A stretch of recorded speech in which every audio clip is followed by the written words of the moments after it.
The number of ancient remnant beasts in the valley was decreasing rapidly.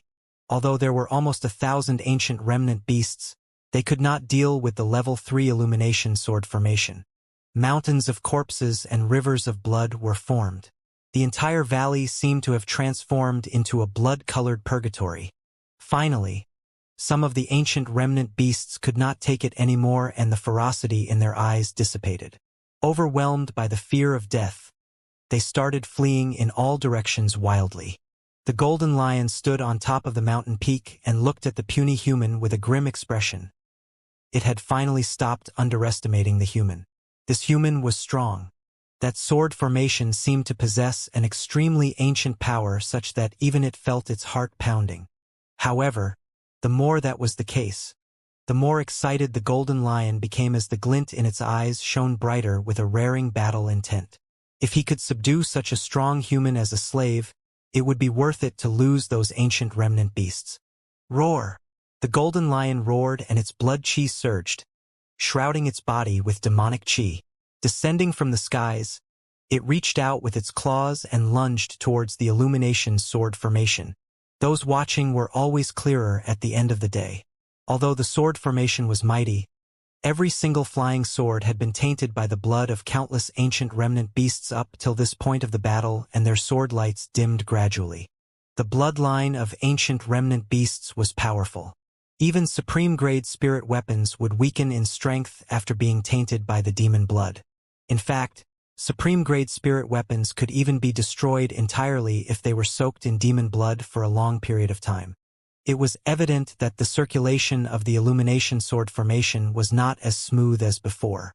The radius of its sword chi had shrunk considerably and its movement was slightly sluggish. The reason why the golden lion waited till this moment to strike was because it wanted to destroy the illumination sword formation in one move. Boom! There was a deafening noise. The illumination sword formation and the golden lion collided against one another. After a short pause, the sword formation dispersed and 27 flying swords scattered from the skies one after another. All their sword lights had dimmed completely. Everyone who was watching engrossly could not help but exclaim. They were even more worried than Su Zimo was at the sight of the sword formation's destruction. On the other hand, Su Zimo was not surprised and his gaze was calm. He put away the 27 flying swords into his storage bag expressionlessly. Once this battle was over, the flying swords could be returned to their original states after wiping away the demon blood on them. The golden lion was sent flying and rolled on the ground before getting up once more. His claws trembled slightly with an intense pain. Even so, the golden lion's eyes could not conceal their excitement. It had finally managed to destroy that scary sword formation with a full-powered attack. The golden lion reared its head in laughter and shouted, "Useless one, your strongest technique has already been destroyed by me. Ha ha ha ha. Strongest technique?" Su Zimo had an odd expression. The golden lion looked down at Su Zimo in the valley with glowing eyes.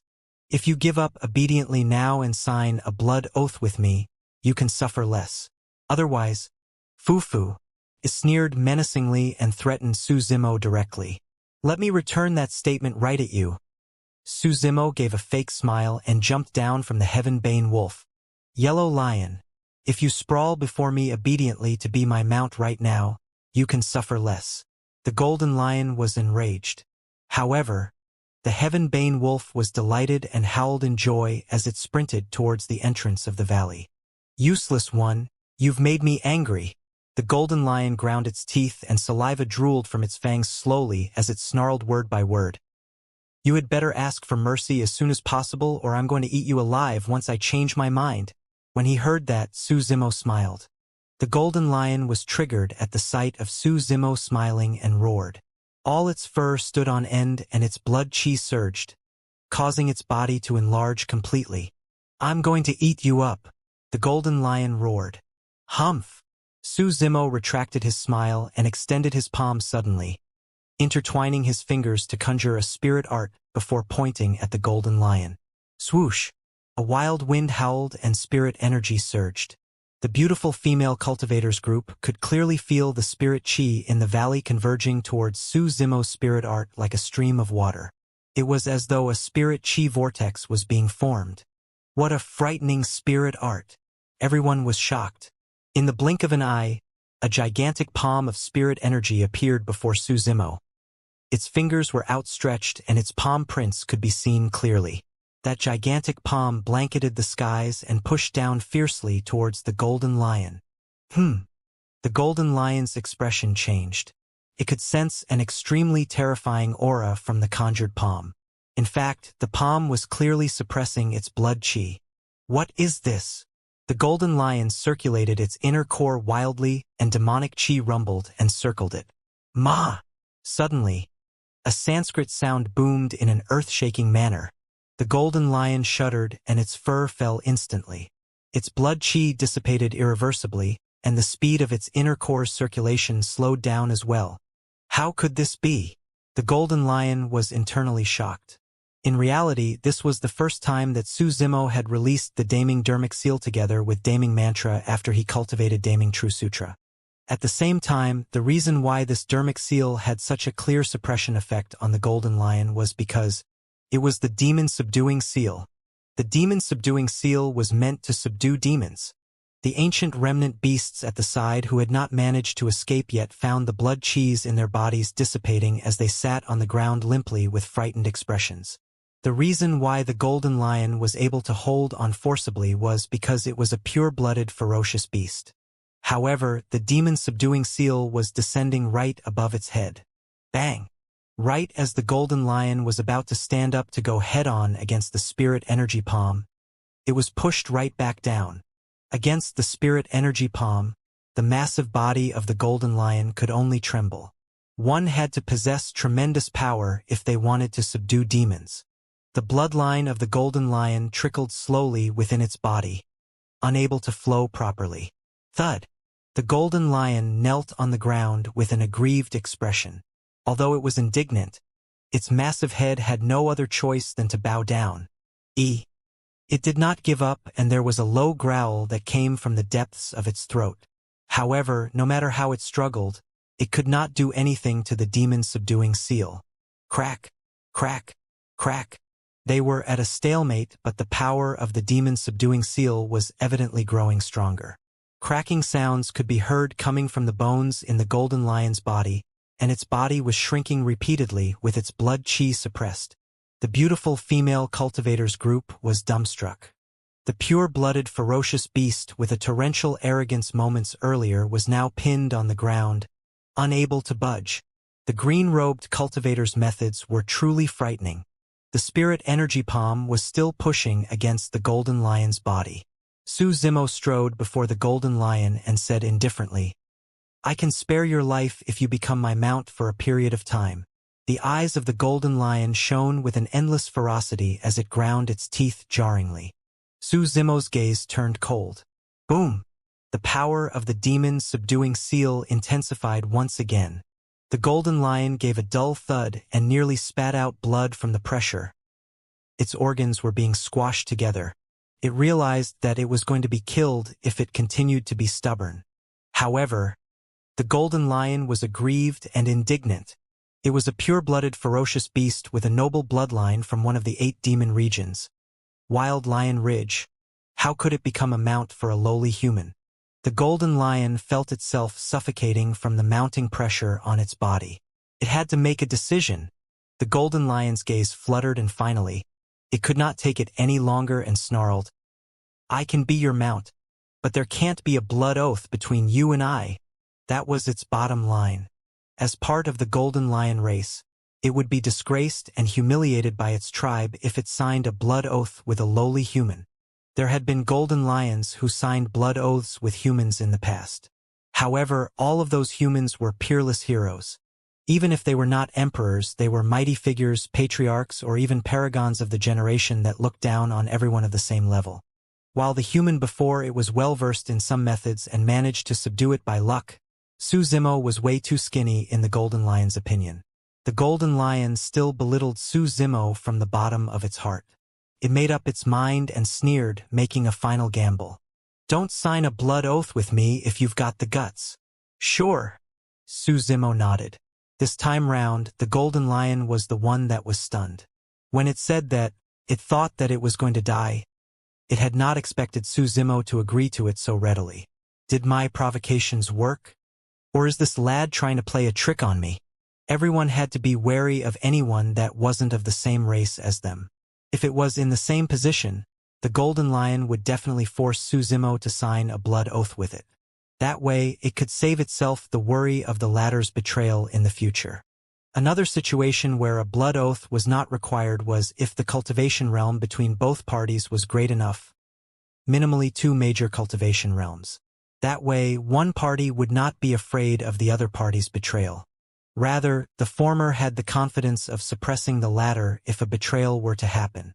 However, that was a contradictory situation. If Su Zimo was a void reversion or dharma characteristic, there was no need for him to look for a golden core realm spirit demon to sign a blood oath with. As the Golden Lion's thoughts ran wild, Su Zimo released the spirit art and dispersed that mountainous demon subduing seal above it. The Golden Lion was delighted upon being relieved from its burden. This lad really let me off without a blood oath. Although the Golden Lion was trying its best to contain its emotions, it was certain about one thing. There was something wrong with the brains of the skinny scholar before it. Ha ha ha ha. The Golden Lion laughed wildly in its heart. He has really let me off. I can leave any time now. Do you really think that I'm going to be your mount? Su Zimo dispelled the demon's subduing seal and turned around right away, seemingly unguarded towards the Golden Lion that was now behind him as he headed towards the spirit-gathering fruit not far away. The spirit-gathering fruit naturally belonged to Su Zimo. Initially, the Golden Lion wanted to leave right away. However, a fierce look flashed through its eyes and killing intent surged as it caught sight of Su Zimo's back. If it were to pounce forward right now, the scholar would definitely not be able to react. Even if he could react, the scholar wouldn't be able to release the same spirit art from earlier on in this brief moment and would definitely turn into his food. However, the Golden Lion hesitated on second thought. No matter what, this scholar had just spared its life. It did not feel comfortable about eating this scholar up like an ingrate. Bloody hell. Does that mean that these demon beasts under my charge died for nothing? This lad pinned me on the ground earlier on, and my head was almost stuffed into the mud. Am I going to let that off just like this? The more the Golden Lion thought about it, the angrier it became. This was something it could not endure. Could not let things go just like this. While it was contemplating, Su Zimo had already retrieved the spirit-gathering fruit and was heading back. A thought crossed the Golden Lion's mind. When this lad rides on me, I'll circulate my inner core and enlarge my flesh and tendons, causing him to fly in embarrassment. Ha ha ha ha. That's right. That's the way. The more the Golden Lion thought about it, the more excited it became, and it could not help but smirk. Although Su Zimo had plenty of methods, he had not cultivated the Buddhist divine power of telepathy and naturally did not know what was on the Golden Lion's mind. However, when he saw how creepy the lion looked with that smile, Su Zimo frowned and threw out a slap. What are you smiling so stupidly for? Time to go. With that, he hopped onto the Golden Lion's back. That single slap stunned the Golden Lion. It stood frozen on the spot, unable to react. Did this person just slap me? He slapped me. The Golden Lion was enraged and growled deeply, circulating its inner core wildly to expand its flesh. Demonic chi emanated and its body was about to expand. Su Zimo had a calm expression and was sturdy as a mountain as a mocking look flashed through his eyes. Thump! Before anyone could see what Su Zimo did, the Golden Lion was sprawled onto the ground with dust flying all over once more. The Golden Lion groaned in pain. It felt like its spine was nearly snapped by that seemingly skinny scholar. The legs of the scholar clasped on both sides of its ribs like indestructible iron pillars, and it could not free its body at all. How could it send the scholar flying when it was already close to suffocating from the pressure? Impossible! The Golden Lion yelled internally in disbelief. How could this skinny scholar possess such a frightening amount of physical strength? Right then, the scholar leaned down close to its ears and whispered, "Be obedient and don't try anything funny." The scholar placed his palm on its head and stroked while saying. Although the action seemed gentle, The golden lion shuddered and felt chills run down its spine. It could clearly feel the scholar's fingernails protruding slightly and gliding across its scalp. His fingernails were even sharper than knives. It had no doubt that if the scholar exerted strength, 5 holes would definitely appear on its head. The golden lion wanted to cry. It had finally realized that this scholar was not a fool. He was just sufficiently strong. He was so strong that he could suppress it at any moment even without a blood oath. "Let's go," Su Zimo's voice sounded. Suddenly, the golden lion felt its body turn lighter, as though a massive ton of weight had disappeared. However, that scholar was still riding on it. Where did this monster incarnate come from? "I'm bloody unlucky." The golden lion sighed internally and realized that it was futile to struggle. Instantly, it turned listless and strode to the exit of the valley. In the wild lion ridge, it was considered as a ferocious beast with status.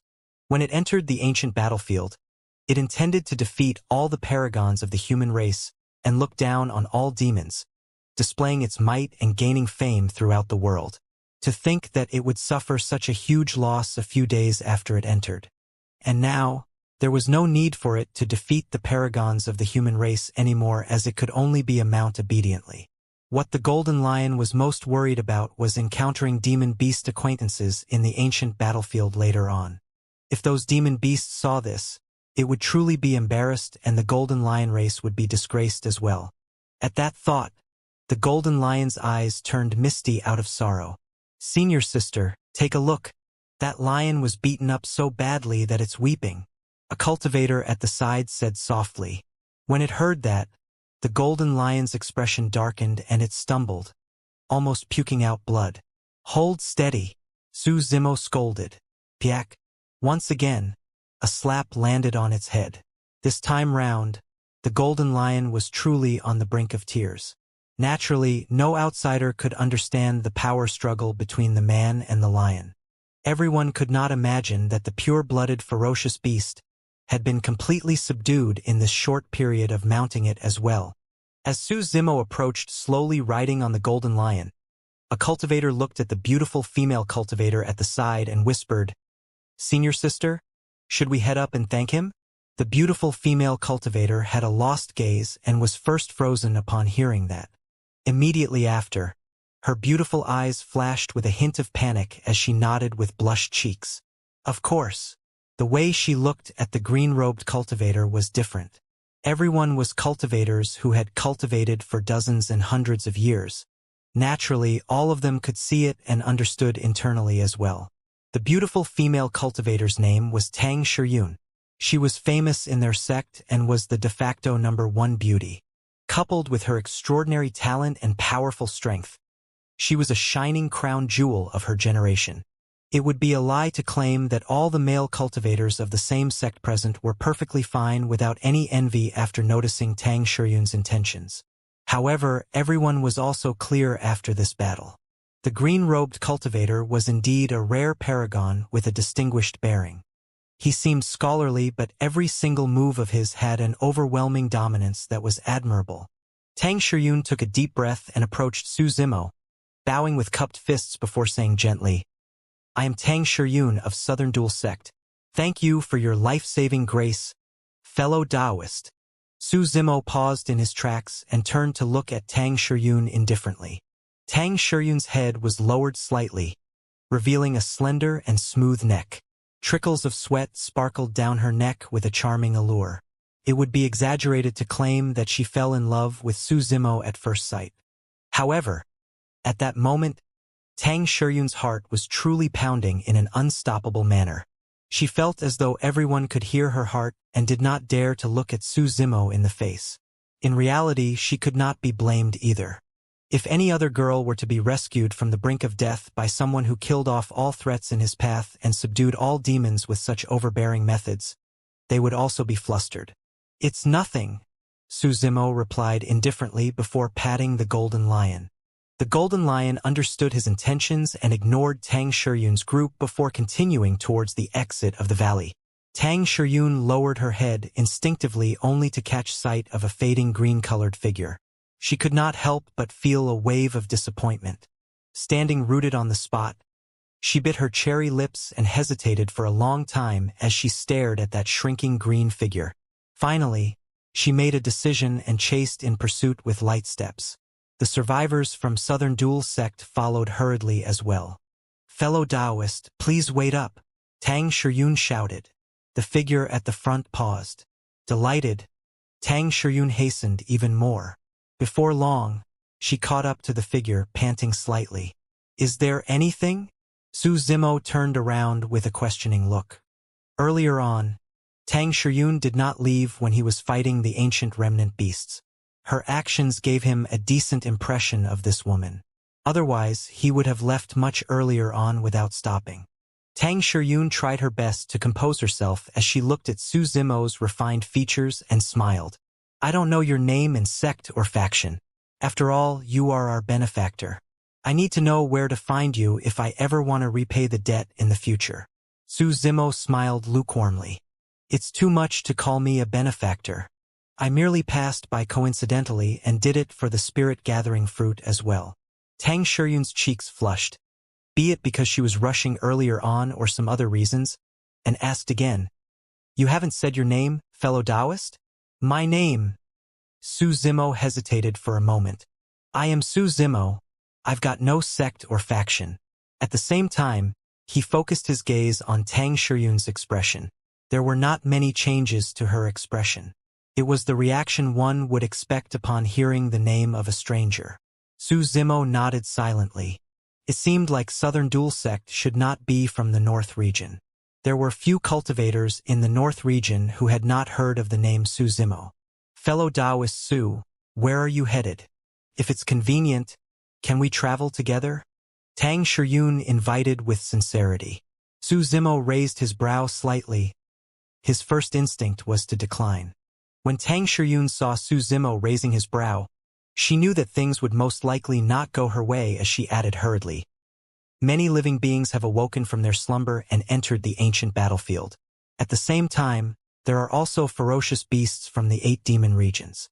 This place is extremely treacherous, and if we travel together, we can help one another."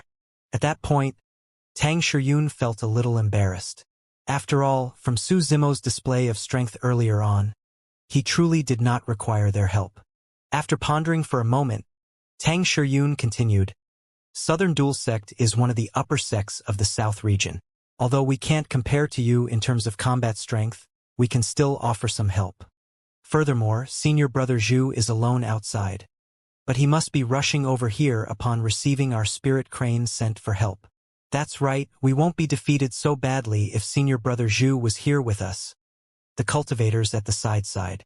"Senior Brother Zhu is strong and is a paragon listed on the previous phenomenon ranking. If he was around, these beasts wouldn't have been able to get this cocky." Another Southern Dual Sect cultivator snarled and glared at the golden lion Su Zimo was mounted on with hateful eyes. Initially, the golden lion was listless and dispirited. However, upon sensing hostility, it turned around furiously and opened its mouth, roaring at the person with an aggressive stance primed to lunge. Roar! The mountains and forests shook. The Southern Dual Sect shuddered out of fear and wanted to retreat instinctively with a pale face. However, his legs went limp and he fell onto the ground. "Ha ha ha ha!" The golden lion reared its head in laughter with a mocking gaze. Although it was subdued by Su Zimo, its might was still existent. It did not mean that it would allow anyone to trample on it. After all, the golden lion was a pure-blooded ferocious beast and was innately feral, unable to be tamed. Ashamed, the Southern Dual Sect cultivator's expression turned even more vengeful. This time round, Su Zimo did not lecture it. Instead, he was gazing at the distant horizon in deep thoughts. Suddenly, a robust swoosh sounded from the horizon. An extremely powerful aura sped over rapidly, and the sound of clothes fluttering cut through the air like a streak of lightning. "Senior Brother Zhu! Senior Brother Zhu is back!" Everyone from Southern Dual Sect was excited and exclaimed. Su Zimo had an indifferent expression and was not surprised. He had already noticed activity from the area before the sound was heard. Indeed, this cultivator with the surname Zhu definitely had some capabilities to be able to tread alone in the ancient battlefield. Moreover, there were at least millions or more golden cores that entered this place. However, there were only a total of 108 spots on the golden core phenomenon ranking. Anyone that could occupy a spot was definitely extraordinary. The newcomer had a sharp face and a robust figure with huge bones. Wearing a set of black robes, he arrived with the wind seemingly effortlessly with a tremendous aura. A casual glance from Su Zimo was enough to tell that the black robes were far from simple. The surface of the robes was dotted with stars that seemed like they were sewn on, and they even shone faintly in a dazzling manner. If an enemy was unprepared during a fight and the stars on the robes shone brightly, their eyes would be impacted and they would be flustered. Naturally, the robes posed no threat to Su Zimo.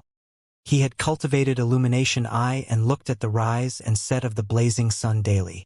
Naturally, those specks of starlight would not faze him. The black-robed cultivator had a sharp gaze and his expression darkened after he swept his gaze at Tang Shiyun's group. "This is senior brother Zhu Yu," Tang Shiyun said to Su Zimo first before declaring, "Senior brother Zhu, this is fellow Taoist Su. It's all thanks to him that we were saved." Zhu Yu's gaze landed on Su Zimo. At first glance, this person seemed way too ordinary. Wearing a common set of green robes, his features were refined and he did not carry any sect badge on his waist. More than a cultivator, the first impression this man gave off was of a weak scholar. Most of the time, the strength of a cultivator would be displayed in their aura. Some people had auras so powerful that they could shock everything without making a move. Some people had fierce gazes that could fill the air with a blood stench at a single glance. However, in Zhu Yu's eyes, Su Zimo was truly ordinary. The only thing that surprised him was the lion beneath Su Zimo. It was golden all over and seemed like it was from the golden lion race. However, golden lions were usually much tougher than this lion. This lion seemed listless and dispirited without the dominance and ferocity of a pure-blooded, ferocious beast. Its bloodline should be mixed with some other trash breed. The thought crossed Zhu Yu's mind and he did not think too much about it. Zhu Yu glanced once at Su Zimo and asked deeply without the intention of greeting the latter, "What happened?" Cultivators of Southern Dual Sect headed up and recounted everything that happened in the valley. Zhu Yu's expression turned increasingly darker. Southern Dual Sect had sent 100 cultivators for this trip, but now, there were only less than 20 of them. It was a severe loss. However, the ancient battlefield had only just started. As though he suddenly recalled something, Zhu Yu scanned the group and asked coldly, "Where's my younger brother?" "He was eaten by that golden lion." The cultivator that was scared earlier on blurted hurriedly, seizing this rare opportunity as he glared at the golden lion hatefully. The golden lion shrugged its head fearlessly. If Su Zimo was not riding on its back, it would have lunged forward a long time ago to rip this guy called Zhu Yu apart. Su Zimo raised his brow. In that case, it meant that the blue-robed man who tried to escape alone earlier on was Zhu Yu's younger brother. Zhu Yu spun around and glared at Su Zimo and the golden lion mount with a murderous look. Tang Shiyun's expression changed slightly. The tension in the atmosphere had dipped to a freezing point. "Senior brother Zhu, please calm down," Tang Shiyun said hurriedly. "Fellow Taoist Su is our benefactor and this has nothing to do with him. Furthermore, Zhu Wei was the one who abandoned us and tried to run away alone while fellow Taoist Su was fighting. That was the reason why he was eaten." When Zhu Yu saw how close Tang Shiyun was to Su Zimo coupled with her clear intention of defending the latter, his expression turned darker and his killing intent deepened. "Fufu." Zhu Yu sneered and asked, "So you mean that my brother deserved to die?" "And no, that's not what I meant. It's just that."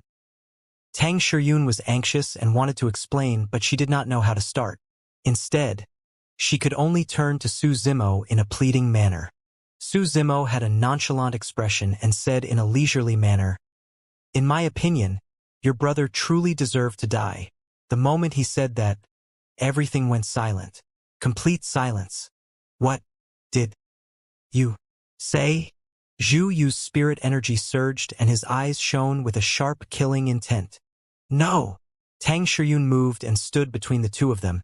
saying nervously on the brink of tears, "Senior brother Zhu, fellow Taoist Su, please don't fight. This is a misunderstanding." Misunderstanding?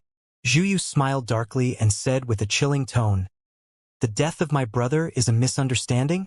Can I kill him right now and say that it's a misunderstanding too? Senior brother Zhu, this had nothing to do with fellow Taoist Su at all. He was the one who stood in to save us." Tang Shiyun tried her best to explain things. "Please calm down, both of you." A cultivator of Southern Dual Sect tried persuading as well. "Senior brother Zhu, fellow Taoist Su, a fight between the two of you will only lead to severe losses on both parties. There's no point to that." When it heard the phrase severe losses on both parties, the Golden Lion could not help but stifle a chuckle. It looked at Zhu Yu like it was looking at a retard. How ignorant!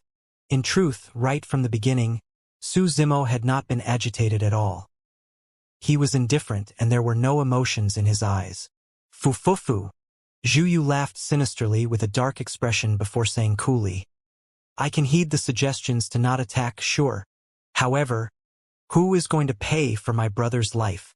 The Southern Dual Sect cultivator caught sight of the snickering Golden Lion, and a thought crossed his mind as he pointed to it. "Senior brother Zhu Wei was eaten by that lion. Let's kill it and have it pay with its life." Tang Shiyun was delighted as well and looked at Su Zimo instinctively. After all, he was unrelated to that Golden Lion, and it was merely a demon beast that he had just subdued without even a blood oath. This compromise on both parties was the best way to resolve this matter. "All right." Zhu Yu's lips curled as he glared at Su Zimo coldly. "Since my juniors sought mercy for you, I'll spare your life for now and kill that beast beneath you first." Su Zimo smiled and asked indifferently, "And if I refuse?" The situation that had toned down a moment earlier turned intense once more. Both their gazes clashed in midair with sparks flying. In truth, in Su Zimo's heart, that cultivator named Zhu Wei deserved to die. When he appeared to fight the demons, that person chose to take advantage of the situation and escape instead of helping out. There was nothing to pity about the death of someone like that. Even if the Golden Lion did not devour him alive, Su Zimo would have chased after that person and killed him personally. However, given Su Zimo's character, he could not be bothered to explain about such things. If that person was killed, so be it. The reason why he cultivated was to gain clarity of mind and peace in his actions. There was no need for him to have such hesitations. That was the reason why the only reply he had when those thoughts crossed his mind was, "And if I refuse? What can you do to me if I refuse to relent?" His display of strength was shuddering. In that instant, Zhu Yu felt his vision blur, as though the refined scholar had just bared menacing fangs at him all of a sudden. Zhu Yu experienced a hallucination. It was as though that scholar could eat him alive. Zhu Yu shrugged his head to try and shake that thought out of his mind. He gazed at Su Zimo once more. The fangs and shuddering aura he experienced earlier had vanished, and that man was merely riding on the back of the Golden Lion, silently looking like a weak scholar. It was as though a single gust of wind could blow him over. "So, you're relying on your status as a sword formation master as your trump card?" Zhu Yu raised his head slightly and gradually said with a menacing gaze, "Let me tell you, in the ancient battlefield, only cultivators who can cultivate golden core phenomenons can protect themselves. The true paragons are those who make it into the phenomenon ranking." Before his words were finished, Zhu Yu's golden core was already circulating wildly. The spirit energy in his body was rich and torrential. It was clear that he was already at perfected golden core realm. Against the power of a phenomenon, your sword formations and spirit arts are worthless. The killing intent in Zhu Yu's eyes seemed to materialize as he snarled word by word, "If you don't make way, I'll kill you first." Boom! A deafening boom echoed from the ground before his words were even finished. Su Zimo leaped down from the Golden Lion and stomped on the ground heavily, bolting towards Zhu Yu like an arrow. A deep footprint extended outwards with cracks from where he was initially standing. It was too fast. Everyone merely felt their visions go blur before Su Zimo vanished from the spot. Pest! Zhu Yu's expression changed starkly. A terrifyingly shuddering aura was surging towards him from the void ahead, almost suffocating him. Buzz! The stars on Zhu Yu's robes shone brightly with a series of glimmers. However, the light had no effect on the attacker. Southern Dual Star, Zhu Yu shouted. His voice broke off. Su Zimo had already arrived before him in an instant, grabbing his throat with outstretched fingers and lifting him from the spot. Zhu Yu could not even breathe, let alone speak. Zhu Yu's golden core phenomenon was destroyed before it could even be released. With a cold gaze, Su Zimo gripped tighter on Zhu Yu's throat and swung left and right gently. A series of weird sounds echoed from Zhu Yu's body, creaking and popping.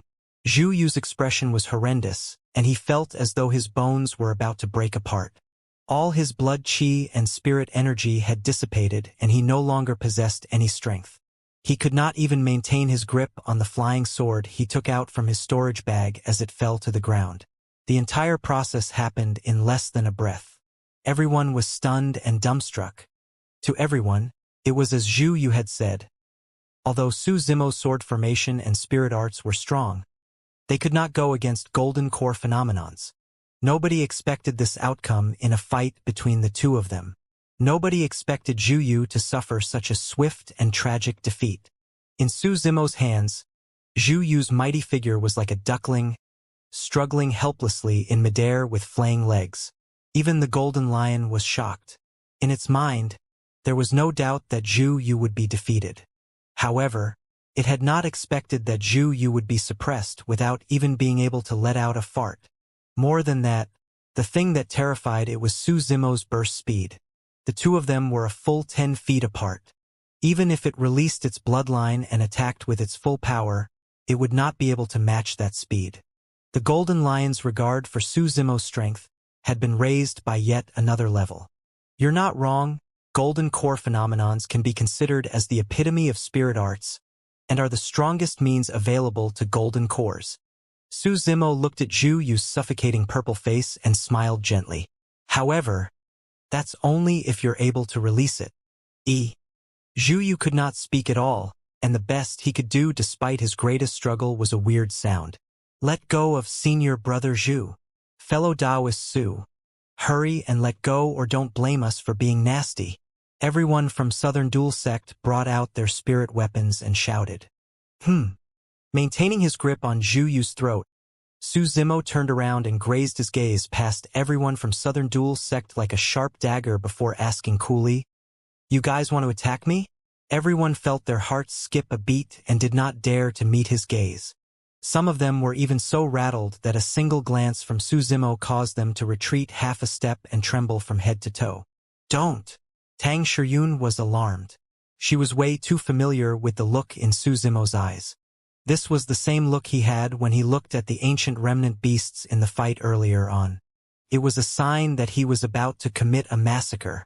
Tang Shiyun came before everyone from Southern Dual Sect and said darkly, "Keep your weapons. Have all of you forgotten that we would all be dead by now if not for fellow Taoist Su's help earlier on? Are you going to point your weapons at our benefactor right after you get out of danger?" Everyone from Southern Dual Sect exchanged glances embarrassedly and did not dare to reply, putting away their spirit weapons hurriedly. When Su Zimo saw that, the killing intent in his eyes lessened considerably. His killing intent was truly triggered earlier on. Everyone from Southern Dual Sect had already forgotten that he was the one who saved their lives. "If I can save your lives, I can naturally kill all of you." Tang Shiyun hurried before Su Zimo. Fellow Taoist Su, they were only reckless out of emotions. Please don't take it to heart. Su Zimo remained silent and did not reply. However, Tang Shiyun could clearly tell that the scary look in Su Zimo's eyes had faded gradually before vanishing. "Fellow Taoist Su, please spare senior brother Zhu's life," Tang Shiyun said. Although senior brother Zhu was in the wrong, it was because he lost control of himself due to the death of a close kin. That was the reason why he attacked you. In truth, that was also the reason why Su Zimo did not kill Zhu Yu immediately. He had just experienced the pain of losing a kin and could naturally empathize with that feeling. Otherwise, He would have crushed Zhu Yu's throat a long time ago just for the fact that the latter possessed a killing intent towards him. Zhu Yu's face was already purplish with bulging eyes and a tongue that stuck out. His consciousness was hazy by now. Fellow Taoist Su, thank you for saving the lives of everyone from Southern Dual Sect. But please spare senior brother Zhu's life. Although he was in the wrong, I don't think it was severe enough to render his death. Tang Shiyun was about to kneel down as she spoke. I guarantee you that from this day forth, no matter what happens in the ancient battlefield, Southern Dual Sect will definitely try our best to assist you. Fellow Taoist Su. Naturally, Su Zimo could sense the sincerity in Tang Shiyun. Furthermore, he had no intention of killing Zhu Yu to begin with. He merely wanted to teach the latter a lesson. There's no need for that. Su Zimo waved his robes and prevented Tang Shiyun from kneeling. At the same time, he relinquished his grip. Zhu Yu fell to the ground limply and gasped in huge breaths with wheezing sounds, as though he wanted to consume every single bit of air in the universe. Tang Shiyun was overjoyed. Everyone from Southern Dual Sect heaved a breath of relief and swarmed forward as well. Some people took care of Zhu Yu while some of them bowed deeply to Su Zimo. Thank you, fellow Taoist Su. Su Zimo returned to the back of the Golden Lion, prepared to leave. Tang Shiyun bit her cherry lips and bolstered her guts, saying with cupped fists, Fellow Taoist Su, the skies are dark now and we've got to find a resting place. Since the misunderstanding has been resolved, shall we travel together? We can look after one another at the same time. In the ancient battlefield, the night was home to countless demon beasts and variant species of living beings. This was a place which opened up once every 100 years. Flora grew wildly and fauna treaded overwhelmingly. Many powerful living beings would awake from their slumber. For most cultivators, traveling in the ancient battlefield at night was equivalent to having a death wish. Naturally, Su Zimo had nothing to fear about that. He was just about to decline when Tang Shiyun spoke again. I know that there's an ancient city near here where many cultivators use as a resting place. It takes around a day to get there by foot. In the ancient battlefield, there were many ancient cities left behind from the ancient era and could be used to defend against ferocious beasts. If powerful sects or factions were to guard the ancient cities, they could even defend against the rush of most beast stampedes. Tang Shiyun commented, Furthermore, I heard that Glass Palace has occupied that ancient city all these years. When he heard that, Su Zimo raised his brow slightly, seemingly moved. Tang Shiyun was delighted when she noticed that and said hurriedly, Glass Palace is one of the immortal sects and is the strongest body-tempering supersects in the cultivation world. Their legacy disciples can even take on ferocious beasts barehanded. With that supersect guarding the ancient city, there would definitely not be any danger. Initially, Su Zimo had no interest in the ancient city at all, but he changed his mind upon the mention of Glass Palace. Back in Tianhuang mainland, he mentioned that he was going to make Glass Palace pay by blood for the massacre of 13 cities of Yen country. Su Zimo nodded. All right, I'll have to trouble you to lead the way. It's fine, there's no trouble. Tang Shiyun replied ecstatically. On the other end, Zhu Yu's panting had already calmed down gradually.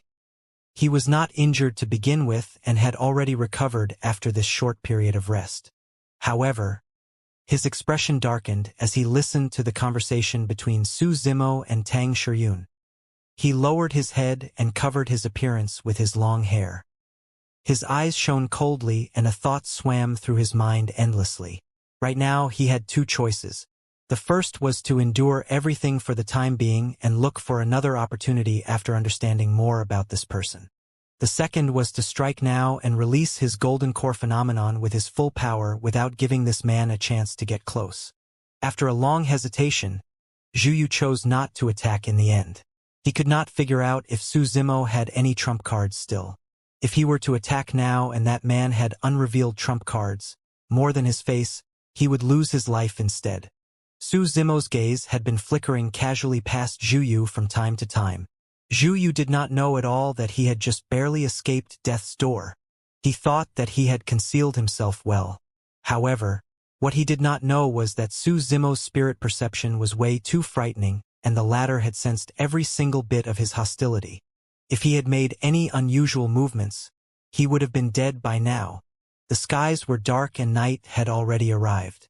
"Let's go and find a place to rest for the night."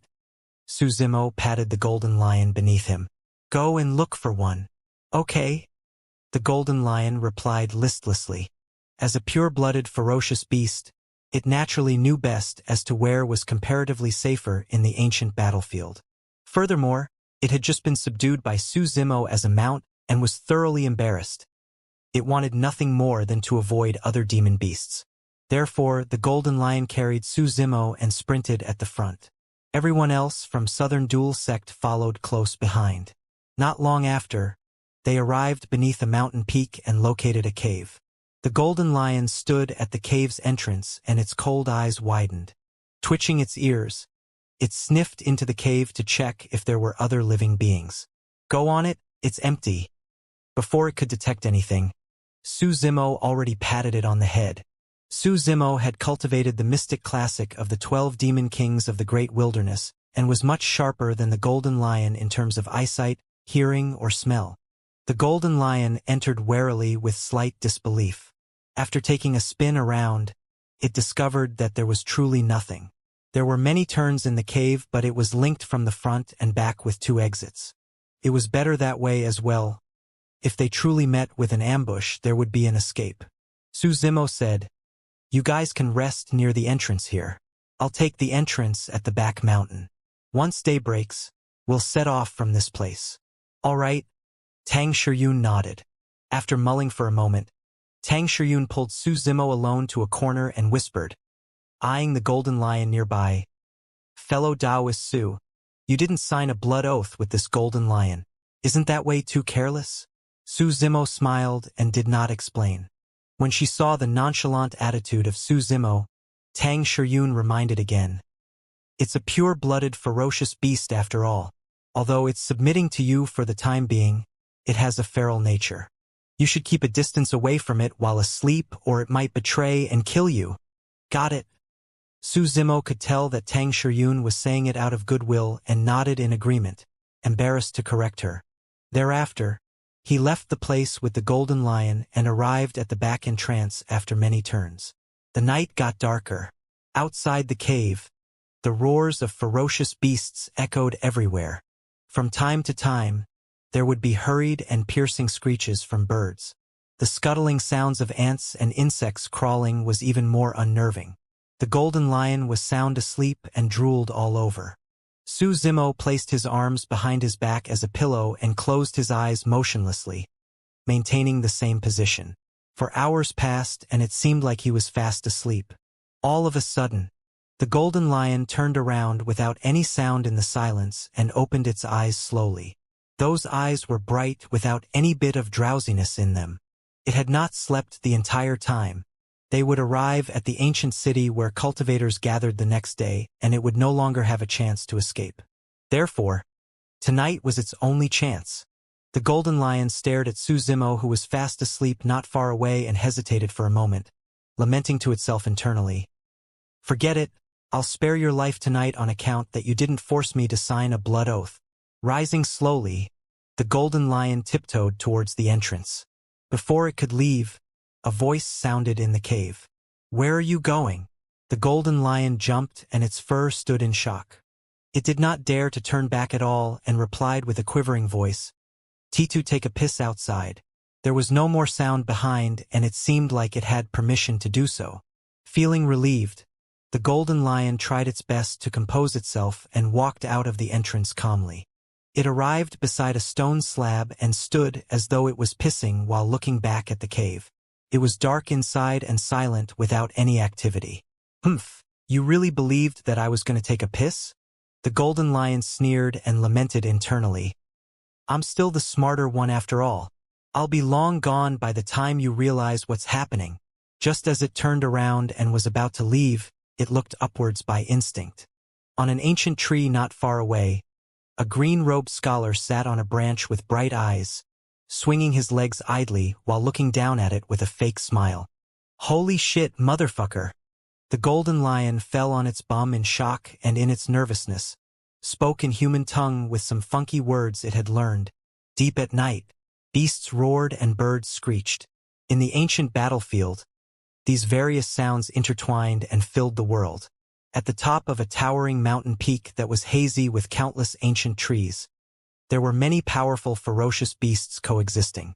However, the strange thing was that it was completely silent throughout the entire mountain. In the leafy forests, pairs of green beast eyes appeared, gazing at the top of the mountain with fear. Two figures stood on the mountain peak. One of them was tall, and although it looked humanoid, it was not wearing any clothes, and it was covered with fur all over its body and face. Its arms were extremely long and slumped down naturally, extending to its knees. It was clearly a demon beast. The demon beast with long fur had a dark expression and stood on top of the mountain peak, gazing at an ancient city with a bloodthirst in the depths of its eyes. The other figure looked extremely strong with muscles that looked like steel.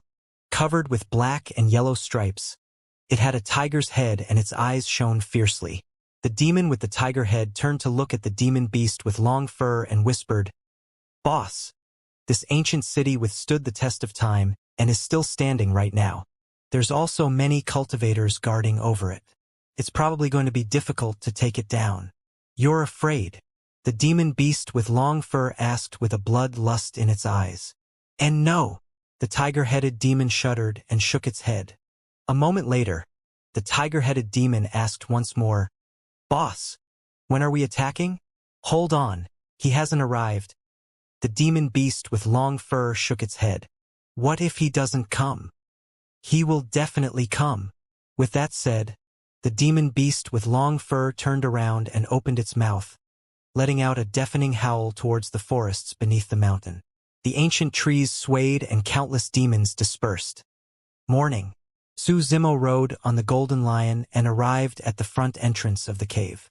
The golden lion looked listless, and its eyes were even more lost than they were the previous day. It was almost scared to death by Su Zimo the previous night and spent the rest of the night jittery, not daring to fall asleep. Now that it had to be awake this early, how could it have any energy left? Of course, the greatest blow it received was mentally. In its opinion, the only way it could leave now was if the scholar was compassionate enough to permit it to leave. Otherwise, it would have to become a mount for this scholar for the rest of its life. Everyone from Southern Dual Sect had reddened eyes and was drowsy as well. Although this cave was extremely secluded, none of them dared to sleep when they heard the activity outside and spent the night fearfully awake. Su Zimo was the only one who was energetic and seemed like he had a good rest.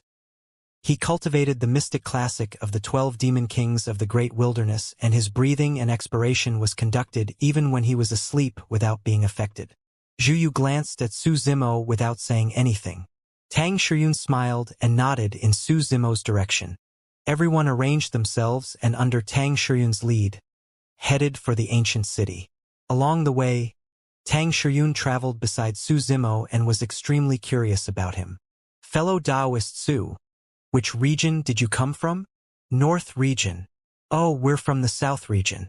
The South and North regions are separated by millions of kilometers. If not for the ancient battlefield, we might not have had the chance to meet. This can be considered as affinity too. Zhu Yu followed behind the two of them silently with a darkened expression. Tang Shiyun said, "Ah, right. Glass Palace is from the North region as well. You must have heard of them, fellow Taoist Su." "Yes, we've had some interactions before," Su Zimo replied. When he heard that, Zhu Yu stifled a chuckle.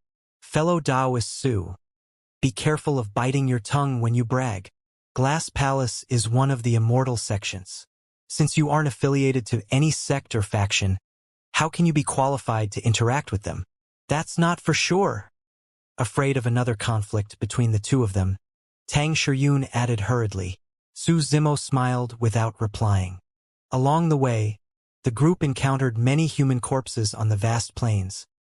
Their flesh was not dried up yet and looked horrifying. Those humans seemed to have died the previous night.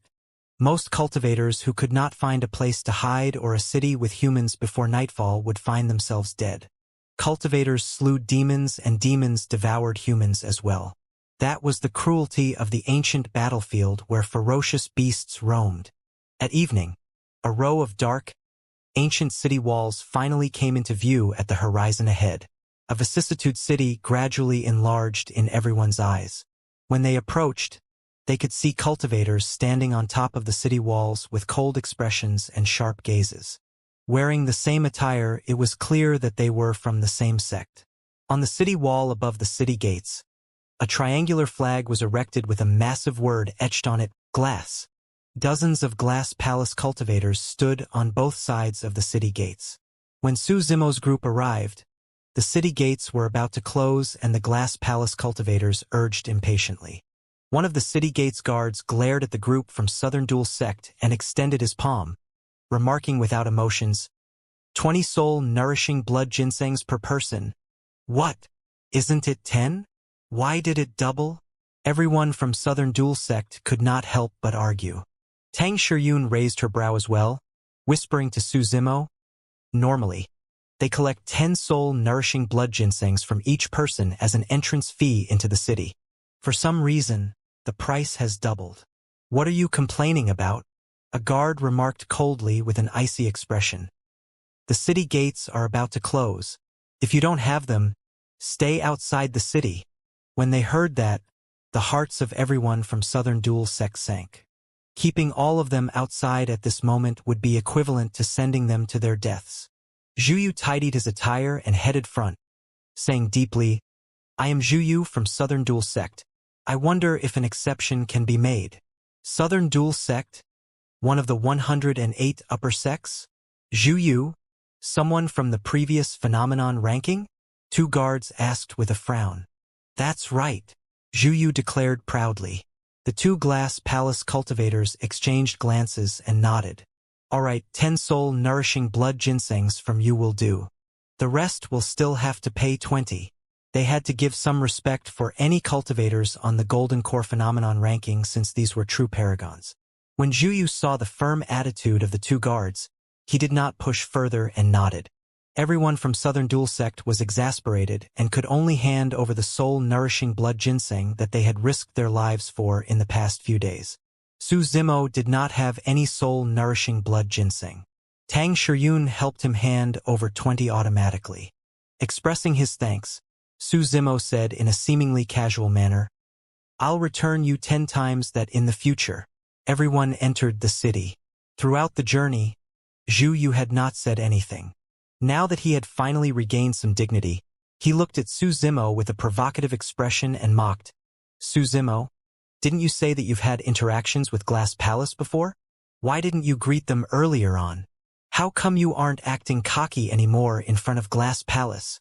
Su Zimo did not say anything. He could not be bothered with Zhu Yu. That was because the moment he entered the city, he had already sensed a faint and imperceptible killing intent. Countless eyes hidden in the darkness gazed past his body. One after another, spirit cranes delved into the darkness. The bait has been taken.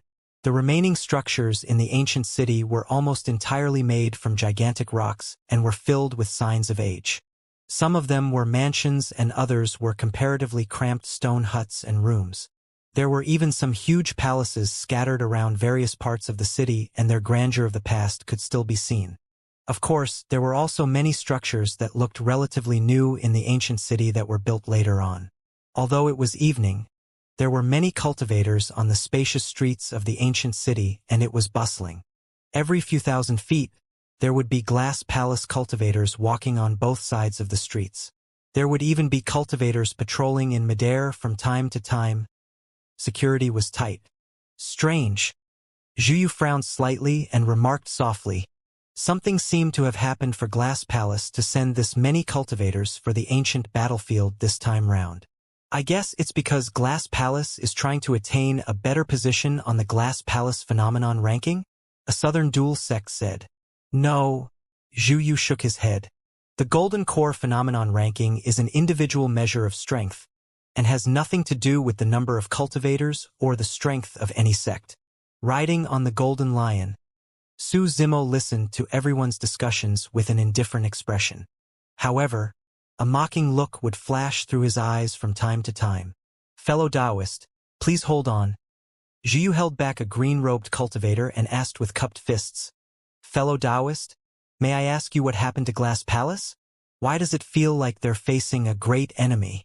The green-robed cultivator looked at Zhu from head to toe and asked instead, Fellow Taoist, you're not from the North region, right? I'm from an upper sect of the South region. Southern Dual Sect. There was a hint of pride in Zhu voice. After all, apart from the supersects of Tianhuang mainland such as the Immortal, Buddhist, Fiend sects and unorthodox groups, the 108 upper sects were the most famous. Indeed, the green-robed cultivator greeted them with cupped fists immediately upon hearing that, and said softly, Fellow Taoist, you don't know but the monster incarnate of the North region has returned alive once more. Monster incarnate? What monster incarnate? Zhu asked hurriedly. Everyone from Southern Dual Sect closed in curiously. The green-robed cultivator said, There's no other monster incarnate than the one from Divine Phoenix Island. Ah! A look of realization flashed through Zhu eyes. He had heard about some rumors regarding the monster incarnate of Divine Phoenix Island as well. Back in the elementary ancient battlefield, that monster incarnate of Divine Phoenix Island defeated all paragons and overwhelmed strong foes beneath the human emperor's palace, obtaining the human emperor's recognition. Not only that, he had caused quite a ruckus in Tianhuang mainland. The green-robed cultivator continued, I heard that the monster incarnate openly declared war to Glass Palace before entering the ancient battlefield, saying that he was going to murder all Glass Palace cultivators who entered. Tang Shiyun could not help but ask, Why? I heard it's because Glass Palace massacred 13 cities of mortals.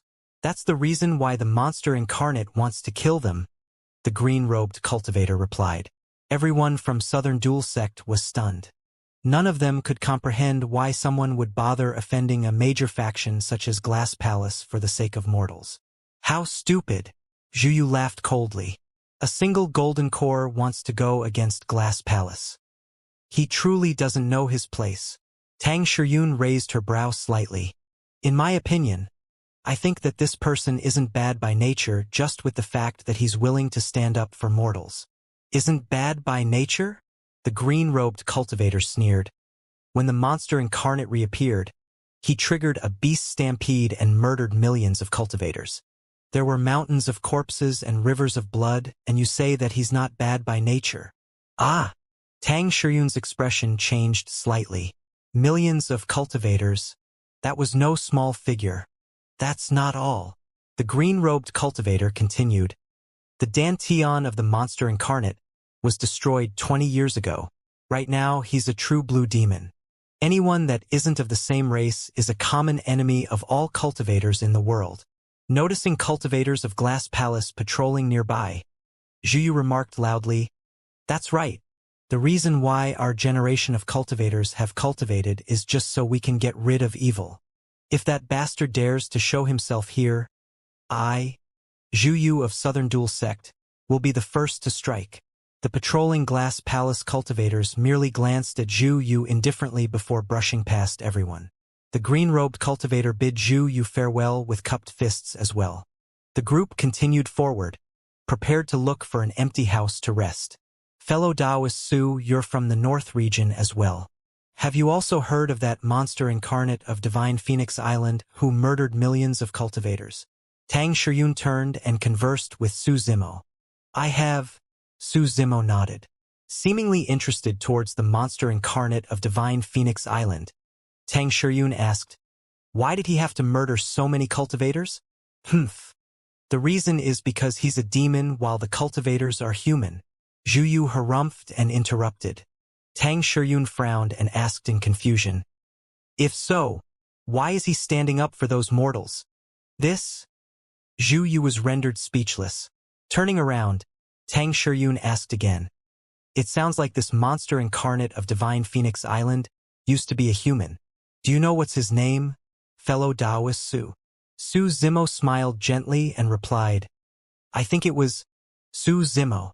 Everyone from Southern Dual Sect froze. Suddenly, the air was still. A strange mood filled the air. Tang Shiyun was the first to laugh and reached out. thumping Su Zimo on the shoulder gently with her fist and teasing, "This joke isn't funny at all. What's wrong?" Su Zimo asked with a smile. Tang Shiyun replied, "Haven't you heard from that guy that the Dantian of the monster incarnate of Divine Phoenix Island was destroyed? He has no spirit energy, so how can it be you?" When they heard that, everyone from Southern Dual Sect exchanged glances and heaved sighs of relief. A moment earlier, everyone had truly thought that Su Zimo, who was beside them, was the monster incarnate of Divine Phoenix Island. However, Tang Shiyun's words set everyone's minds at ease. The Dantian of the monster incarnate of Divine Phoenix Island was destroyed while everyone had witnessed Su Zimo use spirit energy personally. The two of them could not be the same person. The night darkened and the skies were dotted with stars. Suddenly, a glass palace cultivator strode over quickly and stood still before Zhu Yu and the others, greeting with cupped fists. "Our sect is holding a banquet in the main hall of the city. We'd like to invite cultivators of Southern Dual Sect to participate." "All right." Zhu Yu was delighted and instantly turned to look at Su Zimo with a proud and provocative expression. Su Zimo was indifferent and merely looked up into the skies deeply. A faint smirk appeared on his lips as he murmured, "Killing on a dark and windy night." At the same time, in the wilderness in a part of the ancient battlefield, a slightly rotund cultivator in gray robes walked idly. He passed by countless ferocious beasts, but none of them reacted, as though they could not see him. Birds flew above his head, seemingly oblivious to this man as well. The gray-robed cultivator held a folding fan, and the fingertips of his right hands shifted and made contact with one another rapidly, letting go after every single touch as though he was divining something. After a while, the gray-robed cultivator suddenly raised his head, sensing something. His expression changed. The countless stars in the heavens were shifting positions rapidly and the constellations above were completely disoriented. "Pest!" Gasping, the gray-robed cultivator had a grim expression. What a strong killing intent to be able to move the heavens and cause the stars to shift. Something big is about to happen. Under the lead of the Glass Palace cultivator, everyone from Southern Dual Sect arrived at the center of the ancient city and entered a majestic grand hall. At that moment, there were many cultivators from various major sects and factions gathered in the hall. Everyone from Southern Dual Sect did not stand out when mixed in the crowd. Around them, there were many cultivators riding on ancient remnant beasts, and it was bustling with the roars and cries of countless demon beasts. In fact, some golden cores rode on ancient war chariots that were pulled by ferocious WRMS, and some of them even stood on ancient ferocious birds. All of them looked imposing. There was nothing special about Su Zimo riding on a golden lion. "What's the reason why Glass Palace invited us to this banquet?" "I've got no idea as well, nor do I know what's the purpose of this banquet. I think that it should be for the monster incarnate of Divine Phoenix Island. They probably intend to have us help out and make contact with them the moment anyone sees any trace of that person." The crowd was bustling with noise. Any cultivator that was famous could gain a seat in the main hall. Some of the itinerant cultivators or cultivators from minor sects merely stood outside the main hall and watched by the sidelines. Zhu Yu glanced at Su Zimo beside him and smirked, raising his head. "Fellow Taoist Su, if not for our Southern Dual Sect, you won't be able to enter at all given your status. Got it? Entering this main hall might not be a good thing either," Su Zimo remarked indifferently. "Humph!" Zhu Yu scoffed coldly. Just as he was about to rebut, Tang Shiyun interrupted them and pointed to the side. "Hurry, look! Someone's heading over." Not far away, a group of cultivators arrived in the skies. Their leader was a man in faint golden robes with hands behind his back. He had a dignified demeanor and sharp brows that complemented his sharp gaze, seemingly able to reflect a rainbow glass light through his eyes. "That's Yi Tiancheng of Glass Palace. So that's him. I heard that after the death of the #1 perfected being of the North region, Shi Wuya, 20 years ago, Yi Tiancheng was the one who replaced the former." Su Zimo's gaze turned cold at the mention of Yi Tiancheng. Demonist Ji had told him previously that the one who led the cultivators to massacre the 13 cities of Yen country was Yi Tiancheng. one of Dao Bing Xian Yu's disciples. Shifting his gaze behind Yi Tianqing, Su Zimo narrowed his gaze. Two old men with gray hair followed close behind, seemingly stiff in their movements. However, both of them gave Su Zimo an extreme sense of danger. They were sealers. Those two old men were definitely sealers of nascent soul realm. Su Zimo sneered internally. In reality, although sealers in the ancient battlefield were nascent souls that could release dermic powers, they did not pose much of a threat to him. That was because the ancient battlefield was a pocket dimension that was unstable. There were way too many restrictions for sealers. As long as they were to invoke the strength of nascent soul realm, they would cause a fluctuation, resulting in a dimensional tear that would devour them. In other words, sealers only had a single opportunity to attack. If they failed, they would be the ones dead. Behind the three of them were dozens of golden cores.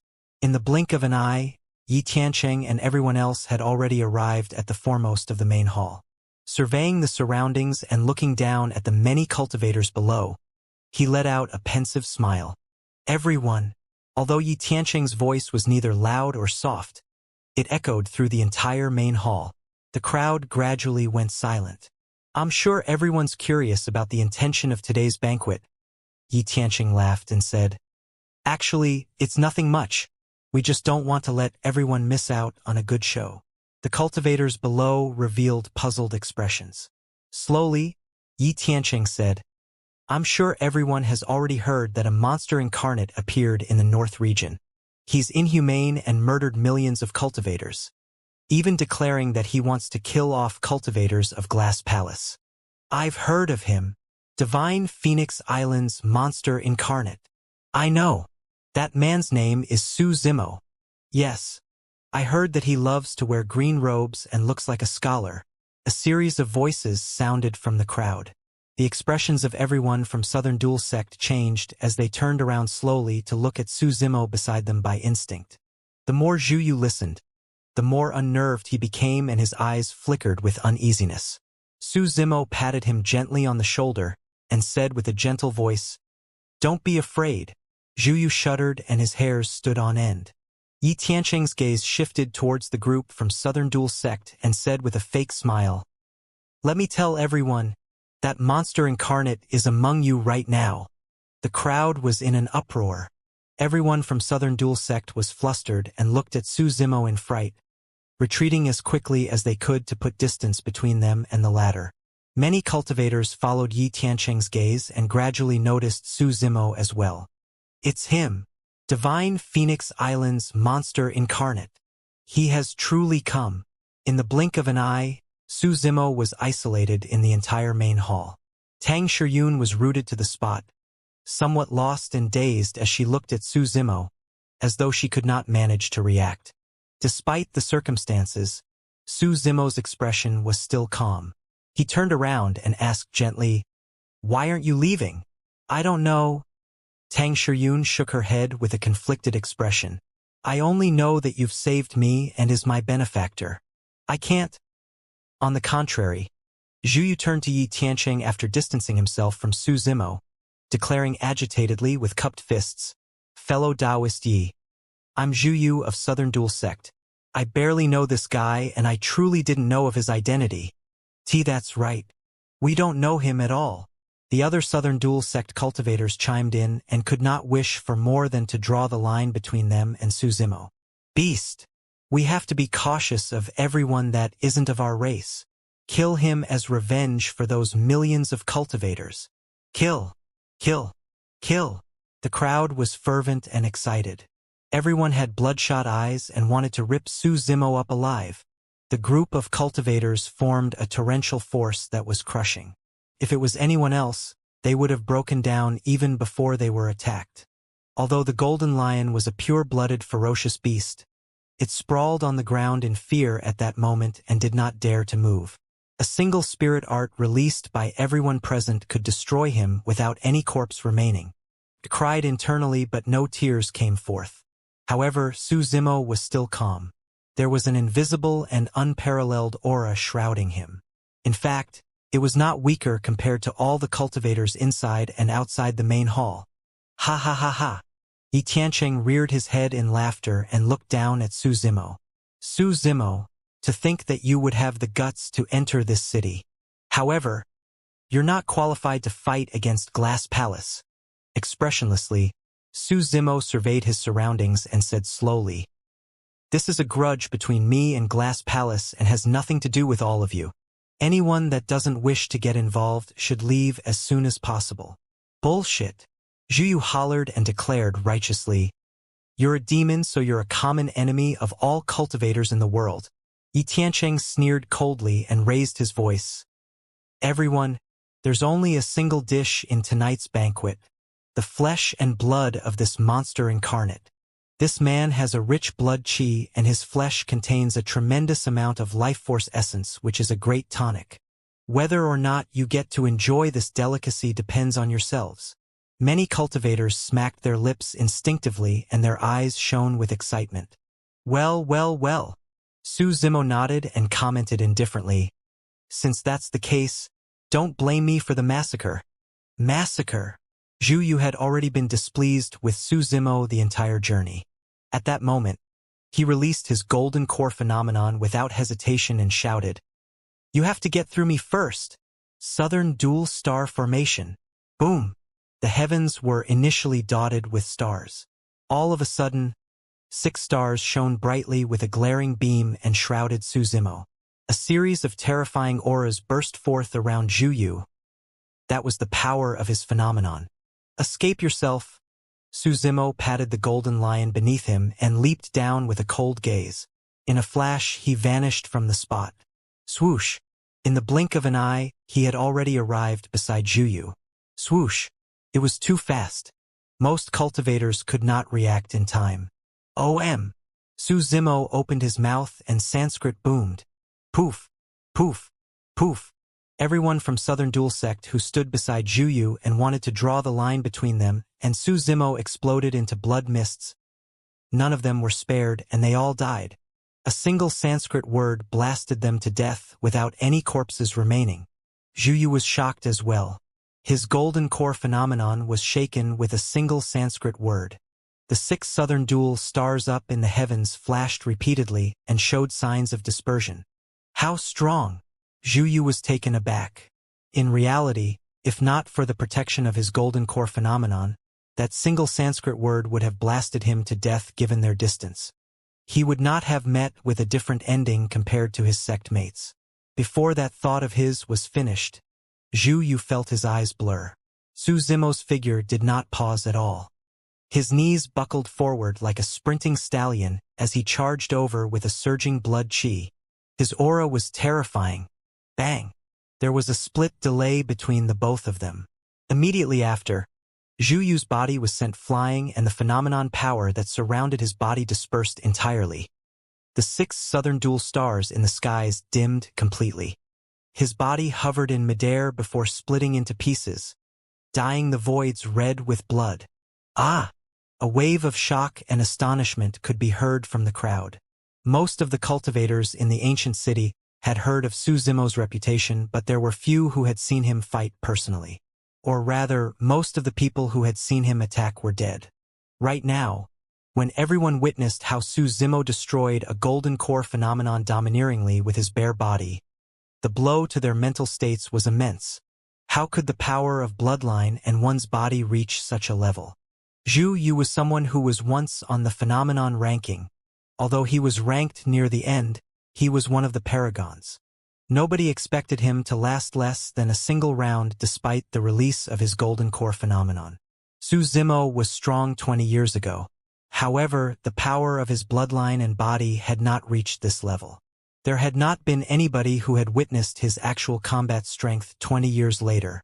Although Yi Tiancheng's group watched the sight with constricted pupils, they were still composed.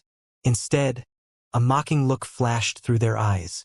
Naturally, Glass Palace was thoroughly prepared before entering the ancient battlefield this time round. Nothing that happened so far had gone beyond Glass Palace's expectations. Swoosh! Swoosh! Swoosh! Countless flying swords tore through the air. Countless spirit arts blanketed the skies. Su Zimo stared at Yi Tianqing, who was at the highest point of the main hall, and killing intent surged in his eyes.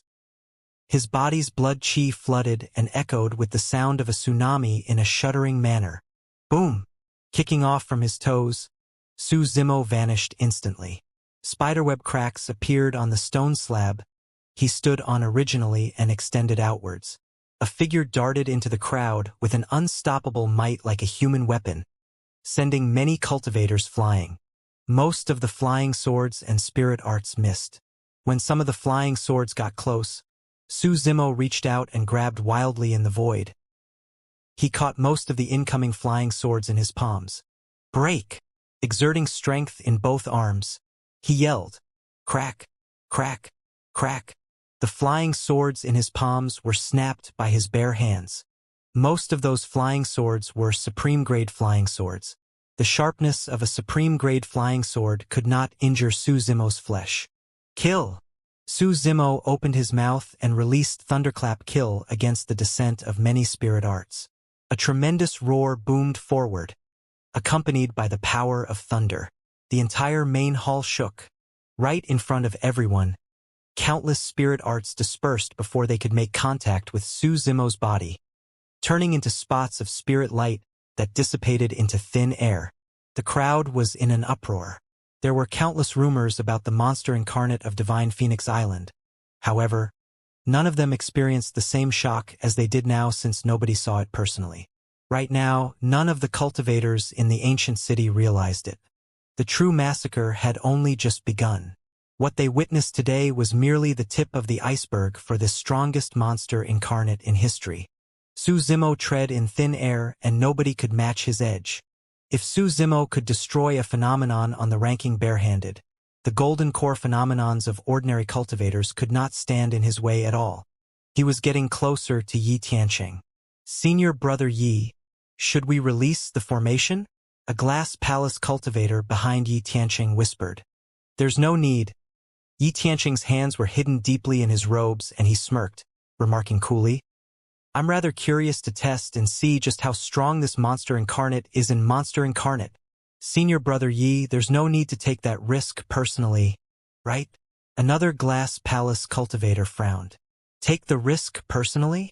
Yi Tianqing harumphed coldly. In the past, I wasn't weaker than Wuxia in melee combat. So, where does the risk come from? Furthermore, Glass Palace is famous for body tempering. Why should I fear a beast? Watch out, Senior Brother Yi. Everyone from Glass Palace tried to warn repeatedly. Yi Tianqing's expression turned cold as he charged towards Su Zimo, who was arriving. Su Zimo, take my punch. Striding forward, Yi Tianqing's blood qi surged and his hair flew furiously as he threw a punch towards Su Zimo's head violently. Although he threw out a punch, his palm was still hidden in his robes and wasn't revealed, merely showing the shape of a clenched fist. Narrowing his gaze, Su Zimo did not retreat or avoid and returned with a punch of his own.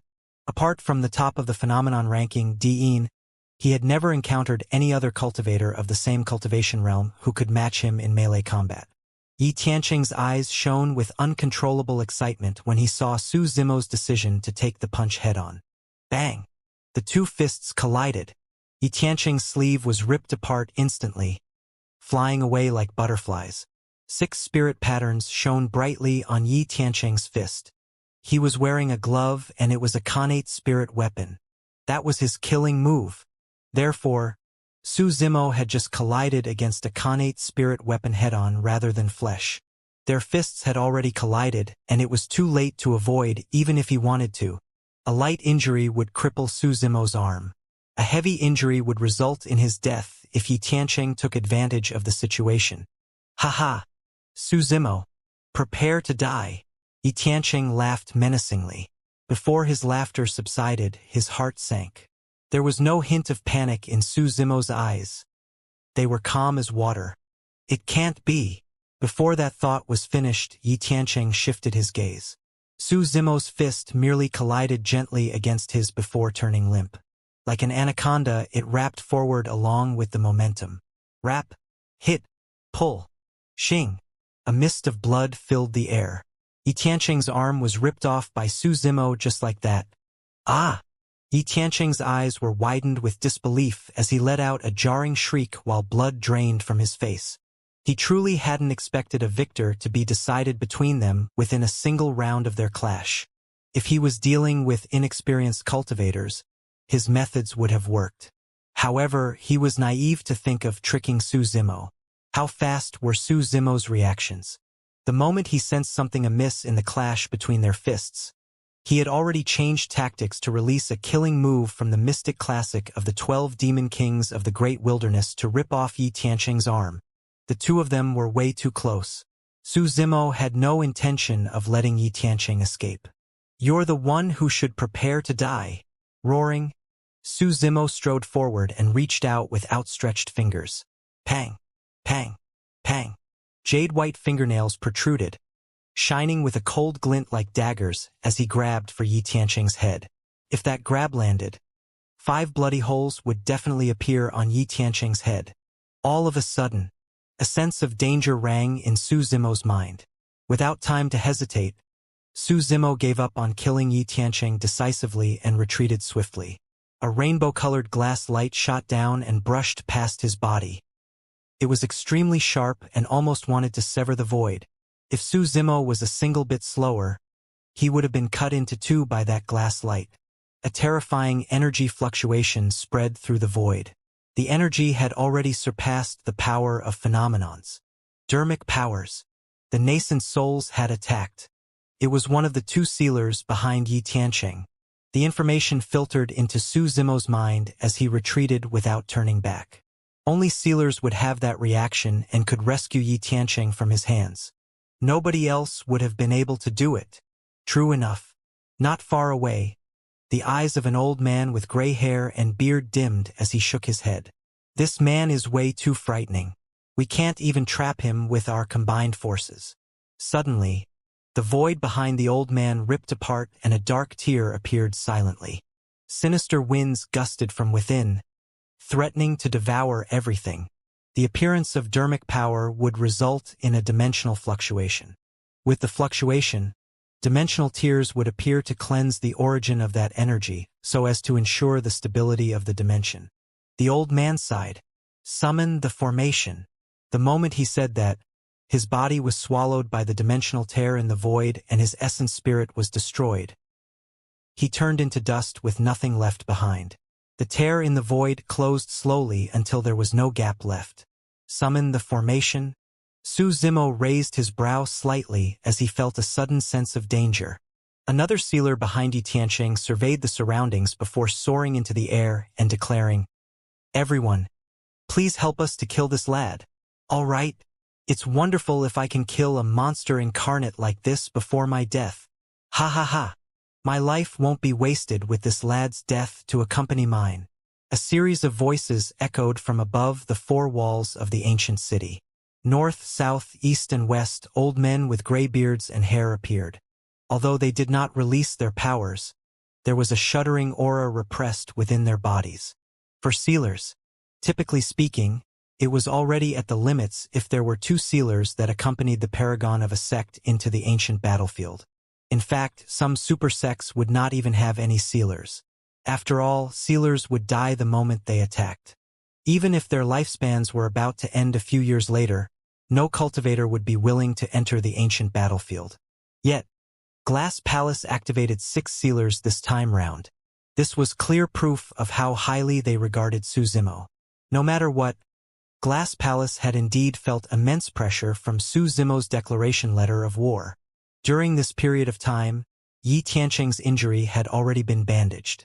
He glared at Su Zimo venomously and snarled, "Su Zimo, I'm going to slice the flesh off your body piece by piece and eat it up. I'm going to torture you to death." Ha ha ha. Su Zimo stood in the air and burst into laughter. "You think that you can kill me with just 4 more sealers?" "Humph." Yi Tianqing smirked menacingly. "Don't get cocky. We knew that you would send yourself to us, so we prepared a long time ago." "Prepare yourself." The fingertips of the sealer on the east city wall shifted repeatedly and his glabella shone, emitting a series of bright beams that landed on a circular spirit weapon. Whoosh! the spirit weapon spun and instantly emitted a column of light that engulfed Su Zimo. Demon revealing mirror. Su Zimo's expression changed slightly as he released his blood chi. His body flashed repeatedly as he tried to get away from the radius of the demon revealing mirror's column of light. However, no matter how fast his movement techniques were, they were not faster than light. The demon revealing mirror was not harmful against demon beasts by itself. Its only purpose was to restrict the inner core or essence spirit. When the inner core was restricted, demon beasts would lose the power of their inner cores, and that was the reason why their true forms would be revealed. Whoosh! Another column of light shone from the west and shot down. Su Zimo's body shuddered. A mysterious energy was trying to penetrate his body to reach his circulating inner core. However, the Mingwang prayer beads that were hidden on his wrist shone and blocked the energy. The Mingwang prayer beads was a connate dermic weapon to begin with. Although 2 Buddha beads were missing and it was incomplete, it still managed to retain some of its mysterious dermic powers. When the column of light shone on Su Zimo, he paused for a moment and his blood chi circulated furiously. The power of his inner core surged and his speed received a massive boost, allowing him to break free from the light column. A sealer exclaimed softly. A single demon revealing mirror is not enough to hold him down. Thankfully, we're prepared. Whoosh! Whoosh! Another 2 columns of light shone down. With nowhere to run, Su Zimo was pinned to the spot by the 2 columns of light. Immediately after, the first 2 columns of light descended on Su Zimo as well. 4 columns of light from 4 demon revealing mirrors in all directions shone down on Su Zimo's surroundings. Su Zimo could clearly feel that his inner core was completely sealed and was unable to circulate. The Mingwang prayer beads was a damaged dermic weapon after all.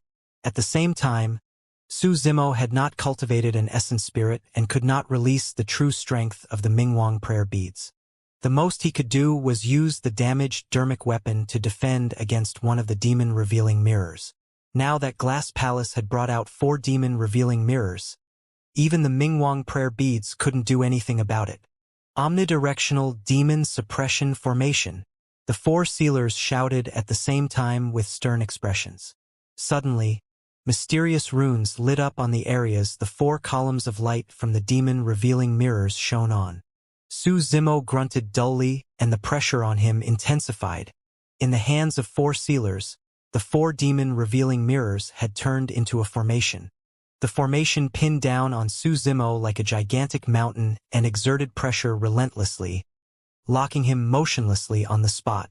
Su Zimo could clearly feel his bones and tendons trembling inside his body, letting out cracking sounds that were jarring.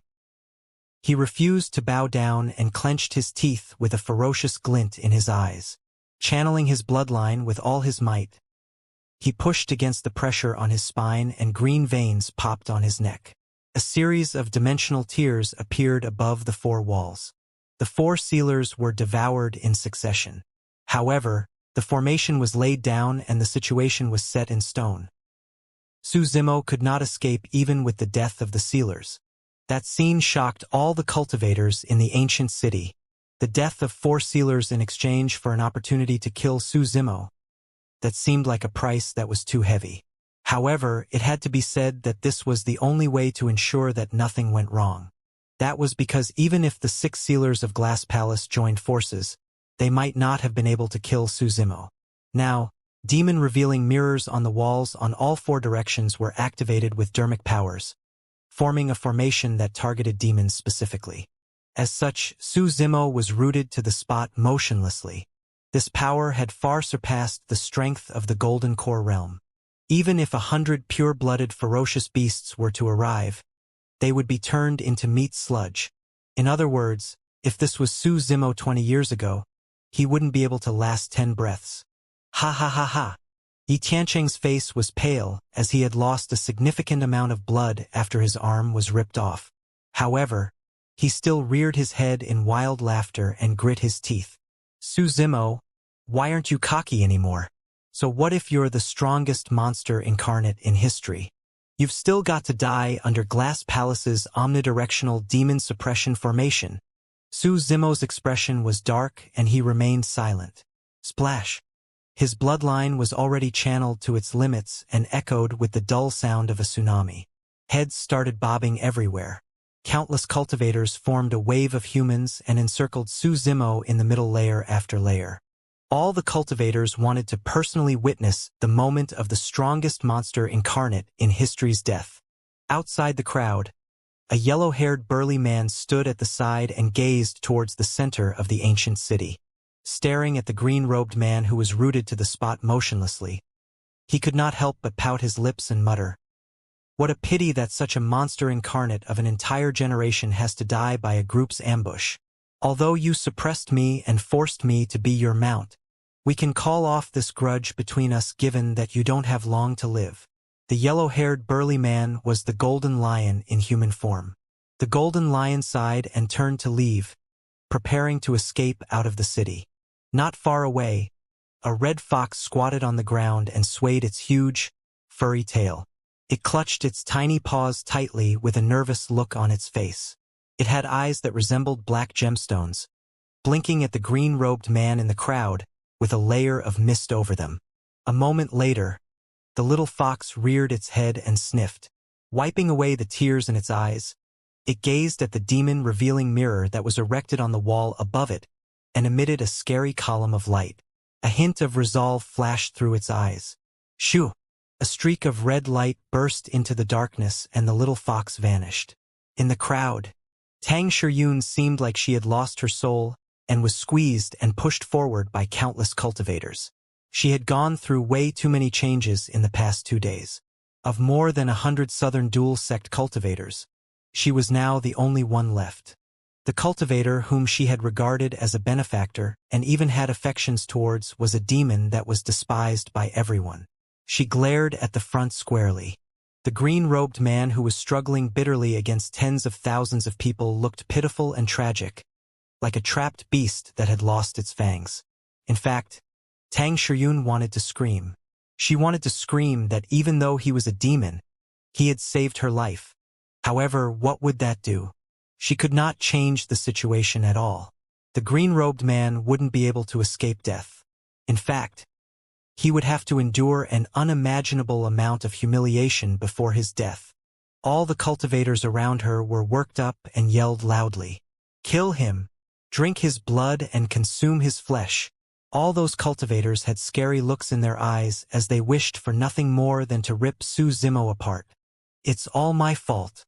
If I hadn't suggested it, he wouldn't have come here and neither would he have met with Glass Palace." Tang Shiyun had a pained expression. Coincidentally, her gaze met with Su Zimo's in midair. Instantly, tears streamed down Tang Shiyun's face as she shook her head and muttered repeatedly, I'm sorry. However, her voice was nothing compared to the clamor around her and was drowned immediately. Right then, Tang Shiyun caught sight of a smile. Even despite the situation, the green-robed man smiled and seemed like he was consoling her. She bawled loudly in tears. Su Zimo retracted his gaze. Tang Shiyun was not to blame for this. Even without her, he would have definitely come here. That was because he had said that he would make Glass Palace pay with blood. The crowd not far away dispersed and a path appeared as Yi Tiancheng strode over with a cold expression, clutching the area of his broken left arm. Arriving 10 feet before Su Zimo, Yi Tiancheng stood firmly. His eyes were vengeful with a hint of ridicule as he glared down coldly before snickering sinisterly. Su Zimo pursed his lips. Given normal circumstances, he had 100 methods of killing Yi Tiancheng on the spot in less than a breath given this distance. However, he was now suppressed by the power of the omnidirectional demon suppression formation and could not even lift his arm. Yi Tiancheng pushed down into the air with his palm. The crowd gradually went silent. Glaring at Su Zimo, he chuckled. Beast, your golden core has already been destroyed and your inner core is sealed. Right now, you're like fish on a chopping block that's waiting for me to cut up. Since you broke my arm, I'll snap your limbs. Yi Tiancheng slapped his storage bag and a saber appeared in his palm. He injected spirit energy. The saber trembled and shone with 5 spirit patterns. Perfect spirit weapon. Dragging the saber, Yi Tiancheng looked at Su Zimo in a relaxed manner and was in no rush. He was relishing this sensation. Yi Tiancheng circled around Su Zimo and sized up the latter. He gestured at Su Zimo's body and pretended to be in deep thought. Where should I start? Fellow Taoist Yi, how about letting out some blood first to share with everyone? That's right. The blood of this monster incarnate must be delicious. Many cultivators in the crowd shouted. All right, let's do that then. Yi Tiancheng was in a great mood.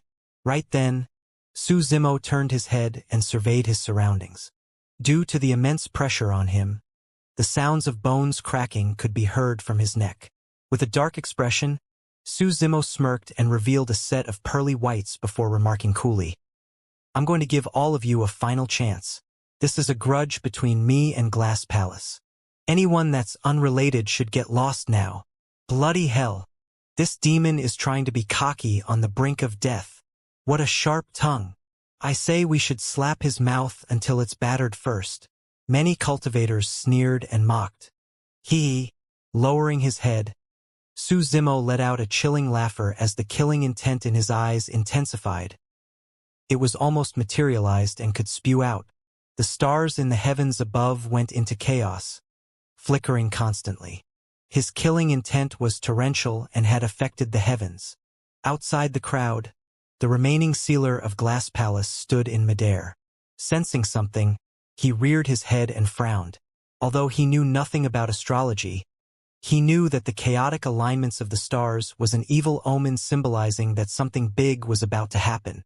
Beast, how dare you get cocky? I'll have you kneel down first. Yi Tiancheng's shout broke off the thoughts of Glass Palace's sealer. Instinctively, he looked down. Right in the middle of the crowd, Yi Tiancheng swung the saber and circulated his golden core. Spirit energy surged forward and the saber shone with a spirit light, slicing at Su Zimo's knees. Nothing should change. There's no way a spirit demon can escape from the omnidirectional demon suppression formation that was created with the death of 4 sealers. The thought crossed the Glass Palace sealer's mind. Immediately after, his expression changed. He was a nascent soul after all and had cultivated an essence spirit. Although it was restricted and he could not attack at will, his senses were much sharper than ordinary golden cores with his essence spirit. He sensed spirit energy fluctuating in Su Zimo's body. Furthermore, it was terrifying, ancient, dragonification, art. Su Zimo's eyes were frighteningly bright as he snarled word by word. A primordial energy seemed to be awakened as the aura in Su Zimo's body climbed endlessly. Spirit energy. That's the aura of a golden core. His golden core hasn't been destroyed. That's impossible. The crowd fell into an uproar. There were many cultivators that witnessed a void reversion destroying Su Zimo's Dantian personally in the Battle of the Paragons in the North region. But now, Su Zimo's golden core had reappeared and was even more terrifying than before. Immediately after, right in front of countless gazes, an extremely long living being appeared from thin air. It coiled a couple times around his body before extending upwards into the air. Yi Tiancheng's saber was repelled before it could reach Su Zimo's knees, and a series of sparks burst forth in the void. His body shuddered, and he could not maintain his grip on the saber as it was blown away. Pest! What is this? Many cultivators gaped with disbelief. Green scales appeared one after another on the living being's body, shimmering with a cold light. The bones on its back and its sharp fangs and claws were fully exposed with horns thrusting fiercely above its head. Is that a dragon? A cultivator asked with a trembling voice and frightful expression as he nearly knelt on the ground. Although none of the cultivators in the ancient city had seen how a dragon looked like, that was the only answer that crossed their minds when they caught sight of that living being. It was one of the primordial 9 races, the dragon. Only a true dragon could release such a terrifying aura. The true dragon was lifelike and its scales, bones and claws were fully formed with flesh and blood. The eyes of the dragon opened gradually. Those eyes opened and closed together with Su Zimo's eyes in unison. Its gaze was cold, dignified, and unquestionable. Against the sweeping gaze of the dragon's eyes, Some cultivators could not withstand the pressure and knelt onto the ground with a thud, shivering from head to toe in silence. Back in the primordial era, humans were enslaved by 10,000 races and were puny as ants with cheap lives. The primordial dragon race was the leader of the 10,000 races, riding over all of them and dominated the world. It was a suppression of the bloodline, a fear that originated from an ancient memory. Although Su Zimo was still unable to move against the power of the omnidirectional demon suppression formation, his aura had intensified with a true dragon coiling around him. That was the terror of a true dragon. Yet, how frightening was a man who could command the true dragon? A divine being. This was a divine being who could control the world and decide the fates of all beings. Even the glass palace sealer who stood in the air afar felt chills run down his spine, let alone the golden cores in the surroundings. Yi Tiancheng, hurry and retreat. The glass palace sealer was the first to react and shouted. Yi Tiancheng shuddered and snapped out of his stupor. Instinctively, he wanted to retreat and pull himself away from Su Zimo. However, it was all too late. Su Zimo's eyes were like lightning as he took a deep breath and opened his mouth. Almost at the same time, the true dragon coiling around him took a deep breath and its body expanded a few times.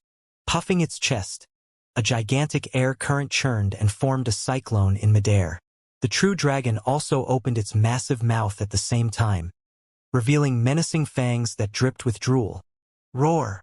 Both of them opened their mouths and let out a deafening roar that could break metal and rocks. Su Zimo's black hair danced wildly and the veins on his neck popped up. With a sharp gaze, he howled in front of him and the sound of a dragon roar burst forth from his mouth. Instantly, the weather changed as sand and rocks flew. That was a true dragon roar. It was much more powerful than thunderclap kill. Poof! Poof! Poof! Most of the cultivators in the circle closest to Su Zimo could not endure the shock of the dragon roar and exploded into blood mists. Some of the cultivators that were slightly further had scars of blood appearing on their faces. Although their bodies did not explode, their organs were already ruptured into dust. There were more cultivators who stood on the spot motionlessly with widened eyes as blood oozed out of their 7 orifices. All of them were dead. After the dragon roar, silence ensued. The demon beast mounts of some cultivators, be it ancient remnant beasts or pure-blooded ferocious beasts, were all shivering in fear at the moment with poop and pee flowing freely. There were countless people who died from the dragon roar. Corpses were strewn all around Su Zimo and rivers of blood were formed. It was akin to purgatory. The omnidirectional demon suppression formation could restrict his inner core and root him to the spot, but it could not seal his golden core. Even if I can't move, I can cull all of you like dogs. Su Zimo's voice was cold and his killing intent was torrential. Yi Tiancheng was the only one who could remain standing in a radius 30 feet around Su Zimo. It was true that his body was strong. He was not dead despite that dragon roar. However, his eardrums were ruptured and the injury of his right arm had burst again as well. Right now, his mind was blank and his consciousness was hazy. He could no longer sense what was happening around him. Hurry and retreat! Glass Palace's sealer yelled. Many Glass Palace golden cores were bolting through the crowd towards Yi Tiancheng, hoping to save him. Gradually, Yi Tiancheng regained some of his senses and his eyes were filled with fear as he tried to retreat. The next moment he saw Su Zimo smirk with mockery. Go! Su Zimo opened his mouth and said a single word indifferently. Swoosh! The true dragon that coiled around him upwards surged down and descended upon Yi Tiancheng's head instantly, glaring down with a fixed gaze. Yi Tiancheng was scared out of his wits. Drip! In fact, Yi Tiancheng did not even dare to wipe his face when drool dripped from the corner of the true dragon's mouth onto his face. Eft! The next moment, the true dragon lowered its head and chomped down on Yi Tiancheng. Blood splashed out with a slight warmth. Yi Tiancheng was dead, devoured alive by the true dragon conjured by Su Zimo. The killing intent in Su Zimo's eyes surged. This was the first time that he released the ancient dragonification art after 20 years of dormancy at the bottom of Dragon Burial Valley. He could clearly sense that the true dragon around him had gotten more corporeal and sentient, as though it possessed a life of its own. In reality, there was a huge difference between this and the description of the ancient dragonification art. The ancient dragonification art merely made use of a trickle of dragon blood and spirit energy to conjure an illusory dragon. But the dragon summoned by Su Zimo was lifelike and complete with flesh and blood. More than that, the beguiling thing was that he had a feeling this true dragon seemed to have an extremely close connection to him. It was as though the origin of their bloodline was inseparable. The Glass Palace sealer had a terrible expression. Xianxia was the youngest, most talented and strongest golden core paragon in Glass Palace after Wuxia. He was definitely poised for a top 30 position for this golden core phenomenon ranking. However, the sealer did not expect that Xianxia would be killed by Su Zimo's spirit art without the chance to even release his golden core phenomenon. Glass Palace was going to return without anything for the phenomenon ranking this time round. Destroy that azure dragon. The Glass Palace sealer was enraged and pointed to the menacing azure dragon in midair with a darkened expression, shouting, "That dragon is merely condensed through spirit energy. What are you guys scared of?" Many cultivators calmed down rapidly with the words of a sealer. "I refuse to believe that this monster incarnate can get out of hand. That's right. Let's join forces. Let's kill him and take revenge for senior brother." The crowd was worked up. Many cultivators released flying swords that flew over like an arrow rain. Countless spirit arts blanketed the skies and crushed down with a terrifying might. "Kill!" Su Zimo spat out coldly. The true dragon understood his intentions and reared its head malevolently before soaring into the air with a torrential ferocity. Baring its fangs and claws, it lunged into the crowd. Bang! Bang! Bang! Many flying swords and spirit arts shattered upon collision with the true dragon, and only perfect spirit weapons could survive.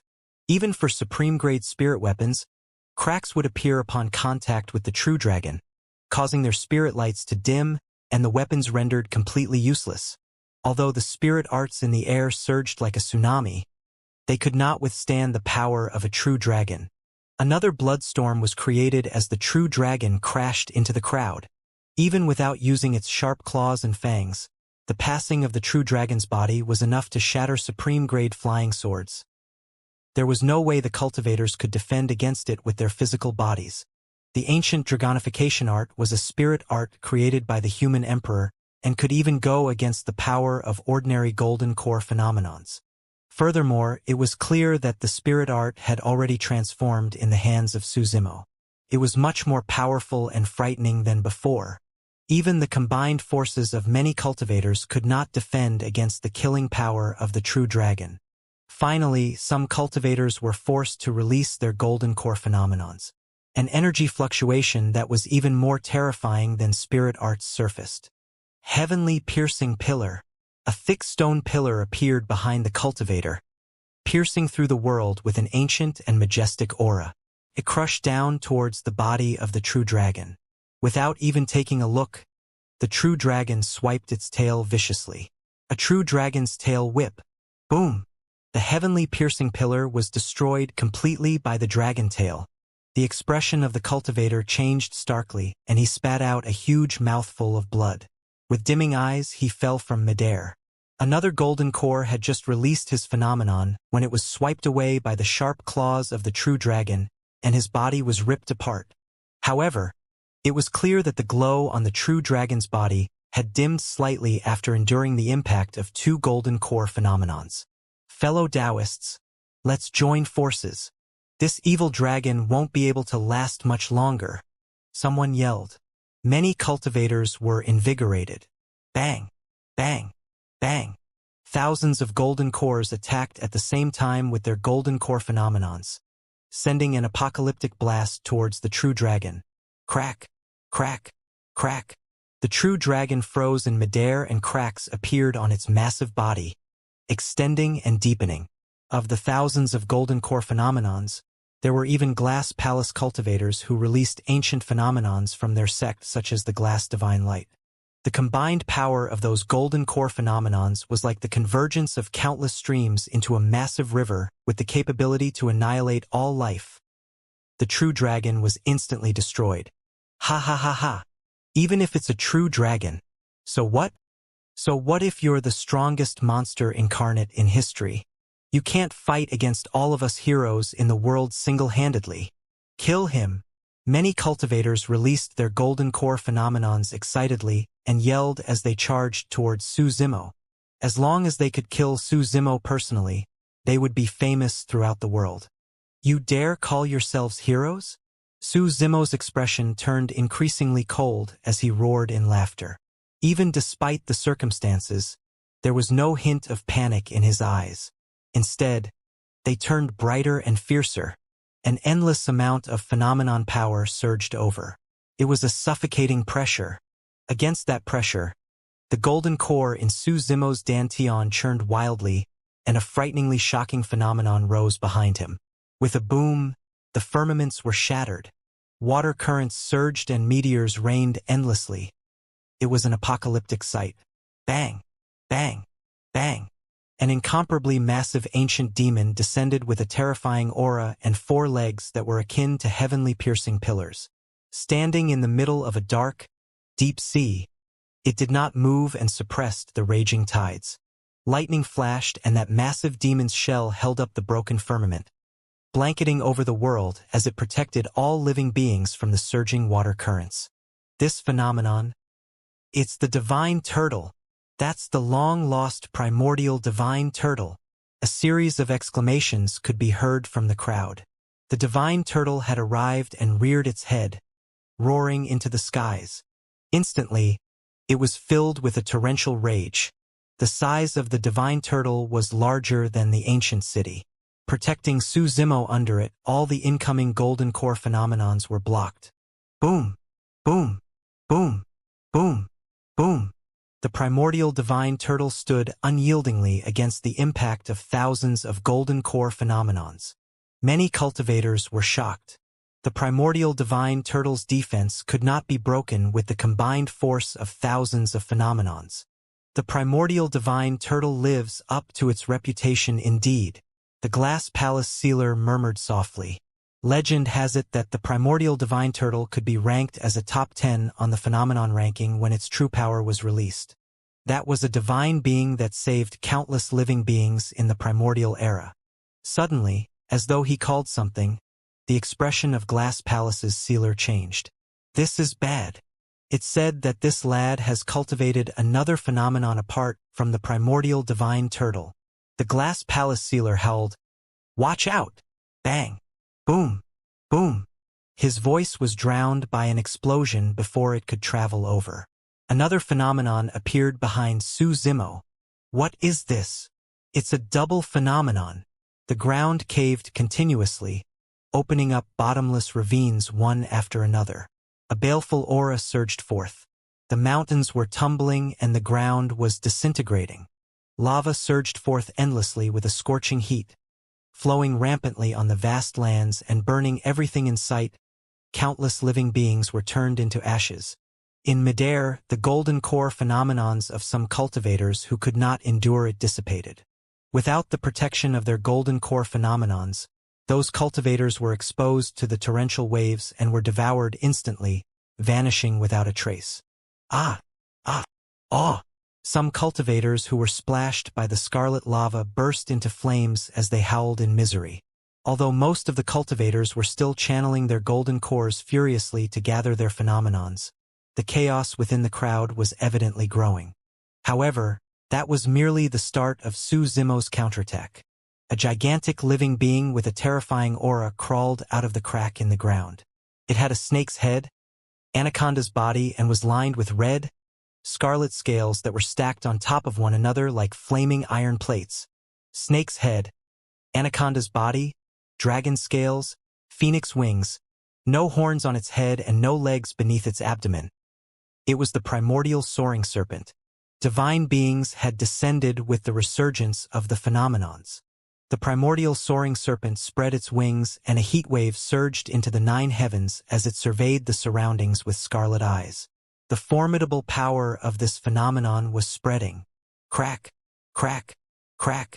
Some of the flying swords and spirit weapons in midair could not handle the pressure and cracked. Their lights dimmed as they turned into fragments, scattering onto the ground. A single glance from the primordial soaring serpent caused some of the cultivators to burst into flames that engulfed them rapidly, burning them into ashes. The might of a divine being was unstoppable. Gulp, gulp. The primordial soaring serpent devoured the lava in large mouthfuls, and its aura turned increasingly frightening. The scales on the serpent became brighter and shone with a blinding shade of scarlet that resembled metal plates that were heated red. Gazing at the thousands of golden core phenomenons and the puny humans, the primordial soaring serpent reared its head and hissed between its breaths. Pest! Pest! The primordial soaring serpent fanned the flames with its wings, and its eyes spewed fire. Opening its blood-red mouth, it spat out a stream of scorching lava. Instantly, the void turned into a sea of flames. The combined golden core phenomenons of many cultivators could only manage to hold out the primordial divine turtle. However, the descent of the primordial soaring serpent broke that stalemate. Crack, crack, crack. Accompanied by loud sounds, countless golden core phenomenons shattered, and many golden cores were devoured directly by the steaming lava, turning into ashes without corpses. Ah! Ah! Ah! A series of tragic, shuddering wails sounded. Although there were thousands of golden core phenomenons, none of them could withstand the blast of the two divine beings, the divine turtle and soaring serpent. Even glass divine light could not do it. The divine turtle roared with rage, and currents surged, raising torrential tides that engulfed all living beings. The soaring serpent hissed and lava spewed, igniting a sea of flames that spanned hundreds of kilometers and incinerated all living beings. Even the bodies of glass palace cultivators could not withstand the crash of the tides and the roast of the lava. 20 years later, Su Zimo had not only recovered his golden core, the two golden core phenomenons that he had once cultivated had resurfaced in the world as well. All the cultivators were horrified and scurried for their lives. Nobody noticed that although the two phenomenons behind Su Zimo were the same 20 years on, there were a few changes to the phenomenons themselves. 20 years ago, the divine turtle and soaring serpent phenomenons were irreconcilable. Fire and water, immortal and fiend. The two phenomenons were completely distinct. But now, there was no longer any conflict of fire and water, nor was there any contention between immortal and fiend between the two phenomenons. Their boundaries were blurred, and fire and water was intertwined. The heavens shattered, and void currents flowed everywhere as meteors fell. A divine turtle stood between the world and stabilized the void currents with its limbs while holding up the heavens with its back as it roared into the skies. The ground caved in, and a volcano exploded with spewing lava. The primordial soaring serpent tore through the ground and devoured the lava as it descended upon the world. The heavens collapsed and lightning flashed. The two divine beings, the divine turtle and soaring serpent, seemed like they could fuse together at any moment. After his 20 years of dormancy at the bottom of Dragon Burial Valley, a complete transformation had happened both inside and outside of Su Zimo, and it was not only in terms of his inner core and body. It was for his golden core phenomenons as well. To be precise, apart from Su Zimo, nobody knew what sort of golden core phenomenons he had cultivated, and nobody had seen it before. Everyone, don't panic. The glass palace sealer stood in midair and said loudly, "Although this little bastard can circulate spirit energy, he is pinned to the ground by the formation and can't move at all." Some of the cultivators who had escaped noticed that as well and let out beguiled expressions. "He's a demon, so there's no way he can break free from the restraints of the omnidirectional demon suppression formation. Everyone, avoid his attacks and don't fight him head-on. Once his golden core phenomenons are gone and his spirit energy is expended, he will be a sheep waiting to be culled." The words of Glass Palace's sealer caused the eyes of the surviving cultivators to light up. Although Su Zimo could release spirit art and the dragon roar, he had not left his original position from the get-go. Everyone was escaping from the battlefield to try to get away from the two divine beings around Su Zimo. Although golden core phenomenons were strong, they could not go too far away from the cultivators. A cold glint flashed through Su Zimo's eyes as he cursed internally. Although the sealer was at the end of his lifespan, he was a nascent soul after all, and he was truly sharp after living for close to 1,000 years. He managed to identify Su Zimo's weakness despite the chaotic battle. The formation that enveloped Su Zimo was created with 4 sealers sacrificing their lives to activate 4 demon-revealing mirrors. It was set up to target him specifically. As long as he had his inner core, he could not break free of the restraints of the omnidirectional demon suppression formation, nor could he move at all. The pressure was present all the time. That was also the reason why Su Zimo had been counterattacking without moving from the spot the entire time. It was not because he did not want to, it was because he couldn't. It was actually simple to dispel the omnidirectional demon suppression formation. All he had to do was destroy the formation eyes. For this formation, the formation eyes were none other than the 4 demon-revealing mirrors on top of the 4 walls. He did not require all 4 demon-revealing mirrors to be destroyed. As long as 3 of them were shifted, Su Zimo could break free with the use of dermic power from the Mingwang prayer beads. However, despite the simplicity of the matter, it was extremely difficult for Su Zimo. That was because he couldn't move at all. He could not even manage a simple act such as shifting his hand towards his storage bag, let alone move towards the demon-revealing mirrors above the walls. This was a doomed situation. No matter how much of a monster incarnate Su Zimo was, there was also a time where his strength was limited. The cultivators in the ancient city did not have to attack him at all. All they had to do was wait for time to pass, and they could exhaust him to death. That was the main point that Glass Palace's sealer noticed as well. Fufufu. A cruel glint passed through the eyes of Glass Palace's sealer as he remarked sinisterly, "Little bastard. I'll wait here and watch you die from the suppression." Su Zimo chuckled and replied coldly with a fierce gaze, "Old dog.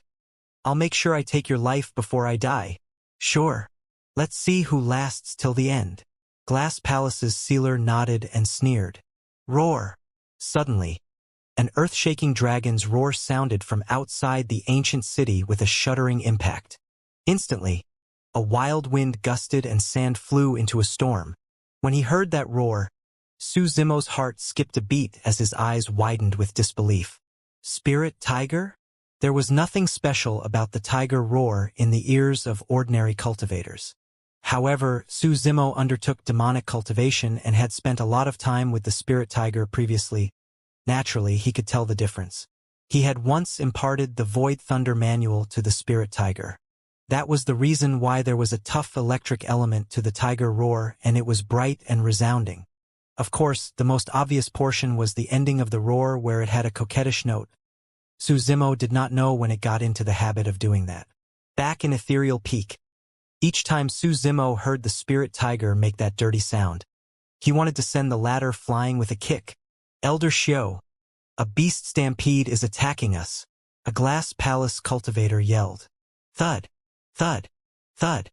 The ground shook violently. Although he was inside the ancient city, Su Zimo could feel everything clearly. Ah!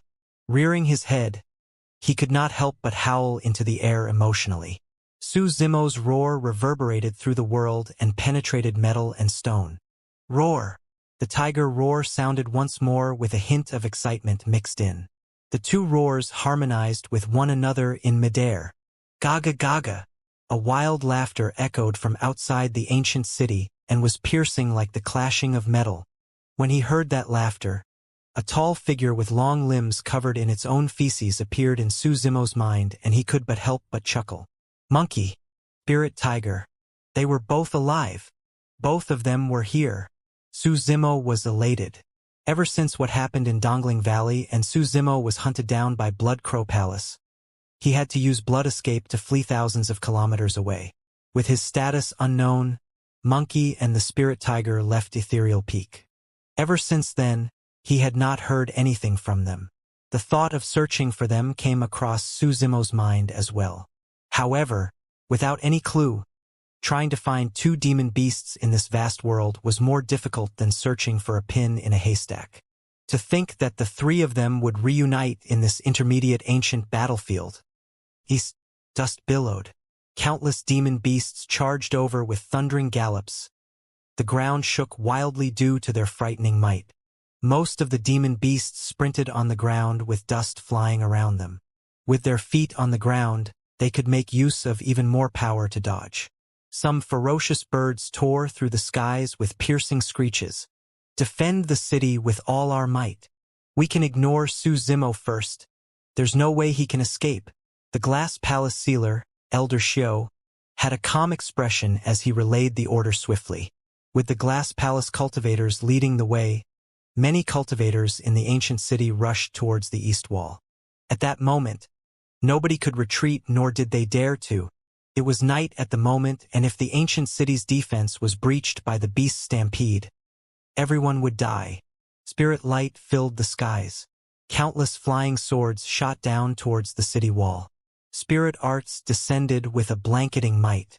Although Su Zimo was rooted to the center of the ancient city and could not see what was going on outside, the situation outside was bloody, and more than half the skies were already dyed red with blood. It was clear evidence of how tragic the battle was. The cries and roars of demon beasts sounded repeatedly. The city wall was cramped with cultivators. For cultivators in the ancient city, all they had to do was rely on their terrain advantage and the unyielding defense of the ancient city. By releasing their flying swords, spirit weapons and arts with those factors, they could deal the most damage to the beast stampede. On the ground, any demon beast that was severely injured would be drowned in the pushing beast stampede. More and more demon beasts fell. However, the beast stampede had no intention of backing off.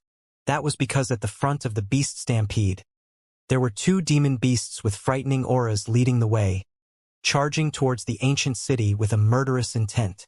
20 years had passed. The spirit tiger had turned stronger and its aura was malevolent.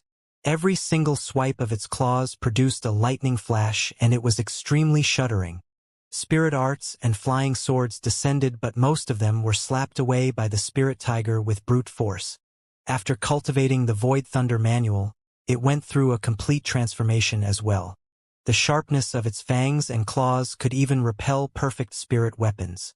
However, there were way too many spirit arts and flying swords in midair that rained down. Even the spirit tiger could not avoid sustaining some injuries on its body completely. Thankfully, none of those injuries were lethal.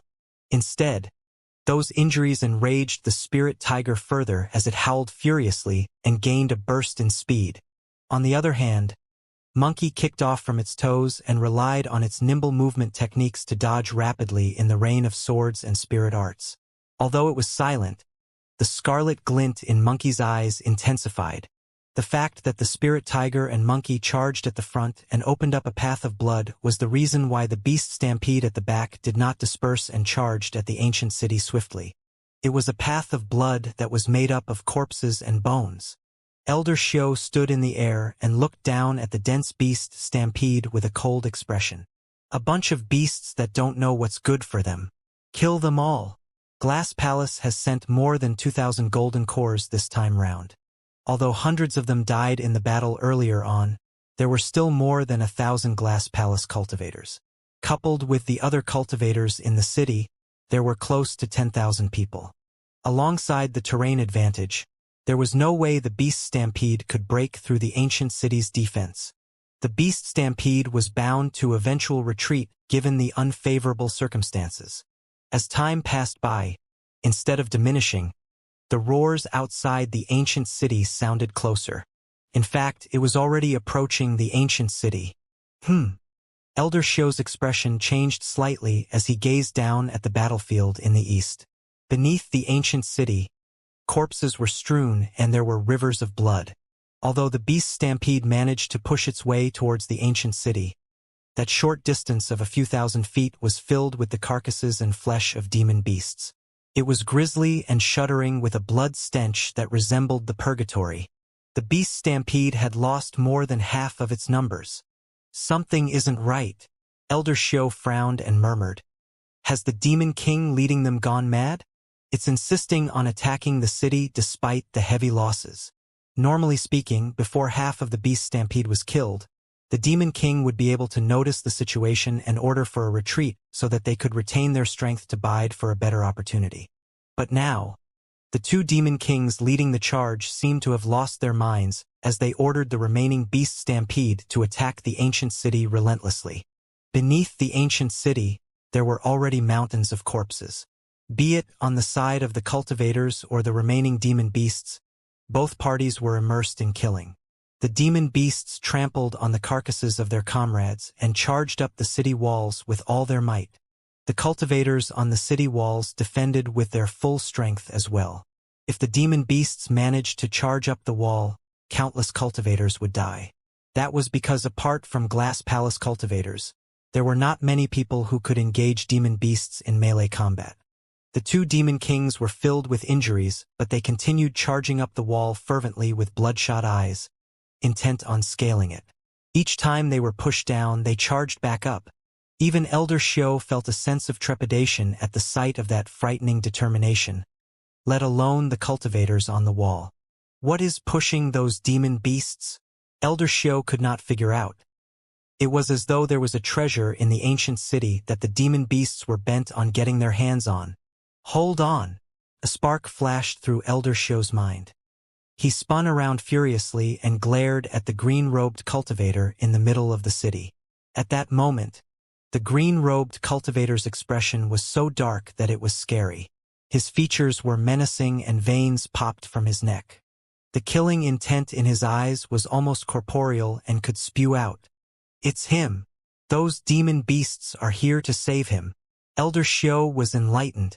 At the same time, he sensed a chilling intent creeping up his back, causing his hairs to stand on end and his scalp to prickle. Initially, there was no way Su Zimo could break free from the omnidirectional demon suppression formation. This was a doomed situation, but now a variable has appeared in the situation. Finally, a hint of panic flashed through Elder Xiao's eyes.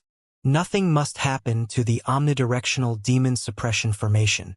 If the formation is destroyed, who can stop Su Zimo when he breaks free? At that time, when the beast stampede breaches the city, everyone inside will. Elder Xiao's reaction was swift as he spun around and bellowed to the cultivators on the wall. Defend the demon-revealing mirrors with all your might. Don't let the beasts get their hands on it. The Glass Palace cultivators obeyed his orders and dashed towards the demon-revealing mirrors. That sudden shift caused chaos to break out from the group. Inevitably, an opening was revealed in the defenses on the wall. Boom! A gigantic, thick arm filled with black fur reached up from below and slapped heavily against the wall. An aura rumbled. There were at least 4 cultivators who did not manage to dodge and were smashed into sludge by the gigantic palm, causing blood to splatter all over the wall. Instantly, a pitch-black figure pulled up from the gigantic palm and arrived at the top of the wall. It was a monkey that was filled with long fur. It bared its fangs at the cultivators with bloodshot eyes, pounding its arms furiously against its chest. It was as though a divine being was beating the heavenly drums with a shocking aura. When they heard that, the demon beasts beneath the city wall became even more excited and charged continuously towards the top of the city wall with the monkey. Roar! There was a deafening tiger roar. After Monkey breached the wall's defenses, the pressure on the spirit tiger decreased significantly and it charged up the wall as well. Diving right into the crowd, it swiped with its sharp claws and bared its menacing fangs. The crowd was in chaos. Cultivators who could enter the ancient battlefield were mostly capable elites of their sects and factions. However, it was the same for demon beasts as well. In that distance, most cultivators were no match for demon beasts. Monkey charged into the crowd and despite being barehanded, nobody could stand in his path. Everyone in his way was overwhelmed. Both Monkey and the spirit tiger were covered with injuries. However, they continued charging ahead fervently, as though they could not feel any pain. Su Zimo watched from the center of the ancient city silently with a dark gaze. However, the slight trembling of his body was a clear sign of his inner emotions. Over there, I see him. The spirit tiger carved out a bloodied path and caught sight of Su Zimo, who was in the center of the city. Shrugging its head and tail, the spirit tiger wanted to charge down and rescue Su Zimo right away. Elder Xiao's lips curled. He was not worried of these demon beasts charging over. Any demon beast that entered the omnidirectional demon suppression formation would be killed, no matter how many of them there were. Don't go! Monkey growled deeply. The spirit tiger paused in its tracks with a confused expression. Turning around, Monkey glared at the demon-revealing mirror that was protected by a dense crowd with a shimmering gaze. Prior to this, he had heard someone in the city yelling for the demon-revealing mirror to be protected. Furthermore, Monkey could clearly tell that the columns of light emanating from the demon-revealing mirrors on the four walls were the reason why Su Zimo was rendered immobile in the center of the city. Those four demon-revealing mirrors were the key. Boss, it's too difficult. The spirit tiger could also tell what Monkey intended to do and curled its lips, murmuring. The more than 1,000 cultivators from Glass Palace had already abandoned the defense of the city wall completely and had gathered around the demon-revealing mirror instead. If they wanted to get their hands on the demon-revealing mirror, they would have to get through the defenses of the Glass Palace cultivators first. Every single Glass Palace cultivator was strong physically with immense strength that could match demon beasts barehanded. Because the city wall was much longer, their strength had to be divided, and it was inevitable that there would be weaker spots in the defense. However, it was much simpler defending a single demon-revealing mirror. It was impossible to bypass all the Glass Palace cultivators. Kill! Pointing forward, Monkey roared and the blood chi in his body surged. Without hesitation, he dashed towards the demon-revealing mirror in huge strides.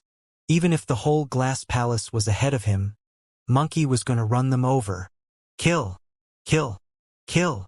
Many Glass Palace cultivators hollered and attacked at the same time. Flying swords tore through the air.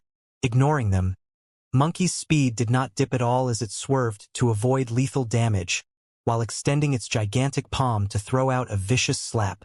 Poof! Poof! Poof! Instantly, a few more wounds appeared on Monkey's body. One of the wounds was so deep that it even revealed his white bones. However, Monkey merely frowned and the ferocity in its eyes intensified. Exerting strength in its palm, it sent a few Glass Palace cultivators in its way flying. Crack! Crack! Crack!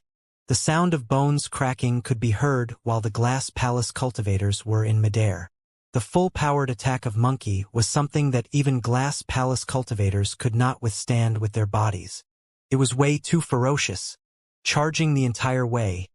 Monkey did not care about itself at all and was fighting with its life. Even if it was injured, it was bent on fighting the Glass Palace cultivators to the end.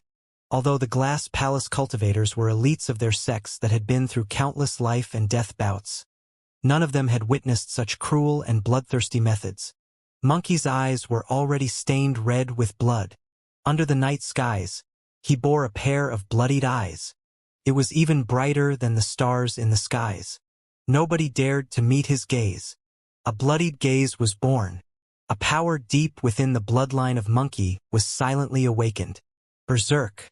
It was a power that was unique to the sanguine ape race. Roar! Monkey reared its head and howled into the skies, completely immersed in its berserk state. It no longer had logic or reason. The only thing in its mind was the thought of killing. The true terror of the berserk state was that Monkey's strength and speed would increase and it would not sense any pain at all. The only thing that could stop it from its killing spree was an extremely severe injury. In fact, it could not even remember the spirit tiger. Anything that stood in its path was killed, and killed. Monkey swung its thick arm and swept through the crowd like a heavenly piercing pillar. All the cultivators in front of it were slammed away with broken bones and tendons. Its gigantic fist resembled a pitch-black seal. With each punch, the city wall would tremble once. The spirit tiger followed closely behind, killing with its full might as well. The lightning in its claws had already faded and turned gradually weaker. In fact, there were countless cuts in its claws that were inflicted by the spirit weapons, and they could snap at any moment, no longer as sharp as before. However, it was still trying its best to kill. Even without its claws, it would use its fangs to chomp. Even if its fangs were shattered, it would use its head and body to ram ahead. Insane! These two beasts have gone insane. The cultivators were shivering in fear. Most cultivators in the ancient city had fought against demon beasts in the past one way or another. However, none of them, including Elder Xiao, who was almost 1,000 years old, had ever seen demon beasts fighting to the extent where they were no longer concerned about their own life and deaths. On the southern wall of the ancient city, a yellow-haired burly man was initially contemplating an escape out of the city. However, when he saw what happened, he felt a shock that resonated deep in his heart and gripped his fist subconsciously. It was the feeling of blood boiling. In fact, he wanted to rush forward and help the monkey and spirit tiger. However, he calmed down swiftly and had to remind himself constantly. Do not be reckless. Do not be reckless. On the other side, a fiery red fox that was hidden in a corner watched everything with a nervous expression. From time to time, her gaze would shift towards the demon-revealing mirror which was guarded by dozens of glass palace cultivators. The little fox was biding her time for an opportunity. Her target was the demon-revealing mirror on the southern wall. Although there were only dozens of glass palace cultivators guarding, it was more difficult than ascending the heavens for the little fox to break through their defenses and get her hands on the demon-revealing mirror. She had never exchanged blows with humans before. At that moment, her heart was filled with fear. However, she knew that she had to stand forth. The killing on the east wall was still ongoing. Monkey's bloodshot eyes were widened, resembling two sinister red lanterns in the dark night. Wherever the lanterns passed, a blood storm would rise. Snap! The sound of bones cracking could be heard. A glass palace golden core seized advantage of the chaos to close in, waving his fist to pummel Monkey's kneecap fiercely. The kneecap turned into a bloodied mess of flesh and blood, and the bones were shattered on the spot. Although Monkey was in a berserk state and could not feel any pain, the severe injury on his left kneecap caused him to almost fall from a lack of balance. That brief delay in his movement technique caused a few incoming flying swords from the air to shoot right into Monkey's tall figure. Poof! Poof! Poof! Arrows of blood splattered. Instantly, a few bloodied holes appeared on Monkey's body. One of them penetrated his chest and was right beside its heart. A slight difference would have ended its life there and then. Filled with injuries all over, Monkey's body was drenched in blood as it panted heavily. Every single pant would cause blood to spurt out of its nose and mouth. It was a shuddering sight. Gradually, Monkey's footsteps came to a stop. It was truly tired. If not for the berserk power that was triggered from the depths of its bloodline, it would have collapsed a long time ago. The blood glint in Monkey's eyes faded gradually. The berserk power was vanishing from its body. What replaced it was throbbing pain from every part of its body that intensified by the moment. Apart from physical weakness, the large amount of blood lost also caused Monkey to experience bouts of dizziness and blurred consciousness. Even its vision was fluttering. Monkey shrugged its head. Blood spurted out of its mouth and nose. The demon-revealing mirror was not far ahead. There were only 2 rows of glass palace cultivators before him. Right now, Monkey was fully exhausted. However, it was indignant. Although the blood light in Monkey's eyes dimmed, their ferocity was not reduced as it glared furiously with clenched teeth at the demon-revealing mirror that was not far ahead. The cultivators on the opposite end did not dare to advance recklessly after meeting with Monkey's gaze. 2 glass palace cultivators stood out and composed themselves. With a shout, they summoned their flying swords once again and thrust towards Monkey's head. The 2 flying swords shone with 5 spirit lights. 2 perfect spirit weapons. All the cultivators who managed to survive up till this point were the strongest elites of their respective sects and factions. As such, it was only natural that their weapons were special. Monkey wanted to dodge when it caught sight of the 2 incoming flying swords. However, its body felt incomparably sluggish and would not obey its mind. If it was struck by the 2 flying swords, Monkey would definitely die even if it had 10 lives.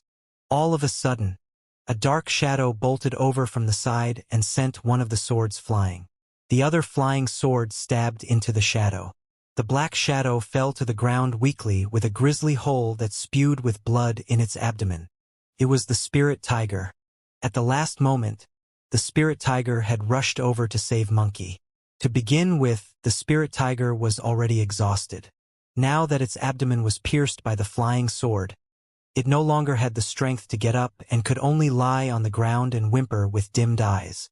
Su Zimo's gaze was cold as he gripped his fists so tightly that his knuckles went white. Unknowingly, sharp fingernails had protruded and stabbed into his flesh, but he did not realize it at all. Roar! When Monkey saw that, it was first stunned. Immediately after, its massive body convulsed in a seemingly spastic manner as it roared to the front. Ta, ta, ta, dragging its battered body. Monkey used the final bits of its strength and took 3 consecutive strides towards the 2 rows of glass palace cultivators at the front. Glass divine light. One of the glass palace golden cores harumphed and released the legacy phenomenon of glass palace towards Monkey. Splash! The power of phenomenon surged and glass divine light shone brightly. Streaks of rainbow light shone behind the glass palace cultivator one after another. Some of the demon beasts nearby were enveloped by the rainbow lights and their flesh crystallized immediately, cold as ice without any life in them. A single touch would turn them into ice blocks to shatter onto the ground. Monkey had a menacing expression and charged towards the glass divine light with no intention of stopping. It reached out for the glass palace cultivator with its massive palm. "You must have a death wish," the person sneered and snarled. Given the might of glass divine light, there was no way Monkey's arm could come into contact with him. Even the bloodline of a pure-blooded ferocious beast would be turned into powder by glass divine light. Crack, crack, crack. True enough. Monkey's arm was instantly covered by a layer of rainbow crystal upon reaching into glass divine light. Its fur fell off and its flesh was revealed. In the blink of an eye, even the flesh on its arm was covered by a layer of rainbow crystal. Once the power of phenomenon seeped into the arm's flesh, blood and bones, Monkey's arm would be as good as gone. However, Monkey's arm had already reached the throat of the glass palace cultivator before it was fully penetrated by glass divine light. How is that possible? The glass palace cultivator's eyes were widened with disbelief. There was only a single explanation. Monkey's bloodline was even stronger and more frightening than a pure-blooded ferocious beast's bloodline. It managed to defend against the penetration of glass divine light for the time being. At that moment, as long as Monkey exerted some strength to its fingers, it could kill the glass palace cultivator right away. However, Monkey did not do that. Gripping the person's throat, it made aim and tossed the person viciously towards the demon-revealing mirror that was not far away. The glass palace cultivator's head spun from the toss, and he could not control his figure at all, maintaining his golden core phenomenon subconsciously as he flew through the crowd. A few cultivators who did not manage to dodge in time were crystallized by glass divine light and smashed into powder. Of the remaining cultivators, nobody could release golden core phenomenons to defend against this person. Boom! The person smashed heavily into the demon-revealing mirror. Clang! The demon-revealing mirror rolled and fell from the city wall. There were initially 4 columns of light from the 4 city walls. But now that one of the demon-revealing mirrors was sent flying, there was 1 less column of light. The pressure on Su Zimo's body diminished by a fraction. However, the omnidirectional demon suppression formation was not completely dispelled yet. He could only break free if there were at least 3 demon-revealing mirrors that were moved. On the city wall, Monkey heaved a deep breath of air when it saw the demon-revealing mirror fall over. Its eyes dimmed and it could no longer hold on. With a thud, Monkey's massive body fell weakly onto the city wall, causing blood to splash and dust to billow. Slanting its head, Monkey gazed at Su Zimo in the center of the city and tried its best to shift its chaffed lips and smile, the same way it did back in Song Lang Mountain Range.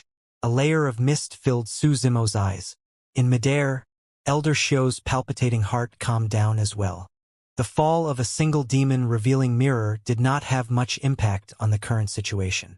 Furthermore, the 2 demon kings were already exhausted and could be killed at any moment. The remaining demon beasts were of no threat either. Everyone, heed my orders. Abandon the East City Wall and guard the other 3 walls with all your strength. Protect the other 3 demon-revealing mirrors. Before Elder Xiu's words were finished, something happened on the southern city wall. The most intense conflicts on the battlefield happened at the east side. There were only dozens of glass palace cultivators above the south city wall guarding the demon-revealing mirror. At that moment, the dozens of cultivators were drawn to the commotion on the east side.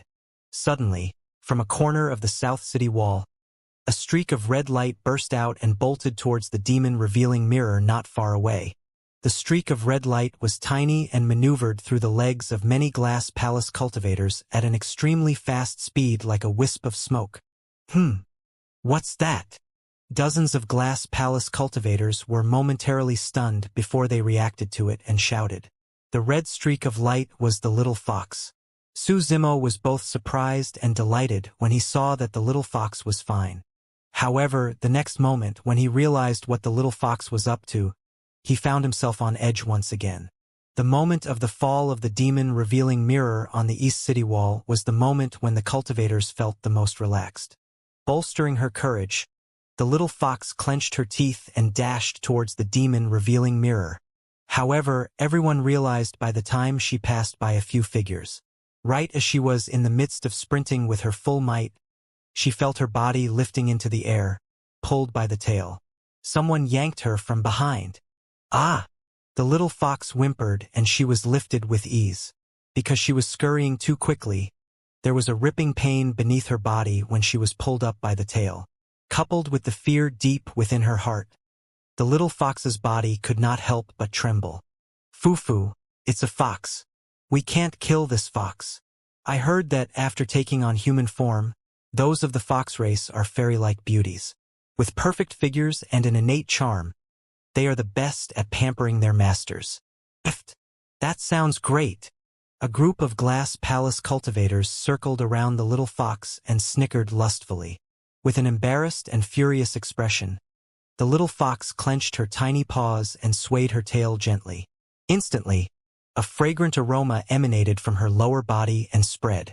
The first to be struck was the cultivator grabbing the little fox's tail. The glass palace cultivator was dazed with a gaping mouth, drooling in his imaginations. He relented his grip and the little fox broke free. When the surrounding cultivators caught scent of that fragrance, all of them froze on the spot with intoxicated gazes, as though they had lost their souls. That bewitching aroma was a means unique to the fox race. People who were kind and open by nature would not be hurt by the aroma. On the contrary, it would be a boon for their cultivation and would help boost their physical and mental healths. People who were evil and lustful would be mesmerized by the fragrance and even lose themselves completely, allowing them to be manipulated by the foxes. The little fox scurried past dozens of cultivators and sprinted towards the demon-revealing mirror with her full might. She had to be fast. Given the strength of the glass palace cultivators, it won't be long before they snapped out of their stupor. By the time they realized what was going on, she would not have any chance left. The demon-revealing mirror was right in front of her. Suddenly, a pair of boots appeared right before the little fox.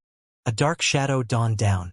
Before she could react, she felt her breathing choke. Her throat was gripped by a thick arm. A glass palace cultivator gripped the little fox's throat with his arm and whisked her up, smirking with a cold, mocking expression. He was Zhang Hui, the leader of the dozens of cultivators and also the strongest among them. He stood right in front of the demon-revealing mirror and had never left it. As such, he was naturally not affected by her attack. He. Zhang Hui glared at the little fox and sneered in ridicule. Little thing, you think you're strong enough to create trouble? The little fox struggled with her petite body. However, Zhang Hui's palm was like an iron grip that she could not break free from. All of a sudden, the little fox's figure shuddered and right in front of Zhang Hui, she transformed into a young lady in her prime. The young lady wore a red, thinly veiled dress that accentuated her curvy figure. Most of her long legs were revealed in a barely visible manner. Zhang Hui shuddered and lust surged in his lower body. He turned to look at the young lady's face. She was truly befitting of the word, peerless. Even the most beautiful descriptions in this world would do injustice to the features of this young lady. Her beautiful eyes were clear as water and seemed like they could draw out one's soul. The young lady's expression seemed like she was grumbling and her eyes were deep. With a straight nose and slightly agape cherry lips that revealed her pearly whites, she emanated a faint fragrance. Instantly, Zhang Hui's mind went blank with a bang. His grip relented instinctively. Cultivators who were rushing over from other places to give reinforcement paused in their tracks instinctively when they caught sight of the young lady's features. It was accompanied by a clanging commotion. The weapons in their hands were falling one after another. This was what it meant to topple nations and cities. The little fox broke free from Zhang Hui's hand and ran towards the demon-revealing mirror that was not far away. She had barely taken a few steps when she heard a deep growl behind her. Like a wild beast, Zhang Hui lunged towards the little fox with bloodshot eyes. He panted heavily as he gripped the little fox's throat tightly, shouting, "Demoness! Don't dream of bewitching me." The little fox could not catch her breath and her legs flayed wildly. However, her arms were still fervently trying to reach the demon-revealing mirror that was close by. Even if I have to use all my strength, I have to knock the demon-revealing mirror over. That was the only thought in the little fox's mind. When he saw that, Su Zimo clenched his teeth tightly and circulated his blood qi to its limit. His eyes were bloodshot as he let out a shuddering roar from the depths of his throat. Not far away on the city wall, a yellow-haired burly man had half a foot out and was prepared to seize the chaos and escape. However, he froze when he saw that. For some reason, he felt his blood boiling. Bloody hell, damn it, I'm going for it. The yellow-haired burly man took back his feet and roared, lunging towards Zhang Hui at the side. In midair, his figure transformed into a mighty golden lion with outstretched claws and a widened mouth bearing its fangs. Zhang Hui's mental state was in complete chaos right now. In reality, he had been completely bewitched by the little fox. However, the secret skills he had cultivated, such as the Glass Sutra, were reminding him constantly that something was amiss. The two conflicting thoughts clashed in his mind, resulting in the current situation. He did not even notice the golden lion lunging in. The golden lion chomped down on Zhang Hui's head, crunching it before devouring it. At the same time, the dozens of glass palace cultivators at the side stirred awake and rushed over. "I'll hold them back. Hurry and leave." The golden lion did not have time to look at the little fox and merely left that comment before rushing towards the dozens of glass palace cultivators. The little fox struggled to get up and sprinted to the demon-revealing mirror before she could even catch her breath.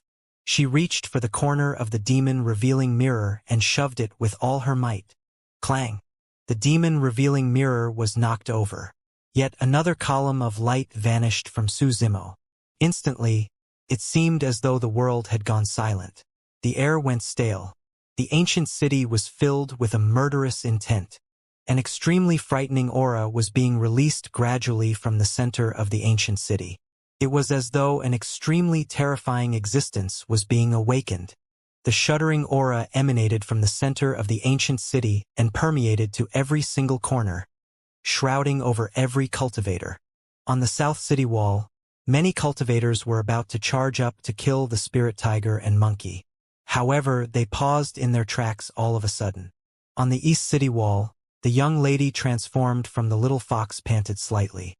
The golden lion's massive figure fell to the corner of the wall, coughing out huge mouthfuls of blood with a tuckered expression.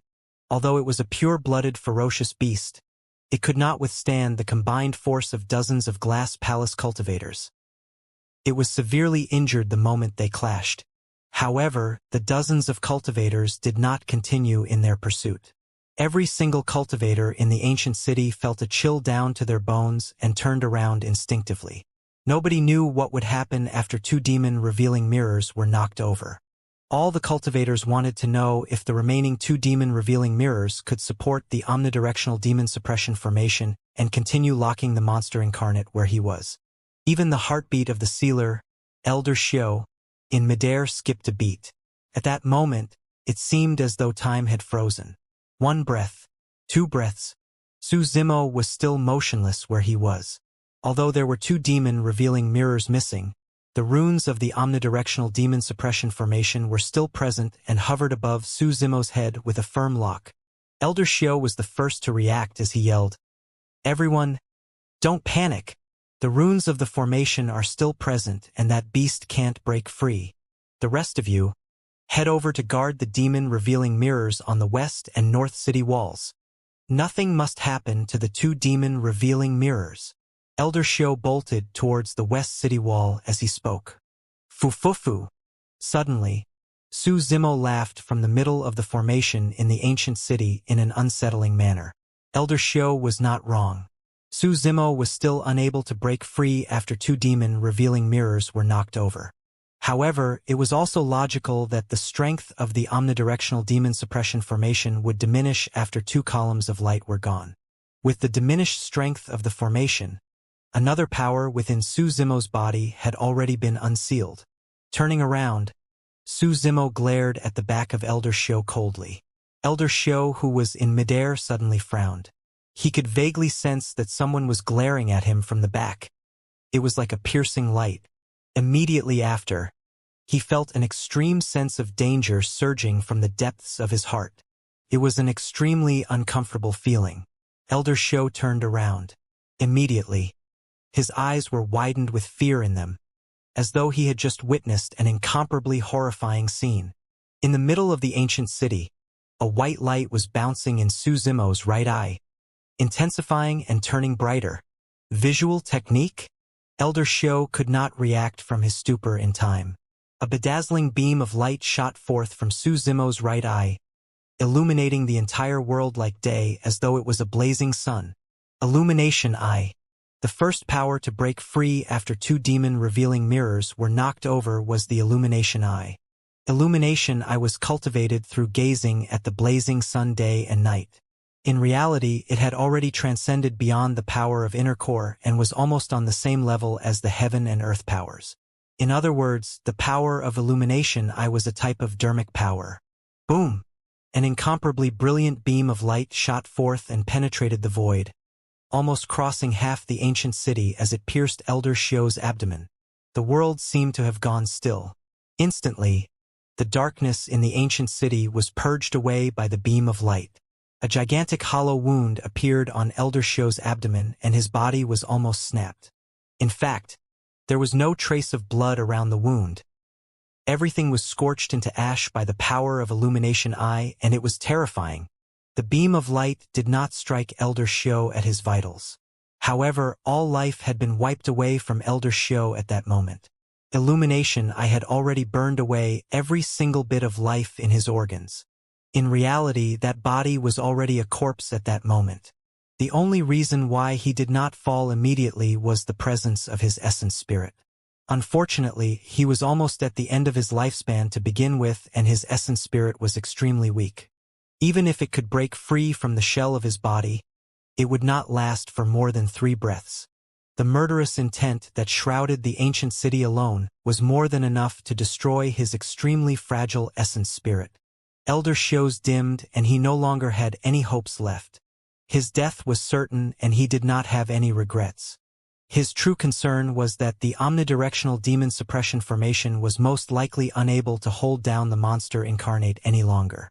The true target of the visual technique was not him, but the demon-revealing mirror on the west city wall behind him. The beam of light penetrated his body and struck the west city wall. 5 cultivators that were standing guard in front of the demon-revealing mirror were pierced by the beam of light instantly. One of them had a full half of his body cut off entirely. Another cultivator's head was sliced into half. Boom! Eventually, the beam of light from Illumination Eye struck the demon-revealing mirror and knocked it onto the ground. Another column of light from the demon-revealing mirror disappeared from Su Zimo. Night loomed down once more. At the same time, a dark fog enveloped everyone's minds. Although the omnidirectional demon suppression formation was still present, the runes surrounding it had faded considerably. All Glass Palace cultivators, listen up. Hurry and leave this place. Escape as far as you can. Elder Shio exhausted the final bit of his strength and bellowed. Immediately after, Elder Shio's glabella shone and a black mountain peak the size of a thumb appeared in midair. Dermic power fluctuated right after.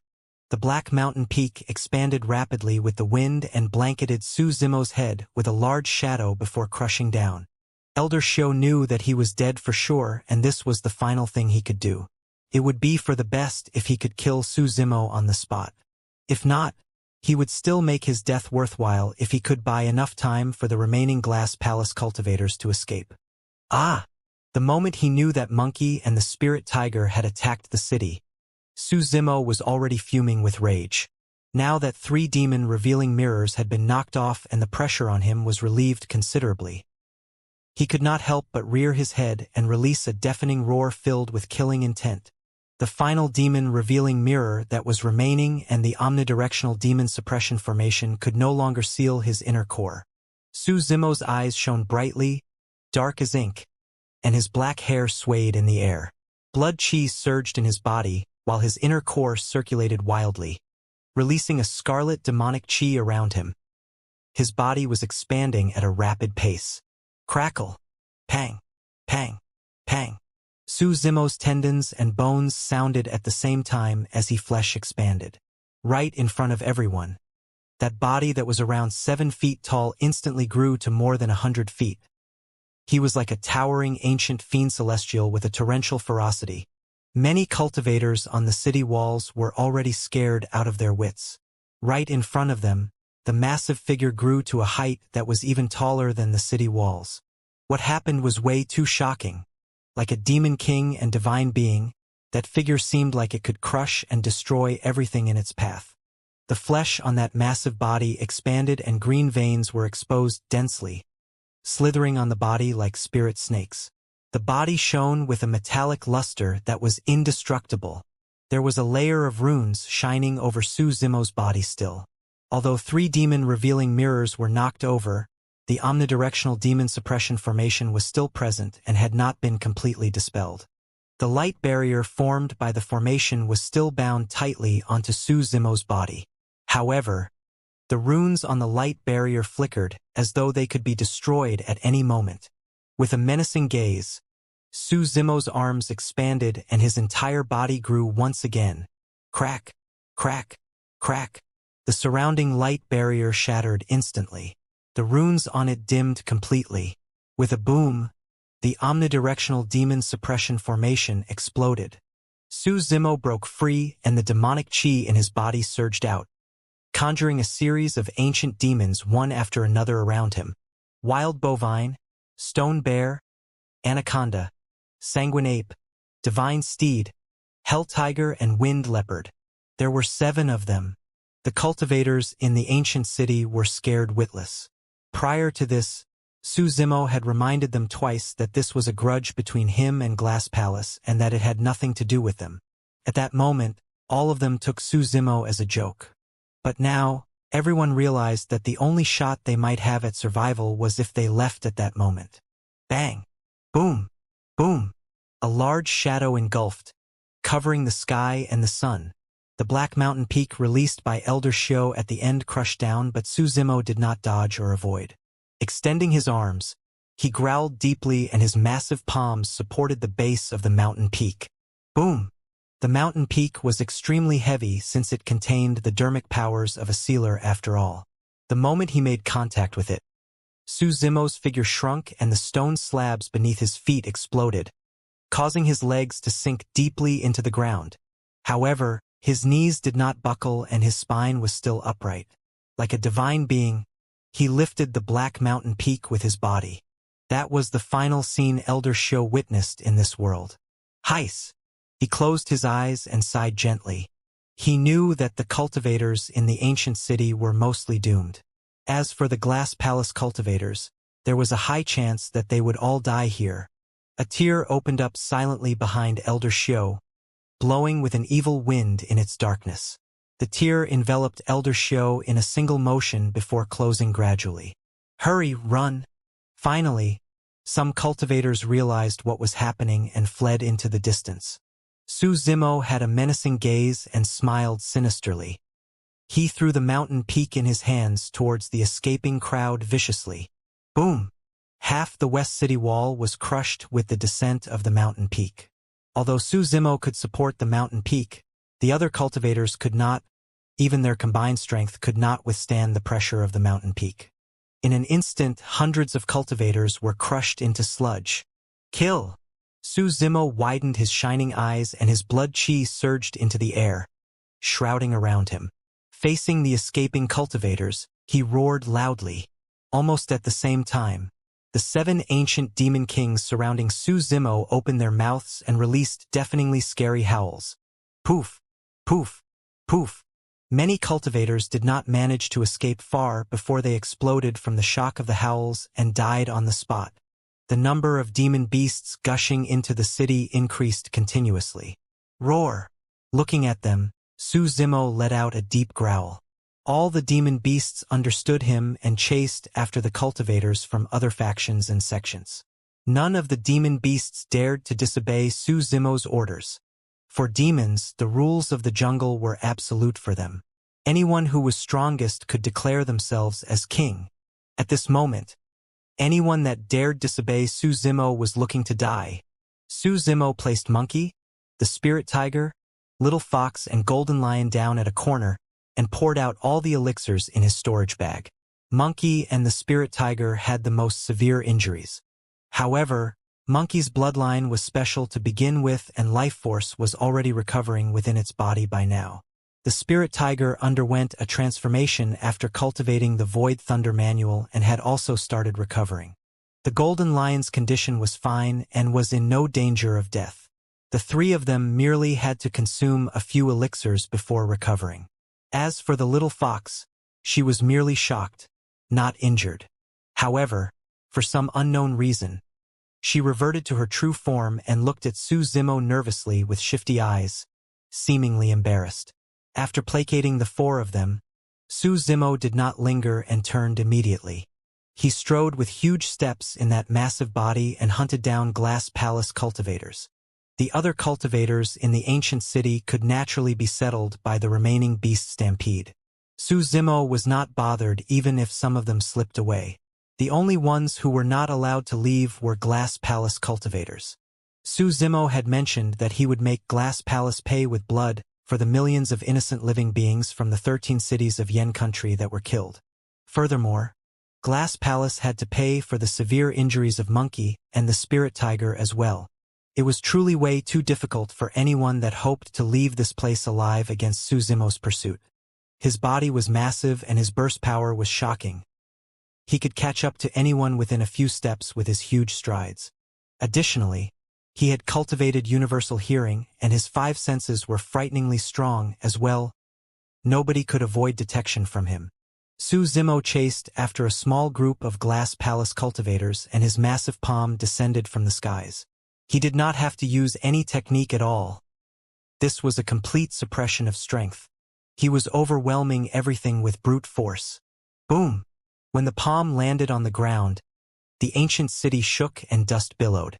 By the time Su Zimo lifted his palm, there was a gigantic hand print on the ground with a dark shade of fresh blood, seeping to every single corner of the soil. The small group of Glass Palace cultivators were all dead. Some cultivators who brushed past Su Zimo heaved secretly in relief to have escaped. Unexpectedly, the ancient demon kings surrounding Su Zimo burst forth. The wild bovine raised its horns.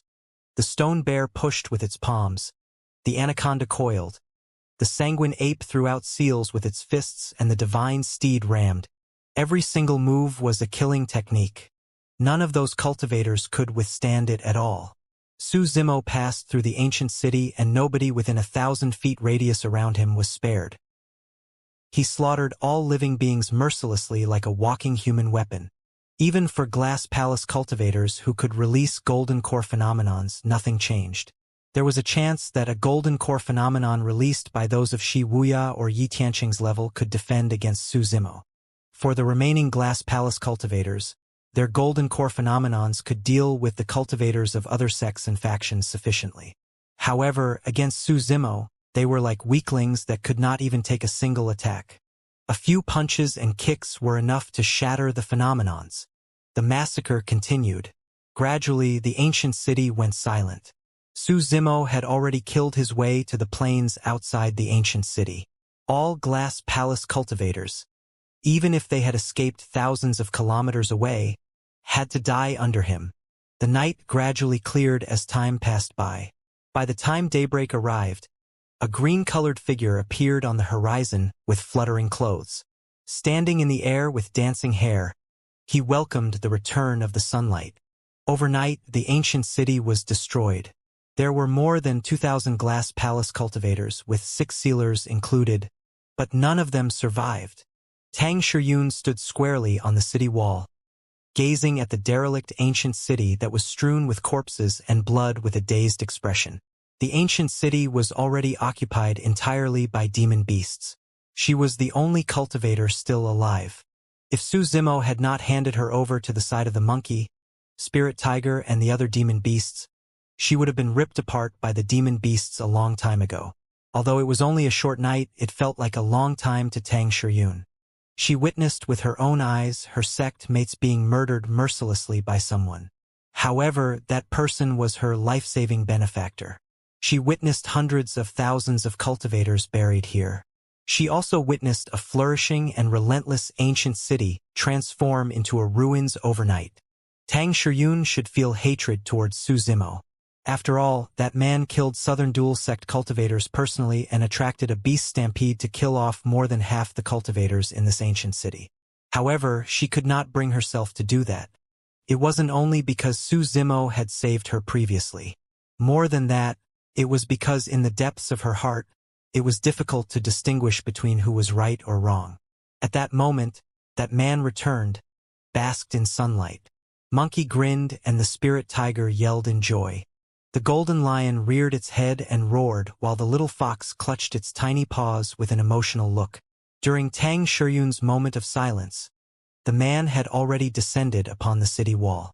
Pursing her lips, Tang Shiyun headed forward and said with cupped fists, "Thank you for not killing me, fellow Taoist. I'll take my leave here." She had already sensed how out of place she was with everything here. There was no way she could stay on. "Yes," Su Zimo replied. "Although it's daytime now, there are still many dangers lurking in the ancient battlefield. If you're not in a hurry, you can rest here for the time being, and I'll escort you to another gathering spot." What he meant by the time being was for Monkey, the spirit tiger, and the other demons to recover. Tang Shiyun shook her head. She truly did not know how she should get along with Su Zimo in the future. When he saw that, Su Zimo did not force her and said, "Take care along the way then." Tang Shiyun nodded and turned to leave. Not long after she left the ancient city, she could not help but turn back to gaze at the green-colored figure, saying, "It won't be long before news of what happened here spreads to the rest of the ancient battlefield. You've got to take care as well." "All right," a reply transmitted over from the ancient city. Sighing internally, Tang Shiyun let go of the slight reluctance in her heart and sped into the distance. On the city wall, Su Zimo swept his gaze across Monkey, the spirit tiger, little fox, and the golden lion. When he saw that they were recovering nicely, he finally smiled, unable to conceal the joy in his eyes. There was nothing more joyous than to reunite with old friends and acquaintances. There seemed to be endless things to say between Su Zimo, Monkey, and the spirit tiger, and they could not stop conversing. Su Zimo, ignoring its injury, Monkey strode over and extended its fist, thumping heavily on Su Zimo's chest. Dong! Su Zimo did not dodge and took the blow. The man and Monkey looked at one another and smiled. It was as though in that moment, they had gone back in time and returned to the days when they fought side by side in Songlang mountain range. Golden Lion looked on and felt envy at their chemistry and relationship. After witnessing the terror of Su Zimo's strength, it wanted to get to know him as well. However, at the end of the day, it had only known Su Zimo for a couple of days. Previously, it was even just a mount for Su Zimo, and there was naturally no way it could compete against the status of Monkey and the spirit tiger. The spirit tiger walked over and shrugged its head, chuckling. After forming his inner core, the first word that Boss said in human tongue was "your name." Su Zimo felt warmth in his heart.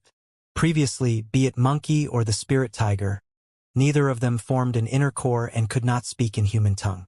Their interactions were mostly a series of shouts.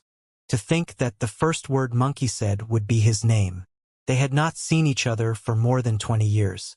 Monkey had changed a lot. The only thing that remained the same was its feral nature. The pride in its eyes and its feelings towards Su Zimo. The spirit tiger said smugly. After we could take on human form, we gave ourselves names so that it would be more convenient for us to roam the world. Monkey pouted its lips in disdain. The spirit tiger perked up and took a deep breath before speaking as though it was declaring something of paramount importance. My name is Hubatian. The little fox could not help but blurt out laughing. Su Zimo could barely hold it in as well. The moment the spirit tiger saw that, it was worked up. What are you guys laughing about? What's bad about that name? Shameless. Monkey snorted and remarked ruthlessly. The spirit tiger's eyes widened and it raised its chin, arguing with a flushed face. What's so shameless about it? It's such a great name that's rare in the world and absolutely dominating. Su Zimo laughed. The name is crude and gaudy, but I guess it's quite matching with your character. All of you guys are jealous. The spirit tiger's face darkened as it clenched its teeth in a huff, trembling from head to toe such that its wounds reopened. What about you? You didn't get yourself a name. Su Zimo turned towards Monkey. Pouting, Monkey's eyes were filled with disdain as it raised its head. I'm me. I don't require a name. I'm going to be the strongest monkey demon in this world from this day forth. The moment anyone mentions a monkey demon, I'll be the first to come to mind. Su Zimo nodded. That was the true meaning of domineering. Monkey's ambitions had never been small. Back in the Zhonglang mountain range, it was already bent on being the demon king of the mountain range. Eventually, it was proven that Monkey indeed had the capabilities. Its bloodline was extremely unusual. Su Zimo witnessed how Monkey entered a berserk state on the city wall. This secret skill of triggering one's power of bloodline was definitely a legacy of an extremely powerful and rare race. Suddenly, something else came to Su Zimo's mind. In Tianhuang mainland, apart from him who knew about the mystic classic of the 12 demon kings of the great wilderness, Monkey also knew about one of its sections, the Tendon's transformation section. It was highly possible that Dai Yu had imparted that to Monkey personally. The fact that Dai Yu was willing to teach it was proof that Monkey's background might be rather special. Su Zimo asked, "Where did you guys go after leaving Ethereal Peak? Why did you enter the ancient battlefield and come here?" Boss could not stay in Ethereal Peak any longer after knowing that you were missing and there was no news of whether you were dead or alive. The spirit tiger said. Later on, Boss insisted on leaving to look for you and I followed along. There was no meaning to us staying in Ethereal Peak if you weren't there.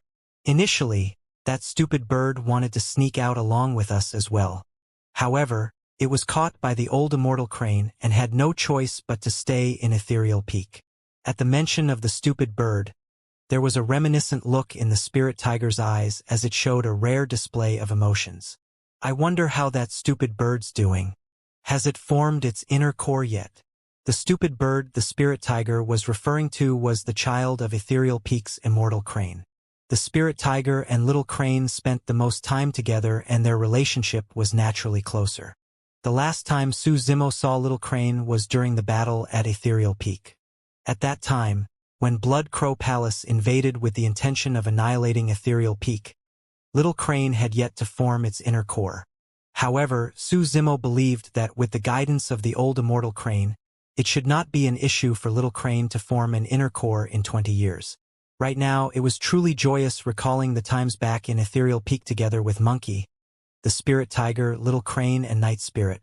There was probably no way he could return to those days. From now on, be it in the ancient battlefield or Tianhuang mainland, Su Zimo had to tread with caution. The spirit tiger said, "After the two of us left Ethereal Peak, we tried looking for you at Dongling Valley. Later on, we continued traveling while asking about you, but there was no news for around 3 years. Do you know that during that period of time, Boss and I..." Monkey frowned and shot the spirit tiger a look. The spirit tiger did not continue. At that time, Su Zimo escaped thousands of kilometers from Dongling Valley using blood escape in order to escape the pursuit of Blood Crow Palace's lord. He ran all the way to one of the 9 forbidden grounds of Tianhuang mainland, Dragon Bone Valley. Thereafter, He got into huge trouble with Night Spirit by splitting the dragon egg and was brought to the capital of Great Zhou by Lin Xuanji.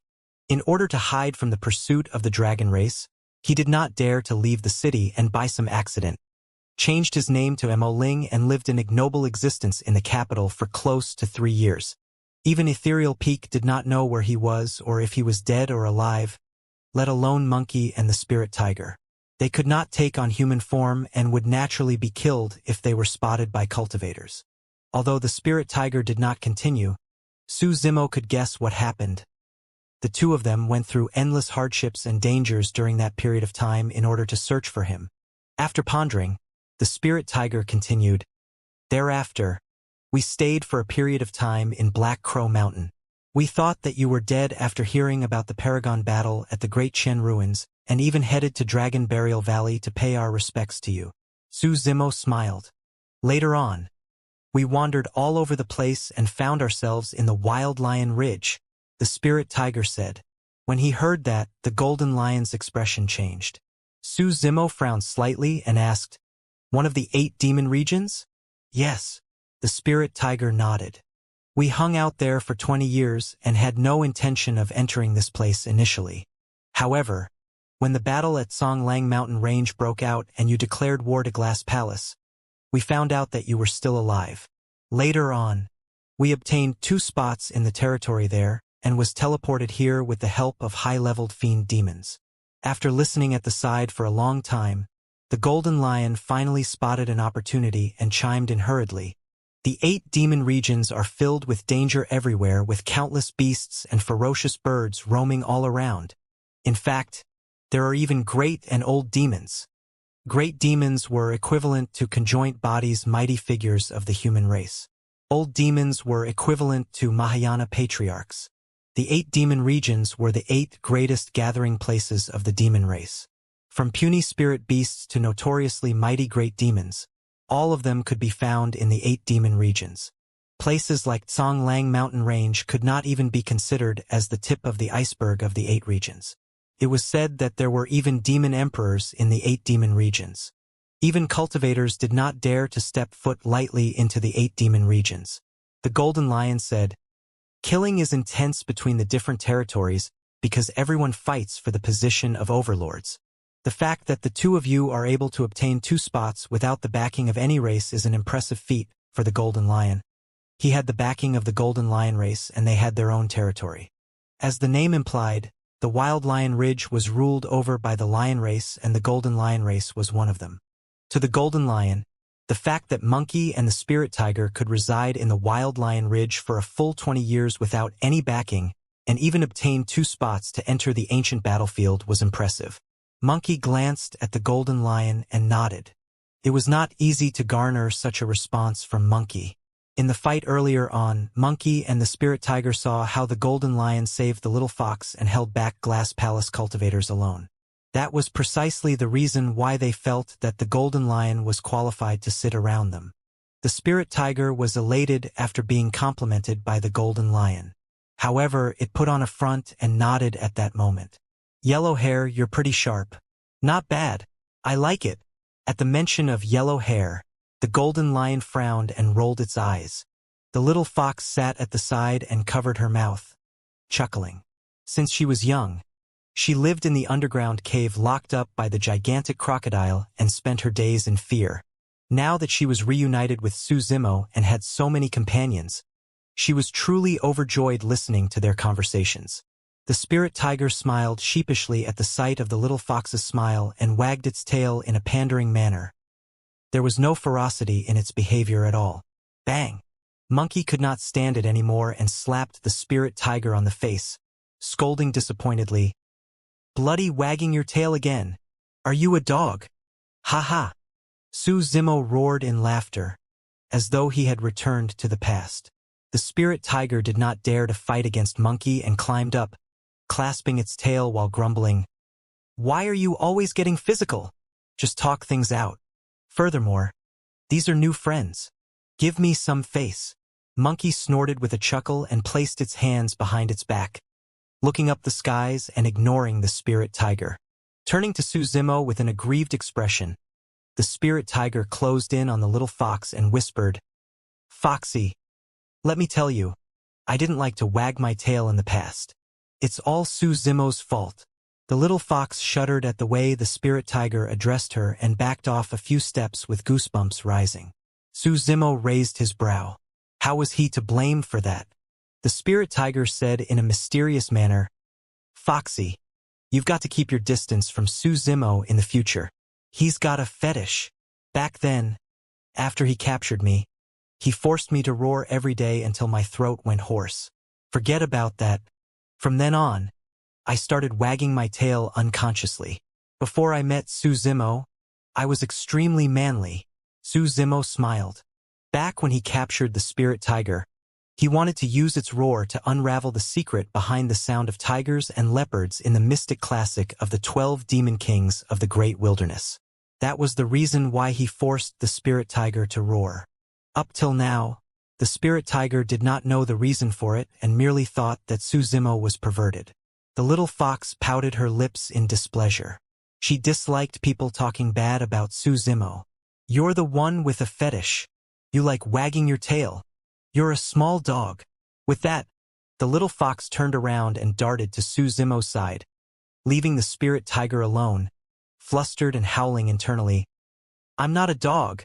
I'm Hubadian." The little fox wanted to hop onto Su Zimo's body like in the past. Unexpectedly, he retreated and glared at her, asking with a fake smile, "Little fox, when were you able to take on human form?" "A long time ago."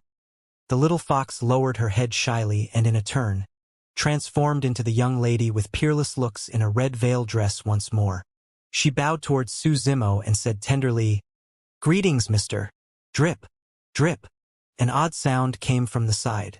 The spirit tiger's eyes widened as drool dripped from its gaping mouth. His tail wagged furiously behind it. Monkey reared its head and sighed before sending the spirit tiger flying with a slap, snarling, "Sorry, can't help it." They had not seen each other for more than 20 years. The spirit tiger was still as chirpy as before and Monkey was as prideful as before. Everything was the same as in the past. Su Zimo felt a sense of warmth in his heart as he looked at them play around. At times, it was simpler to get along with demons instead. There were no schemes and plots. On the other hand, humans were much more complex. For Monkey and the spirit tiger, everything became much simpler after they entered the ancient battlefield. The same way Glass Palace predicted that Su Zimo could come knocking, the two of them thought about the same thing as well and subdued a group of demons to form a beast stampede. The little fox had the same idea. However, the regrettable thing was that there was still no news of Mingzhen. "Stay here and recover first. I'll go clean up the battlefield." Su Zimo rose to leave after settling down Monkey and the others. Hundreds of thousands of people were buried in this battle. All the storage bags of the cultivators had to be retrieved. For Su Zimo right now, apart from connate spirit weapons or rare ancient treasures, no other spirit weapons could attract him. However, he could not abandon the storage bags as well. What was most important to Su Zimo were the soul-nourishing blood ginsengs, spirit-gathering fruits, and other elixirs that could be used to cultivate and nourish one's essence spirit collected by those cultivators. Those were consumables, and naturally, the more the merrier. There were demon beasts all over the ancient city. However, when Su Zimo walked through the ancient city, all of them chose to avoid him instinctively. A docile and shy young lady walked behind him. It was the little fox who had taken on human form. "Is there anything?" Su Zimo did not stop in his tracks and glanced sideways. Slumping her head, the little fox snuck a gaze at Su Zimo with her huge, watery eyes, whispering, "Mister, are you angry at me?" The little fox could have taken on human form a long time ago. However, she chose to conceal that fact due to some embarrassing reasons. She was still feeling uneasy. After a moment of contemplation, Su Zimo said intentionally, "Since you don't trust me, you don't have to follow me from now on." The moment the little fox heard that, she was flustered. She stood on the spot blankly with tears brimming in her eyes that could fall at any moment. "My mother is dead, and now you don't want me anymore after bringing me out of the cave. I don't have any kin at all. And from now on, nobody wants me anymore. Boo-hoo." The little fox bawled and broke out into tears. Suzimo was shocked. He had only mentioned it casually to tease the little fox. He hadn't expected her to take it for real. A few heads popped out one after another from the top of the city wall. Monkey, the spirit tiger, and the golden lion sprawled on the top of the wall and looked over in secret. All three of them had flames of gossip blazing in their eyes. The spirit tiger said, "Suzimo must be treating Foxy badly and bullying her. I'm going to head down and help her." Monkey replied, "Go on." The golden lion commented, "Rest in peace, warrior." Spirit tiger. Suzimo turned around and wiped away the tears on the little fox's eyes gently, smiling bitterly. "I was only teasing you. How could I be angry at you for something so small? For real." The little fox stopped crying and tilted her head slightly, asking in slight disbelief, "Absolutely. So you won't chase me away in the future?" "No. Thank you, mister." The little fox broke into a smile. There were still droplets of sparkling tears hanging onto her long lashes, reflecting a brilliance under the shine of the sun. Suzimo only managed to clean up the battlefield after a long time. He gathered the items within the storage bags. There were close to 100,000 spirit weapons, various elixirs, and countless talismans. Suzimo did not have much use for those items. He could not be bothered with ordinary spirit weapons. For elixirs, he only consumed perfect-grade elixirs with 5 patterns. There was only a single connate spirit weapon among the 100,000 spirit weapons. It was the glove that Yi Tiancheng wore previously. Although there was only one, that was already sufficient for Suzimo. His right hand was in possession of the divine phoenix bone, and even dermic weapons wouldn't be able to destroy it. As long as he wore that connate glove on his left hand, he could catch almost any weapon barehanded with both his hands. He would be close to invulnerable. There were more than 100 spirit-gathering fruits in total. Be it demons or cultivators, they merely had to consume 2 at most while cultivating their essence spirits. Consuming more won't make a difference. With more than 100, it was enough for them to split evenly. There were a total of 12,000 stalks of soul-nourishing blood ginseng. At first glance, that seemed like a massive number. However, Suzimo had a hunch that the number of soul-nourishing blood ginsengs he required was much more than ordinary cultivators. It wasn't only because he had both demonic and immortality cultivation. More than that, be it his golden core or inner core, they were different from ordinary people. Furthermore, Monkey, the spirit tiger, and the other demons also required soul-nourishing blood ginseng for a breakthrough to the nascent soul realm. Therefore, Suzimo had to collect as many soul-nourishing blood ginseng as he could in the ancient battlefield. 10 days later, Monkey's bloodline was extremely strong. After the spirit tiger cultivated the Void Thunder Manual, its bloodline contained the power of thunder. The rumbling of thunder in spring brought about the birth of all living beings. To begin with, the power of life could be found within thunder. Although Monkey and the spirit tiger were the most badly injured, their injuries had mostly recovered after 10 days.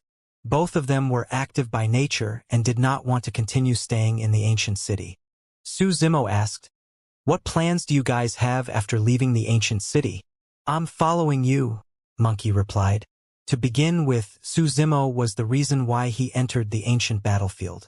The spirit tiger scratched its head and coughed gently.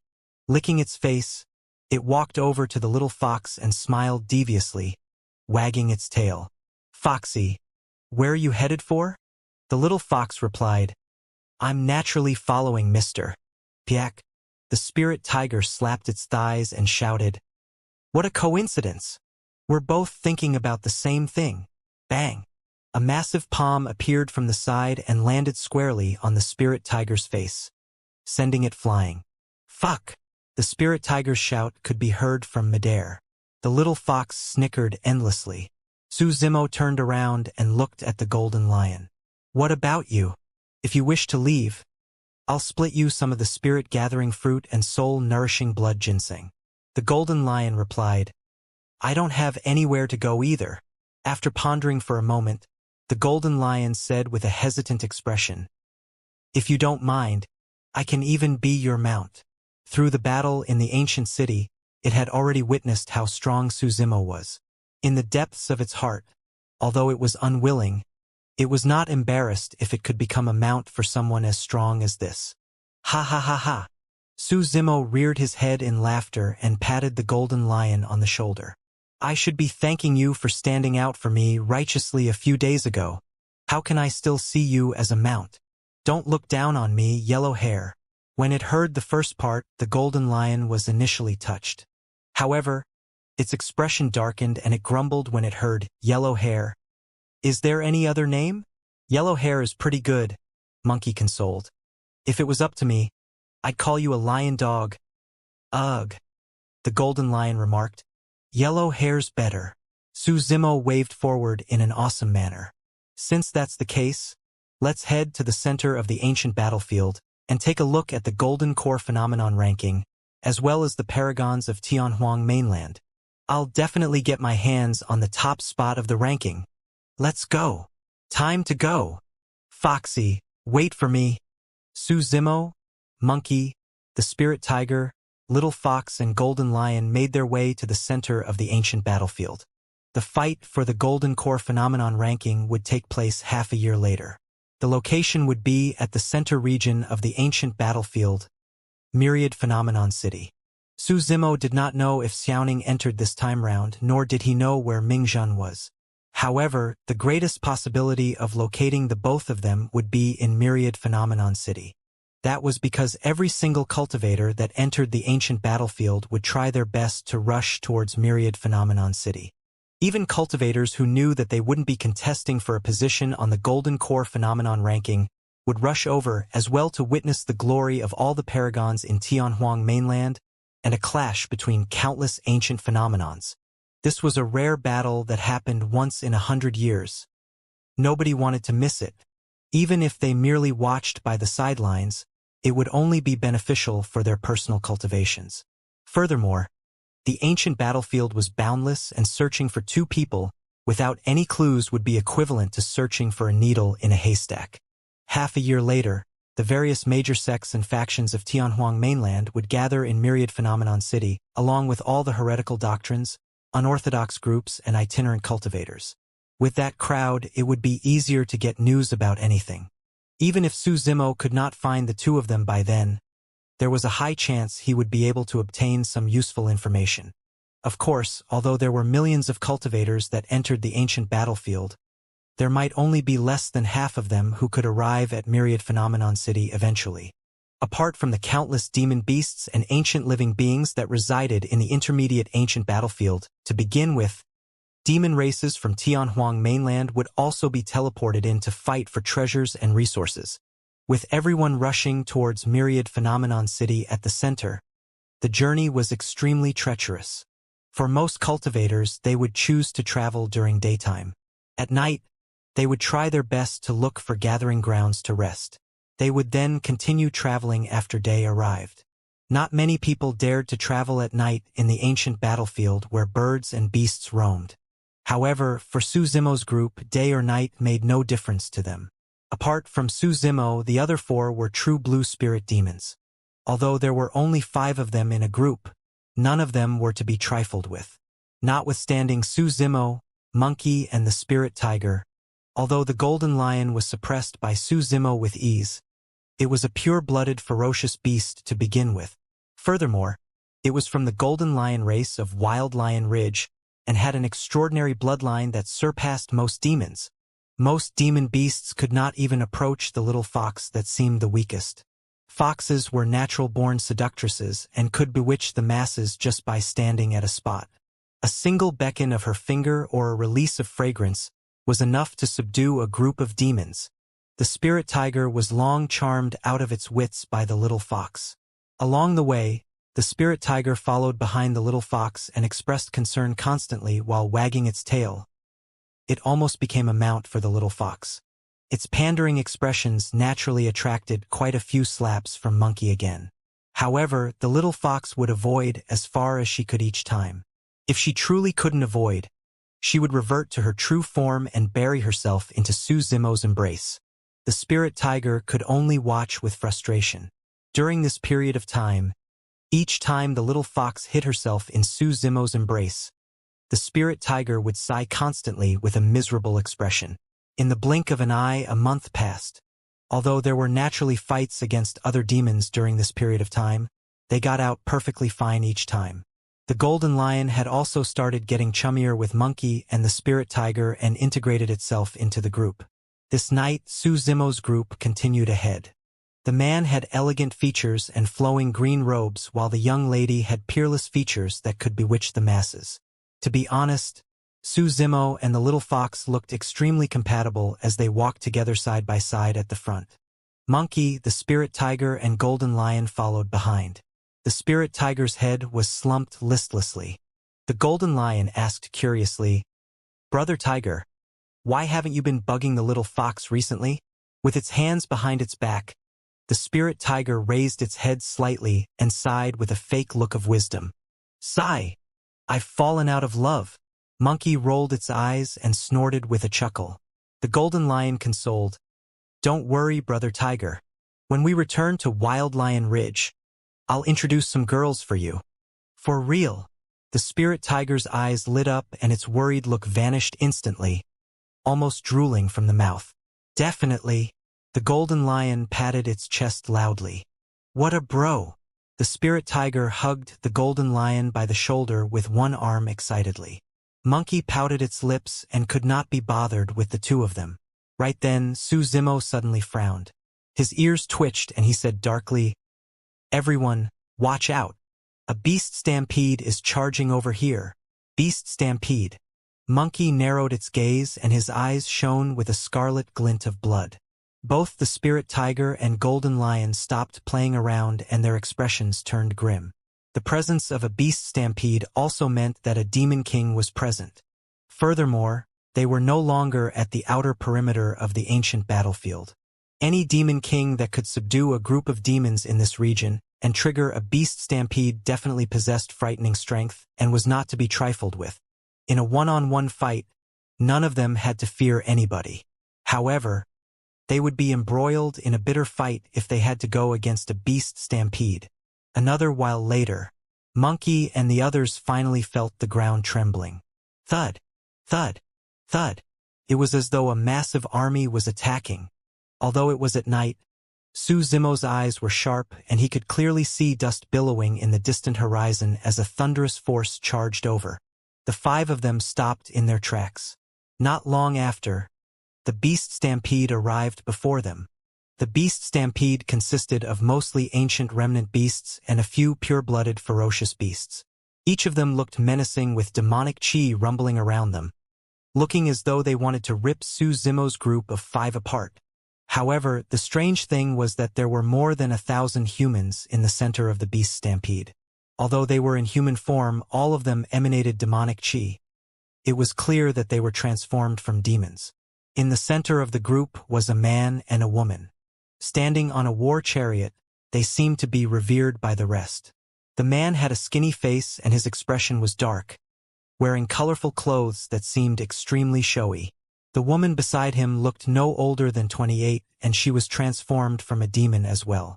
Wearing green robes and trousers, her black hair was tied into a bun on the back of her head, and she looked extremely handsome.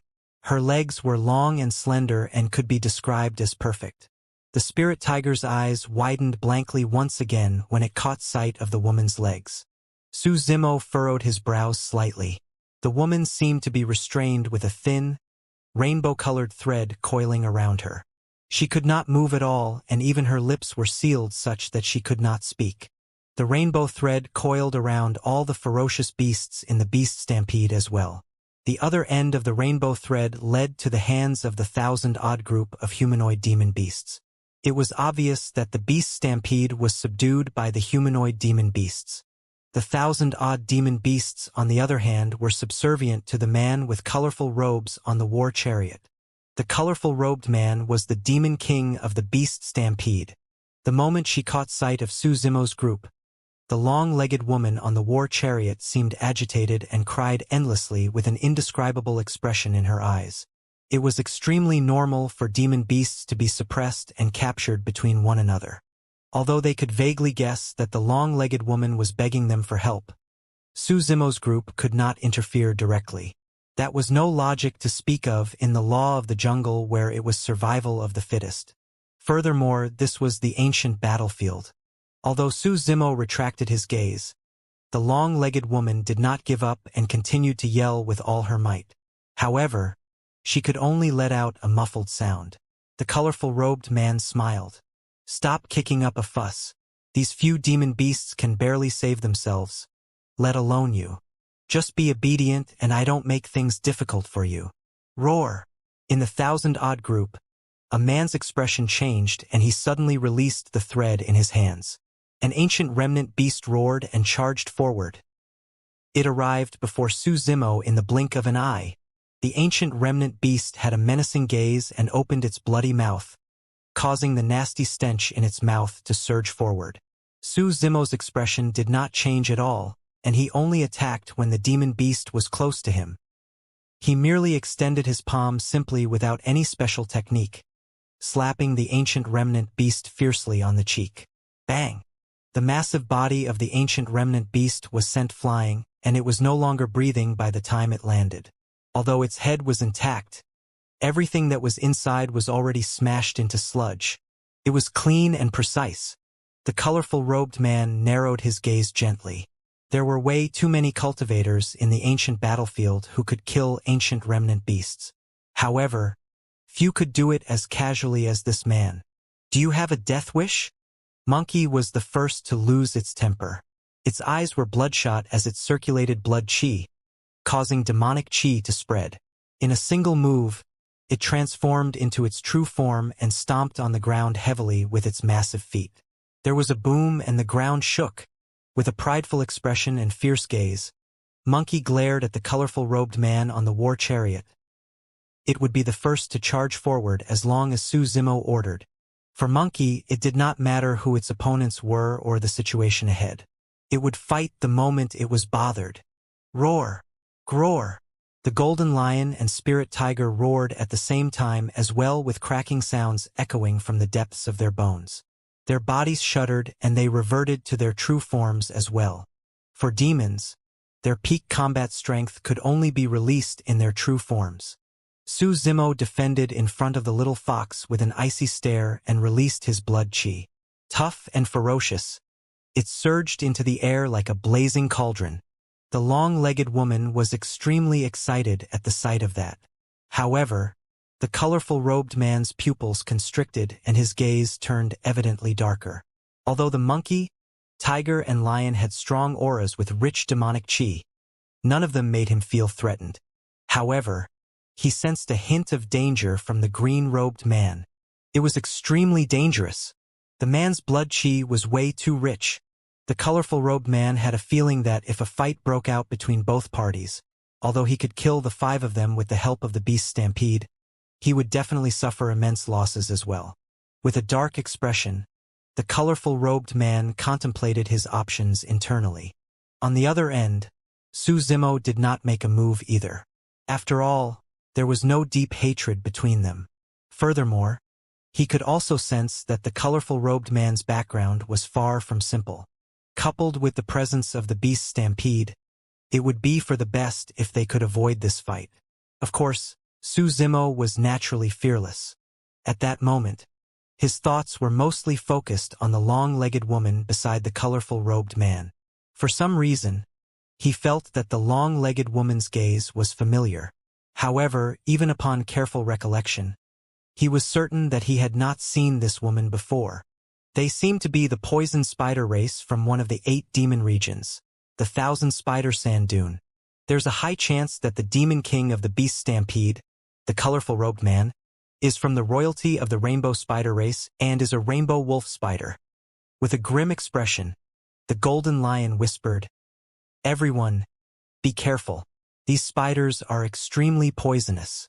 It's said that even the web of a rainbow wolf spider is laced with poison, and it won't take long for one to melt into pus once they are trapped in it. Su Zimo nodded silently. The intermediate ancient battlefield was truly a gathering place for paragons and demons. Within the short span of a month, They had already encountered demon beasts of 2 demon regions. Fufu. The colorful robed man suddenly laughed and said loudly, "Golden Lion Race. All of you should be from the Wild Lion Ridge." "You are right. My true form is the Rainbow Wolf Spider, and I'm from the Thousand Spider Sand Dune. Since you're a fellow Taoist from the Wild Lion Ridge, there's no need for us to fight." After contemplating, the colorful robed man chose not to attack. His aim was to fight for the resources and treasures in the ancient battlefield, such as the soul-nourishing blood ginseng. There was no need for him to fight to the death with these 5 people before him. With the colorful robed man's compromise, Su Zimo did not get aggressive either and merely nodded calmly. Monkey shrugged with an indifferent attitude. The spirit tiger and golden lion exchanged glances and both heaved sighs of relief. The little fox calmed down as well. Thud, thud, thud. The beast stampede rumbled and wrapped around Su Zimo's group before advancing. Hoo hoo hoo. The long-legged woman on the war chariot screamed repeatedly with an anxious expression. How irritating! Extending a finger, the colorful robed man tapped the woman on the forehead. The woman shuddered and her face turned purplish. She could no longer speak and merely looked at Su Zimo, Monkey, and the spirit tiger with widened eyes. Those eyes were filled with absolute despair. The distance between both parties increased as the war chariot left. The woman closed her eyes and 2 streams of warm tears flowed silently from the corner of her eyes. Dust billowed and gradually extended into the distance. Frowning, Su Zimo turned towards the direction of the beast stampede with a pensive expression. A long while later, he turned back and shook his head before continuing forward.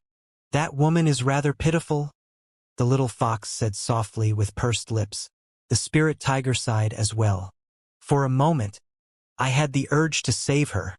"Actually, there's no need for that," the golden lion remarked. "If we have to rescue everyone we come across, there will be way too many people along the way we have to save. We've got to save rabbits from being eaten by snakes, goats from being eaten by wolves. All lives in the world have to be saved. How can we save them all?" "That makes sense," the spirit tiger nodded. After a while, it could not help but turn to Monkey, asking, "Boss, what do you think?" Monkey stifled a chuckle. "If I were you, I'd just do what I want. If I want to save somebody, I'd do it. It's bloody irritating to be wishy-washy. Just do what you like." "While that's the case, I can't possibly implicate all of us because of a moment of recklessness," the spirit tiger remarked with a bitter expression. The golden lion closed in and whispered, "Brother Tiger, you fell for her, right? Get lost." The spirit tiger barked. "Heis." After a few more steps, the spirit tiger sighed once more. "For some reason, it felt like I knew that woman. It's really strange." Suddenly, Monkey frowned and murmured, "Now that you mention it, I seem to have that feeling too." When he heard that, Su Zimo suddenly paused in his tracks and the spirit tiger nearly knocked into him in its distraction. Turning around slowly, a cold glint flashed in Su Zimo's eyes. The beast stampede moved and demonic chi filled the air with dust billowing through the vast plains. Any individual demons along the way avoided them a long time ago. In the center of the war chariot, the colorful robed man had a moody expression. He eyed the woman beside him and remarked coldly, "You had better be obedient. If I didn't require your blood to cultivate daily, I would have killed you a long time ago." The woman lowered her head and her eyes were filled with dejection, as though she had lost her soul. "Don't dream that anyone would come and save you," the colorful robed man sneered. "In the ancient battlefield, any sect and faction that comes across the rainbow wolf spider race will have to keep their distance." He was not entirely bragging by that. It was especially so at night. Even the successors of super sects would not want to openly provoke this group of demons. Those few people earlier on knew their places. Otherwise, they would be nothing but corpses by now. The colorful robed man harumphed. Swish! Suddenly, the sound of clothes fluttering tore through the air behind them. Sensing something, the colorful robed man turned around. Not far away, a green-colored figure was speeding towards them at lightning speed. He was at the horizon a moment earlier, but in the blink of an eye, he arrived right before them. The green-robed cultivator that they encountered earlier had backtracked. The 4 people behind the green-robed cultivator gradually caught up as well. Su Zimo stood in the air above the beast stampede and ignored the countless demon beasts with menacing looks and gaping, bloody mouths. With a calm expression, he held back the war chariot forcefully. The colorful robed man's gaze narrowed and his pupils constricted with a momentary flash of killing intent. When the woman caught sight of that, she was visibly agitated. However, she could not speak. Audacious! Insolent! A few young men stood out from both sides of the war chariot, shouting with unfriendly expressions. Thin threads could be seen flickering faintly from their fingertips, as though they could attack at any moment. Roar! The beast stampede let out a ferocious roar that shook the world as well. However, be it monkey, the spirit tiger or golden lion, all of them were much stronger mentally after experiencing the battle in the ancient city. Furthermore, they had been through countless fights in the days after, and they could no longer be threatened by a scene as such. Even the little fox who was the most timid merely had a slightly paler expression right now. However, her gaze was resolute without any trace of fear. To her, she would follow Su Zimo on anything he decided on without hesitation, even if it was a mountain of blades or sea of flames ahead. The colorful robed man gestured for silence by pushing down his palms. Gradually, the roaring of the beast stampede calmed down. Raising his brow slightly, the colorful robed man asked coolly, "What's the meaning of this, fellow Taoist?" After standing in the way of the war chariot, Su Zimo's gaze had been fixed on the long-legged woman's face, as though he was trying to make out something. It was the same for Monkey and the spirit tiger. After gazing at the woman deeply, Su Zimo shifted his gaze towards the colorful robed man and said indifferently, "I suddenly thought of something, so I returned to verify it." "Oh!" The colorful robed man frowned and asked, "What?" Expressionlessly, Su Zimo pointed to the woman on the war chariot. "Please remove the seal on her mouth. I've got a few questions for her." Su Zimo's tone sounded impolite. Although he said please, it sounded more like an order. "Who are you to talk to the young master as such?" A rainbow wolf spider at the side stood out and shouted. The spirit tiger widened its eyes and barked. "Who are you to talk to my master as such too? There's no room for you to talk here, scram aside. You must have a death wish." The 1,000-odd rainbow wolf spiders revealed cold, menacing expressions as the demonic chi within them surged. Their bones shifted and the flesh on their faces expanded. Thin, rainbow-colored fur appeared on their skin as sharp, green mouthparts pointed out of their mouths with a nauseating stench. The colorful robed man's expression turned cold as well. With a dark gaze, he replied in an unfriendly manner, "I'd advise you to not push your luck. I was already starting to regret letting you guys off earlier on. Don't force me to change my mind." Bang! Bang! Bang! Beside the war chariot, explosions sounded from the bodies of dozens of young men. In the blink of an eye, their bodies expanded and they transformed into terrifying gigantic spiders. With the head of a wolf and the body of a spider, their bodies were lined with thin fur and they had 8 legs with demonic chi surging into the air. Every single leg had a different color. Different colored spider silk shot out of their massive abdomens thickly, as though they could form a massive web that could blanket the world at any moment. Rainbow wolf spider. Monkey twisted its neck and its eyes shone scarlet. Its fists crackled repeatedly as battle intent surged through it. The tension was tight on both sides. As long as Su Zimo or the colorful robed man made a single wrong statement, a huge battle could be triggered. Suddenly, Su Zimo chuckled. "Well, I'll back off then and not ask her about those questions. The wise recognize their circumstances." The colorful robed man nodded. "You guys had better disappear from my sights before I change my mind, otherwise—" "Hold on." Before the colorful robed man could finish, Su Zimo interrupted.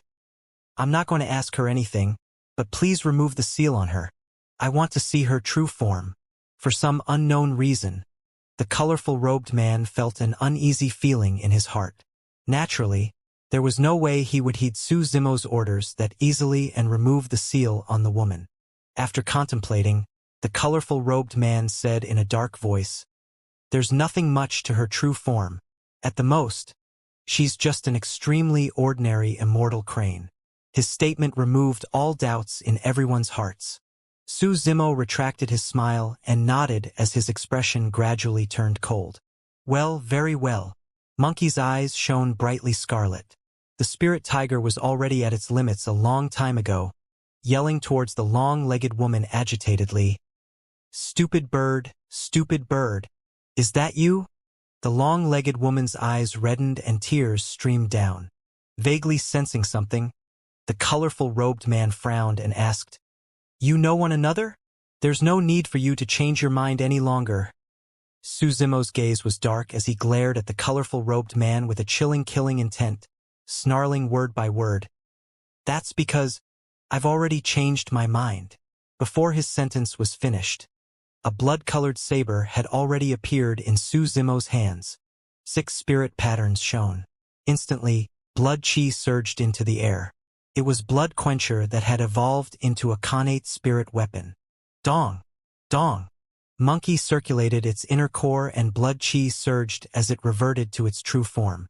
Its eyes were bloodshot and it had a torrential ferocity, pounding against its chest heavily with loud, dull thuds. The spirit tiger was extremely emotional and yelled, "Stupid bird! Don't be afraid. Hubatian is here to save you."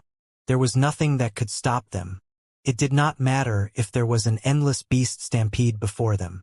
It did not matter if the rainbow wolf spider was from one of the 8 demon regions.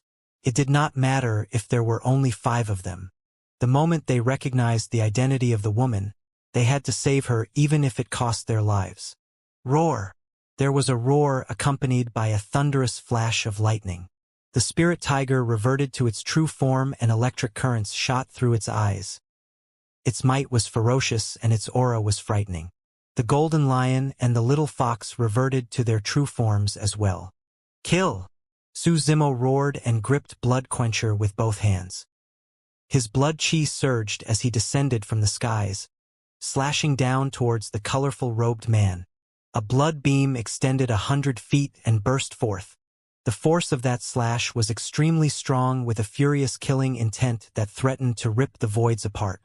The expression of the colorful-robed man changed slightly. He could sense that if he were to take the slash head-on, he would definitely suffer a huge loss given the amount of power it contained. Tapping lightly off his heel, the colorful-robed man dodged to the side nimbly. The blood beam descended heavily onto the war chariot. With a boom, that terrifying power split the war chariot into pieces. A set of green robes fluttered. Before the war chariot was smashed, Su Zimo had already reached out to rescue the woman. Blood Quencher danced around the woman and a blood beam flashed. Although Blood Quencher was huge, it was fluid as water in the hands of Su Zimo. It sliced off all the spider silk on the woman without injuring her at all. Su Zimo gripped the woman by the wrist and circulated his inner core, sending a rich demonic chi into the latter's body. Before long, he located the seals within her body. Demonic chi surged forward like a tide. Bang! Bang! Bang! The woman shuddered briefly and her seals were removed, reverting her to her true form. There was a red patch on her crown as she spread her wings and screeched. It was indeed the little immortal crane from Ethereal Peak. Little Crane was a little different from ordinary immortal cranes. Ordinary immortal cranes had snow-white bodies, but Little Crane's body had a tinge of jade green to it. It was extremely easy to differentiate them. Su Zimo could clearly sense that the blood chi within Little Crane had deteriorated to a severe extent. Although she could revert to her true form, she had no combat strength. "Protect her. I'll go kill those spiders," Su Zimo ordered murderously with a cold gaze. Monkey, the spirit tiger and golden lion huddled in swiftly and protected the little crane and fox within their midst in a circle. With that, they clashed intensely against the incoming beast stampede.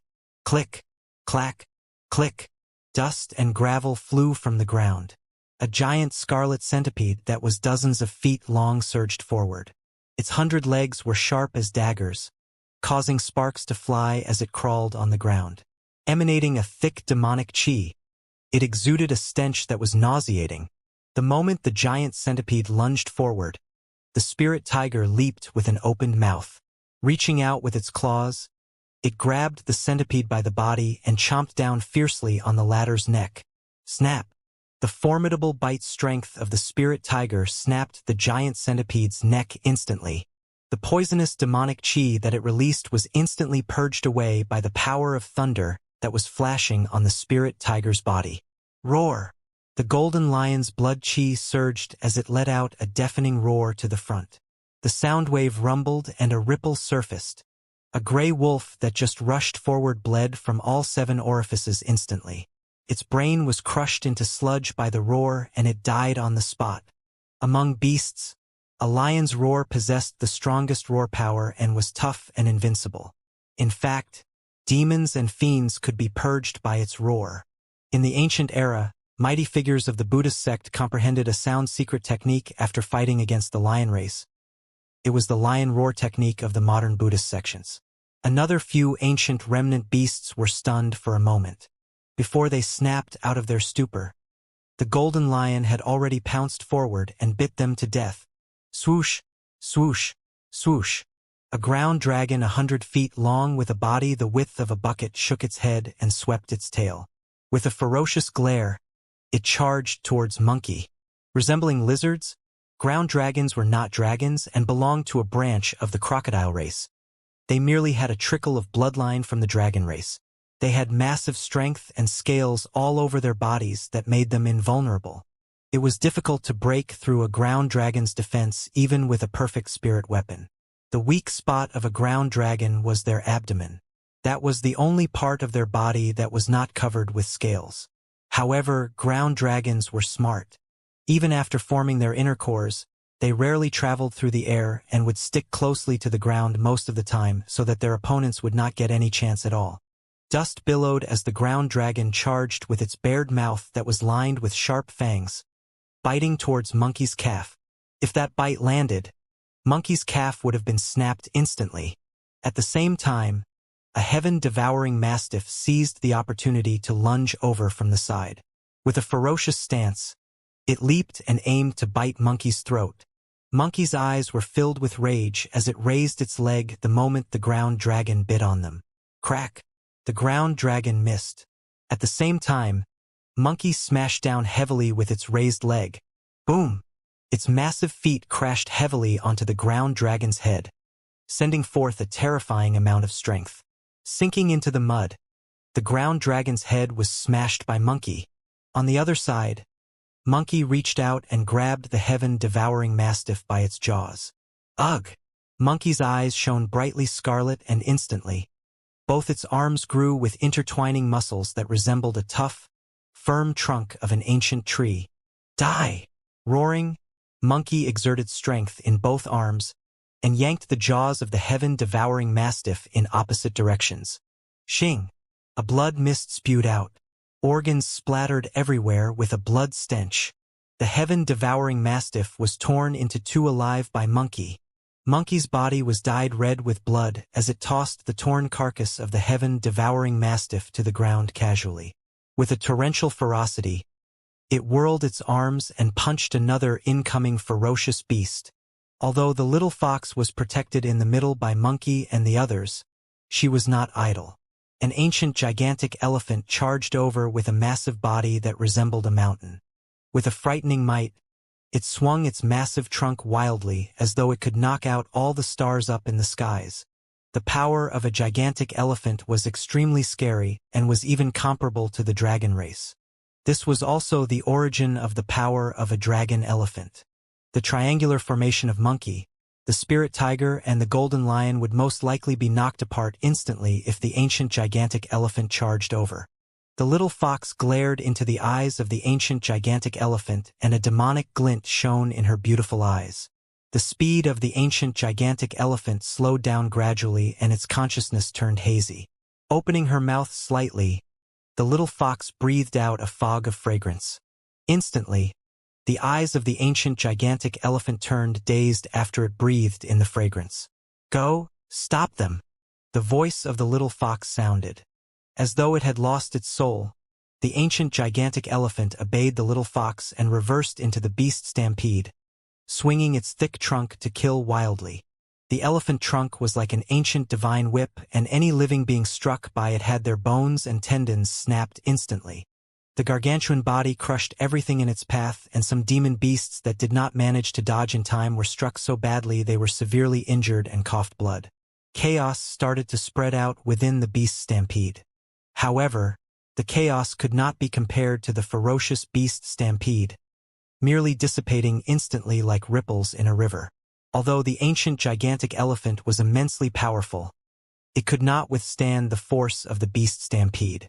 In the blink of an eye, it was drowned by the endless beast stampede, leaving behind nothing but a carcass.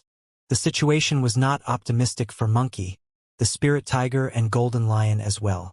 Individually, each of them had torrential combat strength, and within this short period of time, there were already hundreds of demon beasts' carcasses beneath their feet. However, the beast stampede was endless and charged relentlessly. Injuries started appearing on their bodies one after another inevitably, and fresh blood seeped. They had no way of retreat for this battle. Su Zimo had already held back all the clansmen from the rainbow wolf spider race. However, the triangular formation of Monkey and the other two would have been broken through a long time ago if the rainbow wolf spiders were involved. On the other side, the battle was even more intense, with Su Zimo taking on the rainbow wolf spiders and the beast stampede single-handedly. A blood mist spread in midair, and it was extremely sharp. The two distinct Immortality and Fiend's saber techniques, Sea Calming and Azura Saber, functioned perfectly and smoothly in Su Zimo's hands without any sluggishness. Countercurrent, Raging Tides, Vortex and Ripple, Ghost Howl, Blood Flow, Hell, White Bones, Phantom and Corpse. Although Su Zimo was alone with his saber on the battlefield, in the eyes of the many rainbow wolf spiders, it was as though there was a raging tide that was crashing onto shore. At the side, the sound of ghosts wailing could be heard, and there were white bones beneath their feet.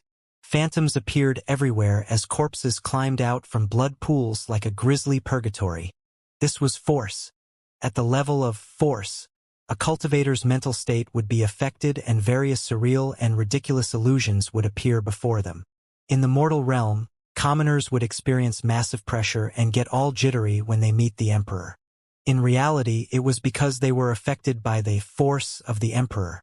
At that moment, there were already dozens of rainbow wolf spider carcasses on the ground. Against the shroud of the terrifying saber stance, all it took was a brief moment of distraction for the rainbow wolf spiders to be chopped up, leaving green, sticky blood oozing everywhere. The blood of rainbow wolf spiders was filled with toxic poison. When it splashed onto the ground, the surrounding flora withered in the blink of an eye. The initially moist mud started drying up and even showed signs of turning into gravel and sand. Some of the demon beasts that could not dodge in time were splattered by the blood of the rainbow wolf spiders. Within 10 breaths, they would collapse to the ground. The toxicity of the poison was rare in this world. Su Zimo's blood chi was fervent, like a blazing cauldron.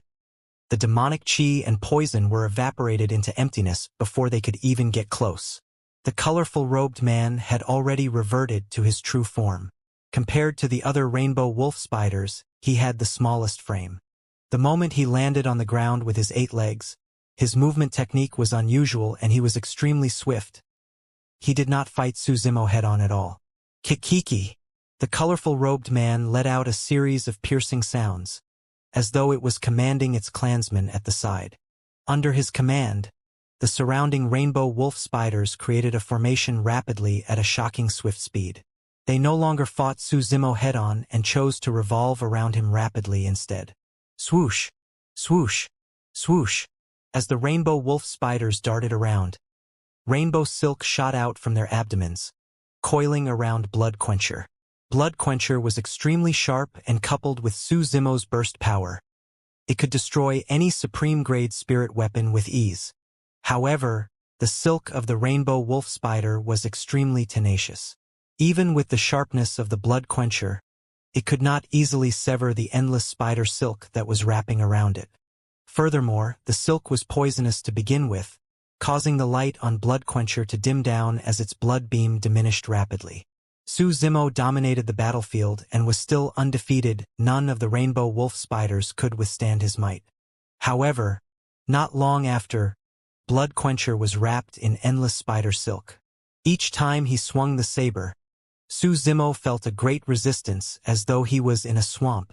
A great part of the reason why most cultivators were not willing to provoke rainbow wolf spiders was because their silk was a spirit weapon that countered cultivators. The spider silk was extremely formidable. Thankfully, Bloodquencher was a connate spirit weapon. If it was an ordinary supreme-grade spirit weapon, it would have been destroyed a long time ago after being covered by the endless spider silk. The reason why Su Zimo did not release his illumination sword formation was also because he noticed that, although the sword formation was powerful, it was created using supreme-grade flying swords. As long as something happened to one of the flying swords, the entire sword formation would not be able to function normally. The disadvantages outweighed the advantages. In truth, for the past 20 years, Su Zimo had been pondering about how he could raise the grade of that set of flying swords once more. All he needed was for each flying sword to be slightly stronger. The combined increase in strength would be even more obvious with the 27 flying swords combined. If the illumination sword formation was created, its power would be even more terrifying. However, the battlefield was filled with changes, and there was no room for Su Zimo to ponder excessively. Although more than 100 rainbow wolf spiders have fallen and the number was still increasing, Bloodquencher was already trapped by an endless amount of spider silk. It was almost like a cocoon, and the blade could no longer be seen. Su Zimo had no choice but to let go. It wasn't because Bloodquencher was not sharp enough. Rather, the eternal truth of the world was that everything had a counter. Fu. The colorful robed man smiled smugly and said in a creepy manner, "Do you think that you're able to challenge the dignity of the rainbow wolf spider race just because you have a connate spirit weapon? I will make you pay for the deaths of my clansmen." Although Su Zimo lost Bloodquencher, there was still no fear in his expression as he stood in midair and sneered. "At the end of the day, you're all nothing but ugly bugs. It doesn't matter how many of you are killed. Haven't you noticed the situation you're in?" The colorful robed man reared his head in laughter. "You've already fallen into my rainbow web formation, and you're nothing but a trapped bird. There's no way you can escape." Swoosh, swoosh, swoosh. Countless rainbow wolf spiders were still revolving in midair, spitting silk. Unknowingly, the rainbow wolf spiders had already weaved a gigantic spiderweb around Su Zimo. The dense silk weaved together and had no gaps between them. At the same time, the spiderweb was still getting thicker. It was isolating him from the outside world completely. There was no air or spirit chi here. He was completely sealed and was unable to utilize any energy from the outside world. Su Zimo furrowed his brows slightly. Given his strength, he could rip off a single thread of silk without the use of any weapons. However, millions of threads weaved together endlessly formed an all-encompassing web that could not be broken free from. The more he struggled, the deeper he would sink within. "I can sense that your blood chi is extremely strong and rich with a robust life force essence." The rainbow wolf spider smiled menacingly.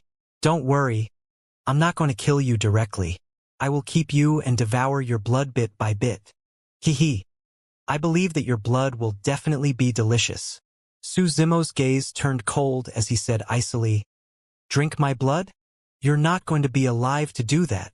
Reel in the web," the colorful robed man shouted. Creak, creak. The massive spiderweb pulsated and started shrinking. Although the spiderweb looked bright and colorful, it was poisonous and filled with killing intent. Thick, scarlet demonic chi shrouded around Su Zimo. However, the demonic chi sizzled as the rainbow spiderweb enveloped him. Interesting. His eyes shimmered as he murmured. He had cultivated the mystic classic of the 12 demon kings of the great wilderness. Although he was only at the core formation section, his demonic chi was enough to defend against most damage. To think that the web of these rainbow wolf spiders was able to corrode his demonic chi. A race that could reign over a demon region was nothing to be scoffed at.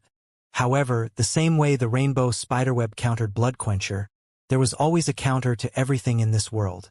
More rainbow wolf spiders started climbing up and spitting silk repeatedly, weaving layer over layer on that gigantic colorful cocoon.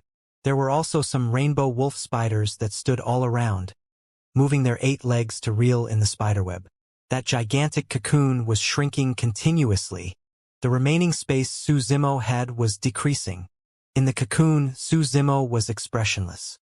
His golden core appeared gradually from the black hole in his dantian and started circulating. A shuddering aura spread from within his body. It was bright and scorching. Crack, crack, crack. In that instant, the earth and mountains shook. Mountains toppled and the ground cracked, revealing an unsettling fissure. Bang! Boom! Boom! Volcano erupted as balls of scarlet lava surged from underground, forming a red sea that could even melt rocks. The heat within the cocoon rose rapidly. When the lava splashed onto the rainbow spiderweb, wisps of green smoke rose instantly. Although the spiderweb was burned and its light dimmed, it did not break. When he sensed what was happening inside, the colorful robed man's pupils constricted and his expression changed slightly. The silk of the rainbow wolf spider was indeed a counter to most spirit weapons. However, there was always a counter to everything, and the greatest nemesis to the silk was fire. Thankfully, the rainbow wolf spiders were royalty of the spider race and had powerful bloodlines. They cultivated unique cultivation techniques that made their silk exceptionally tenacious, such that it could defend against most fire. If it was any other spider, the cocoon would have been burned into ashes by the flames a long time ago. When he saw that the cocoon was merely charred without any lethal damage, the colorful robed man heaved a sigh of relief and sneered. "You want to burn the silk of rainbow wolf spiders using that level of flames? You must be dreaming." Although he said that, the colorful robed man was in cold sweat moments earlier. In the cultivation world, rainbow wolf spiders feared cultivators of a few supersections. For example, of the 6 Buddhist monasteries, monks of Dipamkara Monastery cultivate a ball of true fire in their bodies at the start of their cultivation paths. It was extremely strong and illuminated their organs, igniting their spirits. If a rainbow wolf spider got into contact with the true fire of a Dipamkara Monastery monk, it could be severely injured or even burned into ashes. Suddenly, the colorful robed man's expression changed. He could sense that the temperature in the cocoon was rising at a scary speed and was not at its limits yet. From a fissure in the ground, a menacing head stuck out with a frightening aura. It had the head of a snake, the body of an anaconda, and was scarlet red all over its body. Its scales were stacked on top of one another tightly with no gaps, burning with a thin layer of flames. Swoosh!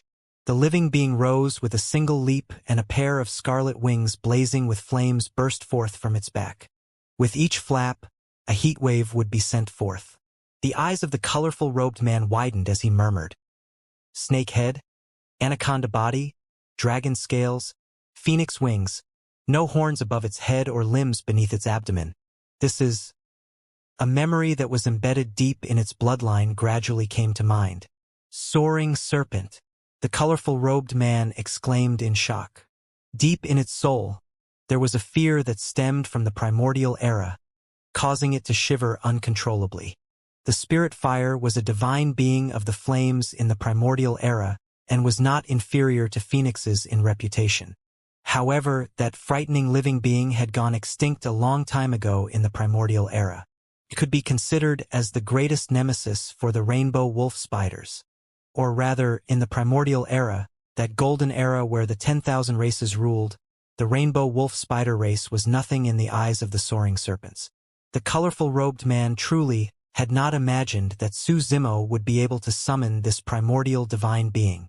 The temperature in the cocoon continued rising. Standing in the blazing flames, Suzimo's hair danced. His aura was torrential as he stood in the scarlet lava with electric eyes. The figure of the primordial soaring serpent rose continuously behind him. It was an extremely shocking sight. Many rainbow wolf spiders stood rooted to the spot and did not escape immediately. When it sensed that it was being restricted, the soaring serpent twisted its head and surveyed the surroundings.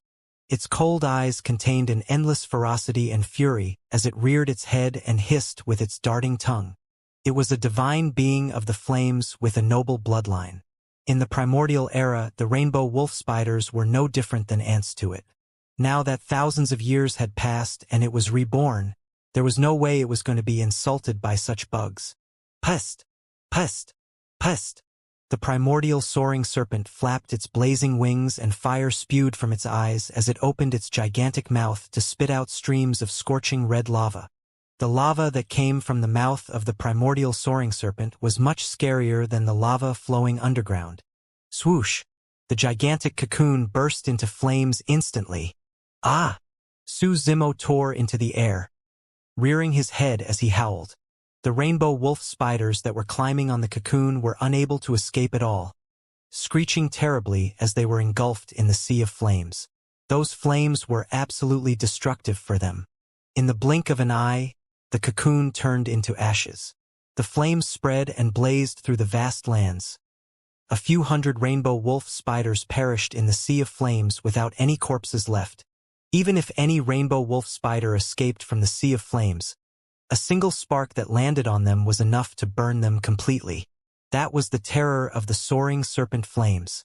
Roar! Roar! The lava surged and extended underground thousands of kilometers. The entire beast stampede went into chaos, howling constantly as everyone escaped in fear of being burned by the scarlet lava. The soaring serpent was sentient and flew with the flames to hunt after the remaining rainbow wolf spiders. Su Zimo shifted his gaze and glared at the colorful robed man who was running. Instantly, he chased after the latter. The rainbow wolf spider was the culprit behind Little Crane's sufferings. Sticking close to the ground, the colorful robed man scurried extremely swiftly with his 8 limbs, fleeing into the distance with dust clouds in his wake. MMM? You're still trying to escape.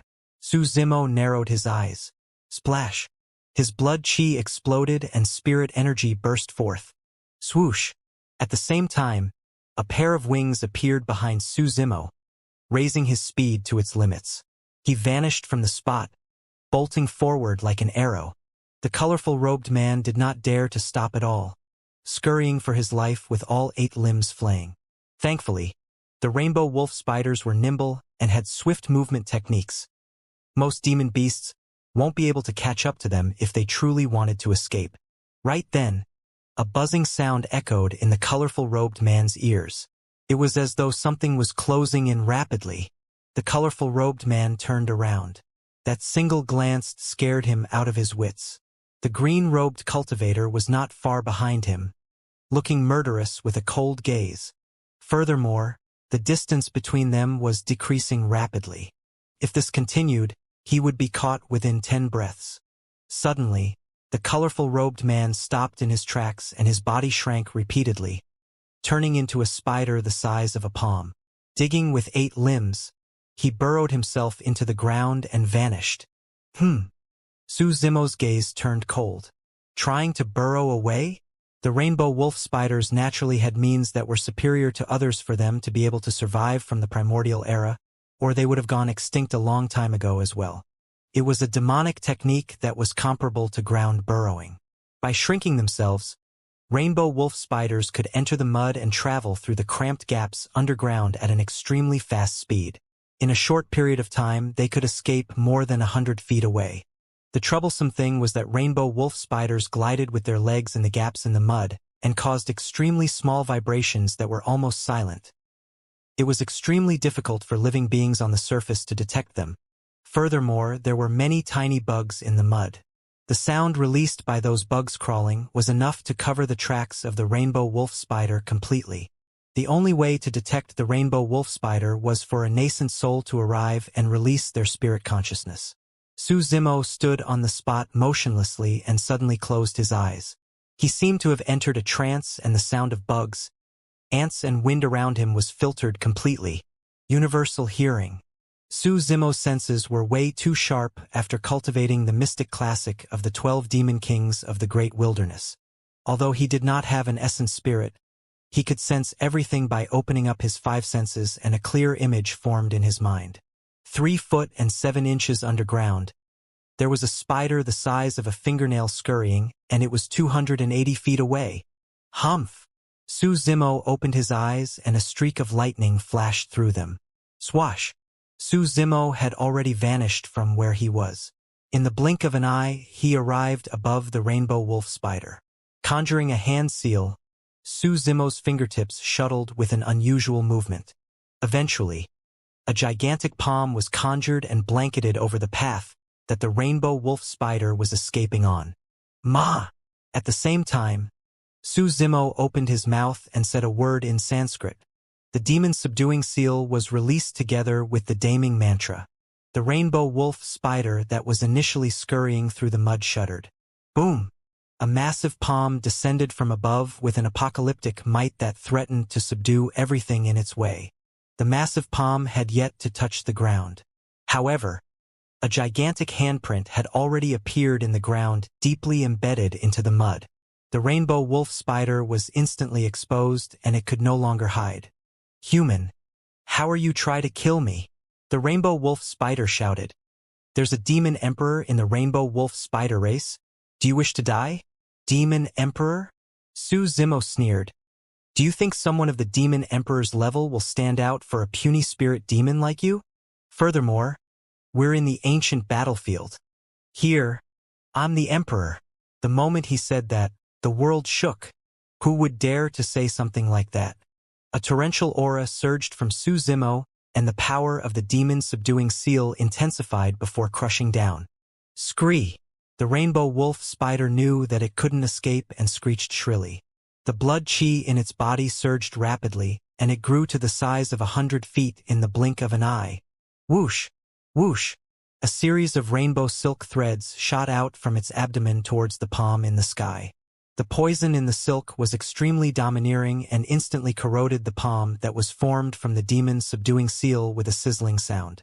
The palm's spirit light flickered and its power diminished. Exerting strength in all 8 legs, the rainbow wolf spider bounced and took the demon-subduing seal in midair head-on. Boom! There was a deafening sound. The demon-subduing seal dispersed. The rainbow wolf spider fell heavily to the ground, creating a huge dent. It was injured all over and one of its legs was snapped, oozing with green blood that stank. Not bad, Su Zimo nodded. You're rather capable to be able to take on my demon-subduing seal. The rainbow wolf spider struggled and crawled out of the pit, charging towards Su Zimo with bloodshot eyes and a menacing expression. Its remaining 7 legs were like sharp spears that were laced with poison. There were even reverse spikes on the surface of the spider legs. If they thrust into the flesh, they would pull out a huge chunk of flesh upon extraction, leaving behind a bloody hole. Swoosh! Swoosh! Swoosh! The rainbow wolf spider looked down from above and thrust its legs in a flurry towards Su Zimo's head. Su Zimo's gaze was cold and blood quencher that was in his hands buzzed. Clang! Clang! This blood beam expanded. Releasing a movement technique, Su Zimo shuttled through the chaotic spear shadows and circulated his blood chi. Wielding blood quencher, he slashed viciously at the critical joints of the rainbow wolf spider's legs. Eft! Green, oily blood spewed out. 3 spider legs were sliced off by Su Zimo. Apart from the spiderweb, another weapon for the rainbow wolf spiders was their legs that could go against perfect-grade spirit weapons. However, Su Zimo's attacks were targeted at the joints of the legs where they were weakest. Coupled with the sharpness of blood quencher, a single slash severed 3 of the rainbow wolf spider's legs. Ah! Ah! Ah! The rainbow wolf spider let out a heart-wrenching scream. Since you drank her blood, I'm going to break all 8 of your legs. There was no pity in Su Zimo's cold eyes. He was indebted to the old immortal crane of Ethereal Peak, and Little Crane had accompanied him for a long time in his cave abode. Su Zimo regarded Monkey, the spirit tiger, and Little Crane as his kin a long time ago.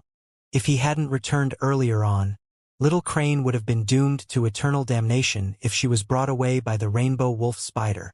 At that time, he would be immensely remorseful as well. The thought of that gave Su Zimo a sense of trepidation. Shoo! Shoo! The rainbow wolf spider had 4 legs remaining that were intact and could support its body. Break! Suddenly, It screamed and broke off two of its legs, turning them into long spears that shot towards Su Zimo at an extremely fast speed. Puny tricks. Su Zimo sneered and swung Blood Quencher in reverse, sweeping around gently like a ripple to send the two spider legs flying. The rainbow wolf spider was completely despondent. The killing moves that it used to dominate over the demon region were worthless in the face of this human. How could such a terrifying monster incarnate exist in the human race? Before that thought was finished, the rainbow wolf spider's eyes blurred with a flash of green robes. Before it could react, a sharp pain surged through its body and its remaining two legs were severed. Thump! Without any support, the rainbow wolf spider fell onto the ground. Due to the immense blood loss, its body shrank continuously and became the size of a human before long. Slumped in the mud, the rainbow wolf spider glared at Su Zimo with a venomous gaze. Su Zimo took out a rope from his storage bag and tossed it at the rainbow wolf spider's body. Instantly, it coiled itself around the ladder. After the battle at the ancient city, he had gathered tens of thousands of storage bags. There were way too many spirit weapons in his storage bag now, and he could casually pull out a supreme-grade spirit weapon at any moment. "I'll leave your life for Little Crane." Su Zimo dragged the rainbow wolf spider and sped back where he came from. The battlefield had gone silent, leaving behind nothing but charred land. The soaring serpent flew into the air, spraying lava wildly and incinerating everything within 500 kilometers. The rainbow wolf spiders were not the only ones suppressed by its aura as a divine being, but other demon beasts as well. Most of the rainbow wolf spiders were already burned to death. The remaining demon beasts broke free of the rainbow wolf spider's control and fled one after another. The retreat of the beast stampede left nothing but a pile of carcasses and bones on the ground, some of them torn and still fuming with smoke. Monkey, the spirit tiger and golden lion were filled with injuries all over and panted heavily. "Thank you, Monkey and Spirit Tiger." Little Crane spoke in human tongue and rubbed against Monkey and the spirit tiger's cheeks with her long beak. "It's nothing." Monkey grinned and waved it off, pointing to the spirit tiger at the side. This perverted tiger was the first to notice that something was off and mumbled the entire journey. "That was when we noticed what was amiss." The spirit tiger's heart was pounding furiously in happiness when it felt the little crane's intimate act. However, at the mention of perverted tiger from Monkey, the spirit tiger's expression turned awkward and it coughed twice to divert Little Crane's expression. Little Crane was a little confused. Monkey snickered. Both the golden lion and little fox knew the reason for that and grinned secretly. Patting itself on the chest, the spirit tiger said, "Although I've never seen you in your human form before, I recognized you right away when I saw your huge, beautiful eyes." "Humph. Since when did you stare at her eyes?" "You were looking at her long legs the entire time." Monkey pouted and grumbled softly. Glaring at Monkey, the spirit tiger said hurriedly, "Don't listen to his nonsense, Little Crane." The spirit tiger looked deeply at the little crane to build up the mood, as though there was something it wanted to say. After a long time, just when the little crane was starting to get creeped out, the spirit tiger yelled, "Ah!" The golden lion and little fox were caught unaware and jolted in shock, looking at the spirit tiger in confusion, unsure what it was up to. Monkey rolled its eyes. The spirit tiger continued, "Ah, your eyes are so beautiful and pretty, like the stars and the moon and the sun and the, The golden lion frowned. The little fox went blank. Monkey was dumbfounded, as though it was struck by lightning. Was the spirit tiger making a poem? Notwithstanding how lousy the poem was, it was stuck halfway while composing it. Monkey reached out and wanted to send the spirit tiger flying with a slap. However, it truly could not muster up strength after the massive battle earlier on. Monkey could only sigh and turn away, hiding its face. It truly did not wish to look at the spirit tiger and looked down on the ladder from the depths of its heart. With an embarrassed expression, the spirit tiger scratched its head and was struck by inspiration, yelling, "Like a huge gemstone deep in the ocean." The spirit tiger shrugged its head smugly and smiled to itself foolishly. In its opinion, that final statement was the vital finishing touch to make everything perfect. Little Crane felt chills run down her spine and could not help but shudder. "What do you think, Little Crane?" The spirit tiger closed in and licked its own face, asking. Glaring at the spirit tiger, Little Crane asked coldly, "Are you in heat?" Eft. The little fox could not help but burst into laughter. Monkey and the golden lion snickered wildly at the side, beaming as well. The spirit tiger had not expected Little Crane to be so sharp and direct with her words. Unable to take it at all, its face flushed red and it was thoroughly embarrassed, wanting nothing more than to find a hole to bury itself. Right then, a person flew through the air from the distant skies. He dragged a long rope tied to a spider with 8 legs severed. It was the true form of the colorful robed man. Little Crane's eyes were filled with endless hatred and her body shivered in rage. "Are you guys all right?" Descending before everyone, Su Zimo took out bottles of elixirs from his storage bag. No matter what was required, internal or external application, there was something. Right now, he was in no lack of such items. Monkey and the spirit tiger applied medicine silently while taking care of Little Crane. Charging right in front of the colorful robed man, Little Crane extended her feet and stomped on the man's body, questioning. "You said that you once saw a man that resembled me in the Thousand Spider Sand Dune. Was that for real?" The colorful robed man was severely injured to begin with. Now that Little Crane stomped on him, his internal organs were shocked as he coughed out a mouthful of blood and panted. "Of course it's real," Little Crane asked hurriedly with an agitated expression. "Where is he? That Bai Fong was your father?" Now that he knew he was dead for the sure, the colorful robed man mocked gloatingly. "Unfortunately, you'll never see him ever again. He died a long time ago. Ha ha ha." Little Crane's body shuddered and her face turned frightfully pale. Su Zimo furrowed his brows slightly. Bai Fangs were ferocious birds of the primordial era and were extremely fierce. With the ability to manipulate fire, they were one of the fiercest species of ferocious birds. However, the phoenix race was way too terrifying and reigned supreme over the ferocious birds while manipulating fire at the same time. As such, the Baifong was not as well known. However, in reality, the true strength of a Baifong was comparable to the divine being of the flames, soaring serpent. Early on, Su Zimo had already noticed that Little Crane looked different from ordinary immortal cranes. Ordinary immortal cranes had vermilion crowns and snow-white bodies. However, Little Crane's body also had jade-green feathers that were extremely beautiful. Everything would make sense if she had the bloodline of Baifangs running in her. After all, Baifangs were jade-green in color. Su Zimo lamented internally. "No wonder I've never seen Little Crane's father or heard the old immortal crane mention it. So he died a long time ago." "I don't believe you." Little Crane shook her head repeatedly and glared at the colorful robed man, saying with a quivering voice, "Why, you are lying, am I right?" "Lying?" The colorful robed man laughed bitterly. "Your father had a death wish barging into the Thousand Spider Sand Dune thinking that he was strong. The rainbow wolf spider sucked his blood dry a long time ago. We ate his flesh and drank his blood to cultivate. Ha ha ha." Little Crane had a weakened blood chi to begin with. Upon receiving this blow, her vision darkened and her head spun. "Sister Little Crane." Little Fox rushed up to support Little Crane. Bang! Suddenly, a slap landed on the back of the colorful robed man's head, splitting it into pieces as brain juice flowed on the ground.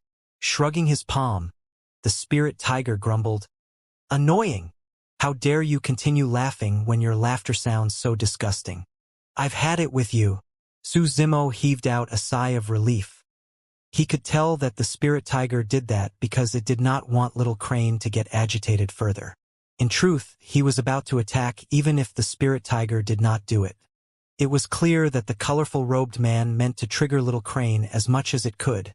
Seeing that it wasn't going to survive, Su Zimo patted Little Crane gently on the shoulder and consoled her. "Don't think too much." This spider was clearly spouting nonsense upon knowing that it was about to die. "Things might not be as you're imagining it to be." Little Crane nodded, but the sorrow and misery in her eyes could not be concealed. Sensing the sadness in Little Crane's heart, the spirit tiger scratched its ears and cheeks. It wanted to help her share the load, but did not know what to say. Nobody knew how to console her for something as such. The atmosphere turned heavy. Looking at Su Zimo, the spirit tiger hoped that he would say something. After pondering for a moment, Su Zimo decided to distract Little Crane. Little Crane, how did you enter the intermediate ancient battlefield? Although the old immortal crane had broken through 20 years ago into a high-level fiend demon that was equivalent to the Dharma characteristic realm of humans, it was probably impossible for her to open up a teleportation point to the intermediate ancient battlefield single-handedly. As though she called something, Little Crane's expression changed all of a sudden and she turned into her human form. She grabbed Su Zimo's arm and said anxiously, "Save Nian Qi. Think of a way to save Nian Qi." Su Zimo's heart sank and he took a deep breath. What happened? Calm down and speak slowly. Nian Qi was the small girl that he picked up in the capital of Great Zhou, and she contained many secrets in her body. For example, Nian Qi was already incredibly strong before she cultivated. Also, Nian Qi did not seem to age. Or rather, time seemed like it passed extremely slowly for her.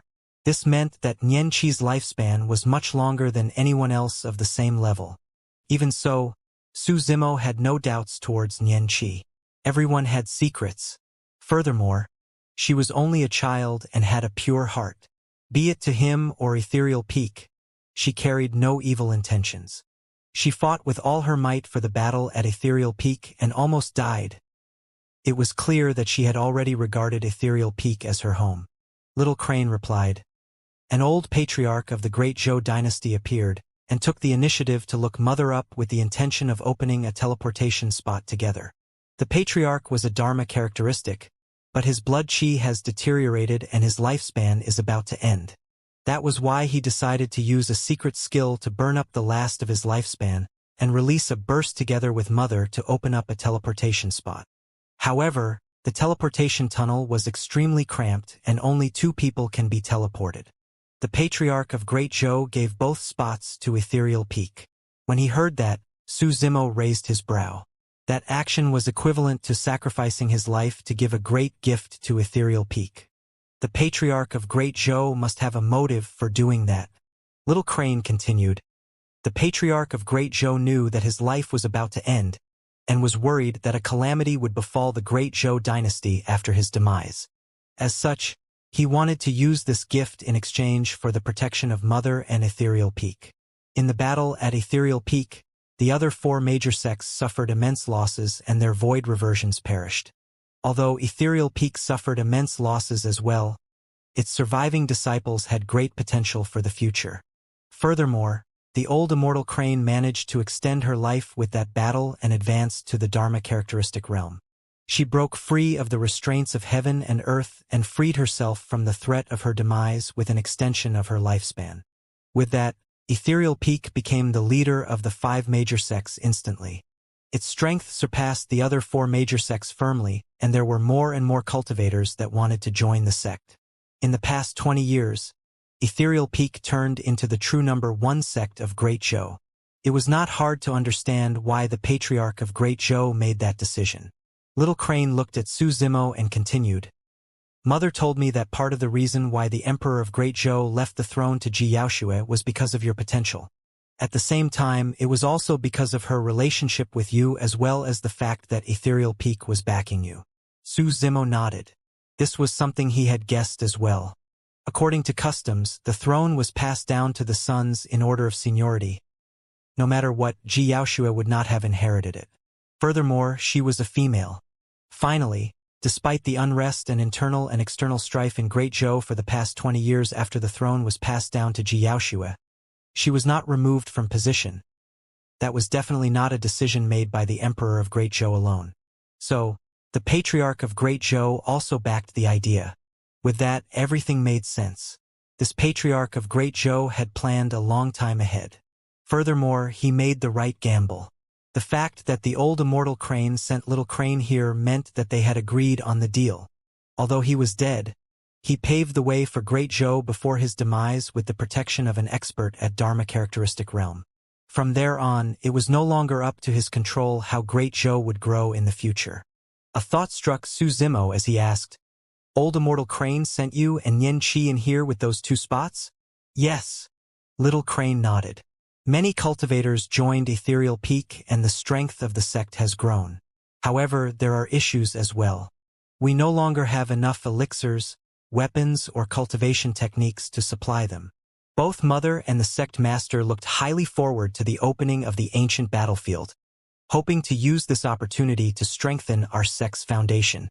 Although Xianxia joined the sect pretty late, she is already the #1 of the Golden Core realm in our sect right now. In fact, the sect master said that she might be comparable to you.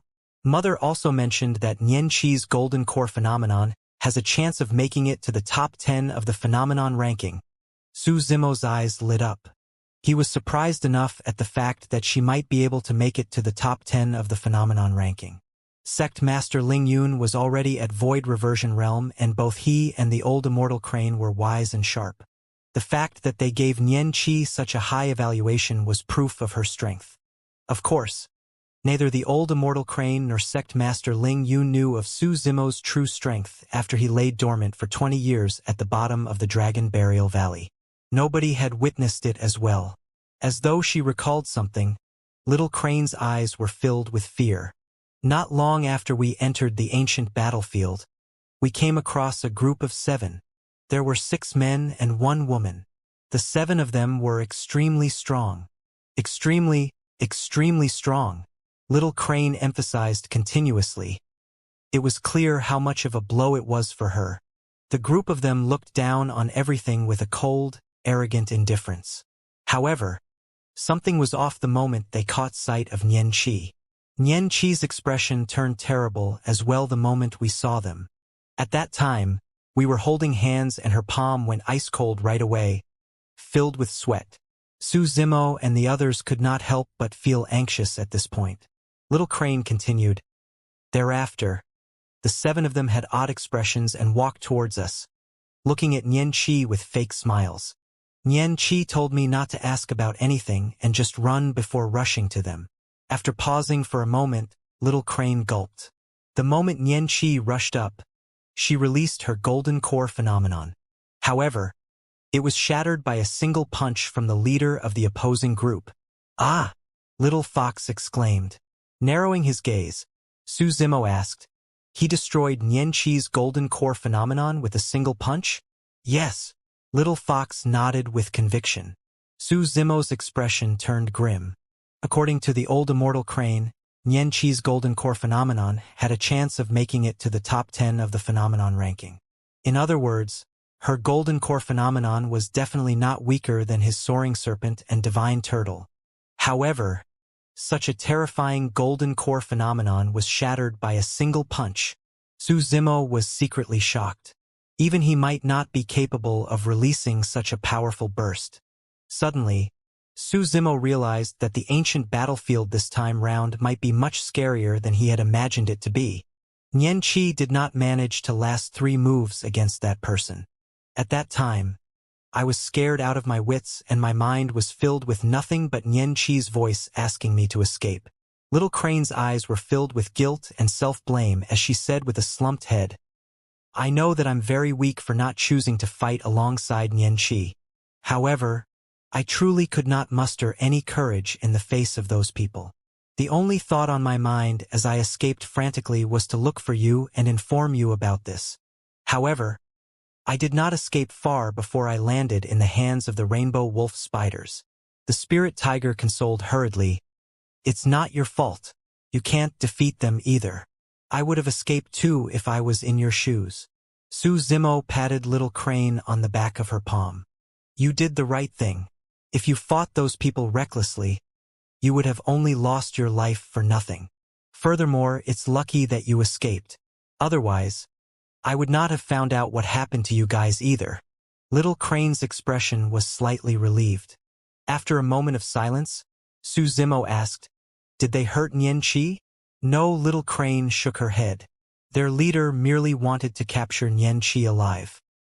He mentioned something about returning to the elders for punishment, but I didn't hear anything more.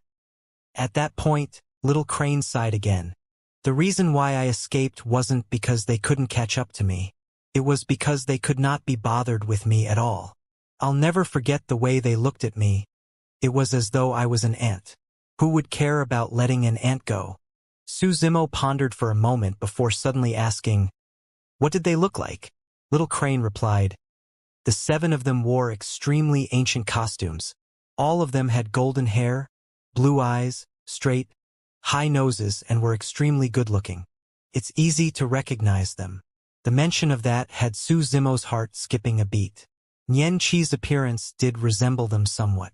In the battle at Ethereal Peak, Xianxia once released her potential in a moment of desperation and her strength exploded. Her initially withered yellow hair turned straight and danced with a golden shade as well. Her eyes were blue and her aura was peerless, resembling a dignified divine being. Xianxia's background definitely had something to do with these guys. However, Suzimo could not identify where they were from exactly. He had a vague guess in his heart. Judging from their behavior, I don't think Xianxia's life is in danger for the time being. Suzimo looked at the worried little crane and said gently, "Don't worry. Leave this to me." "Yes." Little Crane nodded. If there was anybody in the ancient battlefield who could save Xianxia, it would have to be Suzimo. "Let's leave this place first and look elsewhere to rest." Monkey, the spirit tiger and golden lion were injured. Although they consumed quite a bit of elixirs, it would take them a few days to recover completely. For the next few days, Suzimo and the others did not rush to travel and rested in a cave. They were already in the ancient battlefield for more than a month. The rich spirit chi coupled with the massive battle and fights they encountered triggered Suzimo's golden core realm. He finally sensed the opportunity for a breakthrough. In his dantian, a golden dazzling core revolved slowly above the Soraka flower. The golden core's aura was slightly complicated. It had the aura of immortals as well as fiends. The two auras were supposed to oppose one another. However, there was an aura of the Buddhist sects in the golden core that created a harmony to combine the immortal and fiend auras completely. Suzimo assumed a lotus position with his eyes closed and his black hair danced on its own. On the left, water mists rose and the phantom of a divine turtle appeared. On the right, flames blazed and the phantom of a soaring serpent descended. Gradually, as time passed, the aura within Suzimo's body intensified, continued until fire and water fused and the turtle and serpent intertwined. The entire void quaked for a moment. A shuddering aura emanated from Suzimo's body, spreading through the whole like a ripple. Monkey and the others were alarmed and ran outside, watching from the entrance of the cave. Everywhere the ripple extended, rocks and sand disintegrated into emptiness. It was as though the entire cave was sliced by a sharp knife. Bang! Boom! Boom! The mountain itself trembled. The mountains were tumbling and the ground was disintegrating. Boom! There seemed to be a loud explosion within Suzimo's body. 2 divine lights appeared in the cave. Suzimo opened his eyes and jolted upright, roaring into the skies. His roar was resounding and penetrated metal and rock. Right in front of Monkey and the others, an air current exited from Suzimo's mouth like a flying sword, bursting the ceiling above. His breath was like a sword. That level was beyond the limits of a golden core. Success. At this point, Suzimo was at perfected golden core. A step further and he would advance into nascent soul realm, cultivating the legendary essence spirit and gaining control of dermic powers. His cultivation speed was not considered as the best. However, given the fact that he could reach this stage with his immortality and demonic cultivation, it was quite a rare feat. Suzimo's golden core faded gradually. He reigned in his aura and tranquility returned to the cave. Monkey and the others had also attained breakthroughs in their cultivation realms in the past few days and were almost all at perfected inner core realm. The flesh they consumed by being with Suzimo was filled with the richest life force essences. Coupled with the countless elixirs, it was only logical that they would reach this stage of cultivation. Little Crane was still slightly dejected for the past few days. It wasn't merely out of concern for Xianxia. More than that, it was also the news of her kin's demise. Suzimo could empathize with her emotions. The spirit tiger accompanied little crane day and night, trying his best to come up with ways to cheer her up, but to no avail. This day, the spirit tiger seemed to have thought of something and rushed in front of everyone excitedly, yelling, "Hey, hey! I've got a suggestion." After a brief pause, the spirit tiger took a deep breath and said solemnly, "Let's become sworn siblings." Sworn siblings. Monkey's eyes lit up. The group of them had an extremely deep relationship to begin with. Although the golden lion and little fox joined later on, they had already integrated themselves into the group with their recent interactions. Furthermore, be it little fox or the golden lion, both of them had gained everyone's acknowledgement after the battle at the ancient city. The golden lion was naturally delighted. Little fox was not going to decline. She had even more reason to follow along Suzimo after being sworn siblings. When she heard that, little crane perked up and there was a little more life in the way she looked at Monkey, the spirit tiger and everyone else. Suzimo nodded silently. Although the spirit tiger seemed crude and brutish, this was a decent suggestion. The reason why little crane was upset was because she had lost a kin. But after they become sworn siblings, she would gain a few more kin. After pondering for a moment, Monkey looked at Suzimo and said with slight hesitance, "Don't join in. You're a human after all. If you become sworn siblings with us, you'll definitely get into trouble in the future." Ha ha ha ha. Suzimo roared into laughter. "Monkey, do I look like someone so cowardly? It's true that I'm a human, but I insist on being sworn siblings with you guys. No matter the amount of trouble, I'll take it all on. All right, let's do it then." Monkey was invigorated as well. "Sure." The spirit tiger cheered. At that moment, no one realized that this seemingly casual ceremony of being sworn siblings in a corner of the ancient battlefield would end up dictating the state of Tianhuang mainland's future to a certain degree. As Monkey mentioned, Suzimo would not be able to explain things for the rest of his life if he became sworn brothers with them. However, Suzimo did not care. The reason why he cultivated was so that he could do as he wished. How could he be restricted by the confines of moral guidelines or the different ideals of immortals and fiends? If he wanted to establish a Tao, he must possess the boldness to break free of all restraints and rules. The spirit tiger said, "We should add someone else, although he's not here with us right now." Little crane asked, "Little night spirit, right?"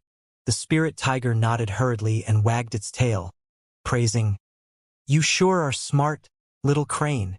Little crane blushed slightly and extended her leg, kicking the spirit tiger. "After forming my inner core, my mother gave me a name. I'm now called Ching Ching." Little crane possessed the bloodline of the bifangs and looked different from other immortal cranes with a tinge of jade green in her feathers. The name was fitting. Little fox called out obediently, "Sister Ching Ching." "Yes." Ching Ching nodded and hugged little fox. Although this was the first time they met one another, they were already close as sisters after these few days of interaction. "Who is this little night spirit?" Little fox asked curiously. A reminiscent look flashed through Suzimo's eyes as he replied sadly, "It was a little beast that I picked up in Songlang Mountain Range more than 20 years ago. It should have grown up by now." At the mention of night spirit, Monkey, the spirit tiger and little crane let out looks of concern. After all, the few of them witnessed night spirit's birth and growth in Ethereal Peak back then. Night spirit was picky with food and would not touch the flesh of ordinary demon beasts. In order to feed night spirit, Monkey, the spirit tiger and little crane fought through the jungle and sustained injuries all over to obtain different flesh so that night spirit could taste them all. Although that period of time was tough and dangerous, they were ecstatic as they looked at night spirit grow bit by bit. It felt like everything was worth it. Night spirit was well behaved the moment he was born and knew who was good to him. His fangs and claws were extremely sharp, but he had never bared them to Monkey, the spirit tiger and little crane. "It's been a long time since I've seen that cub. I wonder how he's like now that he's grown up. Does he still remember us?" Monkey was in a rare emotional state. Ever since what happened in Dongling Valley and Suzimo and Night Spirit fled far away into the capital of Great Zhou, Monkey and the others had not seen Night Spirit. In the blink of an eye, more than 20 years had passed. Suzimo gazed into the distance and murmured, 20 years ago, Night Spirit accompanied Xiaoning to Elixir Yang sect in the Middle Continent. I wonder if we'll get to meet them again this time round in the intermediate ancient battlefield. There should be no issues including Night Spirit with us, right? The Spirit Tiger asked. Monkey and Ching nodded. There was naturally no way Little Fox would object to it. She was satisfied as long as Su Zimo was inside. The Golden Lion was a little confused and did not know what Night Spirit was. However, he shrugged to express that he was fine with it since everyone agreed to it. The Spirit Tiger shifted his gaze and coughed gently. Since we're swearing to be siblings, we should talk about seniority. If we make that clear, we can't change that in the future, right? Monkey scoffed coldly as he saw through the Spirit Tiger's intentions right away. Why, you want to be the boss? No. The Spirit Tiger shuddered in shock and waved it off immediately with a sheepish smile. No way. Even if I thought that way, I wouldn't have the balls. Heh. There were a total of 7 of them along with Night Spirit, and there were demons and humans. Everything would definitely be a mess if they judged purely based on age. What do you have in mind? Hurry and spit it out. Ching extended her legs and kicked the Spirit Tiger again. The Spirit Tiger was not frustrated. Instead, it said joyfully with a slight excitement, Su Zimo is the reason why we're all here today. He's the only one suitable to be the big brother. Furthermore, it's undeniable that he's the strongest. Everyone nodded. Monkey had no objections either. He had a prideful nature and he wouldn't object to Su Zimo being the only one that was ranked before him. Su Zimo smiled calmly without interrupting and merely listened to how the Spirit Tiger wanted things to be arranged. Invigorated, the Spirit Tiger wagged its tail and smiled in a pandering manner to Monkey. Only Brother Monkey has the right to be second. Firstly, Brother Monkey knew our big brother the earliest and is the most experienced. Secondly, apart from Big Brother, Brother Monkey is the strongest in combat. Monkey was satisfied with the explanation and grinned. Ching, Little Fox, and the Golden Lion naturally had no objections. Actually, the Spirit Tiger wanted to be the second place as well. However, he was most likely going to be tormented back and forth by Monkey if he took over that position. As such, he decided against it. The Spirit Tiger took a deep breath and cleared his throat, saying deeply with a solemn expression, I guess Hubadian will have to be the third. I knew Big Brother a long time ago and I'm strong as well. The Spirit Tiger patted his chest and declared with gusto. This was his true intention. With this position settled, he could openly bully everyone at the back in the future. Of course, he could not bully Ching. Little Fox was protected by Su Zimo, so he could not touch her as well. There was Night Spirit, but he had better forget about that. With that, there was only Golden Hair left. In the past few days, given the violent objection of the Golden Lion, he finally fought for a slightly better name for himself, from yellow hair to golden hair. At least with the golden word, he would not be disgracing the bloodline of the Golden Lions. The Spirit Tiger glared at the Golden Lion and snickered evilly. With that arrangement, Ching would logically be number 4. There was not much to discuss about the first 4 spots. However, the Golden Lion was pretty done by the time it came to number 5. According to the Spirit Tiger's arrangement, Night Spirit would be number 5. After all, Night Spirit was the first to know Su Zimo after Monkey, the Spirit Tiger, and Ching. However, the Golden Lion did not know who Night Spirit was at all. He was definitely indignant being ranked behind a little beast that he had never seen before. Yet, immediately after, he was suppressed mercilessly by Monkey, the Spirit Tiger, and Ching. His objections were to no avail. Little Fox was number 6. The Golden Lion hid in a corner with misty eyes, a few slaps on his face and a few footprints on his body. He had a gloomy look on his face and no longer spoke. The Spirit Tiger laughed when he looked at the Golden Lion. Golden Hair, are you happy to be number 7?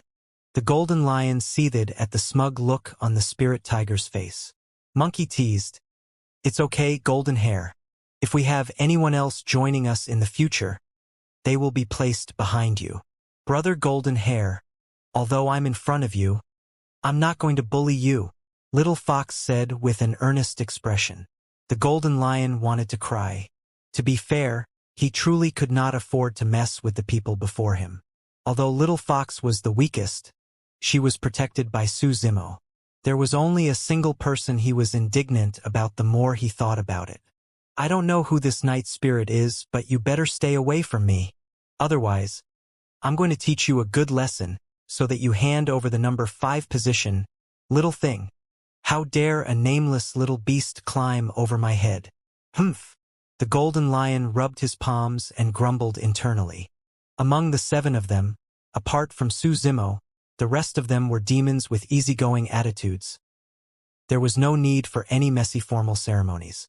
After the suggestion, everyone used the ground as a replacement for incense and kowtowed towards the skies. That action alone sealed the oath of their swear. Thereafter, everyone became closer and Ching Ching's mood improved as well. The spirit tiger followed behind Ching Ching every day, pandering with his butt twerking. There was naturally much joy in their journey with the presence of the spirit tiger. This day they arrived at a vast plains. Su Zimo's expression changed as he paused in his tracks and listened.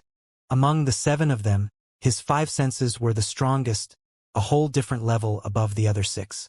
He was always the first to notice if something was wrong. First, what's wrong? The golden lion asked. Su Zimo said deeply, there's quite a bit of commotion in the east, so there should be quite a lot of people there. It's not just cultivators. There's also the faint roars of demon beasts. Suddenly, the ground quaked gently. Dong! Dong! Dong! A series of movements sounded faintly from the east, as though someone was beating the heavenly drums. The next moment, a bedazzling light surged into the air and illuminated the world. A treasure was born. The reason why the major sects and factions of Tianhuang mainland were willing to give it their all to send cultivators to the ancient battlefield was because there were many cave abodes here that were left behind by ancestors. There were also a few inheritance grounds, many ancient secret grounds and countless tombs with endless mysterious treasures in them. If anyone could obtain some of the secret skills or mystic weapons, they had a chance of turning extremely powerful overnight. Even if they did not need it themselves, they could present it to their sects in exchange for fabulous rewards. Some factions and sects could even rise because of a single opportunity, establishing their foundation and transforming into a powerful major faction from a nameless small sect. In fact, there was even a chance that they could instantly be ranked among one of the 108 upper sects. Su Zimo narrowed his gaze and whispered, "Let's go and check things out." With that, he sped over in a flash. Monkey and the others followed closely behind. Not long after, Su Zimo gradually slowed down and gazed into the distance. Not far ahead, there was a towering mountain peak that extended into the clouds. Around the mountain peak were many cultivators. There were also countless roars of demon beasts above and below the mountain peak. A massive conflict had broken out between cultivators and demons. Spirit energy surged in midair, releasing beams of light with scorching heat waves. Countless ancient trees were cut with sand flying everywhere. Nobody knew how long the battle had been ongoing, but the sight was tragic with the mountain peak drenched in blood. Su Zimo could clearly see that there was something strange about the mountain peak. It was split from the middle, as though a pair of invisible hands had ripped it apart. However, in the middle of the mountain peak, instead of mountains and rocks, there was a gigantic palace that did not seem like it was man-made.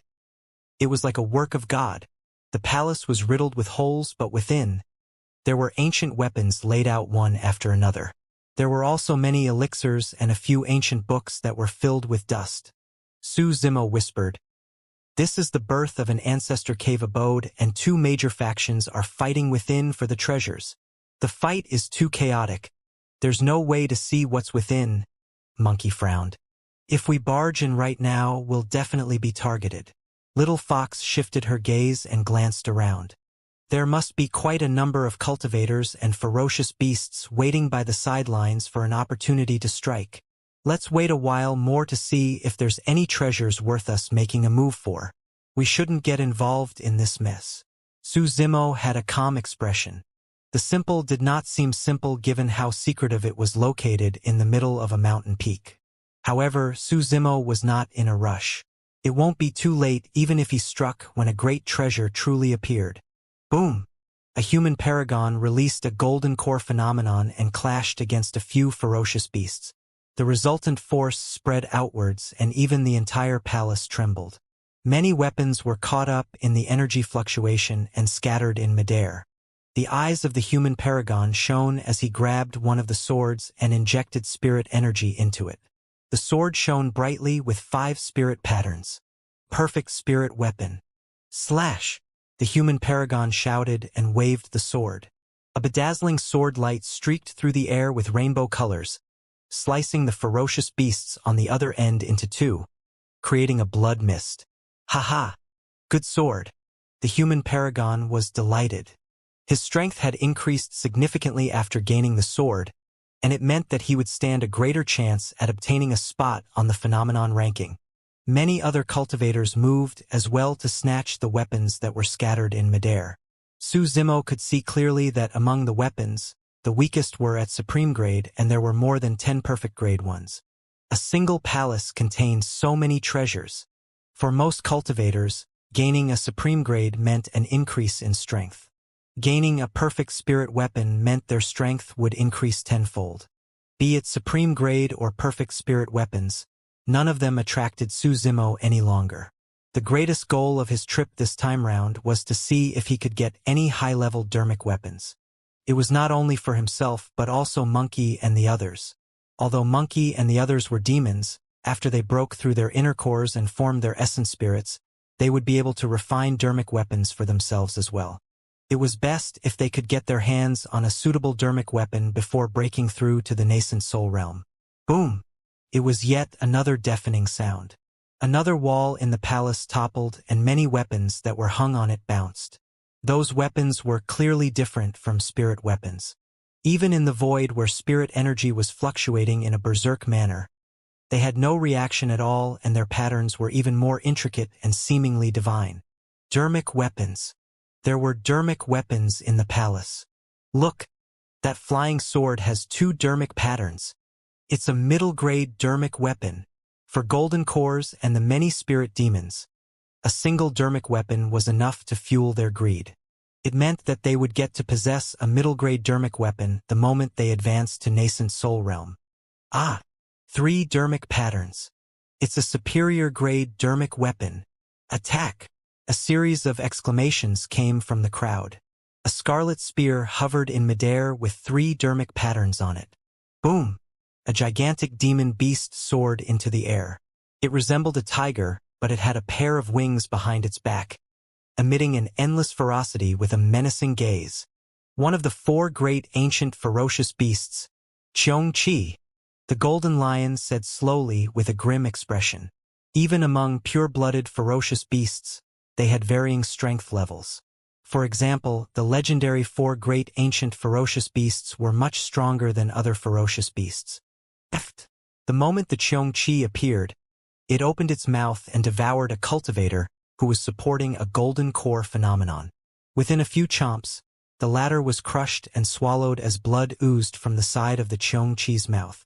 It was way too violent. Even a golden core phenomenon could not withstand it. Raging city blaze. A roar sounded from the ground. A human paragon wearing blazing scarlet robes charged into the battlefield with a gigantic ancient city behind him. The ancient city blazed with flames that surged into the air and incinerated all living beings. The moment the ancient city descended, it crushed another pure-blooded ferocious beast into sludge before burning it into ashes. That was one of the 10 upper sects of the North region, a paragon of Blaze Columbus Valley. A superior grade dermic weapon had shown itself. More paragons and ferocious beasts were entering the battlefield. Should we go and fight for it? The spirit tiger was raring to go with excitement in his eyes. There's no need to. Su Zimo had a calm expression and a glint sparkled in his eyes. Although superior grade dermic weapons seem good, it's not worth us taking the risk to enter this mess. In the ancient battlefield, even for dermic weapons that once belonged to Tao lords or mighty figures, their dermic powers had long dissipated without the refinement of essence spirit and the passing of countless years. These weapons had fallen to the grade of perfected lord dermic weapons a long time ago. The only difference was that their dermic patterns were still around and their grades were unchanged. Therefore, even if any dermic weapons appeared, they were mostly for perfected lords. Go! Let's leave this place first. Su Zimo waved and prepared to leave with Monkey and the others. You want to leave after coming here? A gigantic ferocious bird spread its wings and covered the skies with a torrential demonic aura. Its gaze was sharp as it glared down, diving towards Little Fox with its outstretched talons. Foxes were natural-born seductresses. Unless they had a strong backing, countless demon beasts would fight for them the moment they appeared. Ching Ching raised her brows with a hint of displeasure. Without even transforming, she leaped into the air and crossed her legs, kicking a series of shadows into the air. Her thighs were like guillotines, letting out the sound of air slicing. Ching Ching was already rather beautiful in her human form. Coupled with her slender and tall figure, she was like a graceful dragon dancing in the air. Pitter-patter, pitter-patter. On the ground, the spirit tiger watched with a gaping mouth, drooling constantly. His gaze was dazed and he remarked squarely, "Her legs seem like they can spread apart right beneath her belly button." Piak!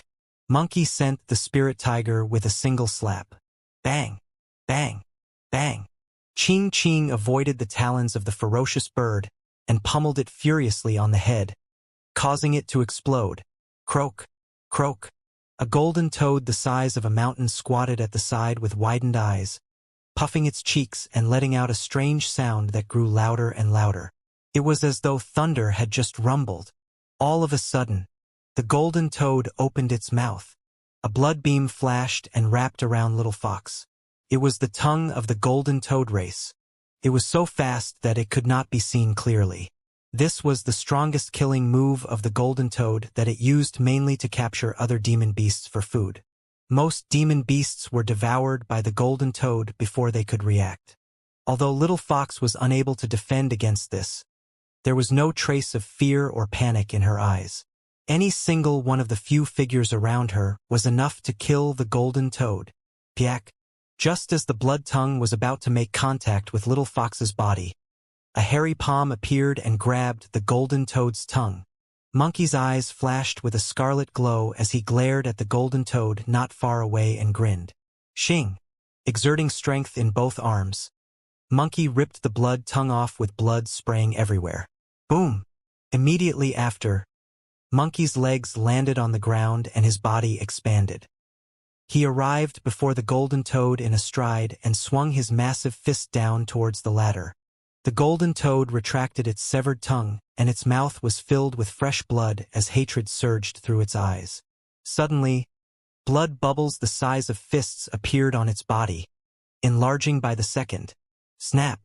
Su Zimo pointed gently, and a divine thunderbolt struck down onto the golden toad's head.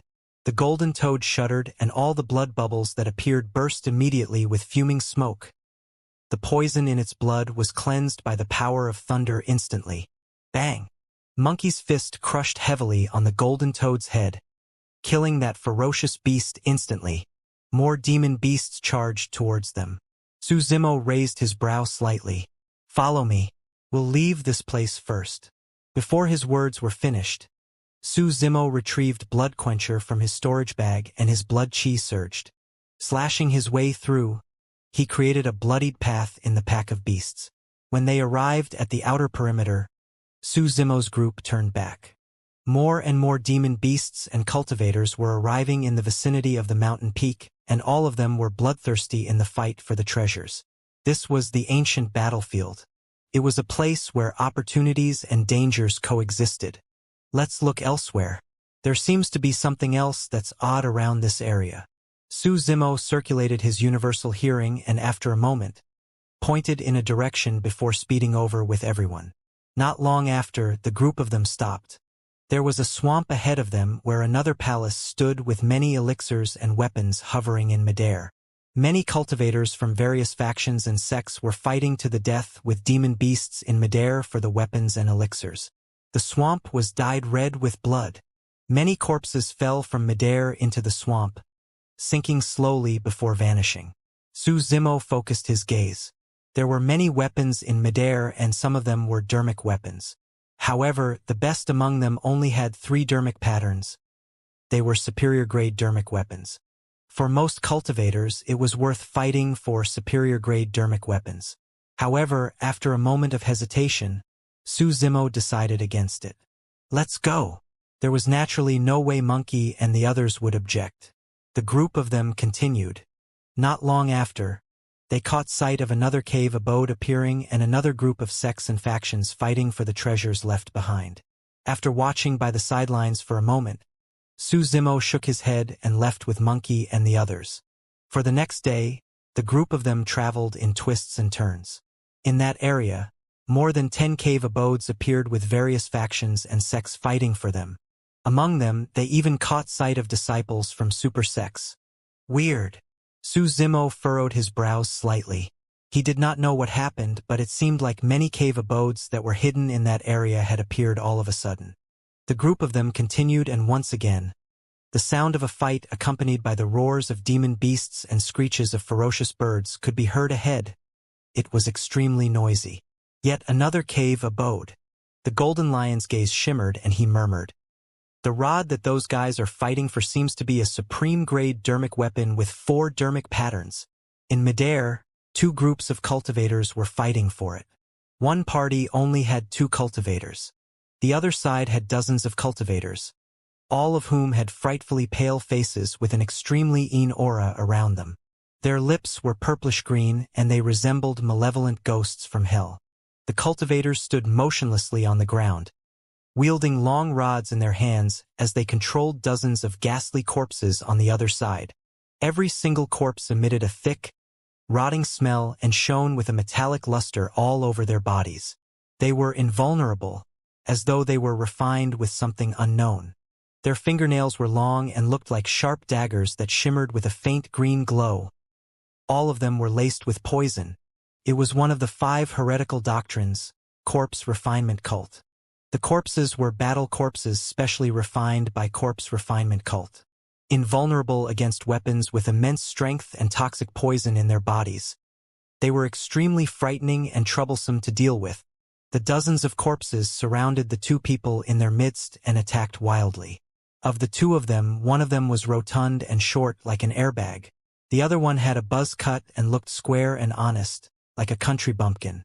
The honest cultivator wielded a thin, iron rod in his left hand that was etched with complex and intricate patterns. Thin threads that were almost invisible extended from the fingertips of his right hand. He was gathering chi like threads. That was the secret skill of one of the 5 heretical doctrines, puppet sect. By condensing the spirit chi in their dantians into threads to wrap around the puppets they refined, they could control their puppets from a distance to fight against their enemies. The honest cultivator was controlling 5 different puppets. One of them was extremely heavy and shone with a metallic luster. Every single step it took created a deep footprint in the ground. Every single move it made was heavy and firm. Another puppet's body that was made with an unknown material was almost transparent. It was fluid like water and seemed weak. When the puppet's body was penetrated by a battle corpse, its muscles twitched and covered the wound swiftly. Another puppet was scarlet and blazed with flames all over.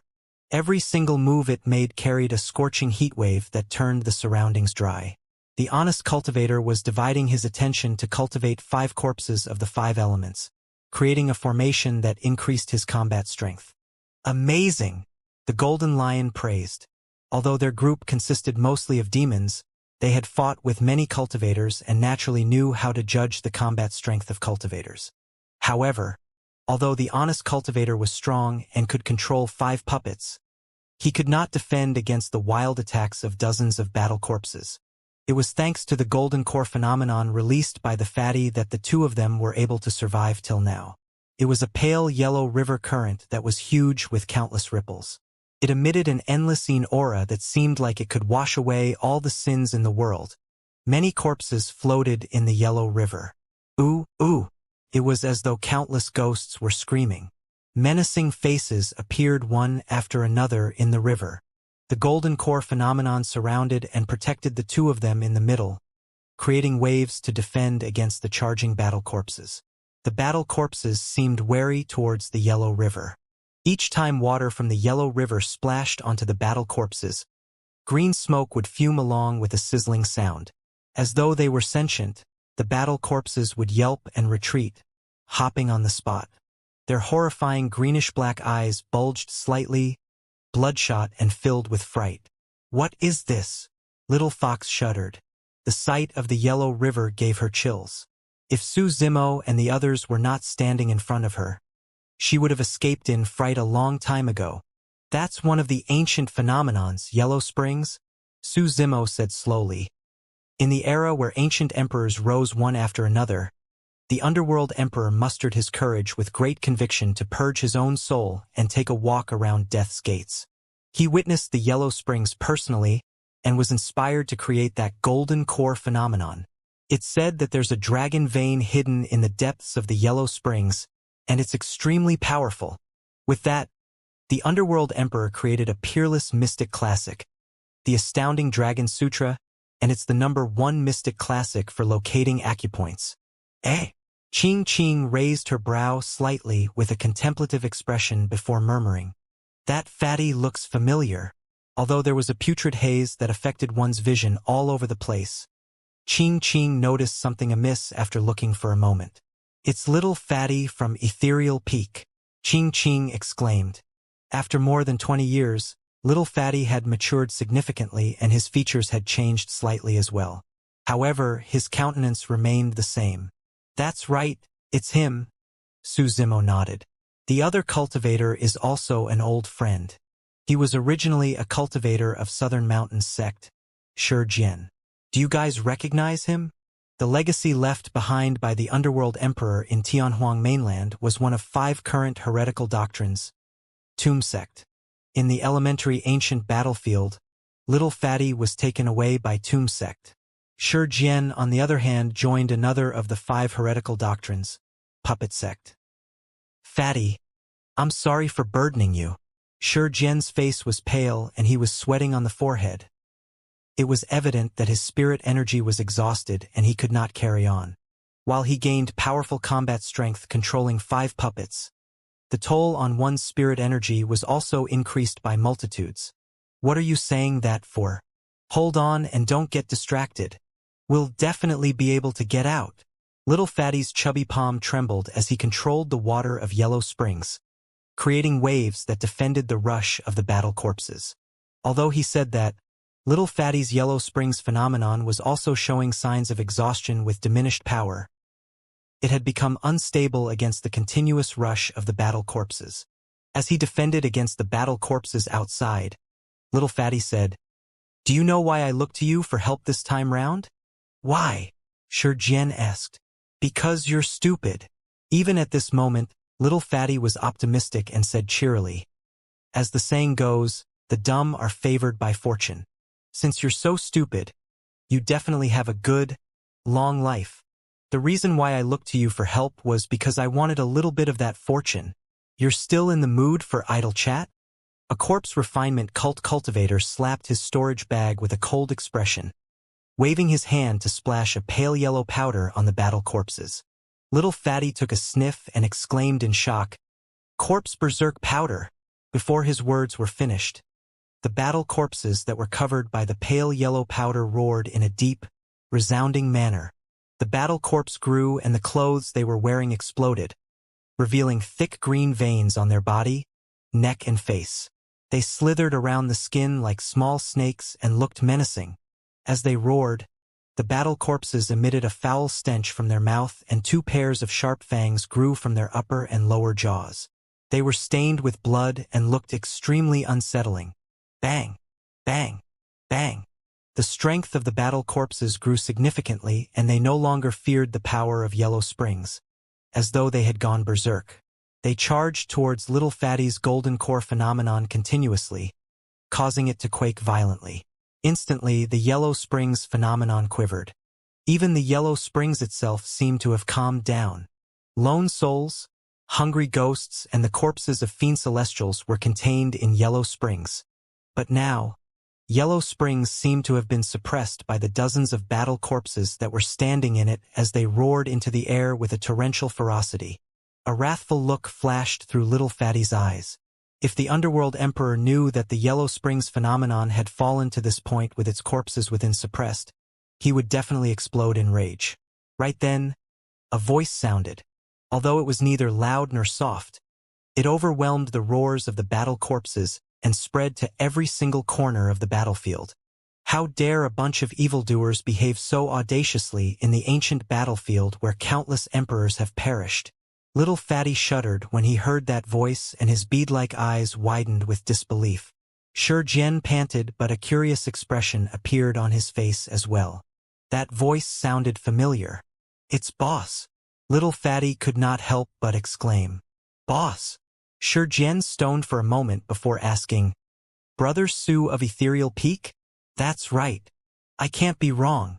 Little Fatty supported his Yellow Springs phenomenon and leaped, looking outward frantically as he waved with an excited look on his face. Boss, I'm here. Hurry and come save me. Who is the tactless one trying to meddle in the affairs of the corpse refinement cult? The leader of the corpse refinement cult cultivators glared at Su Zimo's incoming group. His eyes were unblinking, resembling those of dead fishes, and his voice was sinister and murderous. Another person said coldly, Beasts, you had better scram far away. Otherwise, hee. Given corpse refinement cult's supreme mystic classic, we can easily turn you guys into battle corpses and let you suffer a fate worse than death.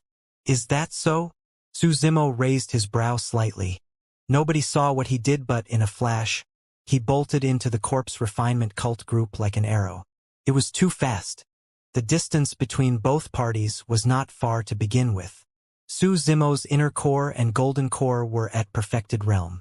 When he circulated both cores together with his demonic and spirit energy alongside the power of his blood chi, even pure-blooded ferocious beasts with sharp, keen senses and powerful bodies wouldn't be able to react to that burst speed, let alone the cultivators of corpse refinement cult.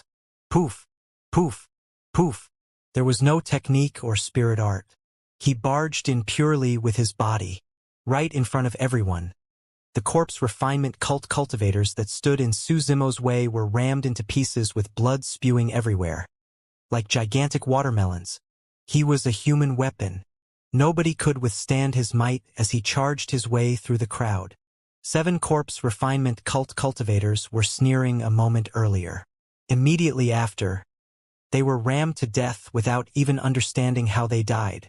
A corpse refinement cult cultivator reacted to it and defended instinctively by propping his chaos essence iron rod in front of him. Unexpectedly, a black shadow darted over. Snap! The iron rod in his hands was snapped into 2. The middle portion where it was snapped thrust into his chest like a spear, penetrating it completely. Another corpse refinement cult cultivator yelled and withdrew a shimmering silver shield from his storage bag before injecting spirit energy into it furiously. Instantly, a bright beam shone. The shield expanded with the wind like a silver mountain peak that guarded the man behind it. It shone with 5 spirit lights and was bedazzling. It was a perfect-grade defensive spirit weapon. In the cultivation world of the Great Zhou dynasty, a perfect spirit weapon would cause quite a huge stir. However, Su Zimo's expression did not change. In fact, there were no emotions in his eyes. He had seen too many of such weapons. Right now, he had dozens of perfect spirit weapons in his storage bag alone. Su Zimo's speed did not slow down as his body rose gently. With a cold gaze, he strode forward and stomped down furiously on that gigantic silver shield. Plow heaven's stride. A torrential force surged forward from Su Zimo's body. Even if he was facing the heavens, he could plow a massive ravine beneath his feet, let alone a single mountain. Boom! The glowing silver shield was stomped beneath Su Zimo's feet. The corpse refinement cult cultivator that hid behind the shield was stomped into sludge despite the shield standing between him and Su Zimo without even making a peep of sound. Su Zimo's execution of the many killing moves in the mystic classic of the 12 demon kings of the great wilderness was getting more fluid. As his demonic cultivation deepened, the power of those killing moves became even more frightening as well. The crowd was in an uproar. Not far away, many cultivators were prepared to join the fight. However, all of them stopped instinctively with dumbstruck expressions when they witnessed this. It was way too ferocious. In the blink of an eye, 9 corpse refinement cultivators died in the hands of this green-robed cultivator. The scary thing was that the 9 of them were completely helpless against him. Who is he? What's his background? I don't know. The ancient battlefield is indeed a place where paragons roam and monster incarnates are everywhere. It's too scary. That's right, notwithstanding the legacy disciples of the various super sects. I heard that a monster incarnate unlike anything history has ever seen appeared in the North region. I heard of him as well. I heard that he sowed a grudge with Glass Palace and actually managed to murder all their cultivators that have arrived in the ancient battlefield. Man, that's savage. The discussions were loud and fervent. On the battlefield, the remaining corpse refinement cultivators were shocked and retreated hurriedly along with the battle corpses that they were controlling not far away. Corpse refinement cultivators were almost completely reliant on their battle corpses for strength. Without the protection of their battle corpses, they were extremely weak physically and their actual strength was not much different from ordinary cultivators. The leader of the corpse refinement cultivators said coldly, "You truly have a death wish." Corpse refinement cultivators spend their days with corpses as their companions and their bodies are filled with poison as well. You won't be able to escape death after crushing their bodies. That's right. Another corpse refinement cultivator sneered, "Beast, have you realized that the blood chi in your body is starting to deteriorate?" Hee hee. Ha ha ha ha. Su Zimo reared his head in laughter loudly. The blood chi in his body surged with the mighty sound of a tsunami. He did not seem like he was poisoned at all. His bloodline was like a cauldron blazing with flames. It could incinerate, evaporate, and cleanse everything. Even the poison of poison sect might not be a threat to him, let alone the poison from corpses. The faces of the corpse refinement cultivators turned pale as a sheet. A tall and mighty shadow charged in front of them, whirling 2 fists like hammers and barging left and right in the crowd. There was no way the corpse refinement cultivators could withstand the iron fists of Monkey. One after another, figures were sent flying. By the time they landed on the ground, they were corpses without any life in them. An evil gust of wind blew past. A ferocious tiger with rumbling malevolent chi lunged down from above the lion, ripping the body of a corpse refinement cultivator apart by the stomach as though it was extremely hungry. The moment the poison of the corpse made contact with the fur of the spirit tiger, it was cleansed into emptiness by an electric current. Roar! A golden lion with a dignified might charged into the crowd and let out a deafening roar. The few corpse refinement cultivators closest to it started bleeding from the eyes, nose, ears, and mouth. They were bleeding from all orifices. The brains of those cultivators were shook into sludge. Ching Ching and Little Fox did not head up. The 2 of them definitely wanted nothing more than to get far away from those eerie cultivators with the stench of rotting corpses. Even so, it took slightly more than 10 breaths for Su Zimo, Monkey, the spirit tiger, and golden lion to decimate the dozens of corpse refinement cultivators entirely. Everything ended before the dozens of battle corpses that surrounded Little Fatty and Shijian could retreat to help. In truth, corpse refinement cultivation worlds were extremely troublesome to deal with in the cultivation world. Unless there was a need to, disciples of various super sects would not want to provoke them intentionally. The battle corpses they had were invulnerable to fire, water, and were extremely strong such that they could take on perfect or even connate spirit weapons head-on. Corpse refinement cultivators were almost impossible to defeat with a battle corpse standing before them. However, the weakness of corpse refinement cultivators was evident as well. The moment they fall, their battle corpses would not be controlled and were no longer any threat. By understanding that weakness, Su Zimo and the others did not give the corpse refinement cultivators any breathing room and slaughtered the group of them with a thunderous might in slightly more than 10 breaths. The dozens of battle corpses fell forward stiffly, turning into true corpses. Little Fatty had just consumed a few elixirs and was panting. Before he could calm down, He saw that the corpse refinement cult cultivators were already slain completely. His eyes widened and his jaws almost dropped to the ground. The rumors are not lying. Brother Su is still ferocious as ever. Shi Jian gulped and muttered his thoughts. Bro, I'm glad you're here. I've missed you to death. Little Fatty's character had not changed as he scurried over like a gigantic meatball. He lunged into Su Zimo's embrace emotionally with tears and snot. Peeling that fat face away, Su Zimo scolded with a chuckle. Stop acting. Shi Jian came over as well and smiled at Su Zimo with cupped fists. Much thanks, Brother Su.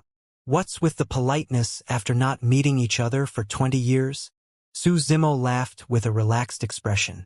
Back in Xianxia City in the elementary ancient battlefield, he welcomed the 4 mounted bandits single-handedly. However, Little Fatty, Ji Changtian, Little Fatty and Shi Jian were extremely bold and returned to fight with him. They were brothers who had gone through thick and thin. Little Fatty laughed. Silly Jian is foolish as always. You can just ignore him, boss. The 3 of them had reunited after a long time and words could not describe Little Fatty's joy. Shi Jian did not have much to say and merely chuckled foolishly the entire time. Although Su Zimo seemed composed, he was smiling a lot more than usual as well. Thank you for your help, fellow brothers of the demon race. Little Fatty chuckled and greeted Monkey and the others with cupped fists. He got along with people easily to begin with. Furthermore, he already knew Monkey and the Spirit Tiger from back in Ethereal Peak. Boss, I've heard from Silly Jian about everything in the North region. Little Fatty consoled. Don't worry, follow me back to my sect this time round. I'll persuade my master to take you in. Although Tomb Sect's legacy is not strong, we've lasted through history and have some foundation as well. Furthermore, Tomb Sect is the best at being secretive. There's no way outsiders know about where we're located. Almost the entire North region knew about Su Zimo's feud with Glass Palace. Ordinary cultivators would want nothing more than to get far away from Su Zimo in fear of being implicated. However, Little Fatty had no such considerations at all. Instead, he was thinking up ideas and solutions for Su Zimo. Su Zimo patted Little Fatty on the shoulder gratefully. Although it sounded like a possible idea, it was not practical. Little Fatty was a golden core. Even if he was a legacy disciple, his words would not carry much weight in the sect. Most sects would definitely not want to go against a super sect such as Glass Palace just for someone like him. The disadvantages outweighed the advantages. Furthermore, although Tomb Sect was one of the 5 heretical doctrines, it was well known that they had few disciples. There was no way they could go against Glass Palace. Brother Su, I could head back and explain things to Puppet Sect as well. Shi Jian mustered his courage and wanted to help Su Zimo with his troubles as well. Su Zimo waved it off with a smile and diverted the topic. It's fine, we can talk about this next time. Right, how did you guys end up fighting against corpse refinement cult cultivators? Shi Jian gripped his fists and said hatefully, Puppet Sect and corpse refinement cult have a deep enmity to begin with. There's naturally no way they would let me off the moment they saw me. Oh, Su Zimo raised his brow. In Tianhuang mainland, among the 9 immortal sects, 7 fiend sects, 6 Buddhist monasteries, 5 heretical doctrines and 4 unorthodox groups, there were truly deep-rooted enmity between some super sects that went a long way back. For example, Heavenly Dipper sect of the Immortal sects and Malevolent Earth sect of the Fiend sects were long enemies. There were also similar conflicts between immortal sections. Glass Palace had an extremely poor relationship with Snowdrift Valley of the Middle Continent. Shi Jian continued, originally, there weren't 5 heretical doctrines. Corpse refinement cult was established by a traitor of Puppet Sect. He was the most talented cultivator in Puppet Sect and even had the potential of becoming an emperor if he continued cultivating. However, he ended up veering onto the wrong path and focused entirely on corpses. In order to refine corpses, he became addicted to killing and sinned endlessly, cultivating himself to the point where he resembled neither human nor ghost. Eventually, he incurred the wrath of the sect. Everyone was immersed as Shi Jian recounted the history of Puppet Sect. When Shi Jian paused briefly, Little Fox could not help but ask, what happened after? Xianxia let out a deep breath. An expert of a sect took pity on his potential and could not bear to see him cripple his cultivation just like that. That person tried to persuade him to repent countless times, but was eventually killed by him instead. He was truly powerful. He managed to escape even against the combined attack of experts from many sects. Although a patriarch of the sect eventually moved in, that person had already established himself and forged an alliance with one of the other heretical doctrines, Poison Sect. Even if we gave it our all to kill him, Puppet Sect would suffer immense losses and even face possible annihilation. Left with no other choice, we could only allow him to leave. Not long after, he created Corpse Refinement Cult in Tianhuang mainland, and as it grew stronger, it became one of the 5 heretical doctrines. No wonder. At that point, realization flashed through Su Zimo's eyes. Earlier on, I noticed that the technique Corpse Refinement Cult used to refine their battle corpses was similar to the technique of Puppet Sect. The only difference was that one was evil and the other righteous. So, they had the same background. Unfortunately, although our backgrounds are the same, the situation between us is now irreconcilable, Xianxia said. Little Fatty shifted his beady eyes and surveyed the surroundings. When he saw that more cultivators were gathering, he whispered, "Let's leave first. This is not a good place to linger further." "Yes," Su Zimo nodded. "You guys leave first. I'll go get my hands on that iron rod." Although the fight between them and Corpse Refinement Cult had subsided, more cultivators had been attracted over due to the commotion. Right now, many cultivators and demon beasts were already fighting, and it was all for that supreme-grade dermic weapon with 4 dermic patterns in midair. Su Zimo had his eyes set on that object as well. They traveled for an entire day past more than 10 cave abodes, but this was the highest-graded dermic weapon. "No, don't go." Little Fatty held back Su Zimo by the arm and whispered, "There's no need for us to fight for that scrap metal. Let's head somewhere else." "Ah?" Su Zimo froze for a moment. Wasn't his tone way too arrogant? A supreme-grade dermic weapon was considered as scrap metal in the eyes of Little Fatty? Little Fatty said in a mysterious manner, "Follow me. I'll take you guys elsewhere." "What?" Su Zimo could not help but ask. Little Fatty asked instead, "How many cave abodes have you seen appear today?" Su Zimo replied, "More than 10. Yes." Little Fatty was not surprised. "Based on my deductions, more than 10 more of such cave abodes are going to appear." "So many?" Su Zimo was surprised and asked with a frown, "Why are so many cave abodes appearing all of a sudden? Did something happen to this place?" "Sort of." Little Fatty retracted his smile in a rare manner and said darkly, "There's a huge tomb beneath this place where the true treasures lie. These cave abodes are nothing but a distraction left behind by the tomb master." Su Zimo was surprised when he heard that. How extravagant. This legendary master of the tomb was willing to painstakingly set up dozens of diversionary cave abodes, so as to hide his treasures and legacy. More than that, the diversionary tombs contained quite a number of treasures that caused countless cultivators and demons to fight for it, leaving corpses in their wake. Su Zimo deduced, "I'm sure the identity of the tomb master is far from simple if he has this many treasures." "The tomb master is a conjoint body mighty figure," Little Fatty said with conviction. "No wonder." Su Zimo nodded. A conjoint body mighty figure was probably the only one who had the capability to disregard spirit and dermic weapons, planting them in diversionary tombs to confuse outsiders. After hesitating for a moment, Little Fatty decided on revealing the truth. This mighty figure was even the titular disciple of Tomb Sect in the past. "Ah!" Su Zimo was alarmed. The old monk in the old temple had once warned him that apart from legacy disciples, the strongest successors of the super sects were the titular disciples. Furthermore, there could only be a single titular disciple. They were the elites among the legacy disciples of the sect. In order to become the titular disciple of a sect, one has to defeat all the other paragons. In the fiend sects, that was a path that was paved with fresh blood and corpses. A single person's success came from the corpses of many others. A titular disciple was a peerless paragon. Titular disciples were the faces of the super sects and ruled over the world. Their statuses in the sects were extraordinary and they could command all the disciples in the sect. In fact, their status was even greater than most of the elders in the sect. At this point of his cultivation, Su Zimo had only encountered a true titular disciple, the Azura, Yen Beichen. Upon recollection of Yen Beichen's methods in the battle at Ethereal Peak, it was obvious how strong titular disciples were.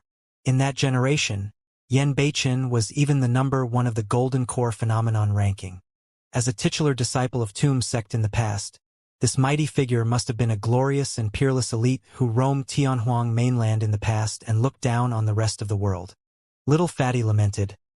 Unfortunately, this senior was unable to advance to the Mahayana realm and was eventually buried here. The Mahayana realm came after the conjoint body realm. For humans, there was an ancient saying: one is unable to comprehend divine powers until they enter the Mahayana realm. In other words, as long as one advanced to the Mahayana realm, they could comprehend divine powers. Dharmic powers were boundless, but divine powers were vast. Even for conjoint body mighty figures, they were not free from the shackles of heaven and earth and still had to utilize dharmic powers and arts. However, dharmic powers were no match for divine powers. In the cultivation world, spirit energy was weaker than dharmic powers and dharmic powers were weaker than divine powers. What were divine powers? They were incredible and beyond imagination. These were abilities to reach the firmaments that were beyond godly. Divine powers came after one broke free of the shackles of heaven and earth and were at an even more terrifying level. In the old temple, there was a saying in one of the ancient books describing the means of a Mahayana patriarch. Mahayana was indestructible and could be reborn through a drop of blood. This meant that experts of the Mahayana were almost completely indestructible. Even if their bodies were destroyed and their limbs were snapped, a single drop of blood would suffice for them to recover to their original selves. Those methods were truly unimaginable and sought after by many. Only at that cultivation realm can one be barely worthy of the title Immortal. With a deeper understanding of the path of cultivation and the cultivation world, Su Zimo could understand what Daiyu said in the past. What kind of immortals are Qi refinement warrior considered as? Even the Golden Core dare not be so impudent to call themselves immortal. Even the titular disciple of Tomb sect could not make the step forward and passed on before the Mahayana realm.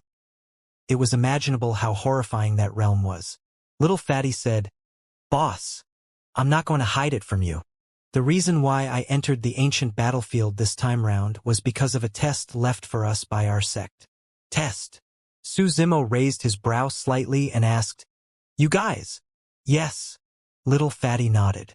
The senior carried with him an utmost treasure of the sect that was lost after he disappeared. That remained the case until dozens of years ago when our sect master beseeched experts of Enigma Palace for help. At that point, they divined roughly that the senior may have passed on and was buried in the intermediate ancient battlefield. Su Zimo understood. "So, the test for you by the sect is to locate the tomb and retrieve the utmost treasure?" "That's right," Little Fatty replied. "This utmost treasure belonged to the Underworld Emperor and is extremely important to the sect. The reason why my Yellow Springs phenomenon isn't strong is also because of the loss of this utmost treasure." "I see." Suddenly, Su Zimo was enlightened. When he saw Little Fatty release the Yellow Springs phenomenon earlier on, he already had the feeling that the true power of the phenomenon was not unleashed completely.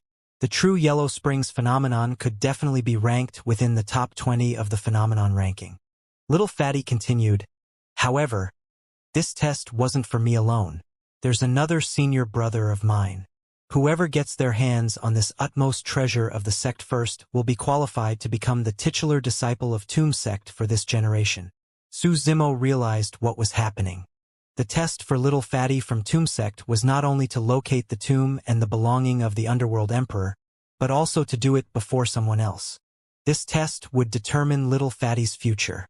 Su Zimo asked, "You can receive help from others?" "Of course." Little Fatty nodded. Su Zimo urged, "Let's not waste time then. Hurry. Lead the way." Little Fatty wanted to speak but did not. He did not move immediately as well. "What's wrong?" Su Zimo was confused. With a hesitant expression, Little Fatty said, That senior brother of mine grew up in Tomb Sect. He even traveled in the Middle Continent once and has deep connections, befriending disciples of supersections. I'm sure he will get some of them to help him for this. Boss, you. Little Fatty did not continue, but Su Zimo understood. Little Fatty was worried about him. He already had a grudge with Glass Palace. If he were to offend another few supersects because of this matter, it would be equivalent to seeking death. It's nothing? Su Zimo smiled casually and patted Little Fatty on the shoulder, saying in a leisurely manner, I'm not afraid. What are you worried about? But, Su Zimo interrupted with a laugh. Don't forget, if you're thinking that I might offend them, I've already offended all the Immortal, Buddhist and Fiend sects beneath the human emperor's palace 20 years ago. Boss? Little Fatty's eyes brimmed with tears emotionally. After all, he had arrived in Tomb Sect later on. When they heard that he was going to compete with that senior brother for the utmost treasure, none of his fellow sect mates, including some seniors, stood on his side. He did not know many people in the cultivation world either. After entering the ancient battlefield, Little Fatty's senior brother gave him a savage warning before leaving to seek super sects to back him up. However, Little Fatty was left all alone and helpless. It would be a lie to say that Little Fatty hadn't been suffering all these years. However, he knew that he could only endure no matter how much he suffered. The more he could endure, the greater his future accomplishments would be. Right now, when he heard Su Zimo's words, Little Fatty's heart was filled with warmth.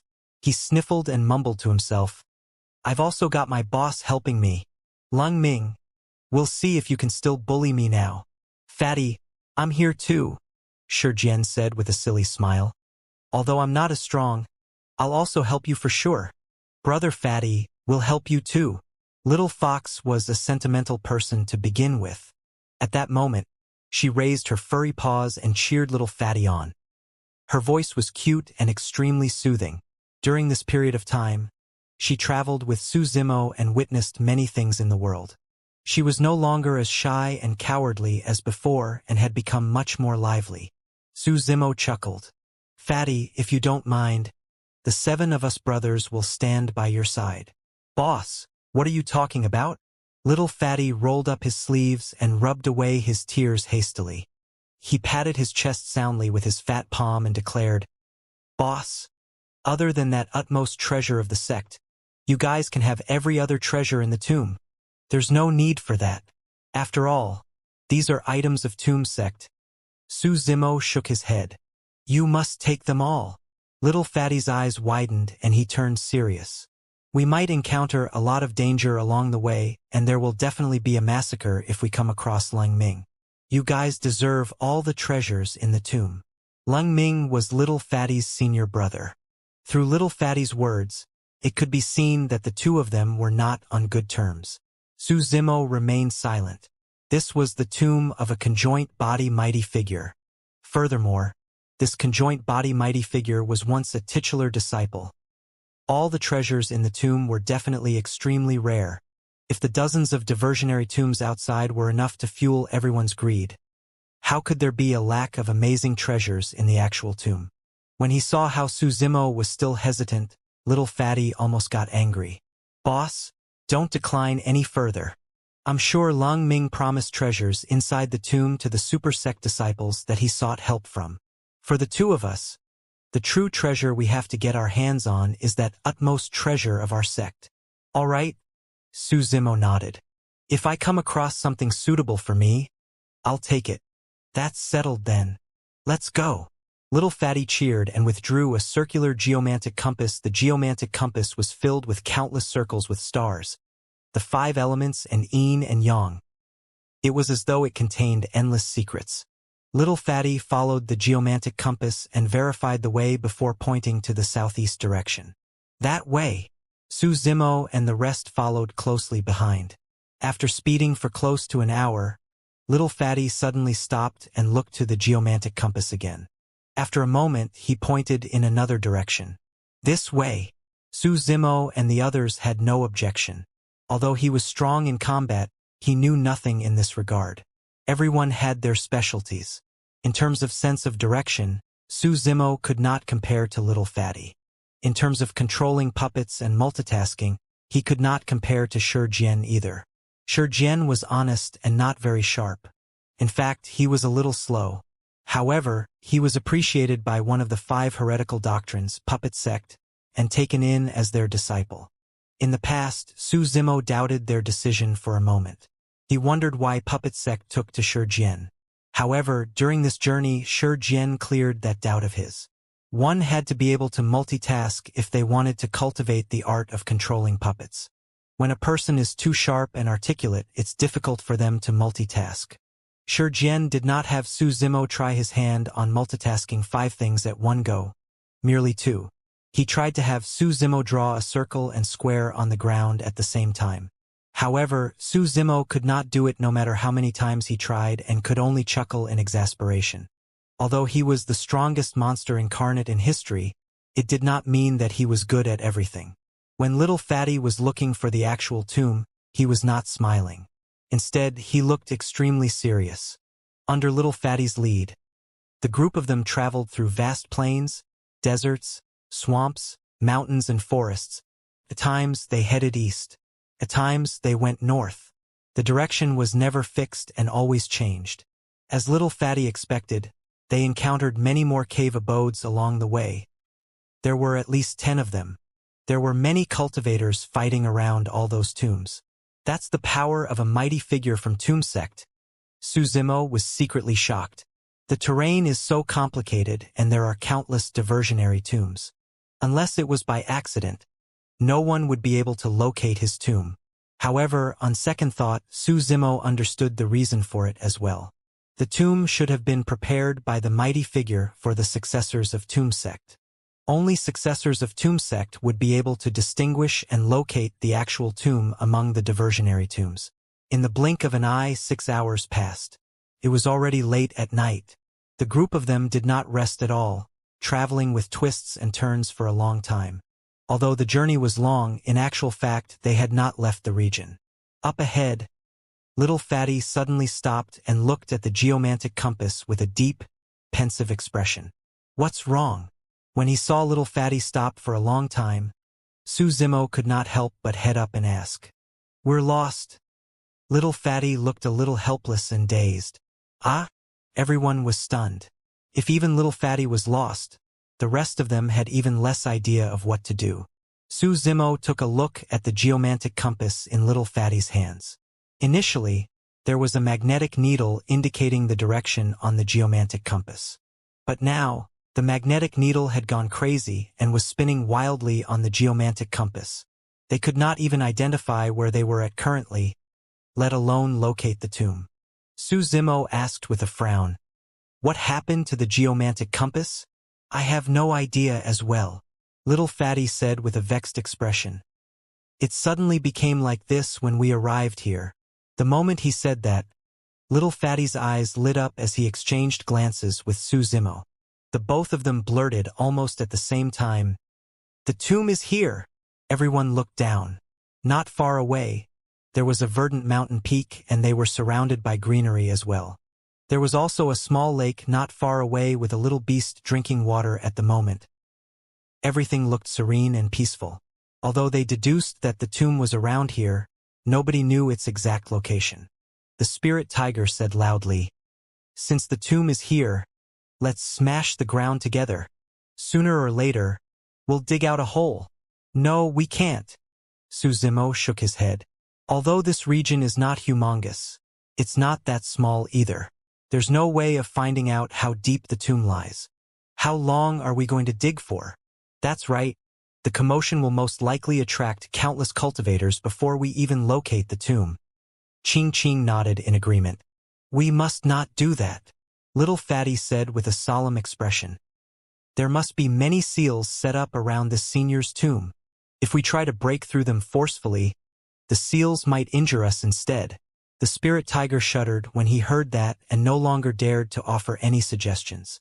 If they triggered the seal of a conjoint body mighty figure, they might not survive even if they had 10 lives. Little Fatty looked up into the skies and his eyes flashed with a gradual realization. I've got it! A moment later he leaped up in joy. "This is the legendary astral dragon's sputum lair?" Shi asked with curiosity. "What's the astral dragon's sputum lair?" Little Fatty beamed widely and became more excited the more he thought about it. "It's a burial method from the ancient era that has been lost for a long time. To think that this senior would have set it up." Gradually, Little Fatty calmed down from his excitement and asked, "Do you guys remember the dozens of diversionary cave abodes we came across?" Everyone nodded. Little Fatty chuckled. "Although those dozens of diversionary cave abodes were merely distractions, they are in fact a large part of this tomb's formation. Or rather, they are the key to locating the tomb. These dozens of diversionary tombs align to dozens of stars up in the skies. Although they seem messy, they form the network of a dragon's veins. This is the dragon vein that is mentioned by Tomb Sect. There were two types of dragon veins. The first was made by nature and the second was man-made. A dragon vein can be used to gather fortune as well as alter feng shui. It is extremely mysterious and it's almost impossibly difficult for anyone to create a man-made dragon vein. Ordinary cultivators would not be able to identify a dragon vein. However, legacy disciples of Tomb Sect could sense the presence of a dragon vein and can even make use of its power to kill their opponents. It was incredibly amazing. Everyone followed Little Fatty's gaze and looked upwards. Right now, the skies were dark. Stars dotted the heavens. Above the region they were at, dozens of stars shone with a particular brightness, flickering in tandem with the dozens of diversionary tombs on the surface as though they had a mysterious connection. Although the stars seemed like they were in a chaotic order, if one were to connect them through a particular order, the shape of a dragon vein could be seen. A dragon's tail, claws, head, body, everything was present. Su Zimo closed his eyes and was able to visualize a gigantic dragon with magnificent horns hovering in the firmaments, looking down at the world with a cold indifference. Suddenly, Su Zimo felt a sensation in his body and his blood chi surged, as though it was resonating in a faint manner with the gigantic dragon up in the firmaments. He shuddered and opened his eyes. That feeling went as quickly as it came. Su Zimo did not think too much about it and merely assumed that it was a change brought along with his cultivation of the ancient dragonification art. After pondering for a long time, Little Fatty blurted as though he thought of something, "I've got it!" "What?" Everyone turned to him with curious looks in their eyes. He said slowly, "The reason why this tomb has been buried for such a long time and only appeared now was because this dragon vein was only just formed.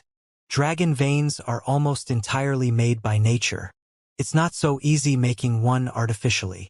This senior of Tomb Sect laid down the astral dragon sputum lair to connect heaven and earth, drawing in the power of the stars into this place, so as to gather fortune from the universe to form the dragon vein. Eventually, the dragon vein was finally formed in this era." Shi could not help but ask, "When did that senior pass on?" Little Fatty replied darkly, "At least dozens of thousands of years ago." "Ah!" Everyone was dumbfounded with shock in their eyes. "That's incredible," Su Zimo lamented internally, secretly in awe, using an ancient secret skill to connect the heaven and earth in order to form a dragon vein and pass down a legacy after dozens of thousands of years. Although this mighty figure of Tomb Sect did not manage to advance to the Mahayana realm, his methods could be considered as divinely. "Brother Fatty, what did you mean by the dragon sputum lair?" Little Fox blinked her large, clear eyes and asked curiously. The spirit tiger urged as well, "Fatty, so where's the entrance to the tomb after everything you said?" He was anxious to enter the tomb and see if he could get a few treasures. Noticing the spirit tiger's intentions, Ching glared at him with a warning look. Su Zimo smiled gently. After all, Ching had been in Ethereal Peak for a long time and knew more about manners. While Little Fatty made the promise that they could take anything they wanted from the treasures in the tomb, this was still a tomb of a mighty figure of Tomb Sect after all. It would be greedy of them if they were to just stuff anything they saw that was good into their storage bags. Furthermore, none of them knew the situation within the tomb right now. With his intentions seen through, the spirit tiger looked embarrassed and coughed gently to hide his awkwardness. Little Fatty pointed to the lake not far away. If I'm not wrong, the entrance to the tomb is that lake. Beneath the lake? The golden lion asked with disbelief. The lake looked unassuming with dirty waters. There was nothing special about it. Little Fatty pointed up into the skies.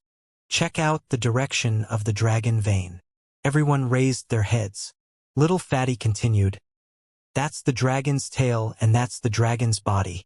When we continue up, the dozens of stars that are clustered together more tightly form the dragon's head. At the lower end of the head is the mouth where sputum is produced. This lake corresponds to the dragon's sputum directly. Everyone was enlightened. Xianxia was the only one who shook his head with a confused expression. I'm still unable to understand. I'll just tag along with you guys. Follow me. Little Fatty waved and pointed to the lake not far away, leading the way. When they approached the lake, everyone started noticing something unusual. The surface of the lake was cold and ghastly. Little Fox could not help but shudder. She hid behind Suzimo and secretly tugged his sleeves. Suzimo glanced sideways. Little Fox looked up, revealing her tender neck as she gazed at him with widened, pitiable eyes. Although she was clearly afraid, she bit her cherry lips and did not say anything. Suzimo let out a smile. He naturally knew what was on Little Fox's mind. Come on in. But just this once. Suzimo smiled and nodded. Little Fox snickered and transformed into her true form. A fiery red fox waved its furry tail and climbed up Suzimo's leg into his embrace in an experienced manner. She only stuck her petite head outside, blinking her huge eyes in a beautiful manner. The moment she scurried into Suzimo's embrace, she felt a sense of warmth. The chilling aura of the lake vanished instantly. Suzimo's body was like a gigantic cauldron that was warm. She almost wanted to take a nap if they weren't about to enter the tomb. When he saw that, the spirit tiger's eyes darted as a thought struck his mind. Puffing his chest, he walked beside Ching Ching and declared courageously, Ching Ching, don't be afraid. Hubation's chest will warm you up. Hurry and come scurry in too. As he said that, the spirit tiger bared his chest and revealed chest hair with rows of black and yellow. Monkey rolled its eyes. Little Fox exclaimed and chuckled. Fuck, is this guy for real? The golden lion frowned and his jaws nearly dropped to the floor. Ching Ching's face was steely dark as she clenched her fists, snarling, Get lost! The spirit tiger scratched his head and his naughty eyes darted towards Ching Ching's puffed-up chest, muttering, Ching Ching, it's fine if you don't like this. How about you bare your chest for me to scurry inside instead? Silence overwhelmed their surroundings. The golden lion roared internally. I've never seen anyone so utterly shameless before. Without a second word, Ching Ching raised her legs and kicked the spirit tiger viciously on the bum. Thud! The spirit tiger was instantly sent flying into the lake, looking extremely wretched. Everyone roared in laughter. The eerie atmosphere from earlier on lightened significantly as well. Little Fatty waved his arm. Come, let's head in too. All of them were golden cores. After entering the water, Monkey and the others circulated their inner cores and released demonic chi, forming light barriers around them to keep the lake water out.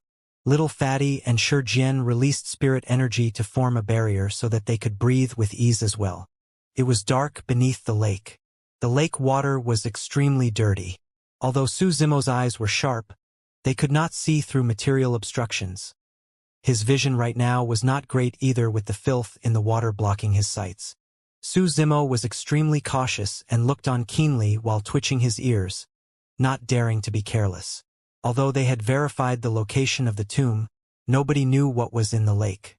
This dimension of the ancient battlefield had existed for a long time, and it would not be surprising if any monster was born in that ghastly lake. Furthermore, up till now, they had not found any traces of Lung Ming, Little Fatty's senior brother. Nobody knew if he had arrived here before them. With Little Fox in Suzimo's embrace, the remaining 7 of them formed a circle with Ching Ching in the middle before sinking gradually. The water was cold when they just entered. However, everyone's cultivation realm was high and they could endure it. The deeper they dove, the colder the water became.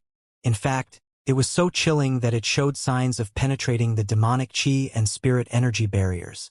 Not only that, the water pressure in the surrounding intensified the deeper they went.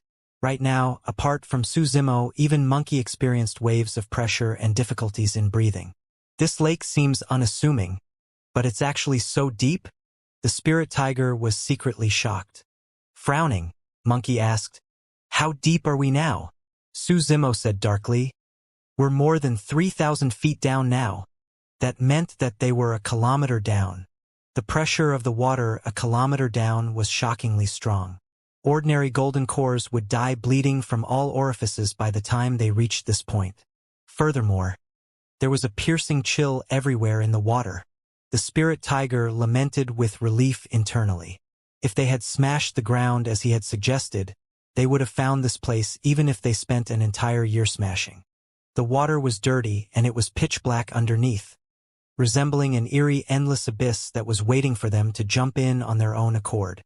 The surrounding pressure was intensifying. Apart from Suzimo, who could still maintain his composure, the demonic chi and spirit energy around everyone else had started shrinking. The golden lion was a little worried. Where would be the end if they continued as such? Even Suzimo would not be able to withstand it if they sank another kilometer down and explode to death. How much further is it? The golden lion panted with breathing difficulties. Suzimo shook his head. Even his senses were suppressed firmly given the environment. He said deeply, "If we still don't reach the bottom of the lake a while longer, you guys can head up first. I'll continue alone to check things out." Little Fatty waved it off with his forehead filled with sweat. Already unable to speak, he patted his storage bag and withdrew an azure bead. The bead was the size of an infant's fist and swirled with an azure current, illuminating a beautiful glow. The moment that bead was taken out, it emanated a mysterious energy that pushed away the water around the 9 of them, forming an azure barrier of light with a huge space that could fit dozens of people. The light barrier did not only suppress the pressure of the water, but also filtered more than half of the chilling aura in the water. Everyone was invigorated and heaved a breath of relief instinctively. Suzimo's eyes lit up. Anti-water bead? Anti-water beads were mostly refined from the inner cores of river or ocean demons. The fact that this anti-water bead could have the strength to create such a huge barrier a kilometer down meant that it was definitely made from the inner core of an ocean demon.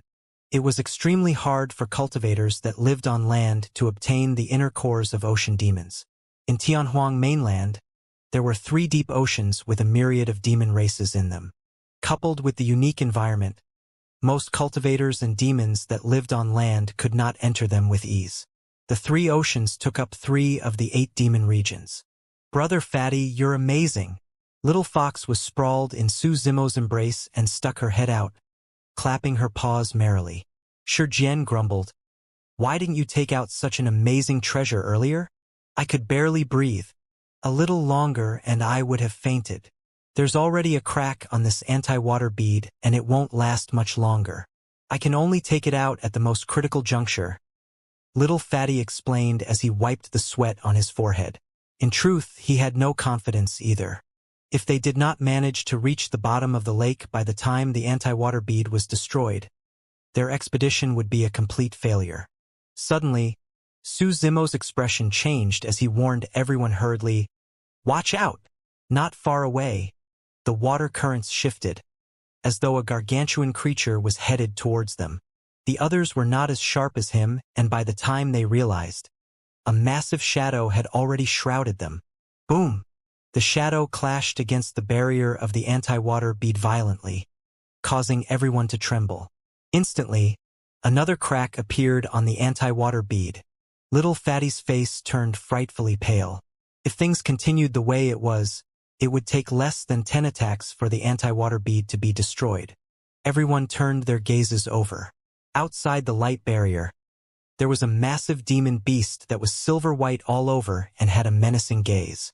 It emanated a chilling aura and bore sharp teeth that resembled daggers. Ancient frost crocodile. The golden lion's expression was terrible. Legend has it that this frost crocodile lives deep in the seas where it's coldest and is extremely violent. They've gone extinct in Tianhuang mainland a long time ago. To think that one of them would be in this lake. The moment he said that, the water on the other side rumbled. Another shadow enveloped them. It was another ancient frost crocodile. In less than 3 breaths, 2 ancient frost crocodiles could shatter the barrier of the anti-water bead. You guys take care. I'll head out. Su Zimo had a cold expression, and with that said, he darted out of the anti-water bead's barrier in a flash. At that moment, they were a kilometer deep in the water. Notwithstanding the piercing, chilling aura of the lake, the pressure alone could kill most living beings. The reason why the ancient frost crocodiles could move about so freely at this depth was because they were not weak, and at the same time, this was the place they first lived in. Their bodies were formed after countless years of evolution, and they had long adapted to their surroundings. At that moment, Monkey and the others could not leave the protection of the anti-water bead and could only look at everything from within the barrier.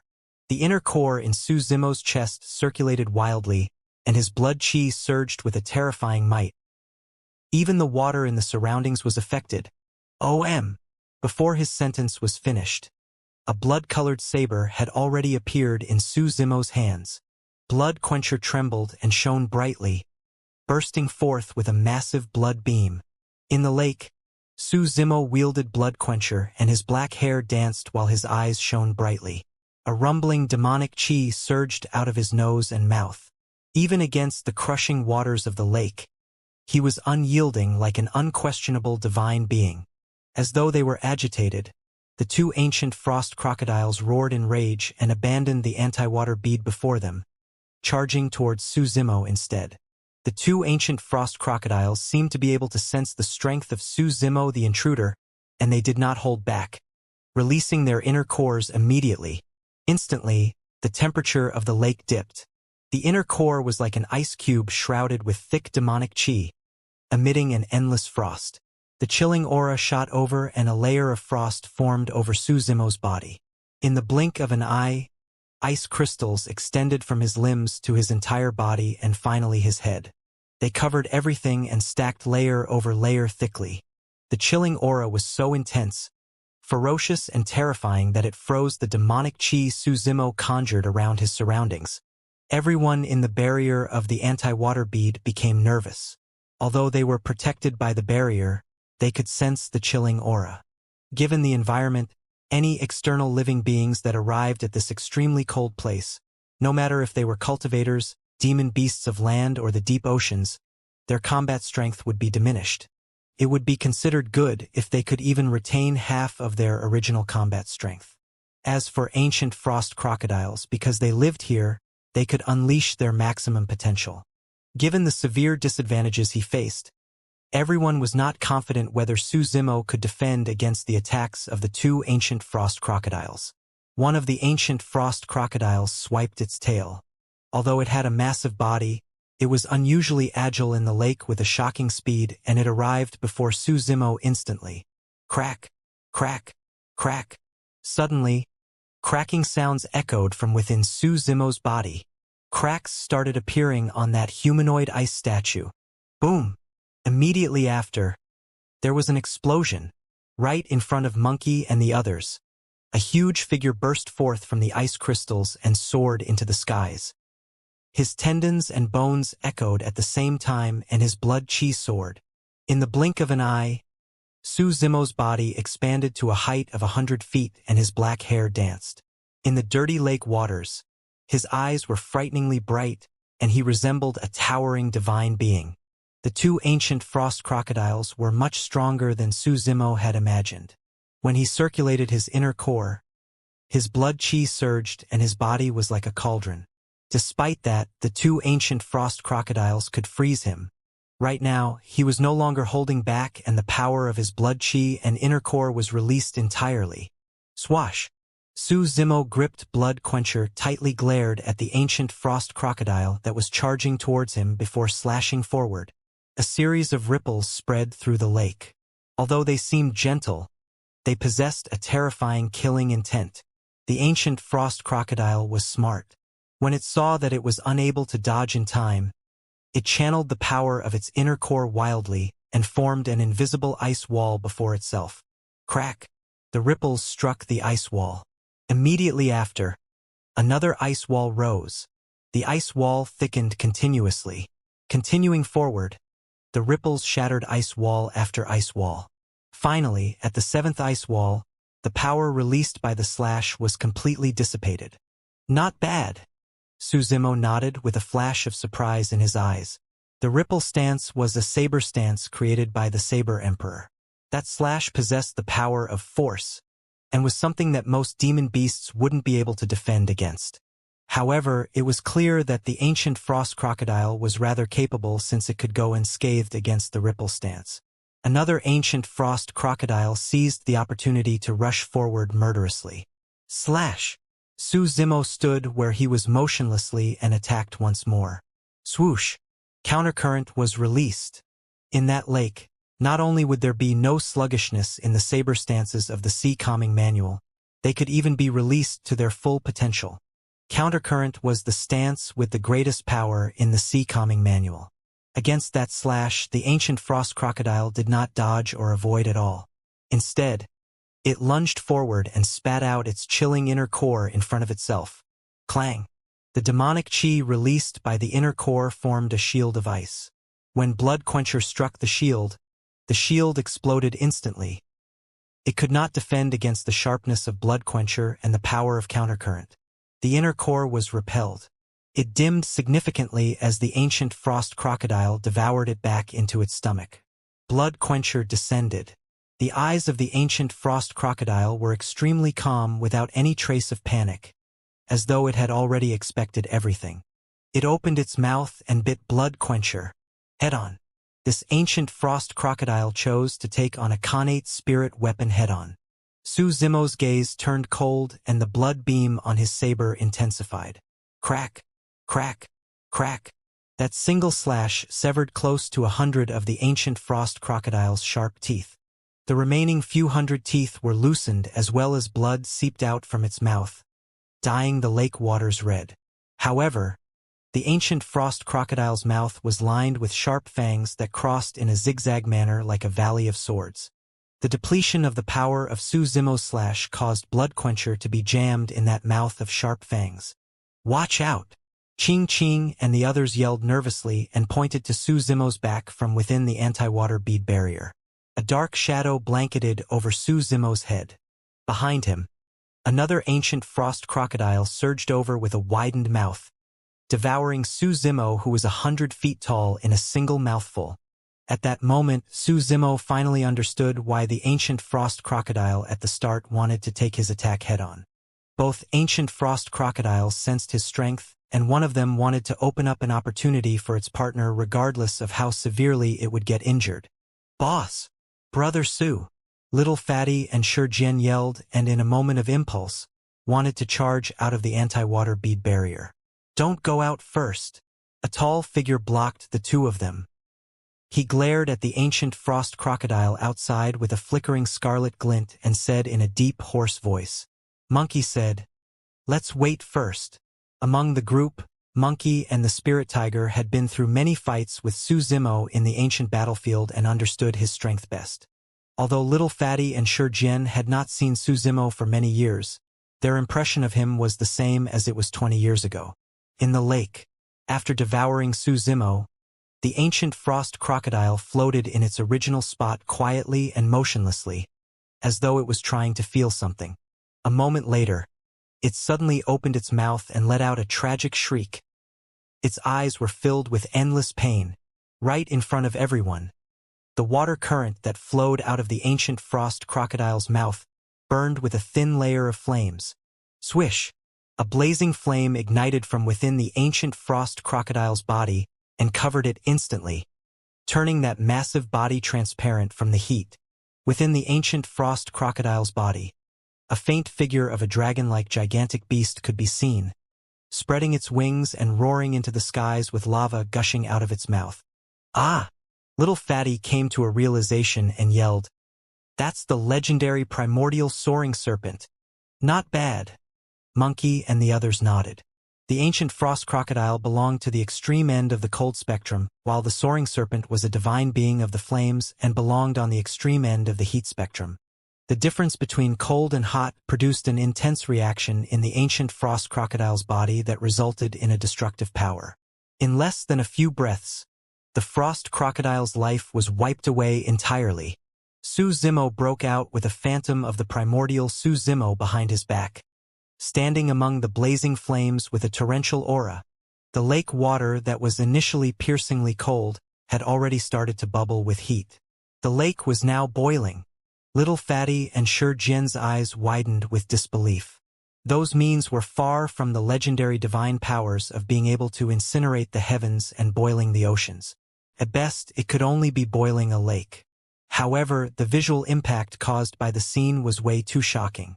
Fear filled the eyes of the other ancient frost crocodile, and it turned to flee. Go! Su Zimo raised his arm and pointed forward. The primordial soaring serpent behind him spread its wings and tore through the layers of waves, causing the lake to bubble and boil everywhere it passed. Almost instantly, the soaring serpent arrived above the ancient frost crocodile and devoured it in a single mouthful. Swoosh! The ancient frost crocodile struggled and howled miserably within the stomach of the soaring serpent, causing endless flames to surge inside and outside of the latter's body. Before long, it was burned into ashes that scattered across the lake. No matter how violent the ancient frost crocodile was or how strong of a bloodline it possessed, it could not do anything against the presence of a primordial soaring serpent. The soaring serpent was a divine being of the flames. Back in the primordial era, it would even dare to roam the deep oceans, let alone a puny lake as such. Everyone in the anti-water beads barrier heaved a sigh of relief. Without the threat of the ancient frost crocodile, the anti-water bead could still hold out for a period of time. Suddenly, something moved in water currents in the depths of the lake. Everyone in the anti-water bead was unnerved once again, gazing around with widened eyes. It was as though their dive into the lake had alerted a certain life form within it. The movement intensified and came from all directions. However, the strange thing was that no matter how they tried, they could not detect any signs of life. All they could see was the water currents surging towards the anti-water bead barrier. Su Zimo's spirit perception was strong, and he had naturally noticed danger a long time ago. However, even with his powerful vision, he could not identify the origin of that danger. Pest! Pest! The primordial soaring serpent reared its head and hissed, surveying the surroundings with its cold eyes in a warning manner. Swoosh! Opening its mouth, the primordial soaring serpent spewed out scorching lava that surged into the waters. Squeak! Squeak! Suddenly, a strange sound could be heard from the waters in front of them, as though some living being was screeching. Su Zimo focused his gaze. Within the lake, there were countless thick and thin arms that came from long fish demons who were howling and screaming. Their gaping mouths were lined with sharp teeth that shimmered with a cold glint. The bodies of those fish demons were almost transparent, and it was difficult to identify them as they moved through the water. If not for the scarlet lava blazing on their bodies, even Su Zimo would have difficulties identifying their existences. Bloodthirsty silverfishes. Su Zimo was alarmed. Bloodthirsty silverfishes and the soaring serpent were both beings of the primordial era. The former was violent, bloodthirsty, and chewed through every single thing they came across. They were ferocious beasts that were irrational and showed no fear. The most frightening thing was that bloodthirsty silverfishes moved in schools. At any moment, hundreds or thousands of bloodthirsty silverfishes could appear. Life was devoid everywhere they passed, leaving nothing but corpses in their wake. Even a perfect spirit weapon would be shredded into shards by the bloodthirsty silverfishes, let alone bodies of flesh. In the deep oceans back in the primordial era, even the strongest demons within would stay away when they encountered bloodthirsty silverfishes. Su Zimo had not expected that he would lure out these bloodthirsty things after summoning the primordial soaring serpent. In the eyes of the bloodthirsty silverfishes, it did not matter if they were facing the soaring serpent or divine turtle. They lunged at everything that showed signs of life. Squeak! Squeak! Many bloodthirsty silverfishes were burned to death by the lava the soaring serpent spewed. However, many more bloodthirsty silverfishes surged forward, and gnawed at Su Zimo's golden core phenomenon relentlessly. A small portion of the bloodthirsty silverfishes swam to where Monkey and the others were and started attacking the barrier of the anti-water bead. The barrier showed signs of dissipation. Another crack appeared on the anti-water bead. Su Zimo channeled his spirit energy to control his golden core phenomenon, purging away the bloodthirsty silverfishes nearby the anti-water bead as he shouted, "Hurry and head down. The bottom of the lake is right below. See if you can locate the entrance of the tomb." During his fight with the ancient frost crocodile earlier on, Su Zimo's body expanded to a height of 100 feet and his feet touched the bottom of the lake. That was how he knew they were close. Everyone's eyes lit up and hope reignited in their hearts. Buzz! Buzz! More bloodthirsty silverfishes surged forward and chewed at Su Zimo's golden core phenomenon. The glow of the primordial soaring serpent had already started to diminish. The golden core phenomenon was on the verge of dissipating. After all, this was a phenomenon created by spirit energy and was not the true body of the soaring serpent. Even the soaring serpent phenomenon was showing signs of defeat against the relentless bites of the bloodthirsty silverfishes. "I see it." Right then, Little Fatty's voice echoed excitedly from the bottom of the lake. On the west of the bottom of the lake, there was an obvious semicircular entrance to the tomb with a width 20 feet apart and height 50 feet tall. Although tens of thousands of years had passed, it still looked extremely majestic. Little Fatty maneuvered the anti-water bead and advanced towards the tomb. There was a gigantic stone door at the tomb's entrance with no handle on it. "Let me try and lift the stone door up," the spirit tiger declared bravely. Ching Ching glared at the spirit tiger and scolded, "Stand at the side. Don't interfere blindly if you don't wish to die." With that, Ching Ching turned to look at Little Fatty. The spirit tiger glanced over instinctively as well. Little Fatty was standing on the spot, glaring at the ground on the tomb's entrance motionlessly as though he was in a trance. He had a grim expression that did not look good. A lattice diagram was etched on the ground at the entrance of the tomb with 9 identical squares. It looked extremely mysterious. The spirit tiger felt a sense of trepidation. It was obviously a seal that was left behind by the owner of the tomb. If he had barged in forcefully earlier on, he might have already triggered the seal and died on the spot. "Don't worry. I'll hold back these silverfishes. Hurry and try to dispel it as soon as possible." Su Zimo's back was facing the group as he fought against the bloodthirsty silverfishes before him, trying his best to fight for time for Little Fatty. Little Fatty's gaze shimmered with a wise look in his eyes. His brains were churning furiously. Although the diagram before them seemed simple with only 9 squares, an immense amount of calculation was required if they wanted to dispel the seal of the Tomb Master. This 9-palace diagram originated from the legendary river diagram. The river diagram was one of the most mysterious treasures of the primordial era. Some people managed to comprehend cultivation techniques from the river diagram, some managed to comprehend secret skills while others managed to comprehend formation techniques. Rumor has it that the river diagram contained the mysteries of the universe and the absolute truth of heaven and earth. No matter what, anyone could comprehend something just by taking a look at the river diagram. Time slowly passed. Su Zimo fought against the bloodthirsty silverfishes single-handedly. The primordial soaring serpent phenomenon had already cracked against the fanatic attacks of the bloodthirsty silverfishes and could disperse at any moment. At the back, Little Fatty was frowning in deep thought, squeezing his brain juices at every single second. Nobody could help them. Finally, it worked. Little Fatty's eyes lit up.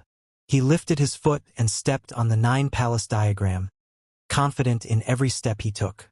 That seemingly clumsy and fat body of his was extremely light-footed on the 9-palace diagram. He tapped left and right, front and back swiftly in a dizzying manner, looking messy and unorganized. "Open!" Little Fatty shouted with his final step. Bang! Boom! Boom! The stone door rose accompanied by a massive explosion. There seemed to be a mysterious energy within the tomb. Although the entrance was open, the waters of the lake were unable to seep in. "Hurry! Let's enter!" Little Fatty beckoned and brought everyone in. When he saw that, Su Zimo did not continue fighting against the bloodthirsty silverfishes either.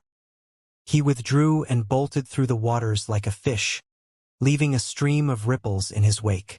In the blink of an eye, he had already entered the tomb. Everyone's eyes lit up. Shi Jian could not help but praise. Brother Su, your combat strength and movement techniques don't seem to be affected even in the waters. Impressive. Su Zimo was puzzled regarding that as well. Normally speaking, demon beasts or human cultivators of the land would naturally be affected in terms of combat strength and movement technique upon entering water.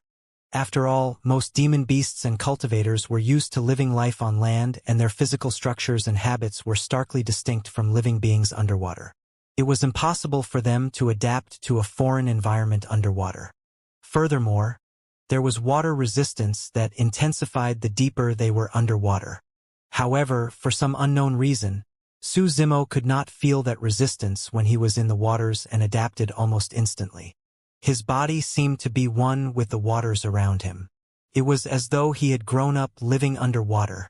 Of course, that was merely a fleeting thought for Su Zimo that he did not bother much about. After everyone entered the tomb, the bloodthirsty silverfishes at the back swarmed after them. However, all of them paused in front of the 9-palace diagram with wary expressions and did not dare to advance. After lingering for a moment, the bloodthirsty silverfishes slowly dispersed. Bang! Boom! Boom! Right then, the stone door descended slowly and sealed the tomb once again. Everyone heaved a sigh of relief and surveyed their surroundings. They were welcomed with a spacious passage that was huge and grand. A night luminance bead the size of a fist was hung on the walls on both sides, spaced 100 feet apart. The night luminance beads illuminated the entire passage as bright as daylight. Wow! These are good stuff. The spirit tiger glared at the night luminance beads above his head and almost drooled. Fatty, you're quite something. Shi Jian thumped little Fatty on the shoulder and praised. You've truly learned many things during these years you spent in Tomb Sect. Whether it was his means at locating the tomb or the complex steps he took at the entrance of the tomb earlier, everyone was in awe. If little Fatty had not led the way, they would have never found this place even if they had 100 years in the ancient battlefield. Even if they managed to find it, they wouldn't have been able to enter. This great opportunity was given to everyone by little Fatty. Phoo! Little Fatty smiled and did not say anything. Su Zimo furrowed his brows slightly. Something seemed to be wrong with the way little Fatty was acting. Earlier on at the entrance of the tomb, little Fatty was already stoned for a long time and had a grim expression when he looked at the 9-palace diagram. Given his character, he should have been cheering a long time ago after they entered the tomb. However, he seemed somewhat dejected at the moment. What's wrong? Su Zimo asked. Did something happen? Little Fatty grit his teeth.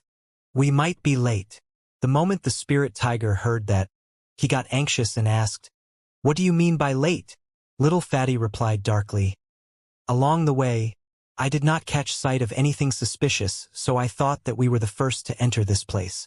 However, it was clear from the 9-palace diagram at the entrance of the tomb that someone arrived before us.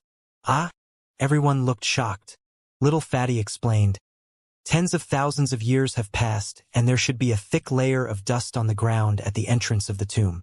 However, from the 9-palace diagram, it's obvious that someone has arrived before us and wiped away the dust on the surface of the ground. Even if he wiped away the dust, he might not have been able to enter this place, the Golden Lion said. The 9-palace diagram is extremely complex. There's only a few people in this world that can crack it. At that point, the Golden Lion suddenly went silent. Everyone exchanged glances and a thought crossed their minds. If little Fatty could locate this place and crack the seal of the 9-palace diagram, this meant that there was a high chance little Fatty's senior brother could do the same. Instantly, much of everyone's joy earlier on was erased. If little Fatty's senior brother had arrived first, he would definitely not leave any treasures for them. The utmost treasure of the tomb would naturally be taken away as well. Ugh! The spirit tiger sighed and murmured dejectedly, What a wet blanket! We made the trip for nothing. He gazed at the night luminance beads above his head. How about removing these night luminance beads? We can't possibly leave with nothing. Ching frowned and kicked the spirit tiger for the latter to shut his mouth. Your senior brother is definitely rather capable if he managed to arrive first, Su Zimo said darkly. There was no blood stench or signs of any fights that happened after we entered the lake. This proved that he managed to avoid the detection of the ancient frost crocodile, bloodthirsty silverfishes, and many other extinct life forms to enter this tomb successfully. At that point, a vague thought flickered through Su Zimo's mind. However, he could not figure out what he was thinking about exactly. Little Fatty shook his head. I know my senior brother very well. Although he's definitely stronger than me in combat, he isn't at the level where he can completely avoid detection from everyone. An expert is definitely helping him out. Let's go, Su Zimo remarked.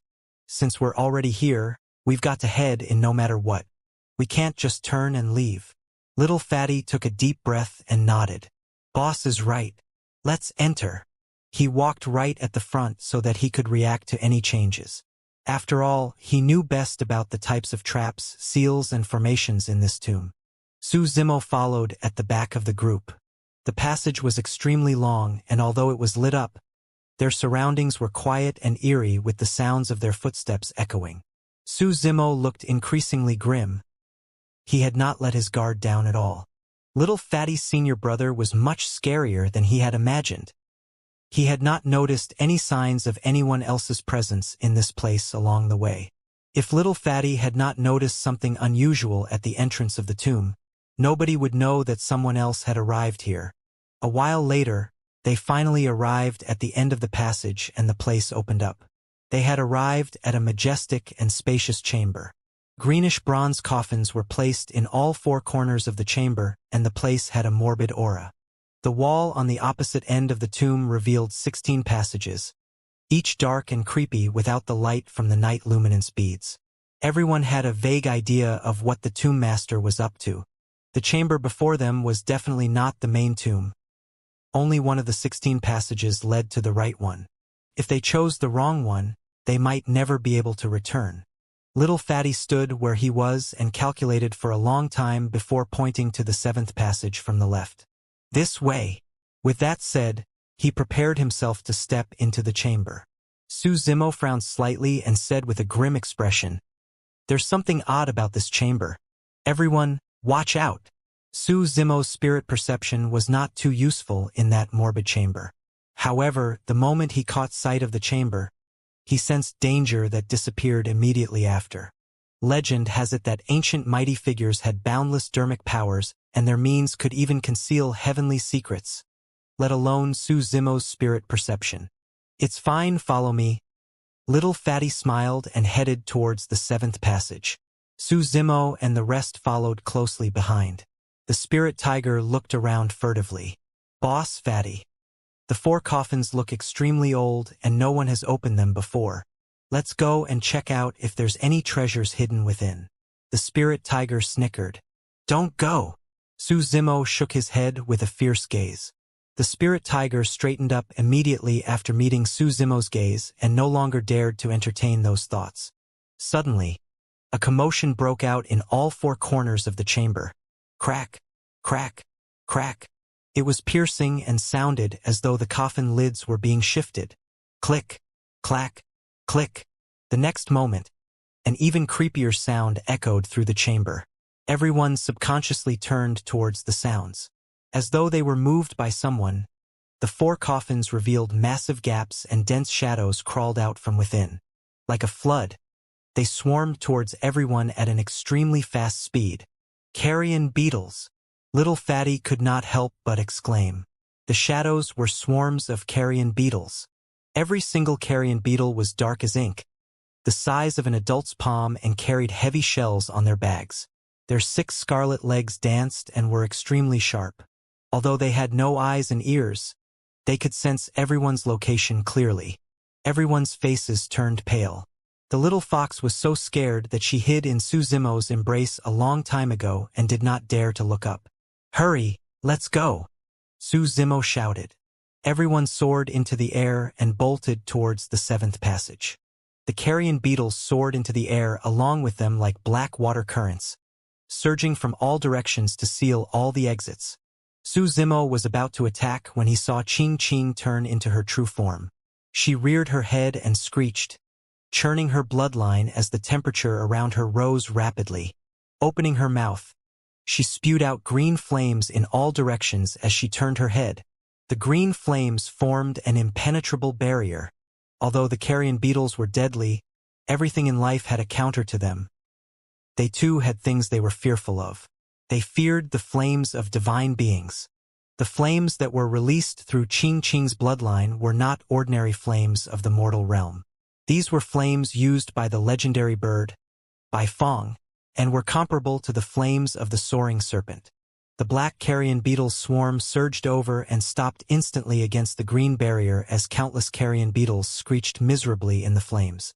They fell, struggled, and turned into ashes. Everyone was invigorated. With the flames of the Bai Fong, they could definitely break through the obstruction of the carrion beetles and enter the passage on the opposite end. Boom! Boom! Boom! Boom! Suddenly, loud explosions reverberated from the four corners of the chamber, and a shuddering aura descended, engulfing every corner of the chamber. Everyone shivered. Against that aura, even the raring flames of the Bai Fong showed signs of extinguishing. So strong! Su Zimo took a deep breath. He did not have time to think as he circulated his golden core to its limits immediately to release his phenomenon. Bang! Boom! Boom! The firmament cracked opening as thunder roared and lightning flashed. Countless stars and meteors fell with river currents surging. A massive demon beast descended and suppressed the raging currents with its limbs, protecting everyone beneath it as it held up the broken firmament with its shell. It roared into the skies and its eyes were unyielding. The primordial divine turtle had descended. At the same time, for powerful auras had already torn through the carrion beetles and the flames of the Bai Fong and arrived before everyone. It was 4 sets of skeletons. To be precise, these were 4 skeletons from tens of thousands of years ago. The bones were pristine and perfect after thousands of years. This implied that the owners of the 4 skeletons were definitely mighty figures of the conjoint body realm in the past. Conjoint body mighty figures cultivated for tens of thousands of years, and their bones were infused with their dermic powers such that they would not corrode. Snap! The skeletons were expressionless against the primordial divine turtle. A sinister glint shone in their glabella as they struck together and shattered the divine turtle instantly. The golden core phenomenon was shattered the moment it was conjured. Although the 4 skeletons had lost their dermic powers a long time ago, the power their bones contained was enough to shatter the golden core phenomenon with ease. Even a single set of skeleton was enough to kill everyone present, let alone 4. Su Zimo's golden core was interconnected to the primordial divine turtle. The moment it shattered, the blow caused him to spit a mouthful of blood as he hurriedly thought of a way to deal with things. The scarlet glint in Monkey's eyes flashed furiously, and it was ready to enter the berserk state at any moment. Little Fatty seemed to be scared stiff and was thinking about something. Everyone else had frightfully pale faces and despair in their eyes. Against the skeletons of mighty figures, their powers were as insignificant as ants. Oh my! All of a sudden, Little Fatty seemed to have recalled something and exclaimed. He bit the tip of his tongue and spat out a mouthful of fresh blood before chanting a complex incantation. With the augmentation of the incantation, that mouthful of blood hovered in midair and did not disperse. The 4 skeletons stopped their attacks as well. However, the glints in their glabellas were still flickering. The incantation was recited with increasing haste. A thin layer of sweat filled Little Fatty's forehead as well. Gradually, the mouthful of blood was divided into 4 drops that floated to the heads of the 4 skeletons before descending slowly. The glint on the glabellas of the 4 skeletons were gradually extinguished. Turning back, the 4 skeletons returned to their coffins in the corners of the chamber and crawled within before closing the lid after themselves. The surrounding carrion beetle swarms retreated slowly back into the coffins as well and disappeared before long. Boom! The coffins were once more. Peace returned to the chamber. If not for the smoking carcasses of the carrion beetles on the ground, it would seem as though everything that happened earlier was an illusion. What is this? Xianxia was drenched in cold sweat as he panted and asked. The 4 coffins could be considered as a trump card left behind by the tomb master. If outsiders were to intrude upon this place, those existences would be alarmed and they would kill the outsiders. Little Fatty explained with trepidation as well. After heaving a breath, he continued, the incantation earlier was from the supreme classic of Tomb Sect, Astounding Dragon Sutra. It's something that every single legacy disciple has to memorize, but nobody knows what it is used for nor have they ever used it.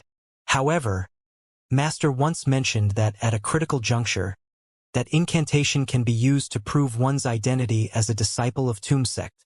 Normally speaking, tombs of other cultivators would not have such frightening killing techniques left behind. Naturally, there was no use for that incantation and it was useless most of the time.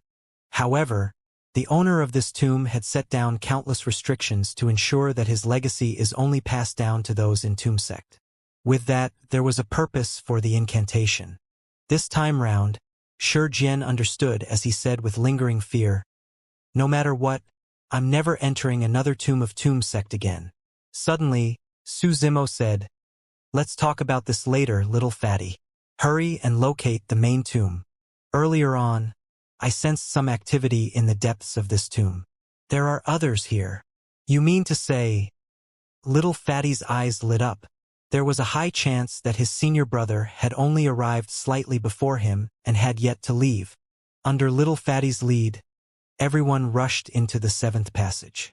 After countless maneuvers and turns, a spot of light appeared at the front.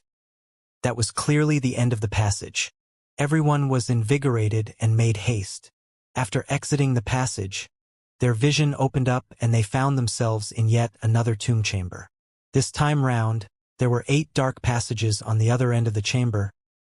It was clear that they had to make another decision. Everyone turned in unison to Little Fatty. He brought out the geomantic compass and oriented it according to Tomb Sect's secret technique. When he opened it, the magnetic needle gradually stabilized and pointed towards one of the passages. Little Fatty blurted, "This way!" Before he finished speaking, he had already darted inside. They arrived at yet another chamber at the end of that passage. There were 4 passages on the opposite end. Xianxia was out of breath and speechless. There's really something wrong in the heads of you guys from Tomb Sect. Isn't this way too cautious? Little Fatty brought out the geomantic compass once more and received directions before long. He bolted towards the passage on the most left and everyone followed hot on his heels. The spirit tiger shrugged his huge head and said confidently, "If I'm not wrong, at the end of this passage, there should be another chamber with 2 passages." Little Fatty nodded. "You're right. There were a total of 32 diversionary tombs outside. Earlier on, there were 16, 8 and 4 passages, so there should be 2 at the end of this passage. I'm awesome, right?" The spirit tiger inched closer to Ching Ching and remarked smugly. Ching Ching pouted her lips. Indeed, when they exited from the passage, they were met with another chamber with 2 passages opposite. Above the passage on the left was a gigantic word, life. Above the passage on the right was a gigantic word, death. The paths of life and death were right in front of them. Everyone had to make a choice once again. They turned their heads in unison towards the geomantic compass in Little Fatty's hands. At that moment, the magnetic needle of the geomantic compass was in complete chaos and spun wildly. "What's happening?" Suzimo frowned slightly. Little Fatty had a grim expression and said in a dark tone, "The feng shui of this place is chaotic and the geomantic compass is useless here. This is the final test left behind by the tomb master. One of these paths must definitely lead to the true main tomb. How should we choose?" Suzimo asked. "I don't know." Little Fatty shook his head and pondered. "Hey, aren't you awesome? Choose one then." Ching Ching nudged the spirit tiger's ribs and pointed forward while whispering. The spirit tiger coughed gently. The path of life might not necessarily be life and the path of death might not necessarily lead to death. The two words above were left behind by the Tomb Master to confuse the later generations. In my opinion, the path of death is the true path to life. Extreme sorrow turns to joy. Life is sought in death. Monkey thumped the spirit tiger on the shoulder. Not bad. Perverted tiger. I know, right? The spirit tiger raised his head. Little Fatty had a pensive expression. Given the Tomb Master's wary nature, coupled with the series of traps and formations he set previously, there was a chance that the spirit tiger's deduction was accurate. The little fox hopped out of Su Zimo's embrace and spun, transforming into a young lady. She walked towards the path of life on the left and sensed her surroundings in silence. A moment later, she headed towards the path of death. The moment she approached it, her expression changed and she staggered backwards instinctively. What's wrong? Everyone swarmed forward and asked. When they arrived at the path of death, their expressions changed as well. Everyone smelled a strong blood stench from within. In fact, there were even howls of ghosts and wolves in the depths of the passage, as though countless living beings were struggling in misery. It was unnerving. The passage was like a gateway to hell. As for the path of life, there was a spring breeze that was filled with life. It was like paradise. It was no wonder why they were distinct paths of life and death. Ching Ching analyzed. There's a high chance that there's an actual tomb at the end of the path of life, and that should be where the main tomb is. That's right. We've got the same idea. The spirit tiger smirked in a pandering manner. The golden lion nodded. We can only move in reverse. This path with the torrential blood stench may very well be the true path of life. It can't be. Suddenly, Su Zimo shook his head and rejected everyone's guesses. The auras within the passages are so obvious and clear. Why would the Tomb Master need to go through the hassle of adding the words life and death above their respective passages? Everyone was stunned. Su Zimo was right. From that perspective, there was no need for the Tomb Master to leave those words behind. Little Fatty asked, "What do you think, boss?" Su Zimo said darkly, "Those words should be instructions left behind for the later generation by the Tomb Master. The passage with life is the true path to life, and the other passage leads to an irreversible path of death." Almost everyone had overcomplicated the issue.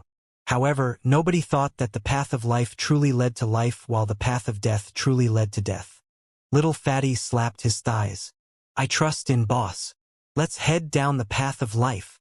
"How about this?" Su Zimo said. "I'll head down this path with Little Fatty first, and you guys can wait outside. If we don't return within an hour..." "There's no need." Monkey waved his arm. "An additional person means an additional helping hand.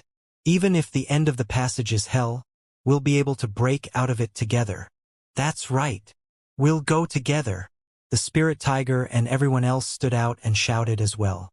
"All right, let's do it then." Su Zimo nodded and withdrew his blood quencher from his storage bag, walking at the front with Little Fatty. They were not only facing the possible dangers of the tomb, they also had to face the people who had arrived here before them. In less than 15 minutes, a light shone at the front of the tunnel. Everyone was invigorated. They knew that they had chosen the right path. Swoosh, swoosh, swoosh. Everyone rushed towards the front at full speed. The moment they arrived at the entrance, danger flashed through Su Zimo's mind as he yelled, "Watch out!" A shadow the size of a finger swept over like a spirit snake. Blood quencher quivered and shone brightly scarlet. Su Zimo slashed in reverse towards the shadow. Su Zimo's expression changed. He did not manage to sever the shadow with that slash. Instead, the shadow coiled a couple loops around Blood Quencher before slithering towards Su Zimo. Su Zimo was decisive and abandoned Blood Quencher right away. He fell to the ground and was almost one with it, slithering away like an anaconda. Without catching sight of the attacker's appearance, Su Zimo followed the shadow before him and threw out a punch. It transformed into a gigantic seal that descended fiercely.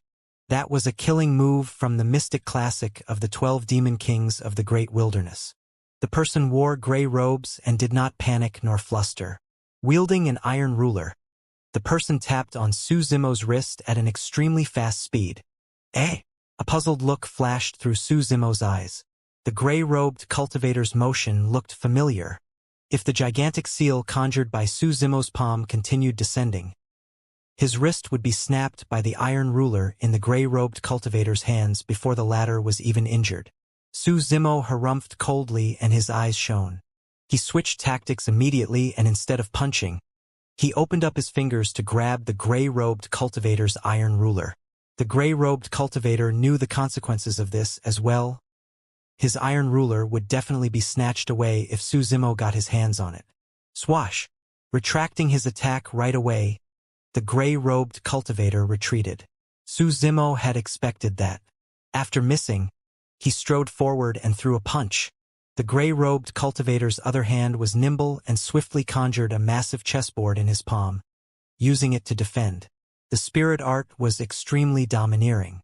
The moment the chessboard appeared, almost all the spirit chi in the surrounding was absorbed completely. Boom! Su Zimo's fist collided heavily against the chessboard and let out a resounding bang. Snap! The chessboard shattered. The gray-robed cultivator staggered a few steps back but was not injured. There were few cultivators who could defend against a full-powered frontal attack from Su Zimo. Shrugging his arm that was growing numb, the gray-robed cultivator looked up at Su Zimo. Suddenly, his expression changed as he exclaimed, "It's you!" Su Zimo was motionless and did not continue with his attacks. He glared at the gray-robed cultivator on the opposite end with bright eyes.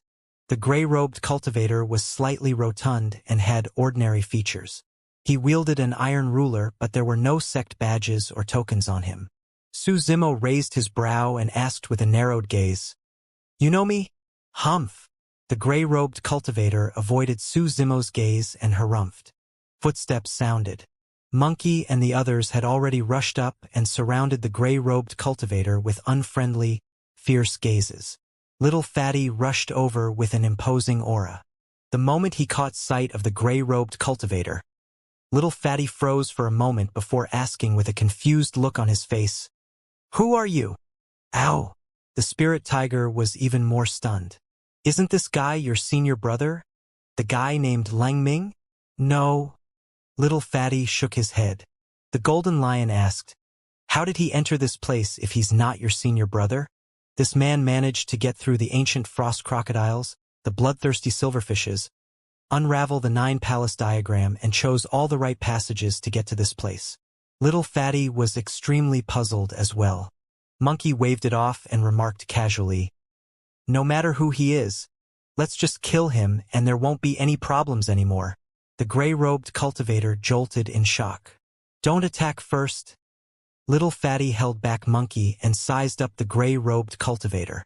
He asked in an unfriendly manner with widened eyes, "You know how to unravel the 9 palace diagram?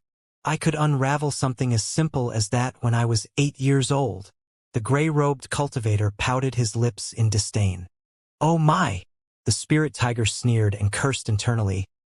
"This guy that's on the brink of death is even more arrogant than me." Little Fatty was indignant, but he did not know how to refute. After all, this person managed to enter this place before him.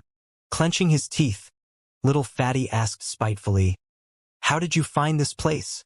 Astral Dragon Sputum Lair? Something as easy as this can't be hidden from me." The gray-robed cultivator replied nonchalantly. Repressing the anger in his heart, Little Fatty panted and asked again, "Only disciples of Tomb Sect are able to pass through the first chamber. How did you manage to get through it?" "I walked through it, of course." The gray-robed cultivator snickered with mocking eyes. "Don't tell me that you're so stupid that you went to alarm the 4 coffins in the corners?" "Fuck!" Little Fatty was fuming internally. Although he had asked many questions, he did not get any answers.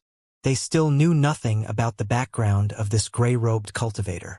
They had no clue how this person managed to get in as well. Su Zimo patted Little Fatty on the shoulder and gestured for the latter to retreat. Turning to the gray-robed cultivator not far away, he asked again with a fake smile, "You know me?" The gray-robed cultivator rolled his eyes and pouted. "The great monster incarnate of Divine Phoenix Island who annihilated Glass Palace in the ancient battlefield. The one who has a double phenomenon, Su Zimo." Who doesn't know you? Okay. Suzimo retracted his smile and said indifferently with a cold expression. Since you know that much, all the more I can't let you go. Hey! The moment the gray-robed cultivator heard that, he panicked. What are you talking about? We don't have any deep feud between us, and I only wandered into this place by accident. I didn't lay my hands on anything in this tomb. Why are you trying to kill me? This main tomb was extremely huge. It was like a gigantic palace. There were many things arranged neatly in the palace filled with dust indeed. They did not seem like they had been touched. Little Fatty had a hesitant expression. He could not bring himself to kill this person just because he wandered into this tomb. Suzimo was expressionless and his eyes were filled with cold killing intent. There's no other way. Since you know so many things, I have to kill you. Fuck dash, the gray-robed cultivator nearly cursed. When he saw how worked up the gray-robed cultivator was, Suzimo was delighted and greeted with a wide beam. Long time no see, Lin Xuanji. Ow! Monkey and the others were initially prepared to attack, but when they heard that, they were all stunned. A nervous look flashed through the gray-robed cultivator's eyes as he looked all around, asking pretentiously with a lost expression, "Who are you talking to? Fellow Taoist?" Suzimo smiled coldly. Lin Xuanji, stop pretending. The gray-robed cultivator's expression changed. A moment later, he reached out and removed an extremely thin mask from his face. The man was pale with no beard and had a dignified appearance. It was Lin Xuanji whom Suzimo met in the Dragon Bone Valley. Lin Xuanji glared at Suzimo and remarked fiercely, "Bloody hell! How did you recognize me even with my disguise?" Suzimo smiled gently. "I'll recognize you even if you turn into ashes." In reality, back when they entered the tomb, a thought had already crossed Suzimo's mind. However, he did not think too much about it. Lin Xuanji was someone who had the capabilities to avoid the ancient frost crocodiles and bloodthirsty silverfish's senses and sneak his way into the tomb. Previously, countless cultivators were buried in the forest outside the Dragon Bone Valley. However, Lin Xuanji was perfectly fine. It was as though the ferocious beasts could not see him at all. This man's methods and background were extremely mysterious, and Suzimo knew nothing about them initially. Later on, when he learned about the supersects of Tianhuang mainland, Suzimo realized that there was a high chance this person came from the most mysterious faction of Tianhuang mainland, Enigma Palace. The moment he exchanged blows with Lin Xuanji earlier on, Suzimo confirmed the latter's identity. Back in the Dragon Bone Valley, the two of them exchanged blows briefly and Lin Xuanji managed to dispel his sanguine ape fist seal easily with his folding fan. It was the exact same technique that he had used earlier on. A playful look flashed through Suzimo's eyes as he mocked. "You're quite something, aren't you? The successor of Enigma Palace coming all the way here to rob someone else's tomb. Humph. No one would be able to recognize me if it wasn't for you." Lin Xuanji grunted in displeasure. He made full preparations for this trip. Notwithstanding the mask that could alter his appearances, he even hid away his folding fan intentionally and replaced it with an iron ruler. To think that he would be recognized immediately upon bumping into Suzimo. Judging from their tone, it seemed like they knew one another a long time ago and had a good relationship. With that, everyone's expressions eased gradually. The tension in the air cleared up as well. "So, you're a fellow Taoist from Enigma Palace. That explains your capabilities. As a disciple of one of the 5 heretical doctrines, Tomb Sect, Little Fatty had naturally heard of the famous Enigma Palace. It was a great sect created by the ancient expert, Fairy Ling Long, that has its roots traced back to history. Enigma Palace was the host for every generation's Golden Core phenomenon ranking. Enigma Palace did not have many disciples, and there would only be a single legacy disciple for every generation to roam the secular realm. The disciples of Enigma Palace that roamed the secular realm were the most mysterious, and almost nobody knew how strong they were. However, apart from the successors of Tomb Sect, among the successors of the other supersects, the successor of Enigma Palace had the highest chance of locating this place. Suzimo knew about Lin Xuanji's capabilities a long time ago. Back then, this was the person who infiltrated the Dragon Bone Valley stealthily and brought him along to escape alive. Lin Xuanji put away the iron ruler in his hands and withdrew his folding fan once more, saying embarrassedly, "You guys sure got here quick. I haven't had time to take anything yet." Su Zimo smiled. "Don't dream about it. This is the tomb of Tomb Sect." Little Fatty waved it off. "It's fine, since you're a friend of boss. You can take anything you fancy in here as well apart from the utmost treasure of our sect." Lin Xuanji's eyes lit up when he heard that. Su Zimo sensed that something was amiss. That was when Lin Xuanji snickered. "Fellow Taoist, you sure are easygoing. However, I'm also not a greedy person. I won't take a single treasure within the tomb." "Humph!" Su Zimo sneered. "Stop pretending. I know your character well enough." Previously, Lin Xuanji had already coveted Night Spirit for a long time after noticing that the latter had an unusual bloodline. There was no way he would return empty-handed with so many treasures here. Lin Xuanji's mouth cramped for a moment as he ignored Su Zimo and said, "The reason why I'm here isn't for the treasures in the tomb. It's for the dragon vein here." "You want to take the dragon vein away?" Su Zimo frowned. "That's right." Lin Xuanji nodded and turned to Little Fatty. "The dragon vein here is man-made. Although it was prepared for you by the Tomb Master, given your strength, even if you get your hands on the utmost treasure of Tomb Sect, you'll only be able to receive 50% of it. If you take in too much fortune, you won't be able to absorb it completely as well. Too much of something will bring about an adverse effect, and at that time, you will only bring upon disaster to yourself." Little Fatty remained silent. He knew that Lin Xuanji was not exaggerating. The dragon vein represented fortune. This mighty figure of Tomb Sect set up the astral dragon sputum lair and connected to heaven and earth, gathering the fortune of the ancient battlefield to form this dragon vein. It took a few tens of thousands of years before it was fully formed in this era. Fortune was something that was incorporeal and illusory. Although Fairy Linglong was not an emperor, her status in the ancient era was extraordinary. It was not only because she was the wife of the human emperor. More than that, she was a legendary wielder of great fortune who could divine everything, predict blessings and disasters, and even steal a glimpse of the heavenly secrets. It was due to her capabilities that the human race managed to gain the upper hand in the ancient war, avoiding countless calamities that would have wiped out the race. The primordial 9 races hated her to the core.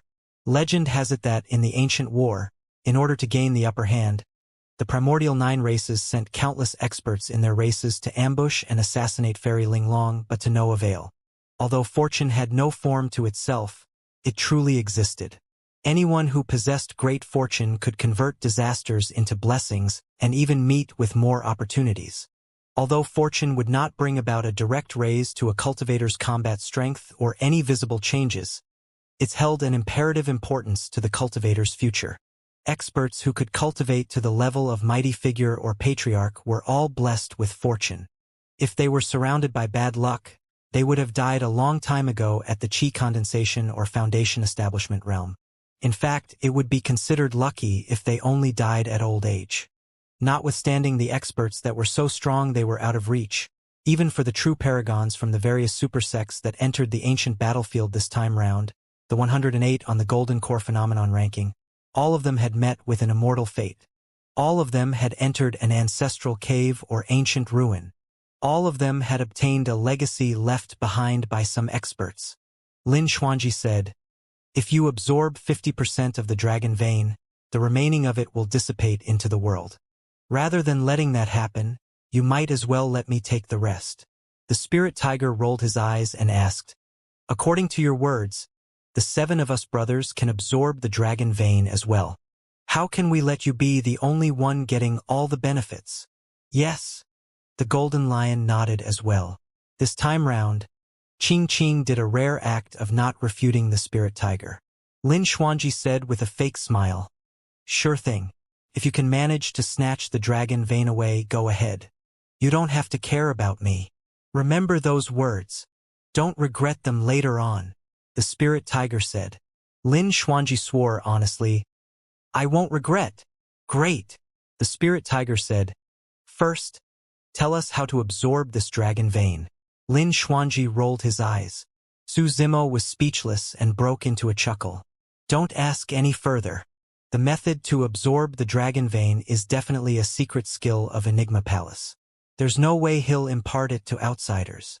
The spirit tiger scratched his head. Doesn't that mean that we can only stand by the sidelines and watch? Since Fatty has already said that there are so many treasures in the palace, just take one of them. Su Zimo smiled. Ah, all right. The spirit tiger grinned. He had already set his sights on the treasures that filled the tomb a long time ago, and was just waiting for Su Zimo to say that. There were 2 stone shelves on both sides of the palace that spanned several thousand feet into the depths. On the left stone shelf was weapons, rare ores and materials. There was everything. On the right shelf was secret cultivation techniques of all kinds. With a casual glance, Su Zimo even caught sight of many secret skills from the Immortal, Buddhist and Fiend supersects. Amazing! Su Zimo was secretly speechless. Those were the treasures amassed by the tomb sect mighty figure during his lifetime. Monkey and the others were not interested in cultivation techniques for humans. After condensing their essence spirits, they would innately inherit some of the memories of their race that was hidden deep in the bloodlines. There would be demonic techniques suitable for them. They walked towards the stone shelf on the left right away. It was rare for demons to get their hands on a weapon suitable for them. This was a rare opportunity. Su Zimo was also looking to seek a treasure for Little Fox. Previously, her fire-blocking basket wouldn't have been taken away by Dao Bing Shenyu if she hadn't been trying to save him. That was the only thing left behind for Little Fox by her mother. Monkey and the others meandered along the stone shelf down. In between, they caught sight of many supreme grade and even some perfect dermic weapons with 5 dermic patterns. However, they did not take any of them. They had to be extremely careful if they could only choose one. Suddenly, Monkey paused in his tracks and his gaze lingered on a rusty long rod. Monkey lifted the rod and observed it carefully. There was nothing special about the rod. In fact, it did not even have any dermic patterns on it and it was rusted all over. The only thing that was special was that it would shimmer with a faint golden glow from time to time when it was moved. It was not a dermic weapon. However, the moment Monkey picked up that iron rod, Su Zimo realized that the corner of Lin Xuanji's eyes twitched for a moment. Although Su Zimo did not know the origin of the iron rod, he knew that Lin Xuanji had a sharp eye for things. He was about to tell Monkey to take the iron rod. However, Monkey had already turned to Little Fatty. Fatty, I want this rod. Sure, no problem. Little Fatty was in a great mood and agreed to it readily. Heis! Su Zimo's ears twitched and he could vaguely hear a faint sigh from Lin Xuanji. Chuckling internally, Su Zimo walked over and whispered, Brother Lin, what's the origin of that iron rod? How should I know? Lin Xuanji rolled his eyes and was not willing to elaborate. Why did you sigh then? Fuck! You could even hear that. Lin Xuanji went silent for a moment with widened eyes before pouting his lips. I don't know what that thing is exactly, but I know it's definitely something good. It's not weaker than a Khanate dermic weapon. Pest!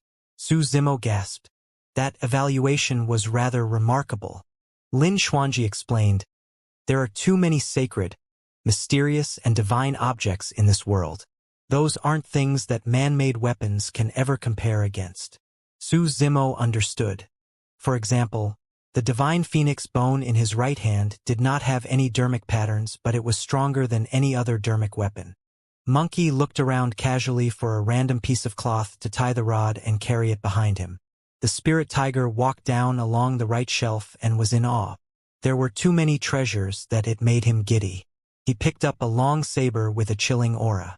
After tens of thousands of years, the saber was still sharp as ever and gave off a chilling intent. Its blade was almost transparent with patterns etched on it. It was like a work of God. It was a perfect dermic weapon. Although the spirit tiger was in love with it, he placed it back reluctantly after playing with it for a long time.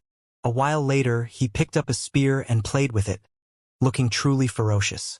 A moment later, he placed the spear back as well. Ugh! The spirit tiger sighed once more. If only he could take away all the treasures. As he walked, he suddenly sensed something and shifted his gaze to a corner of the shelf. There were 4 hooks. The spirit tiger walked forward and picked up the 4 hooks. He wiped away the dust on them and revealed the hooks that were white as jade and almost transparent. There were no patterns on them. They did not seem like they were crafted from any metal ores. For some unknown reason, the moment the spirit tiger picked up the hooks, he felt his bloodline stir and a mysterious sensation in his heart. It was as though the 4 hooks were related to him. The spirit tiger's heart skipped a beat as he circulated his inner core to form his tiger's paw and extended his sharp claws. They do look similar. The spirit tiger grinned. He discovered that his claws were similar to the 4 hooks. The spirit tiger extended his claws and touched the hooks in his hand. Piak! It was a casual touch. However, the spirit tiger's claws were cut apart neatly by the hooks in his hand right away. How sharp! Su Zimo's pupils constricted slightly upon seeing that. After cultivating the Void Thunder Manual, the spirit tiger's bloodline was extraordinary. Even Blood Quencher would have difficulty cutting through the sharpness and toughness of his claws. Bloody hell! What's this lousy thing? It destroyed my claws. The spirit tiger was stunned and cursed in a huff, prepared to toss the 4 jade-like hooks back. All of a sudden, by accident, the spirit tiger's fingernails made contact with the hooks. Instantly, fresh blood gushed and stained the hooks red. The next moment, something even scarier happened. The hooks moved up along the spirit tiger's fingertips uncontrollably and dug its way inside slowly. The veins of the fingers were connected to one's heart. Ah! The spirit tiger reared its head and howled in misery, moving his palm by instinct. With that, the remaining 3 hooks pierced his palm. When they made contact with the spirit tiger's fresh blood, the remaining 3 hooks fused into his palm as well. The entire process happened extremely swiftly, and by the time Su Zimo realized, the 4 hooks had already vanished, leaving behind the spirit tiger who was rolling on the ground in extreme pain. Ah! Ah! Ah! The spirit tiger let out a deep growl. Crackle! His bones and tendons rang at the same time and his bloodline surged. Instantly, he reverted to his true form and a faint, terrifying aura emanated from his body with a torrential ferocity. The skin of the spirit tiger had already started tearing and his flesh was rupturing. The next moment he recovered once again. Su Zimo and Lin Xuanji's expressions changed slightly as they exclaimed at the same time, "Complete body transformation!" The spirit tiger was undergoing a great opportunity. The progenitor of the opportunity was the 4 hooks. Lin Xuanji said deeply, "If I'm not wrong, there's a high chance the 4 hooks are the claws of a divine being of the tiger race. Right now, the spirit tiger has no use for them. Once he cultivates his essence spirit, he will be able to utilize them." An hour later, the spirit tiger's tragic screams subsided. A moment later, he turned into his human form once more and leaped up from the ground.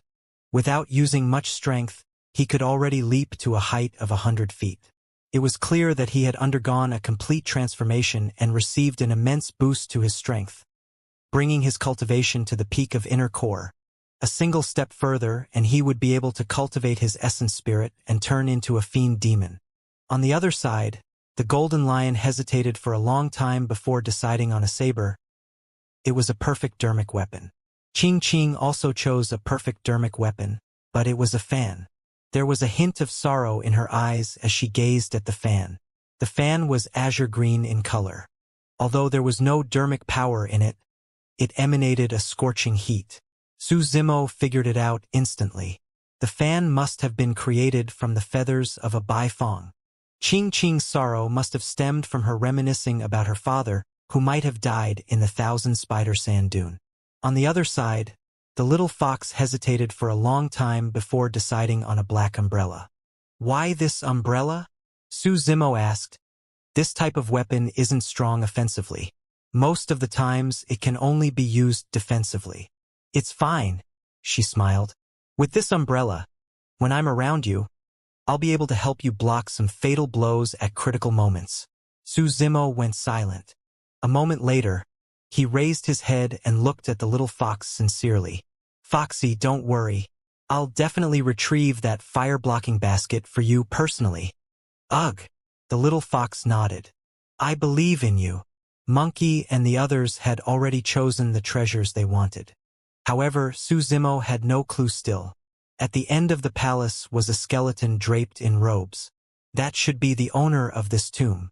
Although tens of thousands of years have passed and the flesh and blood of the conjoint body mighty figure had already dried up, his bones were pristine. Legend has it that for Mahayana patriarchs, their flesh would not rot even after 100,000 years have passed. Their physical bodies were truly at the state of indestructibility. The skeleton of the conjoint body mighty figure was not the most catching thing. Behind him, there was a round electric pool that flashed frighteningly with purple lightning.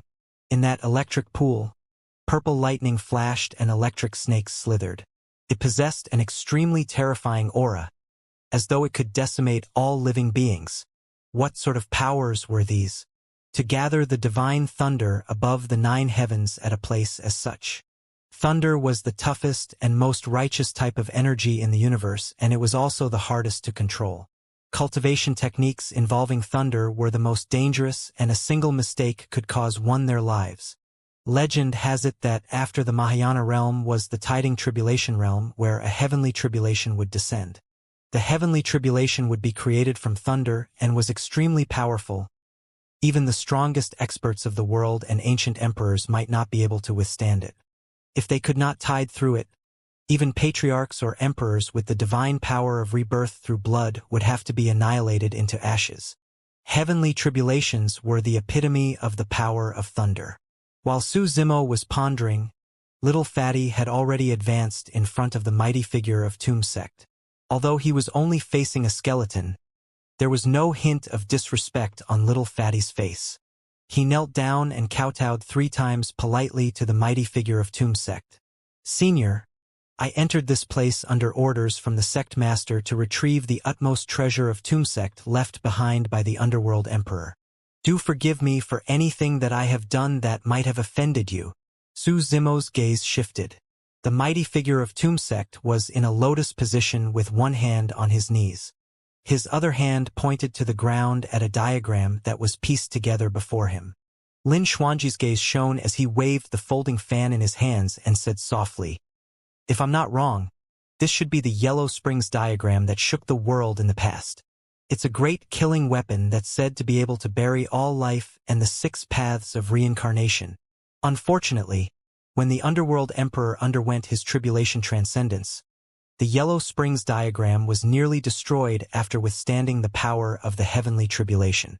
That's the reason why it has relegated to the level of a dermic weapon. Ah! Su Zimo exclaimed. He had not imagined that the scroll of the diagram had such an origin. Lin Xuanji continued, However, even so, this was the emperor weapon of the Underworld Emperor. Although it suffered immense damage and has fallen to such a level, it's not something that ordinary weapons can compare against. Emperor weapon? Su Zimo furrowed his brows in confusion. He knew that Dharma treasures came after dermic weapons. If so, where did emperor weapons come about? Simply put, emperor weapons are the destiny dermic treasures of emperors. They carry with them the force, aura, and fortune of the emperors and are even more terrifying. Lin Xuanji gave a brief explanation. Su Zimo was secretly shocked. How terrifying was the power of the heavenly tribulation to be able to relegate an emperor weapon to such a state. With a respectful expression, little Fatty extended both hands and raised the Yellow Springs diagram before opening it up slowly. Splash! The sound of a river surging and splashing sounded from the Yellow Springs diagram. Everyone turned their gazes over. There was an actual yellow river surging within the Yellow Springs diagram. The Yellow Springs diagram was shrouded by a layer of fog and gave of a terrifying yellow glow, illuminating the entire palace as though it was about to drown it. Everyone felt suffocated. It was not imaginary. Even with Su Zimo's powerful physique, he felt waves of discomfort. Amazing! Lin Xuanji was speechless. Legend has it that when the Yellow Springs descend, it can wash away all the weapons in the world. Even if a perfect-grade weapon falls into the Yellow Springs, it will turn into scrap metal. Only Khanate-level weapons that can escape in time can survive. Su Zimo lamented as well. To think that even after its fall to this level and countless years, the Yellow Springs diagram can still release such a frightening aura. The Yellow Springs diagram hovered above Little Fatty's head. Little Fatty's eyes were tightly shut and he shuddered. From time to time, his body would glow yellow. He was undergoing a baptism from the Yellow Springs diagram. Layers of black things that were extremely smelly appeared gradually on the surface of Little Fatty's skin. Those were the impurities in his body. The fog released by the Yellow Springs diagram seeped into Little Fatty's body and helped him to cleanse it, purging away as much impurities as it can. This was an opportunity for Little Fatty. Outsiders would not even have the chance to take this away from him. Lin Xuanji pouted his lips in envy. The water of Yellow Springs. That's good stuff. You mean to say that the yellow fog surrounding Little Fatty is the water of Yellow Springs? Su Zimo asked with eyes widened in disbelief. The actual Yellow Springs was deep underground and had one to pass through the gates of death and the bridge of no return. Only dead people could see the Yellow Springs. How could anyone that's alive come into contact with water from the Yellow Springs? This can only be considered as diluted Yellow Springs water. The power contained by the Yellow Springs fog is merely a fraction of 100 million of the power of Yellow Springs water. Lin Xuanji pouted his lips. If it was a drop of water from the actual Yellow Springs, this fatty's body won't be cleansed. It would instantly turn into pus. After pausing for a moment, Lin Xuanji continued, however, the true Yellow Springs does exist within the Yellow Springs diagram. Su Zimo's expression changed. An ancient book within Enigma Palace recorded that the reason why the Yellow Springs diagram became a true emperor weapon was because the underworld emperor released his divine powers. With a bold, fearless resolve, he walked through the gates of death and crossed the bridge of no return to retrieve a trickle of Yellow Springs, sealing it within the diagram and turning it into an emperor weapon. Lin Xuanji remarked with slight pity. Of course, given the fatty's current capabilities, he won't be able to utilize the diagram. Even after dropping in level, the Yellow Springs diagram was still a dermic weapon. If Little Fatty wanted to utilize the Yellow Springs diagram, he would have to first advance to nascent soul realm and cultivate an essence spirit so that he can manipulate dermic powers. Everyone stood where they were and waited in silence. None of them wanted to make any reckless moves that could interrupt Little Fatty's opportunity. A full 6 hours passed. Finally, Little Fatty's cleansing came to an end. After the cleansing, Little Fatty turned much skinnier. The inheritance process was not over yet. Splash! Suddenly, a golden core phenomenon appeared behind Little Fatty. A hazy yellow river gushed with ripples and emanated an endless evil aura with many corpses floating in it. The Yellow Springs phenomenon seemed like it wanted to fuse with the Yellow Springs diagram as one. The power of the phenomenon was climbing rapidly. Su Zimo suddenly saw the light. Back when he witnessed Little Fatty fighting against corpse refinement cult cultivators, he already had the feeling that Little Fatty had yet to unleash the true power of the Yellow Springs phenomenon. The Yellow Springs phenomenon could be ranked top 20 in the phenomenon ranking at the very least. It was only now that Su Zimo realized it wasn't because Little Fatty's potential was limited. It was because the utmost treasure of Tomb Sect, the Yellow Springs diagram, was lost in this place. The Yellow Springs diagram contained the true Yellow Springs. The power of the Yellow Springs phenomenon can only be fully comprehended and released after experiencing the aura of the true Yellow Springs. By obtaining the Yellow Springs diagram, Little Fatty's body was not the only thing that would grow stronger. Even his Yellow Spring phenomenon would strengthen and might even reach its glory in the past. This was another long process. It took an entire day before the inheritance process ended. The Yellow Springs diagram fell back into Little Fatty's palms. Bang! Boom! Boom! Suddenly, the entire palace vibrated immensely. It was as though something terrifying had awakened from the depths underground and was prepared to rise. Lin Xuanji's eyes lit up. The birth of the dragon vein. The dragon vein represented fortune. Fortune was incorporeal while the dragon vein was corporeal. Roar! A dragon roar sounded. A ferocious divine dragon surged up from the ground and coiled with its head raised. It arrived in the palace and reared its head, roaring so loudly it could crush rocks and metals. This was not a true dragon, and it could not even be compared to the phantom of a divine dragon. It was completely formed from air current and merely possessed the shape of a dragon. The dragon vein was under this place. It was because of the Yellow Springs diagram that the dragon vein could be suppressed. Now that the Yellow Springs diagram had appeared into the world, the dragon vein was finally free of its restrictions as well. The dragon vein was not an actual living being. It was formed by gathering the fortune of the world. After breaking free, its goal was to charge out of the tomb and return to the world. The moment the dragon vein exited the tomb, it would dissipate. The fortune would return to the world, none the wiser as to which cultivator in the vicinity would receive a trickle of the dragon vein. All of a sudden, the Yellow Springs diagram shone brightly and flapped without wind. Within it, a hazy yellow wave surged out. It was massive and gushed towards the dragon vein, trying to pull the latter within the Yellow Springs diagram. Roar! Roar! Roar! The dragon vein howled in midair and struggled repeatedly as it tried to break free of the Yellow Springs absorption. The two different powers were fighting against one another. A moment later, the Yellow Springs diagram seemed like it realized it could not possibly devour the entire dragon vein whole. The yellow river current gathered in a certain spot and smashed against the dragon vein fiercely, breaking up the latter into pieces.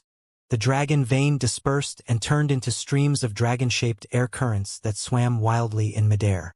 Swoosh! Immediately after, a series of massive waves rose from the yellow river once more, attempting to drown the 5 parts of the dragon vein and pull them into the Yellow Springs diagram. It was augmenting itself onto little Fatty's body. It was exactly as Lin Xuanji had predicted. Even with the help of the Yellow Springs diagram, little Fatty could only absorb 50% of the dragon vein. Lin Xuanji stood out and declared with a confident smile, "Everyone, I won't be standing on courtesy." Lin Xuanji hung the folding fan in his hands casually on his waist and reached out with both hands. He circulated his golden core and conjured a series of spirit arts that were dizzying. As the spirit arts were formed, a massive chessboard filled with black and white chess pieces appeared behind Lin Xuanji, spinning wildly. The chessboard seemed as though it could divine the secrets of the universe and the life of all beings. "Go!" Lin Xuanji pointed at the front. The chessboard enlarged repeatedly and blanketed the top of the palace. Spiraling slowly, it emitted a mysterious aura. The dragon vein air currents surged wildly in midair, but their path of exit was completely sealed by the chessboard. "Hee. Don't bother trying to escape." Lin Xuanji smiled brightly and released his spirit perception as streams of spirit light surged from his fingertip into the chessboard. Some of the dragon vein air currents started surging into the chessboard before entering Lin Xuanji's body. Most of the dragon vein air currents shuttled around the palace like headless flies, even passing by Monkey and the others. "Ha!" The spirit tiger reached out with his massive paws and grabbed onto one of the dragon vein air currents, yelling, "Let's see you run!" The dragon vein air current dissipated immediately against his grab. However, the fortune was not augmented onto him. Monkey, the golden lion, Ching Ching, and Little Fox all attempted as well, but none of them could catch hold of the dragon vein. "How does one get their hands on this stupid thing?" The spirit tiger glared at Lin Xuanji with displeasure and a hint of envy as the latter captured the dragon vein. Lin Xuanji remarked gleefully as he controlled the chessboard, "Brother Tiger, character is important when it comes to fortune. Your character just doesn't cut it. Haha." In reality, a secret technique was required to capture the dragon vein. To begin with, the founder master of Enigma Palace, Fairy Ling Long, was an expert of great fortune. She naturally understood how to capture the dragon vein as well as the fortune in the world. Monkey and the others were merely demon beasts. There was no way they would understand such things. "Fuck!" The spirit tiger almost exploded from the smug look on Lin Xuanji's face. The spirit tiger turned to Monkey with a frustrated expression and asked with clenched teeth, "Brother Monkey, can I bash him up?" "Sure." Monkey nodded and continued, "But I doubt you can win him." Spirit tiger. Roar. Suddenly, A shuddering roar echoed through the palace. This roar was extremely similar to the dragon roar earlier on, but it was much more frightening. Majestic and vicissitude. It swept through the 9 heavens in a grand manner. Compared to this roar, the dragon roar released by the dragon vein earlier was akin to the roar of an infant dragon. Everyone turned towards the voice instinctively. Not far away, Su Zimo was motionless. However, there was a divine dragon several dozen feet long coiling around his body. It possessed actual flesh and blood and was lined with dragon scales that shimmered coldly. A series of sharp spikes protruded from the spine of the divine dragon, and it had sharp claws and majestic horns. Its eyes were cold and authoritative as they looked down on the masses. Su Zimo hovered in midair within the coiled dragon wearing his green robes. His black hair danced and his eyes were deep as his aura climbed endlessly like a divine being that was meant to rule over the world. It was as though the divine dragon was a pet of his. Monkey, the spirit tiger, and the others had seen Su Zimo release this technique before in the battle at the ancient city and were rather composed. However, Little Fatty and Shi Jian were stupefied. Even Lin Xuanji was dumbfounded and froze on the spot, even forgetting to release his spirit art. A moment later, he muttered, "That's the secret skill of the human emperor, ancient dragonification art." Su Zimo nodded. It was no wonder why Enigma Palace was a supersect of Tianhuang mainland and was related to the human emperor as well. Among everyone of the same generation, Lin Xuanji was the only one who identified the ancient dragonification art. Roar! Roar! Roar! After the emergence of the ancient dragonification art, the initially chaotic dragon vein air currents in the palace surged towards Su Zimo's body as though they had found a home. It was a spectacular sight, as though hundreds of rivers were converging into the ocean. Fuck! Lin Xuanji snapped to his senses in envy. He arrived at this place painstakingly after crossing through endless traps and not taking any treasures, all for the sake of the dragon vein. Yet, Su Zimo was the one who stood to gain at the end of the day.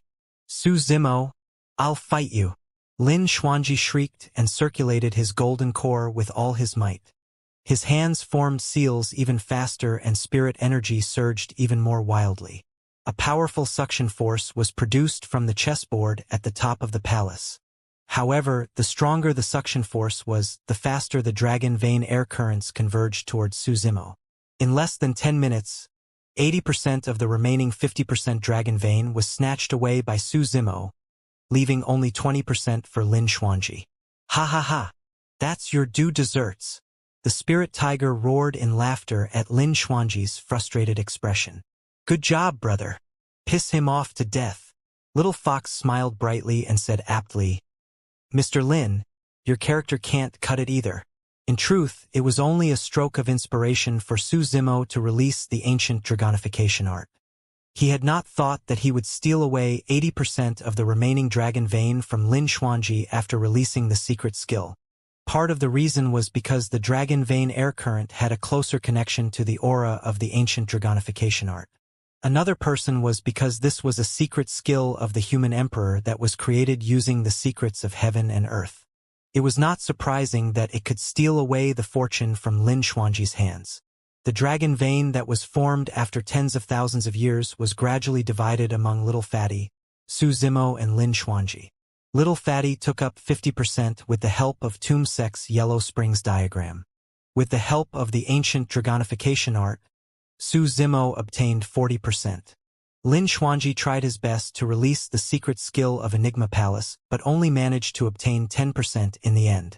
In the mortal realm, any vassal state that captured a dragon vein could grow swiftly and develop into a dynasty that could dominate over a part of the world.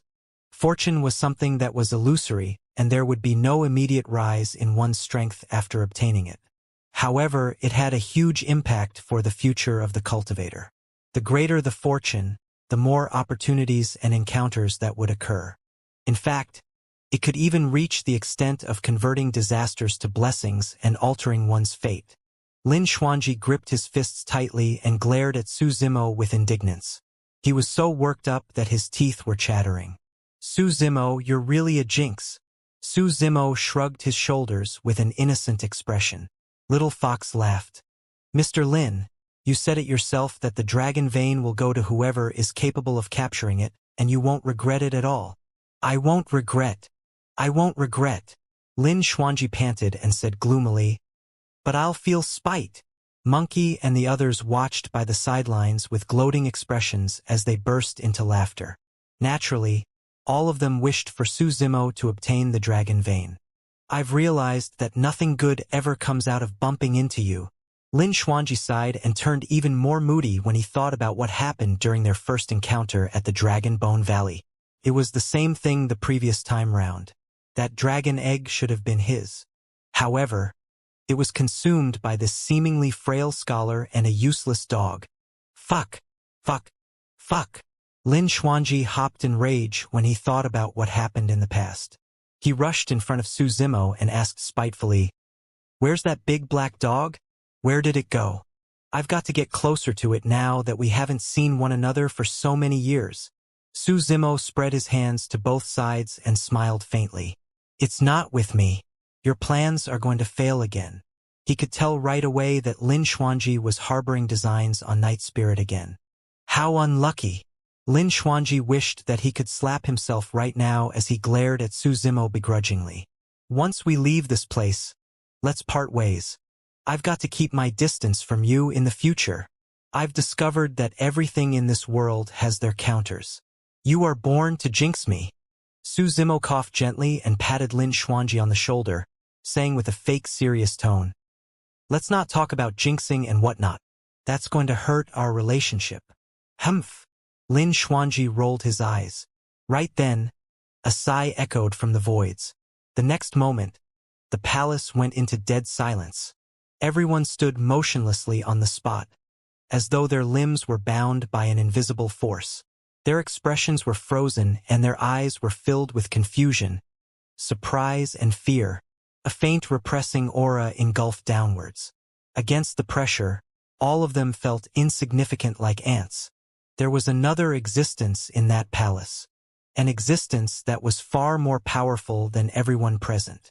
An evil gust of wind blew past. The temperature of the entire palace dipped. Everyone's hairs stood on end and they shuddered.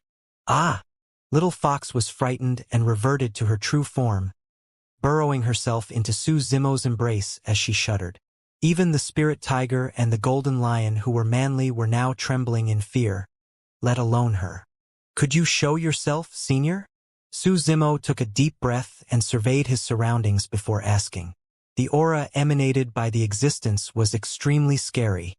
In fact, it could kill any of them in the palace with ease, including him.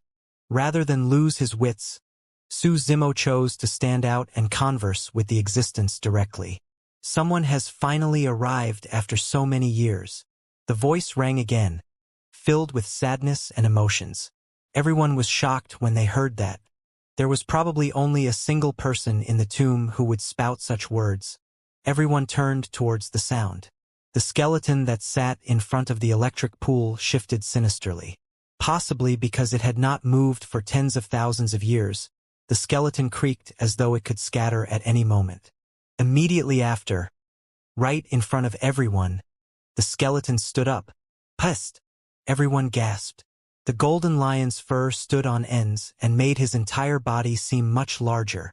Monkey, the spirit tiger and everyone else nearly had their hearts pop out of their throats. Lin Xuanji placed one of his hands behind his back and his fingers moved rapidly as they divined. Su Zimo narrowed his gaze and was rather composed. He was not dead. The mighty figure of Tomb Sect from tens of thousands of years ago has survived till now. The mighty figure of Tomb Sect stood up and the robes that were initially draped on his body turned into dust and dispersed, unable to withstand the corrosion of time. There was no flesh on the skeleton. However, there was a faint light spot shining from its glabella, flickering with a sliver of life. Crack, crack, crack. The skeleton turned its head and surveyed everyone with its empty sockets. Finally, it lingered for a moment on Su Zimo before looking away. Su Zimo felt a strange sensation. Although the mighty figure of Tomb Sect had no eyes, Su Zimo could vaguely sense that the mighty figure was looking at him oddly. It was as though the mighty figure was pinning some hopes on him. Su Zimo could not sense any hostility from this mighty figure of tomb sect using his spirit perception. Of course, for an expert of that level, if he wanted to kill everyone present, he could even conceal the heavenly secrets with a single thought, let alone escape Su Zimo's spirit perception. Su Zimo looked over to Lin Xuanji at the side. He could not see any fear in Lin Xuanji's eyes at the moment as well. Su Zimo was relieved. The skeleton walked down the steps and closed in to little Fatty, gazing at the Yellow Springs diagram in the latter's hand silently in a daze. Little Fatty was almost frightened to tears. A moment later, the skeleton reached out and grazed its finger gently across the Yellow Springs diagram. It was like a farewell.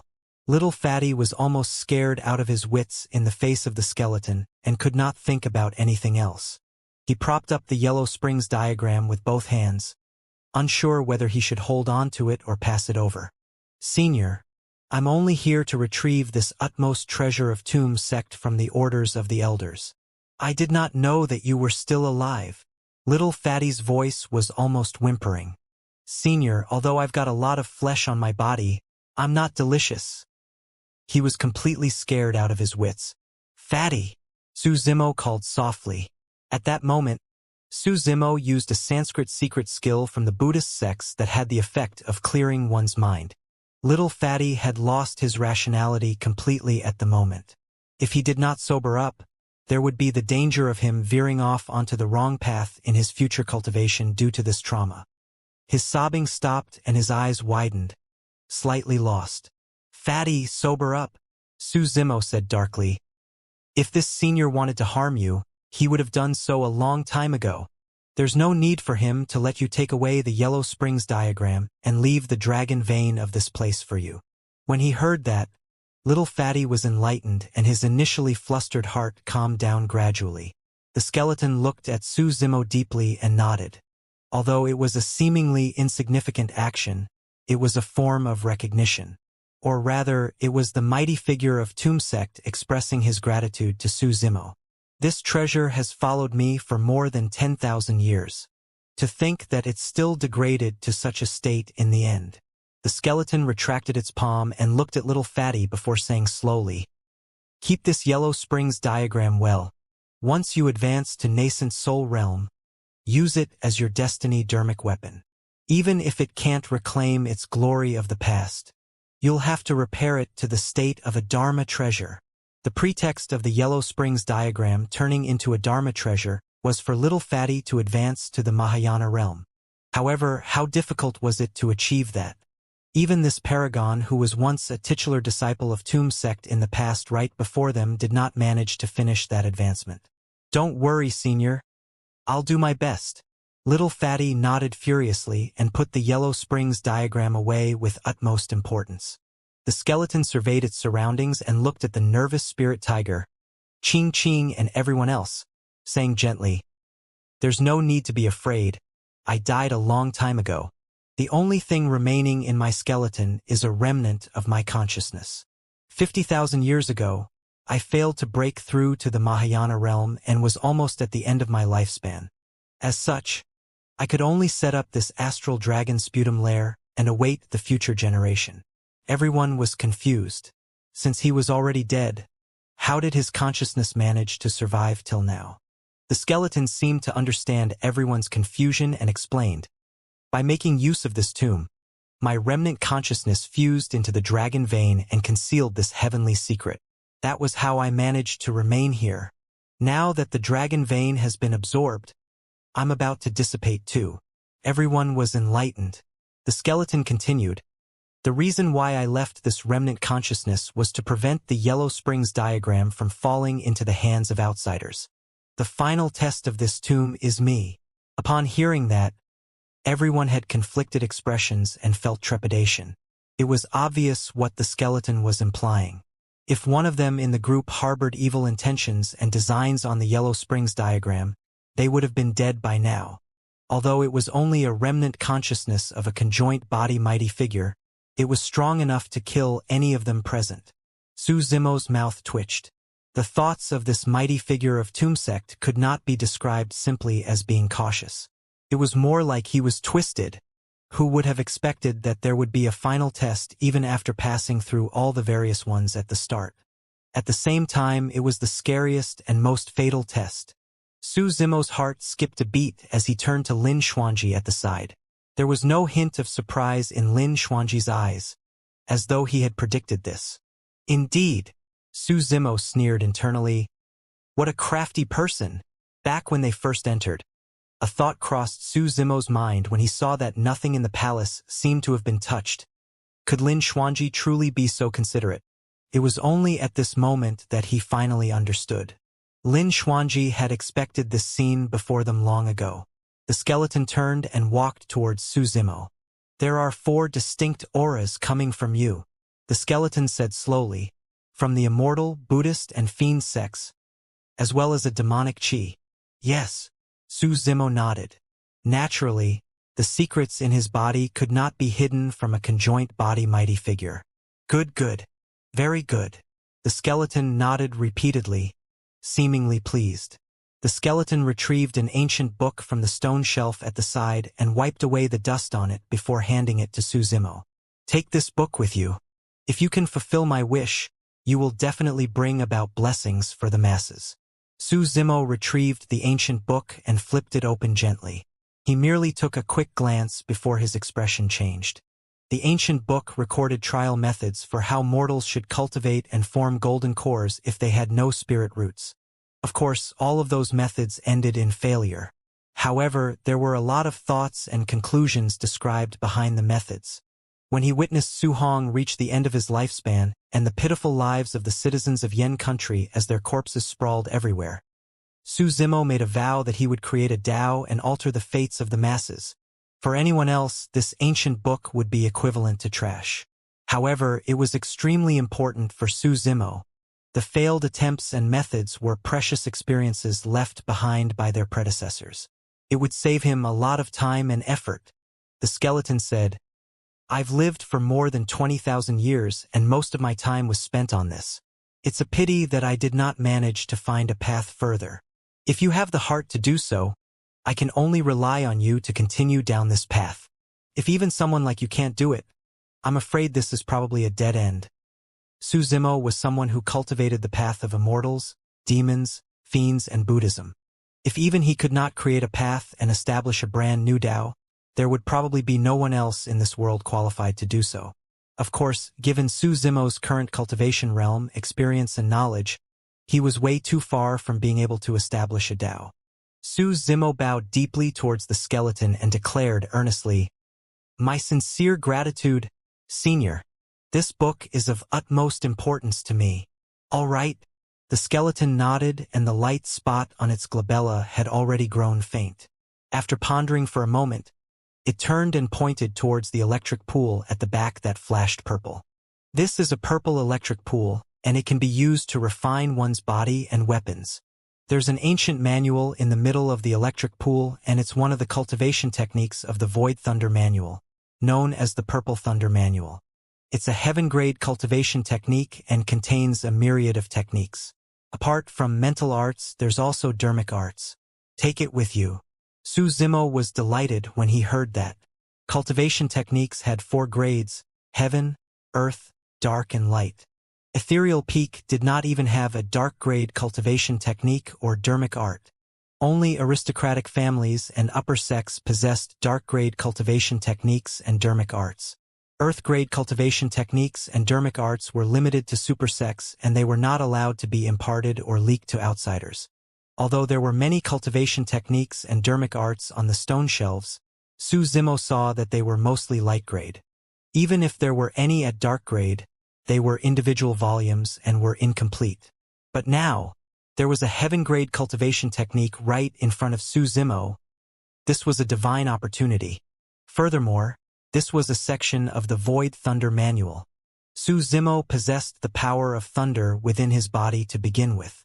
As such, his cultivation process would be much easier. Now that everything was ready, Su Zimo only had to advance to nascent soul realm to be able to cultivate the Purple Thunder Manual. Lin Xuanji was green with envy once more. This must definitely be the effect of the dragon vein. Lin Xuanji was at the brink of tears and lamented internally, Otherwise, this opportunity would have most likely been mine. The skeleton turned back and returned to the platform. It sat down slowly with a relieved expression. I can finally leave in peace now. All of you are good, very good. With that, the light spot on the skeleton's glabella dimmed completely. After losing the support of a mighty figure's energy, the skeleton collapsed and turned into dust. Su Zimo sighed gently, looking emotional. Legend has it that the lifespan of a conjoint body mighty figure was more than 20,000 years. However, this mighty figure of Tombsect was able to display such godly abilities to extend its time in this world to 50,000 years and witness this scene today. It was only at this moment that his final trace of existence vanished from this world. Without a word, everyone bowed in unison deeply towards the mound of dust. It was a form of respect. At the same time, it was a final farewell. The purple electric pool crackled and flashed with an extremely terrifying aura. Su Zimo said, "This electric pool can be used to refine one's body. Those that can withstand it will refine our bodies inside together. However, do take note that the power of thunder is the most dangerous. If you feel anything amiss, leave right away and don't push yourselves." "Heh! I was waiting for you to say that." Lin Xuanji gave an odd chuckle. He naturally wanted to obtain some compensation for the fact that he only captured 10% of the dragon vein for his trip here. The little fox hopped out of Su Zimo's embrace hurriedly and pouted her lips, shaking her head. Although demons were mostly strong physically, there were some exceptions. The fox race did not depend on their bodies for their cultivation. Su Zimo nodded and walked forward. This was something that could not be forced. In the mortal realm, there was the saying that one should never trespass an electric pool. To them, an electric pool represented danger and destructive power. Su Zimo entered the purple electric pool and shuddered. The electric pool shone brightly and flashed with a dazzling streak of lightning. One after another, purple lightning surged around Su Zimo before entering his body wildly. Su Zimo took a deep breath and advanced into the depths of the purple electric pool. Lin Xuanji rushed behind immediately after. The moment he entered, his eyes revealed a look of pain. However, he withstood it immediately after. The more pain one could endure within the electric pool, the stronger their bodies would be refined. The power in the outer perimeter of the electric pool was considered to be calm. The closer to the core, the wilder the power of thunder became. It rose with streaks of thunderbolt, as though it wanted to annihilate, drown and devour everything.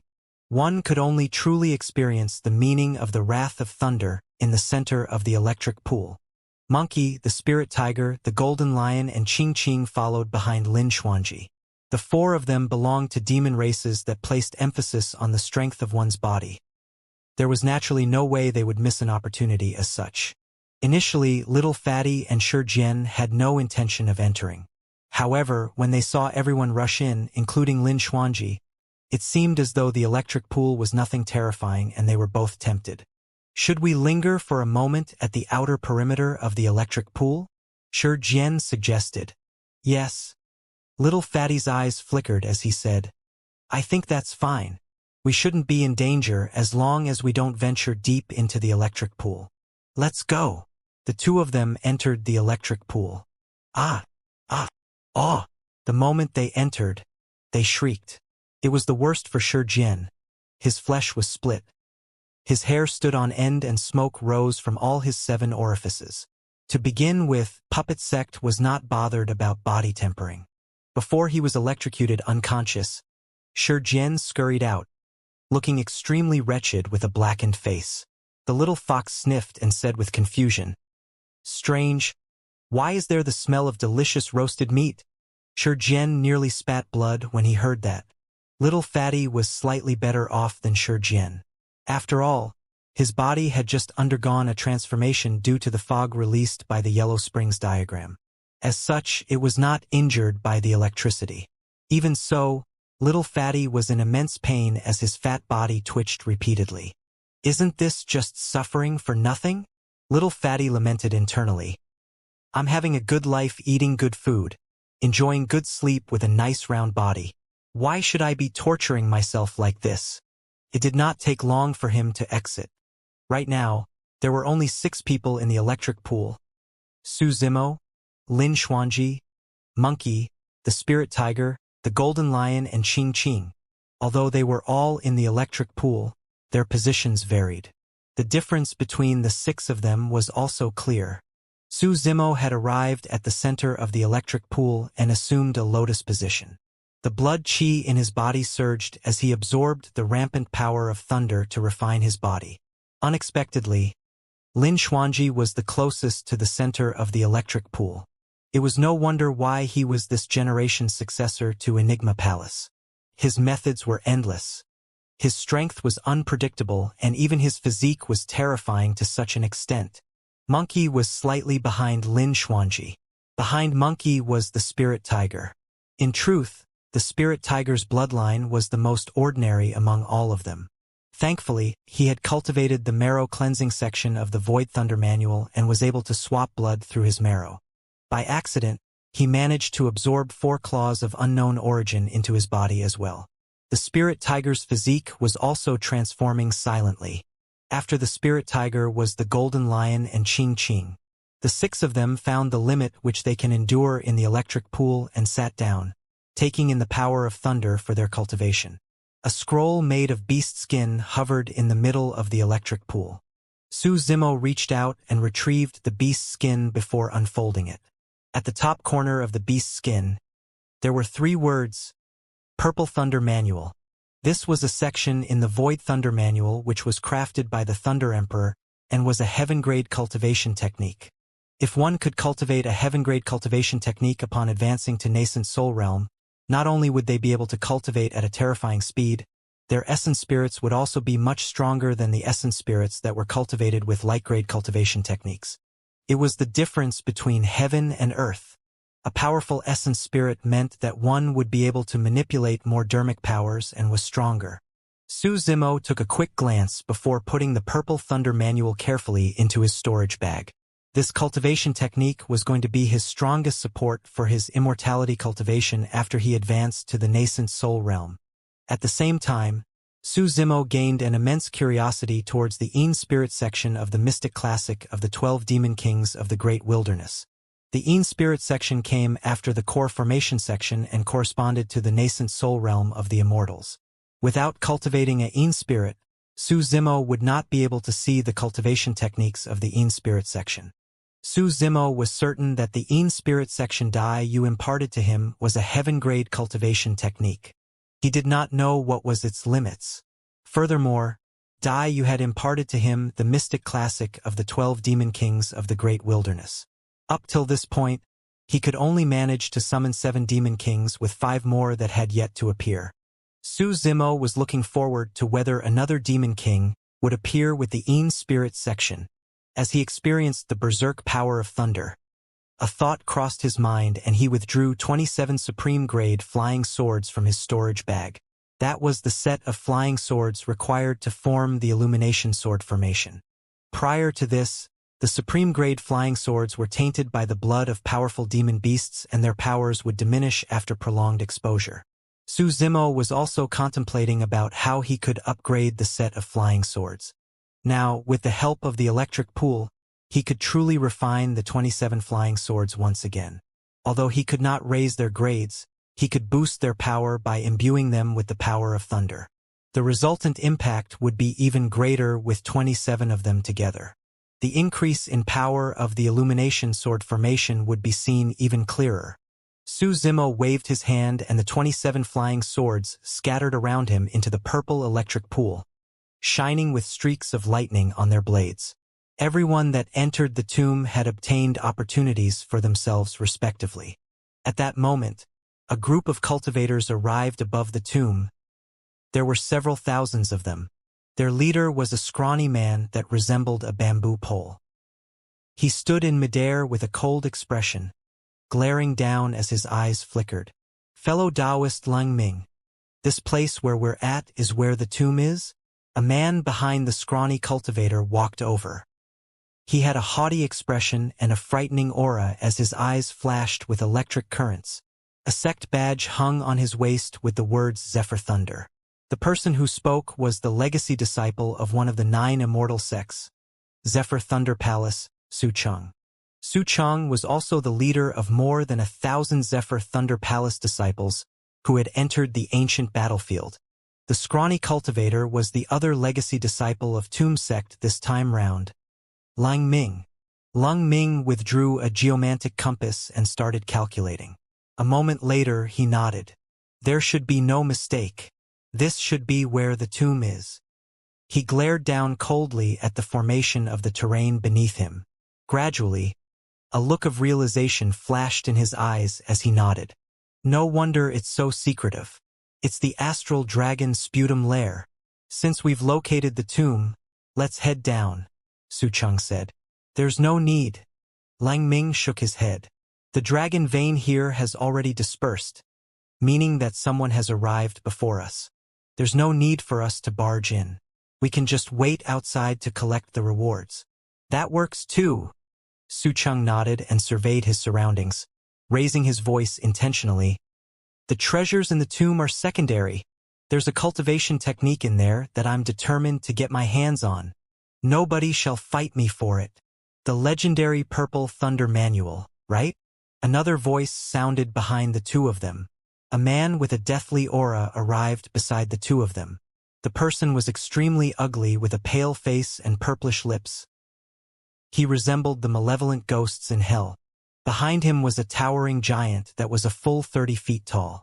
The giant was draped tightly by a silver-white skin from head to toe such that even his nose and mouth were covered. Even so, a faint rotting stench could still be smelled emanating from the giant. The ugly man was the legacy disciple of corpse refinement cult this time round, Situ Shur. The giant behind him was his battle corpse. Situ Shur said, "Do you think that I don't know? In the cultivation techniques passed down in Zephyr Thunder Palace, the reason why many powerful dermic arts aren't able to be unleashed is because you guys lack the Purple Thunder Manual."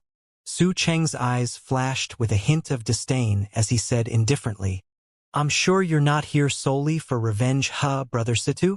That cultivator of puppet sect murdered disciples of corpse refinement cult. I definitely have to get my hands on him," Situ Shur remarked coldly. "I also want a share of the treasures in this tomb as well. Fellow Taoist Lang Ming, I'm here with hundreds of disciples from my sect to assist you. Naturally, you have to give me my share of the treasures in the tomb as well." Another cultivator draped in white robes stood out, looking graceful and extraordinary. He was the legacy disciple of another of the 9 immortal sects, Chaos Essence Sect, Niahao. The leader of the Chaos Essence Sect disciples this time round was the top of the Golden Core Phenomenon ranking who was publicly acknowledged as the number 1 Golden Core, Diin. Naturally, against the reputation of Diin, it was easy to overlook Niahao. However, in reality, Niahao was extremely strong and had cultivated the legacy phenomenon of Chaos Essence Sect.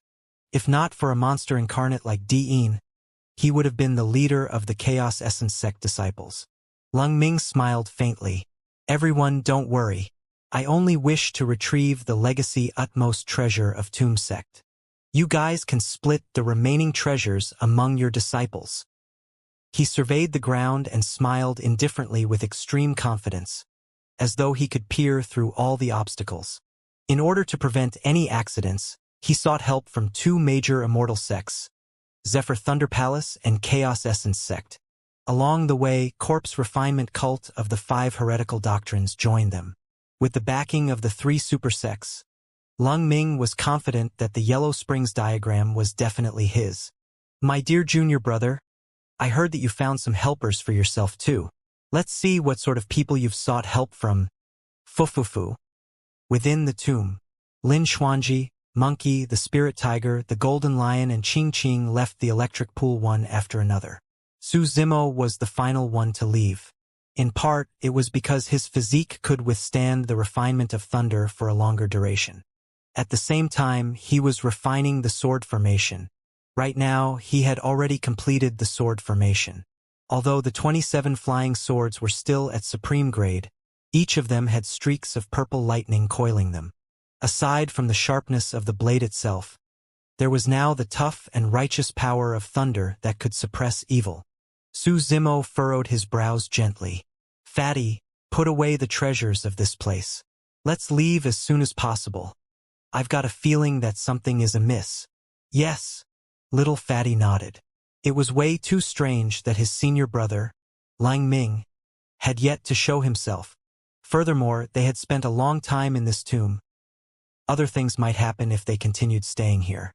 Little Fatty walked along the stone shelves and stuffed all the other treasures into his storage bag.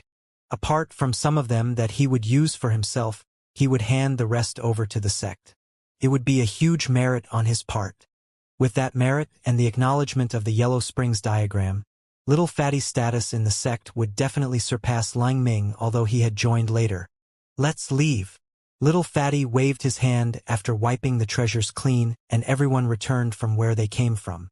Unlike when they entered, the group of them did not encounter any obstacles on the way out. Even the ancient frost crocodiles and bloodthirsty silverfishes seemed to be hiding themselves. Everyone entered the lake and rose continuously. When they were dozens of feet from the surface, Su Zimo's eyes flashed as he whispered, "Everyone, watch out. There's a lot of people up there." Fufu. The oriole stalks the mantis as it stalks the grasshopper. Lin Xuanji chuckled. Fatty, that senior brother of yours has already arrived. He looked extremely relaxed. Su Zimo sneered.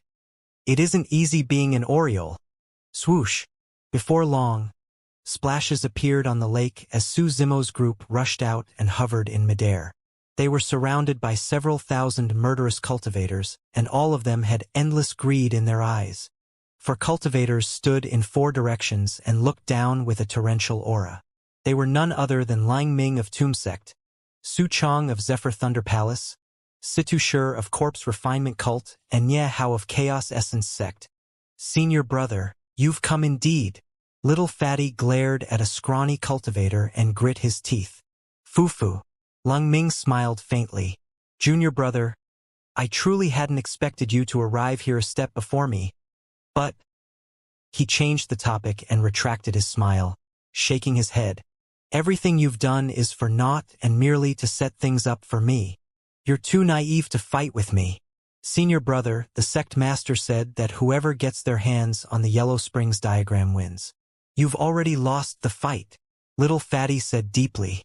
A series of exclamations broke out in the crowd at the mention of the Yellow Springs diagram.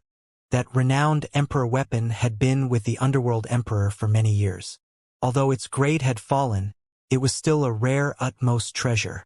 Even Su Chang, Situ Shur and Nye Hao's eyes flashed with temptation.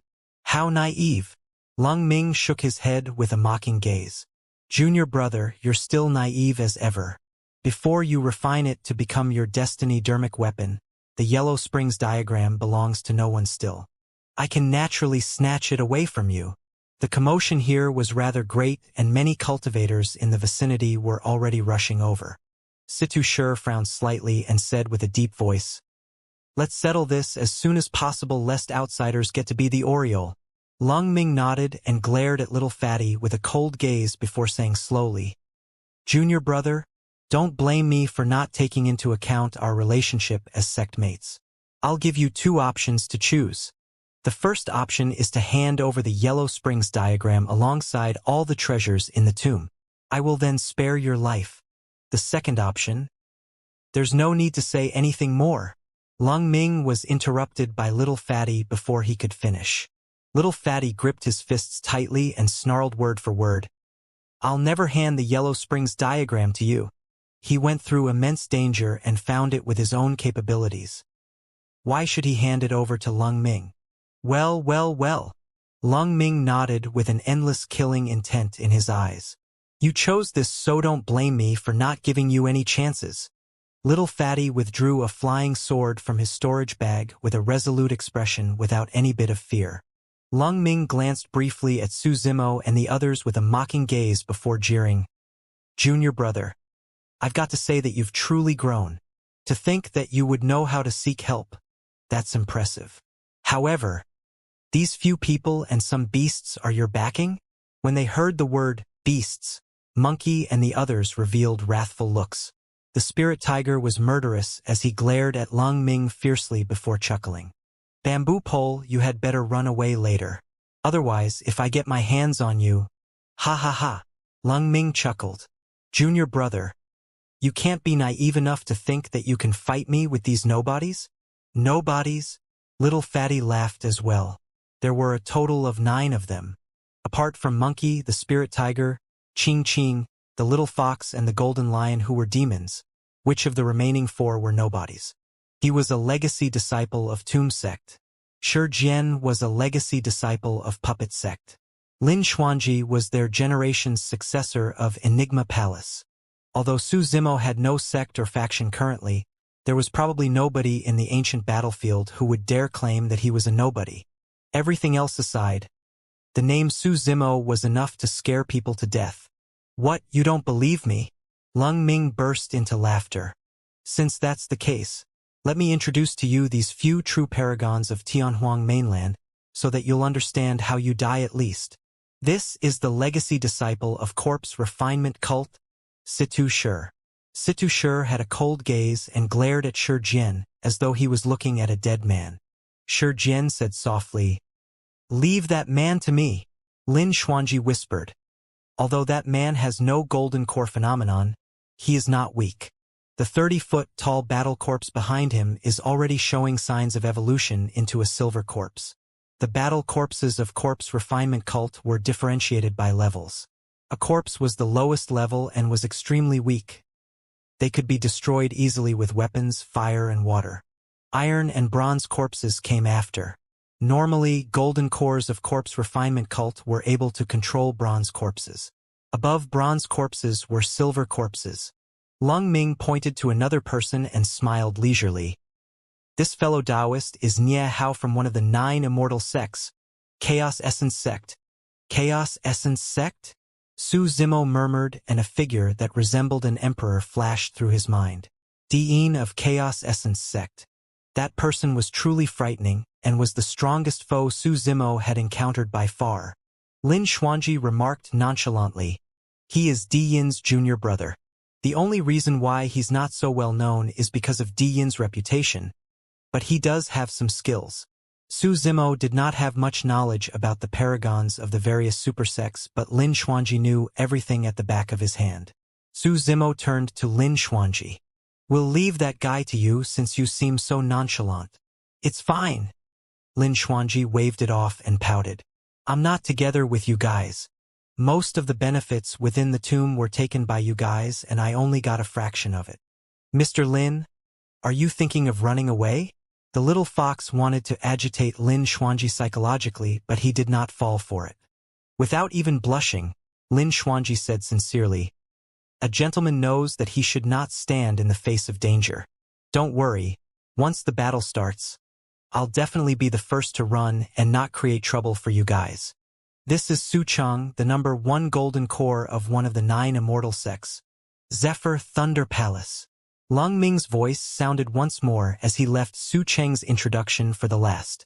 Cultivators that were watching nearby exclaimed at the mention of that name. Lin Xuanji displayed a rare moment of seriousness and said deeply, "He is extremely strong. It's said that he cultivated the strongest legacy phenomenon of Zephyr Thunder Palace, the apocalyptic 5 thunders." Su Zimo narrowed his eyes. In the previous Golden Core phenomenon ranking, a successor of Zephyr Thunder Palace was ranked 9 and his phenomenon was the 4 Thunderbolts. Behind that Golden Core phenomenon, it was clearly stated that the highest level of the Golden Core phenomenon was to create 5 Divine Thunderbolts that had an apocalyptic might. For Divine Thunderbolts were enough for one to be ranked top 10 in the phenomenon ranking. How strong was this person in combat if he could summon 5 Divine Thunderbolts? Lin Xuanji continued, "This person is strong enough to be top 5 or even top 3 in the phenomenon ranking. The reason why he's here this time round is so that he can challenge Dean." Su Zimo nodded. Lin Xuanji reminded, "Don't underestimate your opponents. Although you have a double phenomenon, they might not be able to go against the 5 Divine Thunderbolts released by this guy." Su Zimo frowned. Up to this point of his cultivation, he had not encountered anyone who could challenge his double phenomenon. At the most, they could only enter a stalemate with one of his phenomenons. Once his second phenomenon appeared, His opponents would definitely be defeated without chance. To think that he would meet such a savage character before arriving at Myriad Phenomenon City. Lung Ming looked at little Fatty with a fake smile. How about introducing your helpers so that we can broaden our knowledge too? A series of chuckles sounded from the Chaos Essence sect, Corpse Refinement Cult, and Zephyr Thunder Palace crowd. Situ Shi and Nye Hao had haughty expressions. Su Cheng's hands were behind his back as he looked up in the skies. He could not even be bothered to look at Su Zimo's group. Given the current situation, everything would be resolved before he was even required to make a move. They knew most of the paragons of the various super sects. In their opponent's group, apart from Little Fatty and Shi Jian who were from super sects, the remaining two looked extremely foreign. They were either itinerant cultivators or disciples of minor sects who were just here to join the crowd and broaden their knowledge. Before he left the tomb, Lin Xuanji already wore his mask. As such, it was only natural that Situ Shi and the others could not recognize him. Little Fatty harumphed before pointing to Lin Xuanji. This is... Lin Xuanji waved it off hurriedly and grinned brightly. There's no need to introduce me. I'm just a nobody who will be leaving soon. You guys can carry on fighting. It's none of my business. Ha ha ha ha. The cultivators present burst into laughter. Lung Ming held back his amusement and pointed to the green-robed cultivator beside Lin Xuanji with disdain in his eyes. Who is that? Hurry and introduce him so that we can learn more too. Junior brother. Just as Little Fatty was about to speak, the green-robed cultivator said with indifference, My name is Su Zimo. Suddenly, the laughter in the crowd went silent. It was as though all the cultivators present were choked by the throat. After a momentary silence, the crowd broke into an uproar. Cultivators who were watching from nearby exclaimed as well. Pest! It's him! Su Zimo? The monster incarnate of Divine Phoenix Island. I heard that he triggered a beast stampede previously and decimated an ancient city of Glass Palace in the ancient battlefield. Glass Palace was annihilated and only a few cultivators managed to escape. Ah! My name is Su Zimo. He said it casually. There was no overbearingness or arrogance in his tone. However, it shocked everyone present. The name Su Zimo alone had the greatest impact. At the very least, in the intermediate ancient battlefield, that name was scarier than any super sect. The expressions of Corpse Refinement Cult Situ Shi and Chaos Essence sects Nye Hao changed slightly upon hearing that name as well. Their pupils constricted and they had grim looks on their faces. Lung Ming frowned deeply with a cold gaze too. If Su Zimo was a nobody, everyone else would be trash. Even Su Chong of Zephyr Thunder Palace, who was gazing into the skies indifferently previously, looked down, glaring at Su Zimo with a narrowed gaze as his eyes flashed with electric currents. Su Zimo? Double phenomenon. A curious look filled Su Cheng's eyes. Initially, Little Fatty's group of 9 looked weak, surrounded by thousands of cultivators, as though they could be drowned to death at any moment. However, after Su Zimo spoke, the aura around them rose to a point where they could contend against the thousands of cultivators and the 3 super sects without being disadvantaged. In the ancient battlefield, Su Zimo's infamy was second only to Di-In. Senior brother, you sure are arrogant. This is the nobody that you were referring to. When he saw the tides shift, Little Fatty relaxed and said with a grin. Lung Ming had a grim expression as he ignored Little Fatty and turned to Su Zimo.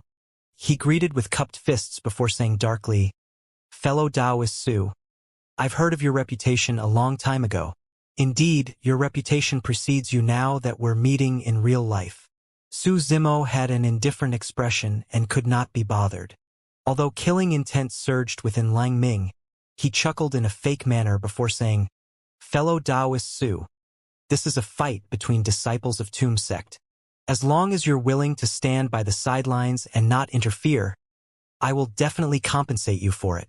Oh, Su Zimo raised his brow. I want the Yellow Springs diagram. Are you going to give it to me? Ha ha ha ha. This time round, Little Fatty's group was the one that burst into laughter. Lung Ming took a deep breath to repress the rage in his heart, as he controlled himself with another fake chuckle. You must be joking, fellow Taoist. The Yellow Springs diagram is the utmost treasure of Tombsect, so I can't give that to you. Other than that, you can have your pick from any treasure in the tomb. That won't do. Before Su Zimo could speak, Su Chang stood out from the side and interrupted coldly. The Purple Thunder Manual in the tomb belongs to me. Su Zimo remained silent. Zephyr Thunder Palace possesses part of the Thunder Emperor's legacy. Of course, Zephyr Thunder Palace was not founded by the Thunder Emperor, but his disciple. The Purple Thunder Manual is the part of the cultivation technique that Zephyr Thunder Palace lacks. Lin Xuanji used a secret technique to transmit his voice into Su Zimo's mind. Su Zimo nodded. Su Chang looked at Su Zimo's group before making a sudden remark. Whoever has their hands on the cultivation technique, as long as you hand it over, I can back out of this fight. Brother Su, you... Lang Ming's expression changed, but he was interrupted by Su Cheng's hand just as he was about to speak. Su Chang said indifferently, I only want the Purple Thunder Manual. I'm not interested in anything else. No matter how scheming Lang Ming was, he could not conceal his emotions at the moment. Little Fatty sneered. So, that's how deep your connections are, senior brother. Indeed, I've learned something today. Impressive, impressive. Is nobody going to hand over the Purple Thunder Manual? When no one replied after a moment, Su Cheng's eyes crackled with electric currents and his killing intent surged. He said coldly, if no one hands it over, I'll have to assume that someone is trying to keep a lost cultivation technique of Zephyr Thunder Palace for themselves insolently. The Purple Thunder Manual is with me. If you want to get it, Su Zimo said nonchalantly, come then. Although those were two simple words, it caused the blood of the cultivators watching nearby to surge with excitement. They're going at it. If these two paragons fight, there will definitely be an earth-shaking battle. Could this be the prelude to the fight for the phenomenon ranking? Lang Ming was delighted at the sight of that. Things had truly worked out for him. If someone gave in and handed the Purple Thunder Manual over, nobody could determine the victor of the current situation. But now, Su Chang had no choice but to stand by his side. Now that it was known to everyone that the Purple Thunder Manual was in Su Zimo's hands, Su Chang had no reason to back off and could only fight. Well, well, well. Su Chang nodded repeatedly and glared at Su Zimo with a raring battle intent.